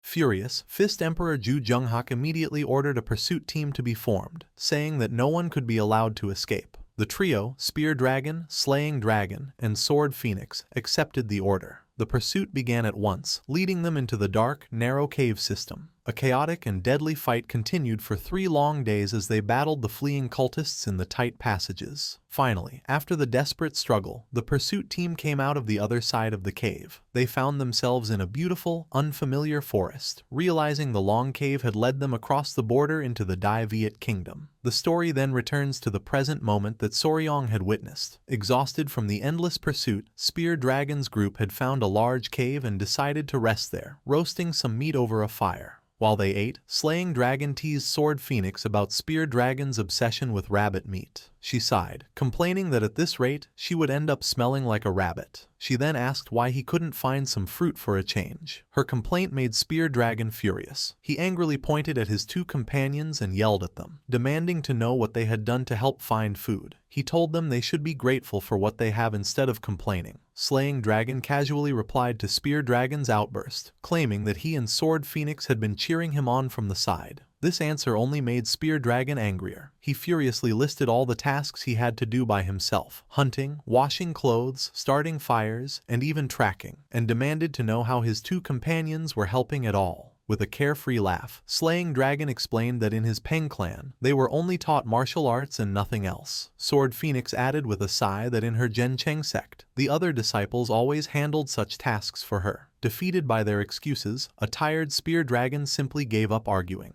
Suddenly, Spear Dragon's expression changed as he sensed something above them. The trio looked up in complete shock to see Soryong's giant, glowing centipede pet, Nova, looking down into their camp. Stunned by the sight of the massive creature, Spear Dragon instinctively raised his weapon in defense. A familiar voice then called out a simple greeting from above. Spear Dragon broke into a nervous sweat, recognizing the voice instantly. Looking up, they saw Soryong riding on Nova's head, with Lady Huaying and Seol Pyo behind him. He greeted the trio, saying it had been a long time. The warriors from the Murim Alliance stared in disbelief, recognizing him as the one they knew as young warrior Wei. While the reunion was happening, a starving Seol Pyo took the opportunity to take a large bite of the roasted rabbit leg. After Soryong introduced his companions, Nova and Yohua, the two groups settled around the campfire, talking and sharing the food while the massive centipede slept peacefully nearby. Slaying Dragon remarked on what a strange coincidence it was to run into him in such a remote place. Sword Phoenix then playfully corrected him, asking if they should now call him Young Master Soryong, since he was part of the Beast Palace. Soryong just laughed and told them they could simply call him by his name. Slaying Dragon, noting that Soryong must have been through a lot, kindly offered him another piece of meat. Soryong politely tried to refuse, saying that his friend, whom he called Guseong, needed to eat as well. Guseong insisted, pushing the food towards him and saying that he was happy just watching him eat. Soryong reflected on why Guseong, whom he had only met a couple of times, was being so kind to him. The reason was simple. Guseong was from the Peng clan. He was the older brother of Yongyong, the young girl Soryong had saved from danger in the past. When Guseong learned that Soryong had saved his sister, he decided to consider himself Soryong's older brother out of gratitude. As Soryong ate, he thought to himself that while Guseong had a calm appearance, he definitely had the same intense personality as his father, the Peng clan patriarch. As they sat around the fire, Sword Phoenix asked Soryong if his grandfather, the Divine Lord of Myriad Venoms, and the Lord of the Beast Palace would be coming soon. Soryong confidently explained that he had left a message at the entrance and had also been unspooling Yohua's spider silk as a trail for them to follow, so they should arrive quickly. However, Lady Huaying pointed out that it was strange, as they should have arrived a long time ago. Soryong realized she was right, remembering that 2 days had already passed since they entered the cave. He asked Yohua if she could feel any vibrations on her web, but she shook her head, indicating that no one had touched the silk trail. Soryong grew concerned, thinking that enough time had passed for the main group to catch up. The fact that Yohua couldn't feel anything on her web made him wonder if his grandfather and Myung-ho had even managed to enter the passage. Seol Pyo added that the elders should have caught up to them long before they even reached the end of the cave. She wondered if maybe they hadn't seen the note Soryong left. A sudden realization struck Soryong. He explained that he believed the problem was the door's mechanism. He recalled how the door only opened when he channeled his specific internal energy into the altar.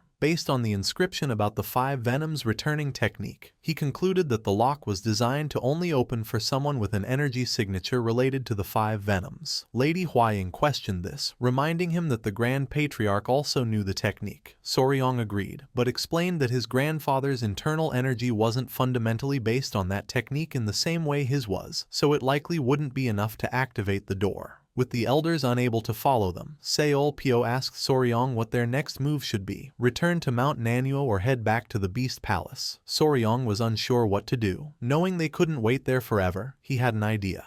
He suggested that they join Spear Dragon's group. He reasoned that with the blood cult members still on the loose, it would be dangerous for them to travel alone. By joining forces, they could help the Murim Alliance warriors while also gathering clues about the 5 Venoms sect. Lady Huaying immediately agreed it was a good idea. Spear Dragon confirmed that his group was also planning to head to a rendezvous point to meet up with their main forces. He agreed that it would be best for both groups to travel together until then. With a grand and confident gesture, Guseong declared that he, Peng Guseong, would personally ensure that Soryong and his companions made it safely to the Central Plains. His over-the-top promise made Spear Dragon and Sword Phoenix roll their eyes in the background. With the decision made, the two groups decided to follow Spear Dragon's team to their meeting point. After getting enough rest, they set out together the next morning. As they finally emerged from the dark cave system and into the bright sunlight, Seolpyo shielded her eyes, exclaiming that it had been so long since she had seen the sun that the light was burning her eyes. As the newly formed group stood outside the cave, Spear Dragon approached Soryong with a tired look on his face. He asked, just in case, if Soryong knew how to hunt and find water. Soryong cheerfully confirmed that he and his companions, whom he called Sail Nui and Hwayan, were very capable. Relieved, Spear Dragon leaned in and whispered his request for help, complaining that his own companions didn't know how to do anything, forcing him to do all the work by himself. Soryong agreed to help. He immediately turned to Yohwa and asked if she could find some food nearby. With an excited chirp, Yohwa vanished into the forest in a blur. Before Soryong and Spear Dragon could even react, she reappeared almost instantly, carrying a large deer wrapped tightly in her silk web. They could only stare in amazement at her incredible speed. Seolpyo was impressed, remarking that Yohwa had caught a very large one. Without wasting a moment, Seolpyo took charge of the catch. She explained that the innards would spoil quickly, so they needed to clean, roast, and cure the meat right away so they could carry it with them. A nearby girl agreed, calling her Seol Uni. Spear Dragon was completely shocked, asking in disbelief if Seolpyo not only knew how to hunt, but also how to cure meat. She simply replied that it was obvious knowledge for anyone who lives in the jungle. She then offered another piece of survival advice, warning him not to drink water directly from rivers, as a dead animal upstream could contaminate it and cause stomach problems. Spear Dragon was amazed by her practical wisdom. Watching his sister impress everyone, Soryong was filled with pride. He laughed to himself, thinking that in modern times, Seolpyo would have been a very popular survival vlogger. Later, a nervous Spear Dragon approached Soryong again, asking if he could ask him a question. Trembling slightly and blushing, he shyly asked the important question. Did Seolpyo have a boyfriend? The question left Soryong completely stunned. Spear Dragon was lost in a daydream, thinking about how intelligent and beautiful Seolpyo was. Suddenly, he clutched his chest as if in pain, overwhelmed by his sudden feelings. Soryong watched in shock as the warrior was overcome with emotion. A wave of hearts and flowers surrounded Spear Dragon as he was completely consumed by his infatuation. Soryong could only stare in utter disbelief, wondering how this guy could have fallen in love so quickly. After their encounter, the group began their long journey, walking for 12 hours toward the meeting point. At one point, Seolpyo stopped and let out a special whistle. A surprised Soryong asked his sister what she was doing. She explained she was trying to call any nearby beasts to send a message to the Beast Palace. Unfortunately, she found none in the area, likely because they were too far from Yunnan, and decided to try again later. Spear Dragon, however, was amazed by her ability. He rushed over to her, saying how incredible it was that she could call beasts with just a sound, praising the power of the Beast Palace. Watching his love-struck behavior, Sword Phoenix sighed and teased him, reminding him that not long ago, he was talking about fighting for the poisonous flower. Spear Dragon frantically tried to defend himself, but Sword Phoenix just kicked him in frustration while Slaying Dragon laughed. Soryong watched with an awkward smile, amused by Spear Dragon falling for his sister. He briefly wondered if that would make the warrior his brother-in-law. He decided to ask his sister's opinion and whispered to her, asking what she thought about Spear Dragon liking her. Seolpyo immediately turned and, with a playful wink, said she hated that type of man and preferred men like Soryong. The unexpected compliment made Soryong panic inside. Seolpyo quickly assured him she was just joking. She then added her own thought, saying she believed Sword Phoenix was the one who actually liked Spear Dragon. The scene cut back to Spear Dragon still trying to convince a skeptical Sword Phoenix that he was being sincere. Lady Hwaing, hearing the conversation, said she had been thinking the same thing. She admitted she had also been trying to keep her distance from Spear Dragon because she could sense Sword Phoenix liked him. The two women looked over at the clueless pair, and Sword Phoenix grumbled about how dense Spear Dragon was. Soryong was shocked by the revelation, having no idea about the complicated relationship. He wondered if this was what people called feminine intuition. Seolpyo chuckled and added that if she had to choose, she actually preferred men like Gyeoseong. A stunned Soryong questioned her choice. She explained with a laugh that Gyeoseong had a strong body but a delicate face, comparing him to an adorable panda bear. The comparison left Soryong speechless. Seolpyo then turned to her brother and asked if that wasn't a surprise. Standing beside a whispering Lady Hwaing, a flustered Soryong could only agree with his fiancée. With the light-hearted conversation over, the group continued their journey. As they walked through the dense forest of Yunnan, a strange pink wind began to blow, carrying petals. After a long walk that lasted until sunset, the group continued on. Finally, Guxiong announced they were almost there. He pointed to a hill, explaining that an abandoned cave on it was the Murim Alliance's meeting point. Soryong noticed he couldn't sense anyone in the area. Spear Dragon explained this was likely on purpose to avoid being found by the blood cult, suggesting their allies were probably hiding nearby. As they got closer, Seol Pyo gave Soryong a serious order. She instructed him to signal Nova, who was flying high above, not to come down until called. A confused Soryong asked why. She explained that even if the meeting point was safe, there was a chance that information could have been leaked to the blood cult. It was a simple precaution. Soryong argued it might be better if they all went together, as Nova's presence could scare off enemies. Seol Pyo wisely replied that there was no need to show all of their strength at once. She then gave him a key piece of advice for surviving in the world of Murim, counseling him to always hide about 30% of his true power. Soryong understood and accepted her lesson. He then tasked Yohua to protect Seol Pyo and Hwaying if any danger came up, assuring her he would be fine with Nova in reserve. Yohua accepted with a determined pose. As the group approached the meeting point, a figure came out from the bushes, calling to Spear Dragon. Spear Dragon and his companions were surprised to see him and immediately greeted him respectfully as the vice leader. Spear Dragon also called the man Elder Swift Traveler, happy to see him. The elder acknowledged him but said he didn't recognize the new people with them. Soryong was confused by the nickname, and Lady Hwaying explained that the man was the vice leader of the Murim Alliance's secret intelligence group. She added that he earned the name Swift Traveler because of his incredibly fast movement techniques. The elder, seeing the young members of the Beast Palace and the Tang clan, decided they could talk more as they walked to the meeting point. The elder led the group deeper into the woods. As they walked, he asked Spear Dragon about the other scouting groups, saying that Spear Dragon's team was the only one they had heard from. He then asked if they had seen any blood cult members, but Spear Dragon said they had not. The elder found this strange, commenting on how long the chase of the defeated cultists was taking. Soryong also felt something was wrong, noticing a strange silence in the area. He thought to himself that the blood cult must be watching them from somewhere. Suddenly, the swift traveler's eyes widened in shock as he sensed danger. He instantly drew two short baton-like weapons. A confused Soryong asked what was happening, but the elder's sharp gaze was fixed on something in the distance. He spotted movement and immediately identified it as an attack from the blood cult. An army of masked, black-clad cultists charged out from the trees. The elder quickly saw they were completely surrounded. He concluded grimly that the enemy had found their location and ambushed them. Soryong was in disbelief, saying it was impossible as he hadn't sensed anyone. The elder swift traveler grimly concluded that the ambush must have started the moment Soryong's group arrived, meaning they were led into a trap. Reacting quickly, the elder turned to Sword Phoenix and handed her a large scroll. He ordered her to deliver it to the Alliance leader, explaining it was a map with the estimated location of the blood cult's hideout. Confused, Sword Phoenix asked why she was chosen. He declared that he and his men would stay behind to fight and buy time.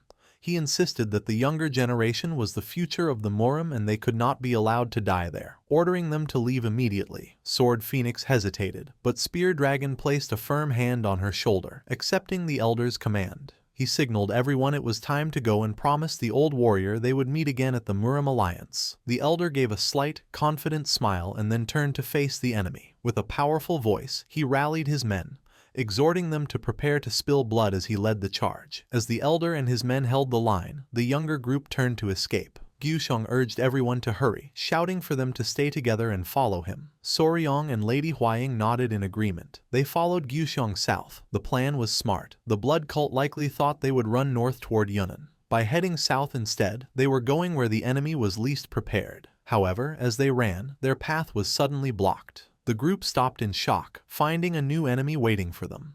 A large, muscular man chuckled, realizing the ambush in the north was just a distraction. He stood with a menacing look, surrounded by his own group of cultists. He was the formidable Grand Master Jufeng Xiao of the Blood Demon Unit. With a sinister smile, he said it was worth waiting for them in the south. His eyes then fell on the three young women, and he commented with a creepy grin that it seemed he was going to have a very good time. Grand Master Jufeng Xiao let out a cruel laugh, sneering at the group not to expect help. He revealed the grim fate of the other 9 Murim Alliance groups, explaining they had all been captured and were likely being tortured. Soryong and Seol Pyo were horrified. With a wicked grin, Zhu Fengxiao ordered his men to kill all the men and capture the women alive. Following their master's command, the blood cult members charged forward. Spear Dragon and Slaying Dragon immediately drew their weapons, preparing to fight. Just as the battle was about to begin, a voice called out, demanding they wait. It was Soryong. He stepped forward with a determined look, announcing that he would handle the situation himself.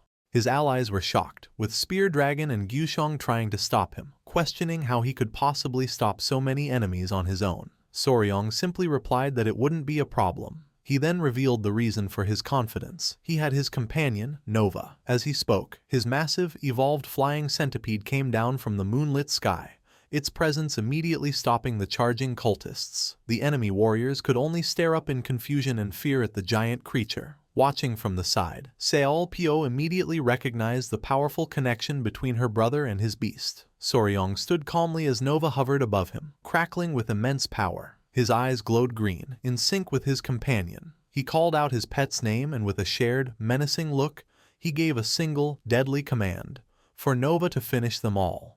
With Nova hovering in the sky, Soryong gave the command to sweep all the enemies away. The sight of the giant creature and its powerful aura was enough to make the charging cultists freeze in their tracks, terrified. Their leader, Zhu Fengxiao, was furious at their cowardice. He screamed at his men not to panic because it was just a giant centipede. As he was yelling, however, he noticed something strange in the air. He looked up in surprise as a light drizzle began to fall. The rain was a deadly poison mist from Nova. The moment it touched Zhu Fengxiao's skin, it began to burn him, and he could only stare in horror as the giant centipede glared down at him. A moment later, the battlefield was filled with the pained screams of the blood cult members. The poison rain fell on them all, causing their bodies to melt and dissolve in a horrible display. Even the powerful Grand Master Zhu Fengxiao was not safe. He let out a final, horrified scream as his own body melted away from the strong venom. Lady Huaying stared in shock at the horrifying scene, realizing that Nova had created a literal poison rain. She confirmed this was the power of the flying centipede, the king of all centipedes. It could fly overhead and scatter a mist of death on its enemies. In an instant, the battle was over. The entire enemy force had been wiped out, their bodies reduced to bubbling puddles. The Murim Alliance warriors could only stare at the terrifying power that had been used. Soryong himself was shocked, noting he had never seen a poison like this. He was amazed that it could melt people completely while leaving their clothes and weapons untouched. As he was processing the scene, Lady Huaying and Seol Pyo were petting the now small and cute Nova. Huaying told the creature not to drool on its mom and dad. Soryong, still shaken, thought that even though his grandfather had told him he would be fine since he had absorbed Nova's poison, seeing its power up close was still very scary. Snapping out of his shock, Gushong urged the group to get moving, worried that other enemies might be on their way. With a final look at the aftermath of Nova's attack, the group quickly left, leaving only the dissolving remains of the blood cult's blood demon unit behind. A few hours after Soryong's group had fled, two new figures arrived at the scene. A man in black robes and his masked subordinate stared in disbelief at the melted remains of the blood demon unit. The subordinate identified the remains as those of unit leader Zhu Fengxiao and his 100 men. The leader, his face angry, questioned if they had been hit by poison again. Furious at the repeated use of poison against his forces, the man's eyes glowed with red energy as a powerful aura surged around him. He declared that he would settle this matter himself. This powerful figure was Mei Chogui, the blood-wind flying snake. He looked down at the remains of his subordinate, Zhu Fengxiao, and was furious. He knew Zhu Fengxiao was one of the top 5 unit leaders in the entire blood cult, yet he had been defeated so easily. Clenching his fist, Mei Chogui couldn't believe they had lost so many men just to capture a few young warriors. He wondered what had happened to the allies who were supposed to show up, questioning if they were breaking their promise. Just as he voiced his frustration, a mysterious woman with her hair in twin buns appeared behind him. Startled, Mei Chogui turned, wondering when she had arrived. The woman calmly told him there was no need to be anxious, assuring him that they always keep their promises. Unlike some people, she added with a sly smile. Mei Chogui recalled the history of their alliance. The woman's group was one they met near the border after the blood cult had retreated from the Central Plains. He remembered they were enemies at first, but once the blood cult learned this group also wanted to conquer the Central Plains, they offered an alliance. The name of this mysterious group was the 5 Venoms Lords, and they claimed to be descendants of the infamous 5 Venoms sect. The woman from the 5 Venoms Lords told Mei Chogui that while she didn't know why he had called for them, it was convenient as they had planned to stop by anyway. She then showed him a small white bottle, presenting it as the antidote he had asked for. Mei Chogui snatched the bottle, shocked she had already made it. The woman correctly identified the poison that had affected him and taunted him, pointing out that his martial arts had many weaknesses. As he held the antidote, Mei Chogui thought about the reputation of the 5 Venoms sect, knowing their knowledge of poisons was said to rival the legendary Tong clan. Trusting her, he then asked if she could identify the poison that had killed his men. He pointed toward the melted remains of Jufeng Xiao and the Blood Demon unit, explaining that while it looked like poison, he couldn't figure out what it was. The woman knelt to examine the remains, even dabbing a small amount on her finger to taste it. The moment she tasted it, her eyes widened in shock. She recognized the strong venom immediately, exclaiming that it was the work of a 1 Venom Lord. She noted that while the creature was not fully grown, there was no doubt about its identity. A small, interested smile appeared on her face. Mei Chogui asked how long ago the group had left, and she replied that they shouldn't be far. With a confident smirk, the woman declared that it seemed the heavens were on their side. She then summoned her own forces, a group of toad-like humanoid warriors called the Toad Unit, who came out from the shadows. She gave them a clear order: chase down the group immediately and do not lose them. The group continued their escape, running for 2 full days without rest. Gaiuxiong, leading the way, checked on Soryong to make sure he was all right. Soryong found that despite the long run, he felt surprisingly fine, guessing that Nova's evolution had also helped his own internal energy. Their goal was in sight when Guxiong pointed ahead to the Lankang River, announcing that once they crossed it, they would be safe in the Central Plains. Seeing the flat land ahead, Spear Dragon urged everyone to push through and cross the river before dawn. Just as their escape seemed certain, Soryong suddenly noticed something. A bright red light flared in the distance. Before they could react, the powerful blood cult elder, Mei Chogui, shot down from the sky, unleashing a massive wave of red energy at them. With a vicious snarl and his hands like claws, Mei Chogui lunged forward, screaming at them to die. In a heroic act, Guxiong threw himself in front of the others to block the attack. Mei Chogui's hand pierced straight through his chest in a spray of blood.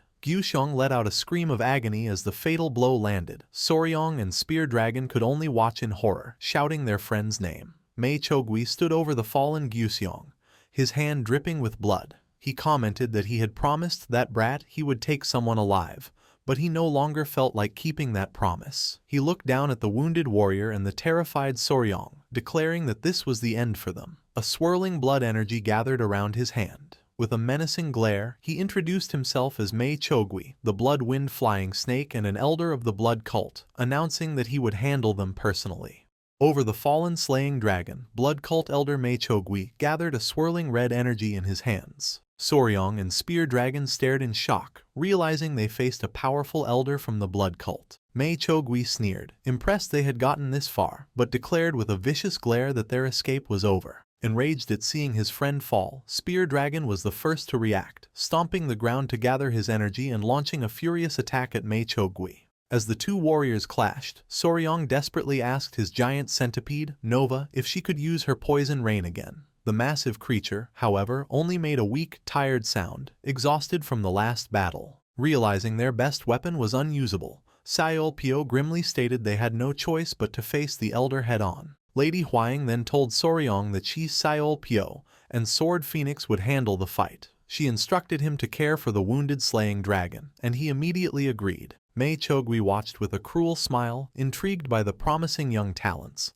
and eager to see what they could do. With determined fury, Sword Phoenix, Sayol Pio, and Lady Huang prepared to attack. They gathered their energy, then charged the elder together in a coordinated assault. Mei Chogui scoffed at their bravery, calling them foolish for charging all at once. He concentrated a dense ball of blood energy and unleashed the Blood Wheel 10,000 breaks, a massive red explosion that engulfed the battlefield. The powerful blast sent Spear Dragon, Sword Phoenix, Seol Pio, and Lady Huang flying backward, screaming as they were overwhelmed by the elder's immense power. Refusing to give up, Lady Huang declared that their efforts were not useless. She threw a poisoned kunai with all her might, striking Mei Chogui in the chest. Seeing the hit, Spear Dragon yelled in triumph, believing the poison flower would soon disable the elder's internal energy. Their hope was short-lived. Mei Chogui simply looked at the kunai in his shoulder and let out a sinister laugh. He grabbed the weapon, mocking the foolish brats for thinking he would fall for their poison again.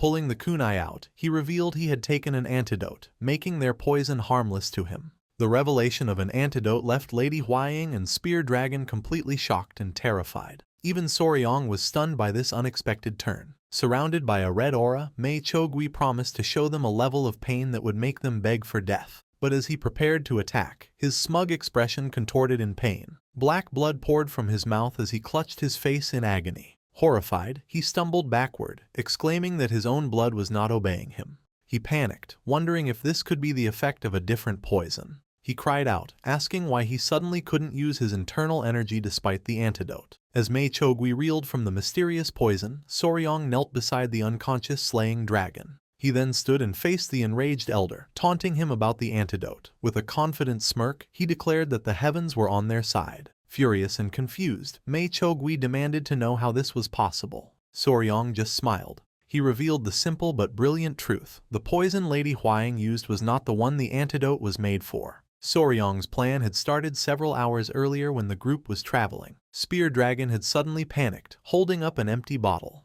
He explained they had completely run out of the poison they used against the blood cult, and Slaying Dragon had used all of his as well. Hearing this, Soryong had an idea. He explained that while he couldn't get the same poison, he could make something similar, which surprised Slaying Dragon. Lady Huaying proudly revealed the secret. Soryong had made all the poison they were using. The news left Spear Dragon and Slaying Dragon stunned. They asked Soryong if it was true. He smiled, realizing the Miram Alliance had kept his identity as their poison supplier a secret. Soryong confidently told them that if they needed poison, he would make it. He called to his companion, the spider Yohwa, asking if she had brought the item he requested. She presented him with a large ball-shaped object of hardened mud. The warriors looked on in confusion. Soryong split the strange ball in two, revealing what was inside. He then smashed it on the ground, causing the others to cry out, thinking he had lost his mind. Soryong calmly told them to look closer.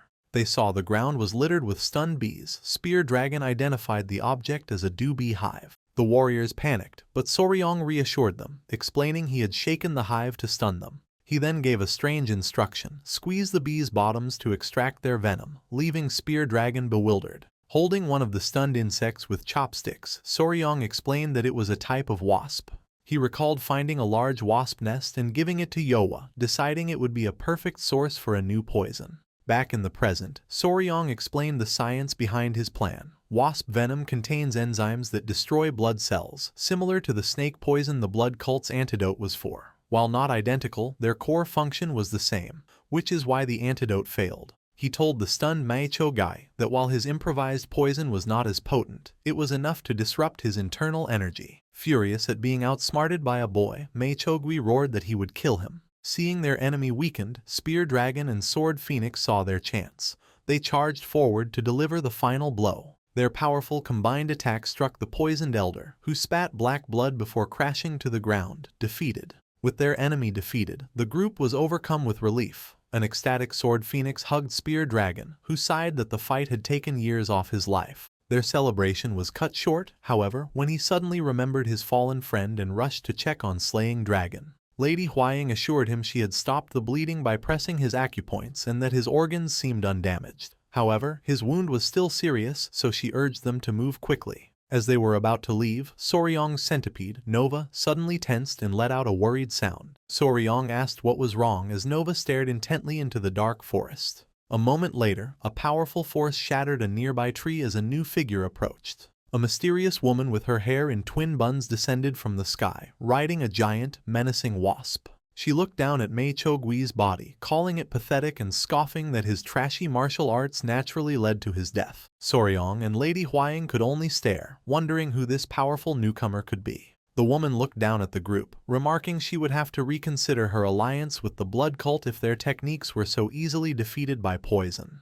In a cold tone, she gave an order to her giant wasp, calling it Flower. She commanded it to capture Soryong and his companions. The giant wasp instantly unleashed a powerful sonic attack toward the group. The blast hit them with incredible force, causing Seolpyo and Sword Phoenix to scream as they clutched their ears in pain. As the sonic attack continued, Lady Huaying clutched her head, crying out that she recognized the giant bee. She shouted a warning to protect their ears with internal energy, as the sound could disrupt their ki and blood flow, leaving them unable to move. From her perch, the woman smiled, confirming it was the legendary strange cry tiger wasp, one of the 10 deadly venoms. Soryong was stunned to be facing another of these feared creatures. But he was not alone. His own companion, the centipede Nova, rose to the challenge. The 2 legendary beasts, both of the 10 deadly venoms, faced off in the air. The woman was impressed. She noted Soryong must be a poison master to have tamed such a creature and asked who he was. Before he could answer, she dismissed the question, saying his identity didn't matter.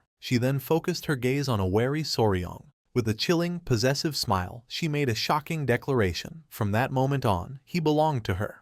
The mysterious woman and her giant wasp landed on the ground, radiating a powerful aura. Seeing the threat, Lady Huaying urgently warned a stunned Soryong. She said to be careful, explaining the woman seemed as strong as his foster father, Manhwa, though not as powerful as his grandfather. The woman's sharp ears caught their whispering. A sly, jealous smile spread on her face as her eyes glowed menacingly. With a confident shout, she ordered her giant wasp, going, to attack and capture them all. Refusing to back down, Soryong commanded his own companion, Nova, to fly up and teach the wasp a lesson. The 2 venomous creatures, a flying centipede and a giant wasp, charged at each other in the sky with fierce chirps and buzzes. They met in a brutal mid-air collision, but the wasp's power was too much for the younger centipede. Nova was sent flying back with a pained cry, and Soryong shouted her name in alarm. He realized with a sinking feeling that giant hornets are the natural predators of centipedes. His young Nova was at a serious disadvantage. Seeing his pet in trouble, Soryong immediately called for backup. He shouted for his other companion, Yohua the spider, to emerge and help Nova.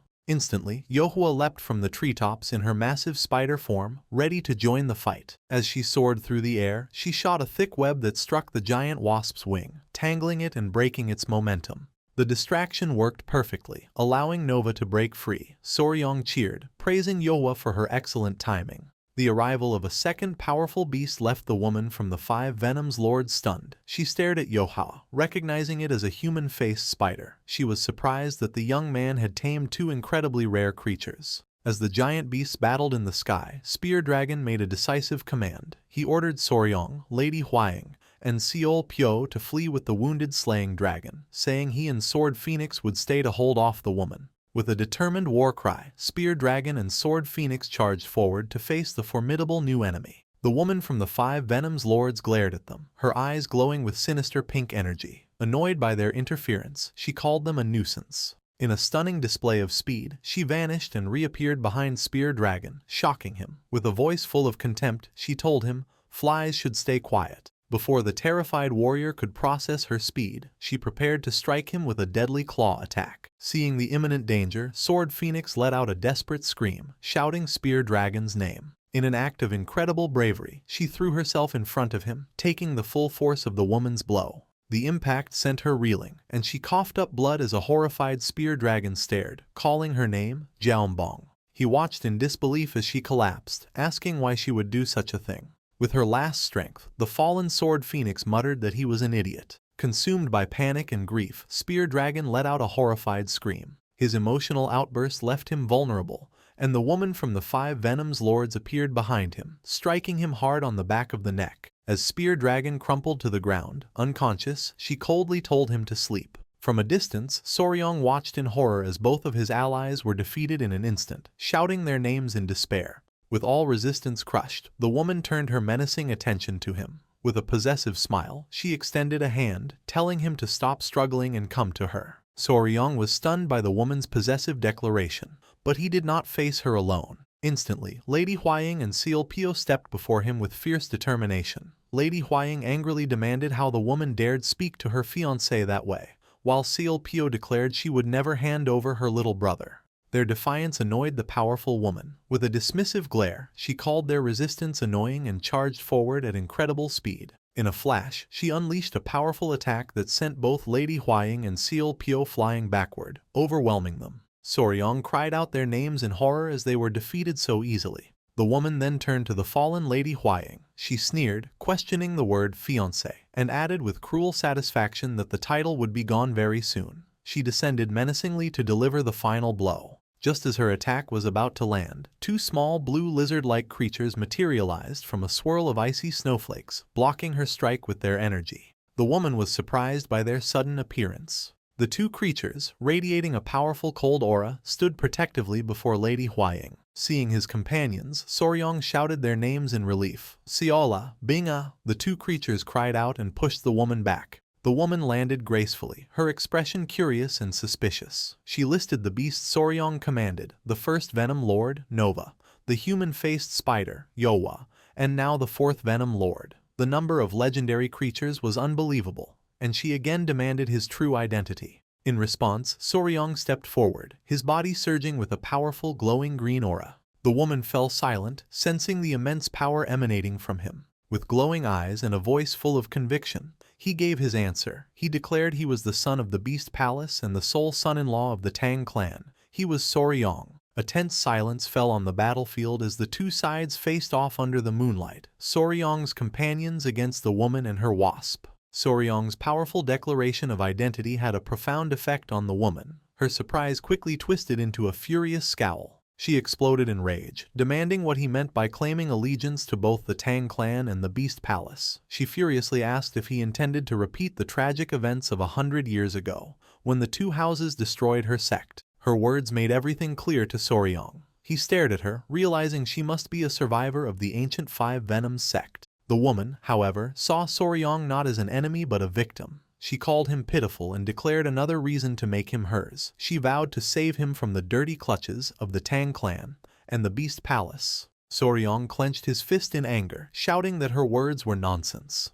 He immediately ordered his two small blue companions to attack. Seola and Binga leaped forward, their bodies glowing with icy energy, preparing to strike the woman with their powerful tails. The woman, however, was unfazed. She simply scoffed, calling their attack useless. In a stunning display, she used a phasing technique, passing through the lizards' bodies like a ghost. She reappeared above them and slammed them both into the ground with a single, effortless strike. Soryong and Lady Huaying watched in horror as the two creatures lay defeated and dizzy. Lady Huaying cried out in disbelief, not understanding how the attack passed through their bodies. But Soryong knew. A memory flashed, and he recognized the technique. The lizard gecko body steps gecko bewildering step, a secret martial art from the Five Venoms manual his grandfather gave him. Having dealt with the creatures, the woman declared their playtime was over. She charged forward, but her target wasn't Soryong. With blinding speed she kicked Lady Huaying, sending her flying backward and crashing to the ground. With all of Soryong's protectors defeated, the woman turned to him with a triumphant smile. She noted that finally, only the two of them remained. Before he could react, she closed the distance and grabbed his wrist in an iron grip. She mockingly told him the nuisances had disappeared, leaving him helpless as he struggled against her, shouting for her to let go. As the woman held him in her grip, she suddenly noticed a new energy coming from Soryong's robes. In a final, desperate move, he summoned his last two centipedes, shouting their names and commanding them to attack. The woman braced herself, realizing at such close range, she wouldn't be able to dodge. To everyone's surprise, the two small creatures didn't attack. They launched into the air and landed harmlessly on Soryong's shoulders, nuzzling him. The bizarre turn of events left everyone, including the powerful woman, confused. Soryong, panicking, scolded his small companions, yelling they were supposed to attack, not just look scary. The creatures only gave a weak, confused chirp in response. The woman stared, wondering what on earth she was witnessing. Suddenly, a deafening roar echoed through the forest, sending a powerful shockwave that shook the ground. Soryong's face lit up with recognition and relief upon hearing the familiar voice. The woman looked up in alarm, her expression hardening as she recognized the legendary lion's roar of the Beast Palace. She watched as figures descended from the moonlit sky. The reinforcements arrived, the Grand Patriarch and MANHWA, their faces contorted with rage. The Grand Patriarch roared, asking who dared threaten the Tang clan's son-in-law, while MANHWA bellowed, asking who dared harm his son. They landed with the force of a meteor, kicking up dust and debris and forcing the woman to leap back from the impact. Overjoyed, Soryong called out to his grandfather and foster father. The elders, radiating terrifying power, glared at the woman. Their fury grew seeing the defeated Seol Pyo and Lady Huaying on the ground. MANHWA cursed the Five Venoms sect small fry, demanding how she dared harm his daughter and daughter-in-law. The woman, however, was not intimidated. With a mocking smile, she identified them as the Lord of the Beast Palace and the old monster of the Tang clan. She remarked with amusement that the situation was the same as 100 years ago. The two elders glared at her with cold, murderous intent. The Grand Patriarch moved before Soryong, placing a protective hand on his shoulder and telling him to stand back. A powerful, swirling blue aura gathered at his feet as he prepared for battle. Side by side, surrounded by an overwhelming aura of raw energy that lit the dark forest, the two legendary leaders made a solemn vow. Today, they declared, they would finally end the 100-year grudge. As the two elders, the Grand Patriarch and Manhwa, prepared for battle with immense auras, the woman from the Five Venoms sect watched with a strange expression. She seemed confused, wondering aloud where her Toad squadron was. Dismissively, Manhwa asked if she meant the masked fighters, smirking that the little bastards weren't even a proper warm-up. The woman laughed nervously, realizing the true power of the men she faced. They were monsters, and she knew she couldn't fight them both at once. Outmatched, she decided to retreat. She called her giant wasp, Gong, which descended from its battle with Nova. She announced her departure but first looked back at Soryong. She told him not to be disappointed, promising she would return for him.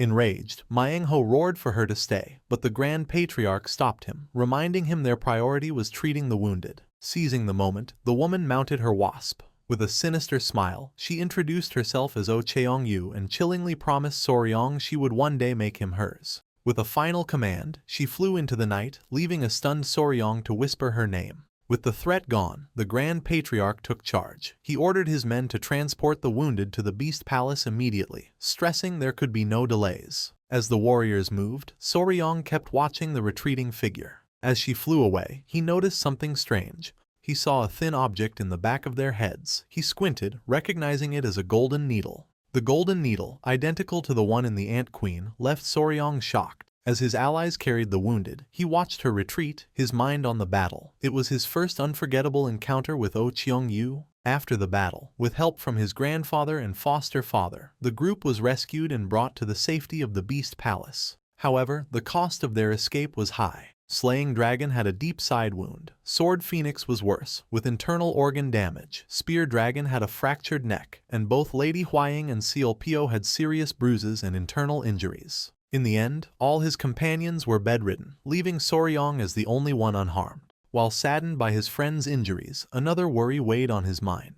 His main concern was for his pet Nova. In her battle against the tiger wasp, she had lost 2 legs. He and Lady Huaying checked on the recovering centipede. Lady Huaying worried about Nova's suffering, while Soryong knelt and stroked her head, asking if she was all right. He knew Nova would regenerate her limbs when she molted, but as her father, he couldn't just wait and was determined to help her recover faster. To speed up her molting, Nova needed nutritious food. As he pondered, his gaze fell on a cage holding the shrunken divine serpent. The listless serpent let out a bored sigh. Seeing Soryong look its way, it perked up and called out for his attention. Confused, Soryong turned to the cage, wondering what it wanted. To his astonishment, the divine serpent stuck out its tongue, revealing a small glowing orb. Soryong's eyes widened as he recognized it, an internal core. Overjoyed, Soryong took the internal core, amazed the serpent would give up its power for Nova. The proud serpent huffed and turned away. Soryong thanked it, promising to use the core immediately. He rushed to Nova's side and offered her the glowing orb, telling her to eat it to recover. When Nova swallowed the core, she glowed with a bright blue light. As hoped, the core's energy triggered her molting process. This brought a new worry. A molting centipede's new exoskeleton is soft and vulnerable. He recalled how Seal almost died from a failed molt and knew he had to watch Nova carefully. He told his spider, Yohua, to guard Nova while he prepared a safe place for the night. Yohua chirped her acceptance. Walking through the Beast Palace, Soryong's thoughts turned to his other small companions. Besides Nova, he was also worried about Myra and Grace. He recalled them using their killing intent on Oh Cheong-yu, who ignored them. The humiliation was too much for the proud creatures, who realized they were tricked and grew angry. After the battle, they ran crying to his grandfather and refused to come out. Soryong sighed, knowing about venomous creatures but not how to soothe a wounded heart. He decided to check on his other recovering friends. He entered the room where Lady Huaying and Seal Pio were resting, and they welcomed him. When asked how they were, Seal Pio, resting with her 2 blue lizards, said her internal injuries weren't bad. Lady Huaying added she was recovering well, though her ears were still ringing. Lady Huaying then asked about Nova's condition. Soryong happily reported she was already regenerating her lost legs. He explained the divine serpent gave them an internal core, which induced Nova's molt. The news relieved Lady Huaying. She clutched her chest, admitting she was so worried about Nova's injury she hadn't felt her own wounds, wondering if this was what being a mother felt like. With new purpose, Lady Huaying clenched her fists, a fiery aura around her. She declared to Soryong she would become stronger, feeling she'd be a failed mother if she couldn't protect their girls. Soryong then mentioned his other worry, Myra and Grace. He told the women the creatures were angry because their killing intent was ineffective and fake. Lady Huaying agreed it was serious, as the creatures must be hurt. Soryong admitted he'd only calmed them last time by promising an internal core and had no idea how to console them now. He asked his sister, Seol Pyo, for ideas. She suggested that eating meat always made her feel better but wasn't sure it would work in this case. Their conversation was interrupted by a servant girl at the door. She announced a visitor for one of the ladies. Before they could react, the visitor entered.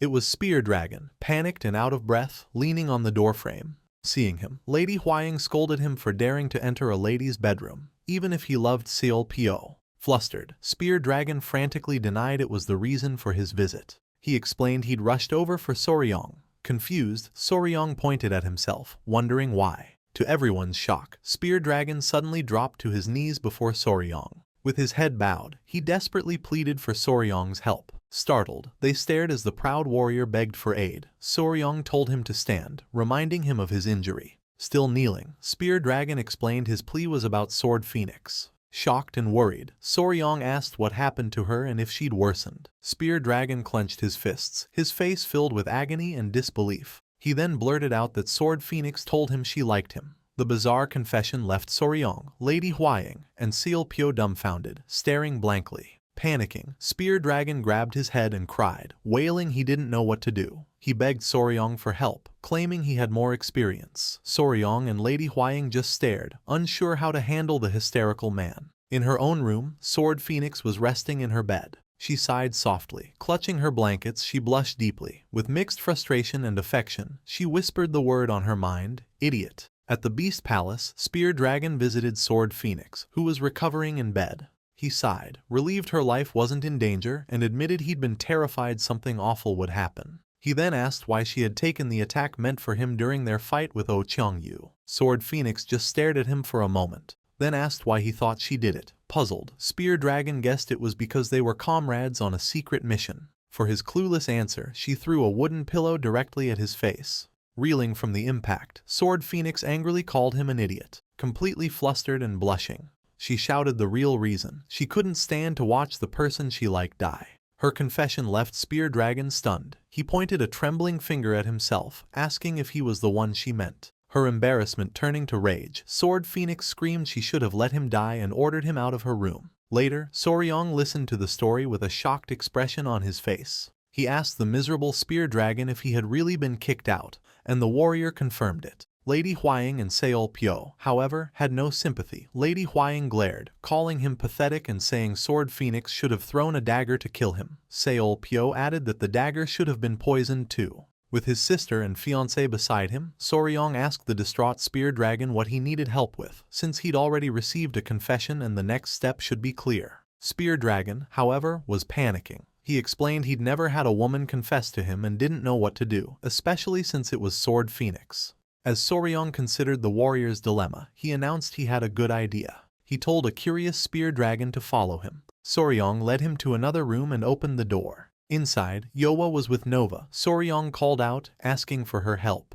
With a mischievous grin, Soryong put his arm around the confused Spear Dragon and told Yohua that she might not like it, but he needed her to take some of the uncle's yang energy. He explained his plan. Yohua could transform into the woman a man finds most beautiful after absorbing his yang energy. If she absorbed Spear Dragon's energy by sucking his finger, they'd see who he truly liked. As Spear Dragon held out his finger, Yohua absorbed his energy. He watched in surprise as a golden light swirled around her, and she transformed into a blushing, smiling Sword Phoenix. Soryong noted, as expected, she turned into Sword Phoenix, proving Spear Dragon liked her back. The revelation left Spear Dragon shocked, unable to believe it reflected his own true heart. Soryong nudged his friend, telling him he should respond to her confession quickly. The advice snapped Spear Dragon out of his stupor. He gratefully thanked Soryong and ran out, yelling Sword Phoenix's name. Watching him go, Soryong chuckled, noting this was the third time he had saved Spear Dragon. A moment later, however, he panicked, realizing he had other, more serious problems. After sorting out his friend's love life, Soryong's attention returned to his companions. He looked at his pet, Nova, sleeping peacefully after molting, then decided to see his grandfather and get his other two creatures, Myra and Grace. As he turned to leave, he noticed something large on the floor behind Yohua, who had reverted to her true form. It was the huge, empty husk Nova shed after molting. Soryong realized that since Nova had grown so much, the exoskeleton she left behind was massive. He suddenly remembered Seolpio's comment about how eating good meat made her feel better. The thought sparked a mischievous idea, and he grinned widely. He excitedly picked up the large, nutrient-rich husk. He knew an insect's molted shell is packed with protein, calcium, and other minerals. Creatures usually eat their own husk to regain energy lost during the process.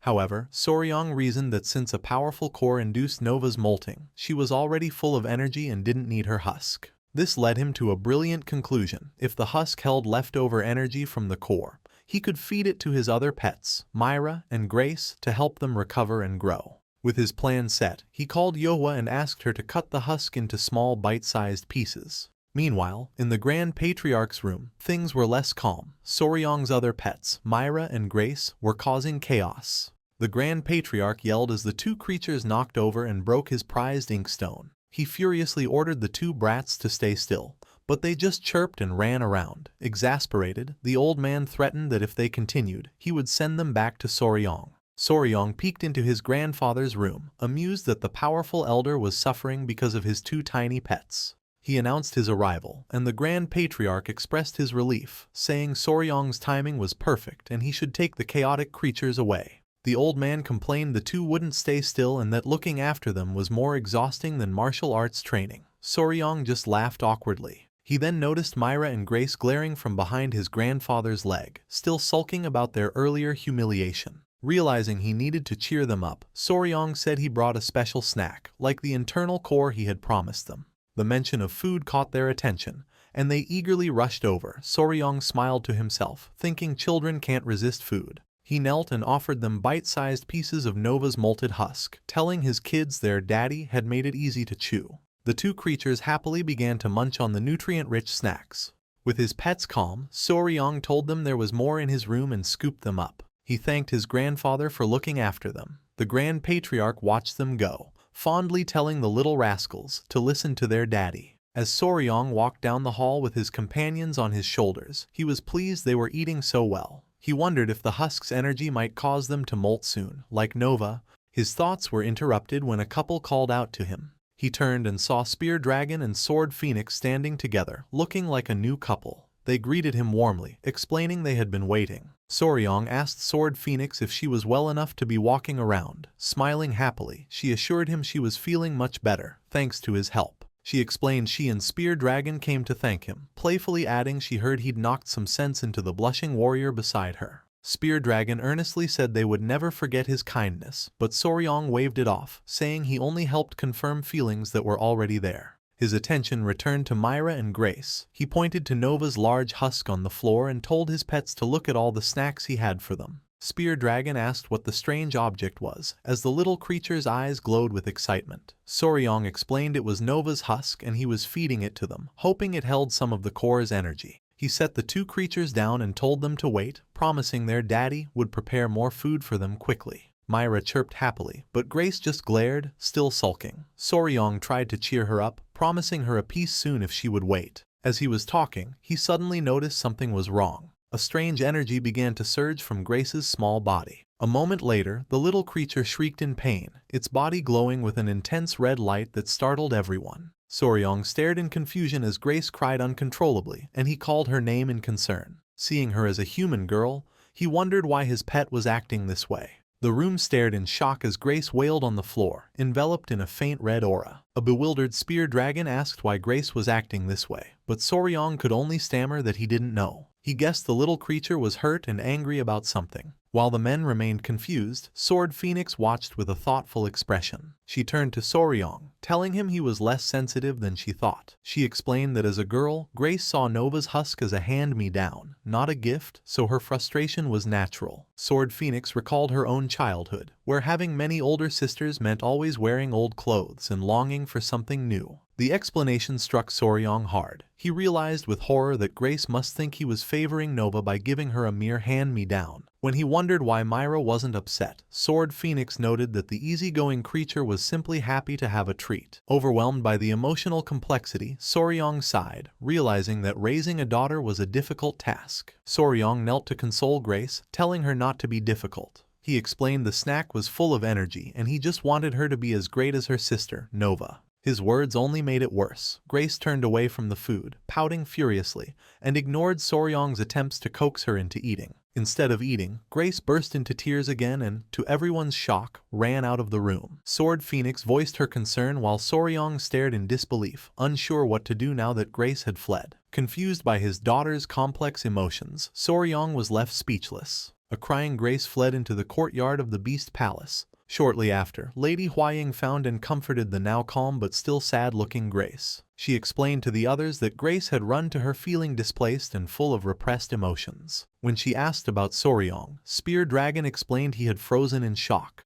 With a smile, Lady Huaying decided to console Grace herself, realizing Soryong wasn't equipped to handle it. She wisely noted that fights between a father and daughter often have no easy cure. Desperate for a solution, Soryong devised a last-ditch plan. He went to the shrunken divine serpent and awkwardly asked if it could spare another internal core. The serpent responded with a furious roar and a blast of energy, forcing Soryong to immediately apologize and retract his question. Dejected, Soryong explained to the serpent that he only asked out of desperation over Grace's anger. The unimpressed serpent simply huffed and polished the bars of its cage. Looking at the caged creature, Soryong felt a pang of empathy. The serpent, having lost its core twice, had more right to be angry than Grace. He realized it might be better-natured than he'd thought. This new perspective prompted him to ask if the serpent had reached a decision about his offer to join them, adding that he had grown quite fond of it. He acknowledged their bad start, promised to treat it well, and formally asked it to join their family. To his surprise, after a long sigh, the serpent nodded in agreement. Overjoyed, Soryong celebrated and promised they would all get along. Knowing a new family member couldn't be caged, he gently lifted the small serpent out. With Yohua, Nova, and a calm Grace watching, Soryong happily welcomed his newest companion into their care. Holding the creature, he realized it needed a proper name, as Flying Heavenly Divine Serpent was too much. Since its title was related to the sky, he decided its name must include Cheon, sky. He then wondered about its gender, thinking Ilcheon would be a good name for a boy. Unable to name it without knowing its gender, Soryong impulsively lifted the serpent by its tail for a look, much to its blushing embarrassment. The response was immediate and violent. The enraged serpent roared and smacked Soryong across the face with its tail, sending him flying. The attack startled Lady Huaying and Soryong's other pets. As Soryong lay on the ground, the serpent loomed over him,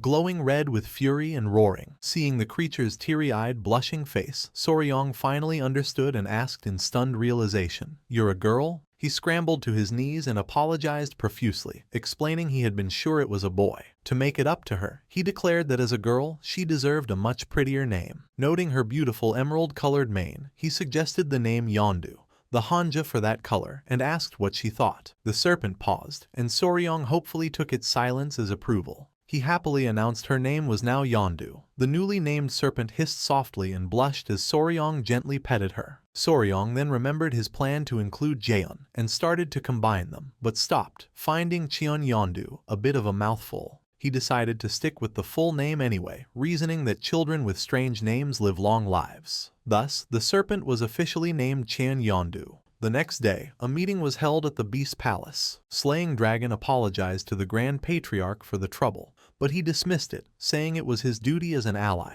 With Spear Dragon's group injured, Soryong, Seol Pyo, and Lady Huaying were tasked with delivering the elders' information to the Murim Alliance. They also had to report the Blood Cult's new alliance with the Five Venoms sect, an antidote for the tiger-striped snake's venom, and the identity of their enemy, Oh Cheong-yu. The forces aligned against them were growing. Seeing an opportunity, they decided the Beast Palace would formally join the Murim Alliance, with Seolpyo accompanying the group to represent her clan. With the plan settled, Soryong's group prepared to leave. They said goodbye to Myung-ho and the others staying behind. Soryong sent his regards to Slaying Dragon, and Myung-ho wished them a safe journey. Soryong, Lady Hwying, Seolpyo, and the Grand Patriarch then departed from the Beast Palace. Their mission was twofold: prepare for the inevitable war with the Blood Cult and create a new poison to counter the growing threat. Before heading to the Murim Alliance, they decided to first stop at the Tang clan's home. Soryong and his companions soon arrived at their destination. Seolpyo gazed in awe at the massive, sprawling estate of the Sichuan Tang clan. Soryong noted that for his sister from the Yunnan jungles, this was like seeing a city for the first time. Seolpyo marveled that the entire mountain belonged to the clan. The Grand Patriarch welcomed Seolpyo, telling her to consider their home hers after the hospitality they received. She thanked him for his kindness. Their pleasant arrival was cut short when Lady Hwying gasped in shock. She panicked, calling out to Soryong that something terrible had happened. She frantically explained that Grace, who was with her just a moment ago, had vanished. Soryong and his grandfather looked around, confused as to where the little creature could have gone. A horrifying thought then struck Soryong. With dawning dread, he wondered if his upset daughter had run away from home. His fear was confirmed as an angry Grace was seen fleeing into the wilderness alone. 4 hours had passed since Bina ran away, and the search continued deep into the moonlit forest. A frantic Soryong, along with Lady Hwying and Seolpyo, desperately called out her name, their worried voices echoing through the trees. Soryong's other companions, Nova and Yohwa, also joined the search, scouring the woods for any sign of the small upset creature. As his panic grew, Soryong wondered aloud where the little rascal could have gone, joking nervously that she might already be going through a rebellious phase. Realizing their aimless searching was getting them nowhere, Seolpyo advised Soryong to use the beast heart art to contact Bina with his mind. Soryong agreed, knowing it was their best hope. He closed his eyes and focused, a vibrant green energy gathering around him as he reached out with his mind. He sent a heartfelt plea to his pet, apologizing for being wrong and urging her to come back. He warned that it was dangerous outside and that there were many bad snake catchers around. Suddenly, Soryong's eyes shot open in shock. A concerned Lady Hwying rushed to his side and asked him what was wrong. She asked if he had received a response, and a sweating Soryong confirmed that he had. He then relayed the unbelievable message. Bina stubbornly declared that she would not return until she became bigger and prettier than her big sister, Nova. This unexpected demand left Lady Hwying completely speechless, while Nova, hearing she was the cause of the problem, let out a panicked cry. At that same moment, high up near the summit of the Tang clan's mountain, Bina was on a mission of her own. The tiny creature trembled with determination as she scaled a steep, rocky cliff face. Pausing for a moment, she looked down from the dizzying height. Her motivation was clear. She imagined Soryong and Lady Hwying praising her, calling her pretty and their youngest cutie. The heartwarming thought brought tears to her eyes, but it only strengthened her resolve. With a determined squeak, she continued her climb. However, her small foot suddenly slipped on a loose rock. She lost her grip and started to fall, tumbling helplessly down the side of the mountain. She landed with a soft thud inside a dark cave, finding herself in the middle of a nest full of startled snakes. Hurt and scared from the fall, Bina began to cry loudly. The snakes, already surprised by her sudden appearance, were terrified by her wailing. Hissing in panic, the snakes turned and fled, disappearing deeper into the cave to escape the noisy intruder. Left all alone, a confused Bina watched them go, wondering why they ran away. While exploring the cave, Bina suddenly noticed something strange. Deeper inside, a sinister dark energy with menacing purple tendrils swirled in the darkness. The dark energy began to seep into her. She trembled in fear, her eyes widening in shock. The next morning, the sun rose over the Tang clan estate. An exhausted Soryong, Seolpyo, and his companions returned after their all-night search for Bina had turned up nothing. Seolpyo tried to comfort the disheartened Soryong, reminding him that even though Bina was young, she was the child of a powerful blue venom sovereign and could take care of herself. But Soryong could only sigh, still unconvinced. Suddenly, Seolpyo looked up, noticing something approaching from the sky. A small swarm of fluffy rabbit-eared bees, led by a larger queen bee wearing a tiny crown, descended towards them. Seol-pyo was shocked, recognizing them as rare golden-haired royal bees. A weary Soryong explained that he was raising them within the Tong clan, but he had no idea why they were seeking him out now. Before he could think about it any further, the queen bee buzzed excitedly and flew right into his face, wrapping him in an overwhelming hug. His voice muffled, Soryong struggled to push the creature away, demanding to know why she was suddenly being so affectionate. As Soryong stared at the affectionate queen bee, a sudden realization dawned on him. The bee leaned in close, her face blushing and puckered, and he instantly understood what she was trying to do. He realized this was an act called trophallaxis, a method used by social insects like bees and ants to share food mouth to mouth, which is also a vital form of communication and a sign of trust. Soryong figured the queen bee must think he looked tired and was trying to share some honey with him. While he was flattered to be accepted as part of her colony, he was not at all comfortable with the delivery method. Just as the bee was about to offer him a drop of honey from her mouth, Soryong quickly grabbed his other pet, Myra, and held her up as a substitute. He politely told the queen bee that he was already full but appreciated the offer. He knew he had avoided the situation for now but worried that refusing her every time could damage their trust. He wanted to register the bees with his beast heart art to communicate with them properly, but an angry buzz from the rejected queen bee reminded him of the danger. He was already bonded with 3 powerful spirit-grade creatures, and he knew that adding another without increasing his own strength could cause a dangerous key deviation. His thoughts were cut short when his grandfather, the Grand Patriarch, rushed towards him with Lady Huaying, his face full of worry. The elder demanded to know why he wasn't told immediately that Bina had run away. Even if it was the middle of the night, he fretted that the little one was out there somewhere, trembling in fear. Soryong apologized, explaining that he tried to use the beast heart art, but it hadn't worked. The Grand Patriarch announced a new plan. They would search again, but this time, he would unleash his own poison blood unit to scour the entire mountain. Soryong gratefully thanked his grandfather for the incredible help. With that, a massive clan-wide search began. For 3 long days, the Grand Patriarch's elite poison blood unit combed the mountain, checking under every rock, while the golden-haired royal bees searched from the sky. Despite their efforts, they found no trace of the missing creature. Throughout the search, Soryong tried again and again to use the beast heart art, focusing his energy to reach out to Bina. Seol-pyo asked if he felt any response, but a frustrated Soryong had to admit there was still nothing. Seol-pyo found this extremely odd. She explained that unlike humans, beasts cannot hide their true feelings, so a connection through the beast heart art should always get some kind of reaction. The possibility made Soryong's heart pound with fear. He began to panic, wondering if Bina had been attacked by one of the mountain's other wild beasts. Seol-pyo quickly calmed him, explaining that if something that terrible had happened, he would have felt it instantly. Their bond meant he would have felt a powerful shock to his own heart the moment she was in danger. She concluded that the only logical reason for the complete silence was that Bina had fallen into a very deep sleep. Soryong had to agree, remembering that his pet was, in fact, a very heavy sleeper. Just then, the Grand Patriarch and Lady Huaying walked over, asking for an update. Soryong could only report that he had failed, admitting he had nothing new to share. The Grand Patriarch's expression turned serious. He stated that while they hadn't found Bina, they couldn't waste any more time. He decided to leave the search to his warriors so the main group could prepare for their important mission to the Martial Alliance. He told Soryong that he understood how he felt, but they had a duty to perform.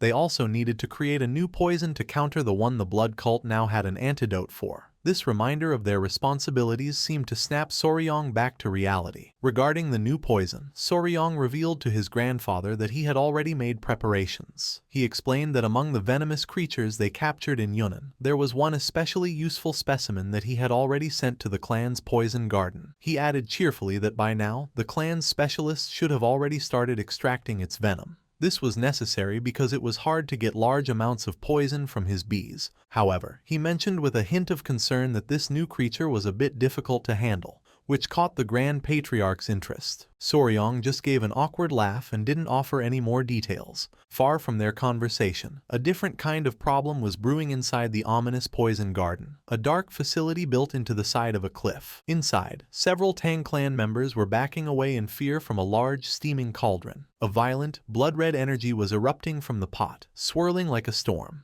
The men trembled in terror as they watched. The creature being processed was one of the most dangerous venomous beasts in existence, and its raw power formed a terrifying, demonic face in the rising red fumes. Upon entering the poison garden, the Grand Patriarch approached the cauldron where a strange red energy was rising. He peered inside and asked if this was the creature Soryong had told him about. Soryong confirmed that it was, identifying it as a venomous creature from Yunnan known as a mountain viper. The Grand Patriarch thoughtfully repeated the name, noting its powerful aura and agreeing that it certainly didn't seem ordinary. However, the creature's true identity was far more dangerous. It was a Russell's viper, one of the most lethal venomous creatures in existence. This snake was infamous, responsible for 40% of all snakebite deaths in Southeast Asia. Its extremely aggressive and unpredictable nature made even experts wary of handling it. Just as Soryong was about to explain the real reason the viper was considered the worst, he was interrupted by Gu Pei, who had arrived carrying a bowl of chicken blood as requested. Taking the bowl, Soryong asked his grandfather to put a single drop of the viper's venom into the blood. Though surprised by the request, the Grand Patriarch complied and carefully lifted the small snake. As the snake released a single drop of its clear venom into the bowl, both the Grand Patriarch and Gu Pei watched in utter amazement. In an instant, the liquid chicken blood solidified into a jelly-like mass. Gu Pei shouted in disbelief that the blood had clotted in a moment, while the Grand Patriarch stared at the result, declaring it was truly incredible. Soryong explained the clever reasoning behind his choice. He pointed out that while the tiger-striped snake's venom was a hemorrhagic toxin that thinned blood, the Russell's viper venom did the exact opposite. It was a powerful coagulant that solidified it. He explained further that just as the old poison disrupted internal energy by affecting blood vessels, this new coagulant toxin would be even more effective. It would completely block the blood vessels, making it impossible for a victim to circulate their internal energy. As an added bonus, he told his amazed grandfather that since these vipers give birth to live young instead of laying eggs,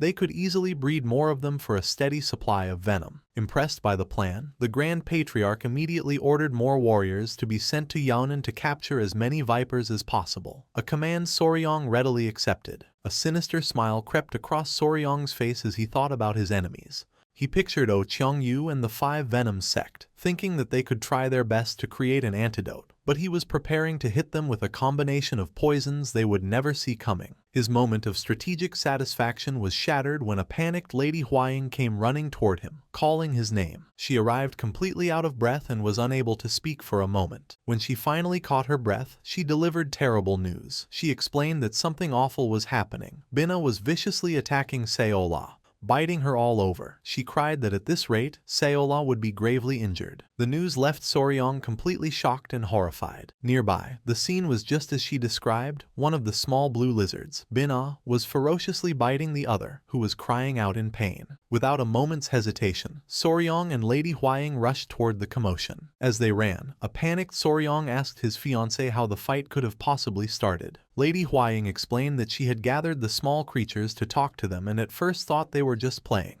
But then, completely out of nowhere, Bina suddenly began to bite Seola. She added that Seola struggled, but Bina bit the nape of her neck and wouldn't let go, all while making strange clucking sounds. Hearing that the bite was specifically on the back of the neck, a look of sudden understanding dawned on Soryong's face. He called out to Yohua, who was also nearby. When he asked her what was going on, the spider girl could only blush intensely and stammer, unable to properly explain the situation. When they finally reached the lizards, they saw what was really happening. Bina was on top of Seola, but it wasn't a fight, it was a mating ritual. The sight left Soryong with a look of surprised understanding, while Lady Huaying remained flustered and confused. A bewildered Lady Huaying asked why Bina was on top of Seola, and Soryong calmly confirmed that it was just as he had suspected. He reassured his shocked fiancée that it wasn't a fight, but rather part of the lizard's mating process. He then cheekily added that it looked like they were about to become grandparents, which made Lady Huaying blush even more deeply. Soryong went on to explain that for this species of lizard, courtship isn't romantic. The mating process begins with the male forcefully dominating the female. During this time, the male makes a rhythmic clucking sound, which is a mating call that basically means, "have my child." Soryong cheerfully explained to a blushing Lady Huaying that while it might look like a violent struggle, it was just a common and natural behavior for the creatures. He concluded that, in its own way, it was a sign that the two of them got along very well. And while he was relieved it wasn't a real fight, a new thought suddenly struck him.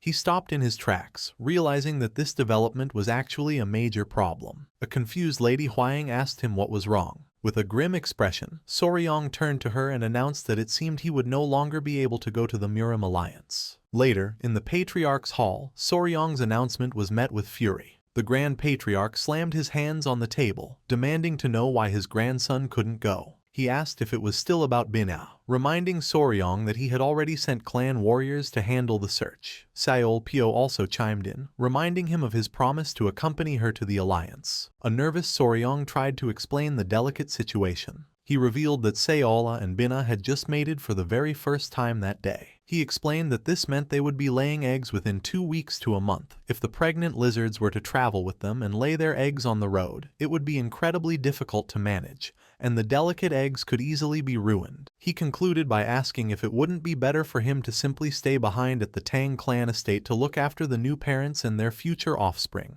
The elders listened in silence as he made his case. However, sitting at the table, Soryong began to have second thoughts, wondering if he had exaggerated the issue and if it was truly right to back out of such a critical mission for this reason. The Tang clan patriarch leaned forward, his eyes glowing with intimidating intensity, as he asked Soryong if his story was true. A nervous Soryong could only gulp in response. To his utter shock, the patriarch's menacing glare instantly vanished, replaced by a huge beaming smile as he declared that this was wonderful news. He explained with delight that it hadn't been long since they opened the venomous creature garden, and now they were already successfully breeding spiritual creatures. He and the Grand Patriarch laughed together, imagining how the Sichuan Tong clan would soon be overflowing with powerful assets. The completely unexpected reaction left Soryong stunned, while the patriarch happily congratulated him. Seol Pyo, caught up in the excitement, eagerly asked if Soryong would give her one of the babies when they hatched. A flustered Soryong was at a loss for words. Their celebration was violently interrupted. An arrow, fired with incredible force, came hurtling toward the building. It shattered through a window and slammed directly into the center of the table, sending splinters flying and shocking everyone present. As the group stared at the quivering arrow, the Tang clan patriarch stood up, his face a mask of fury, demanding to know who was responsible for the attack. He roared, demanding to know who would dare fire an arrow into his hall,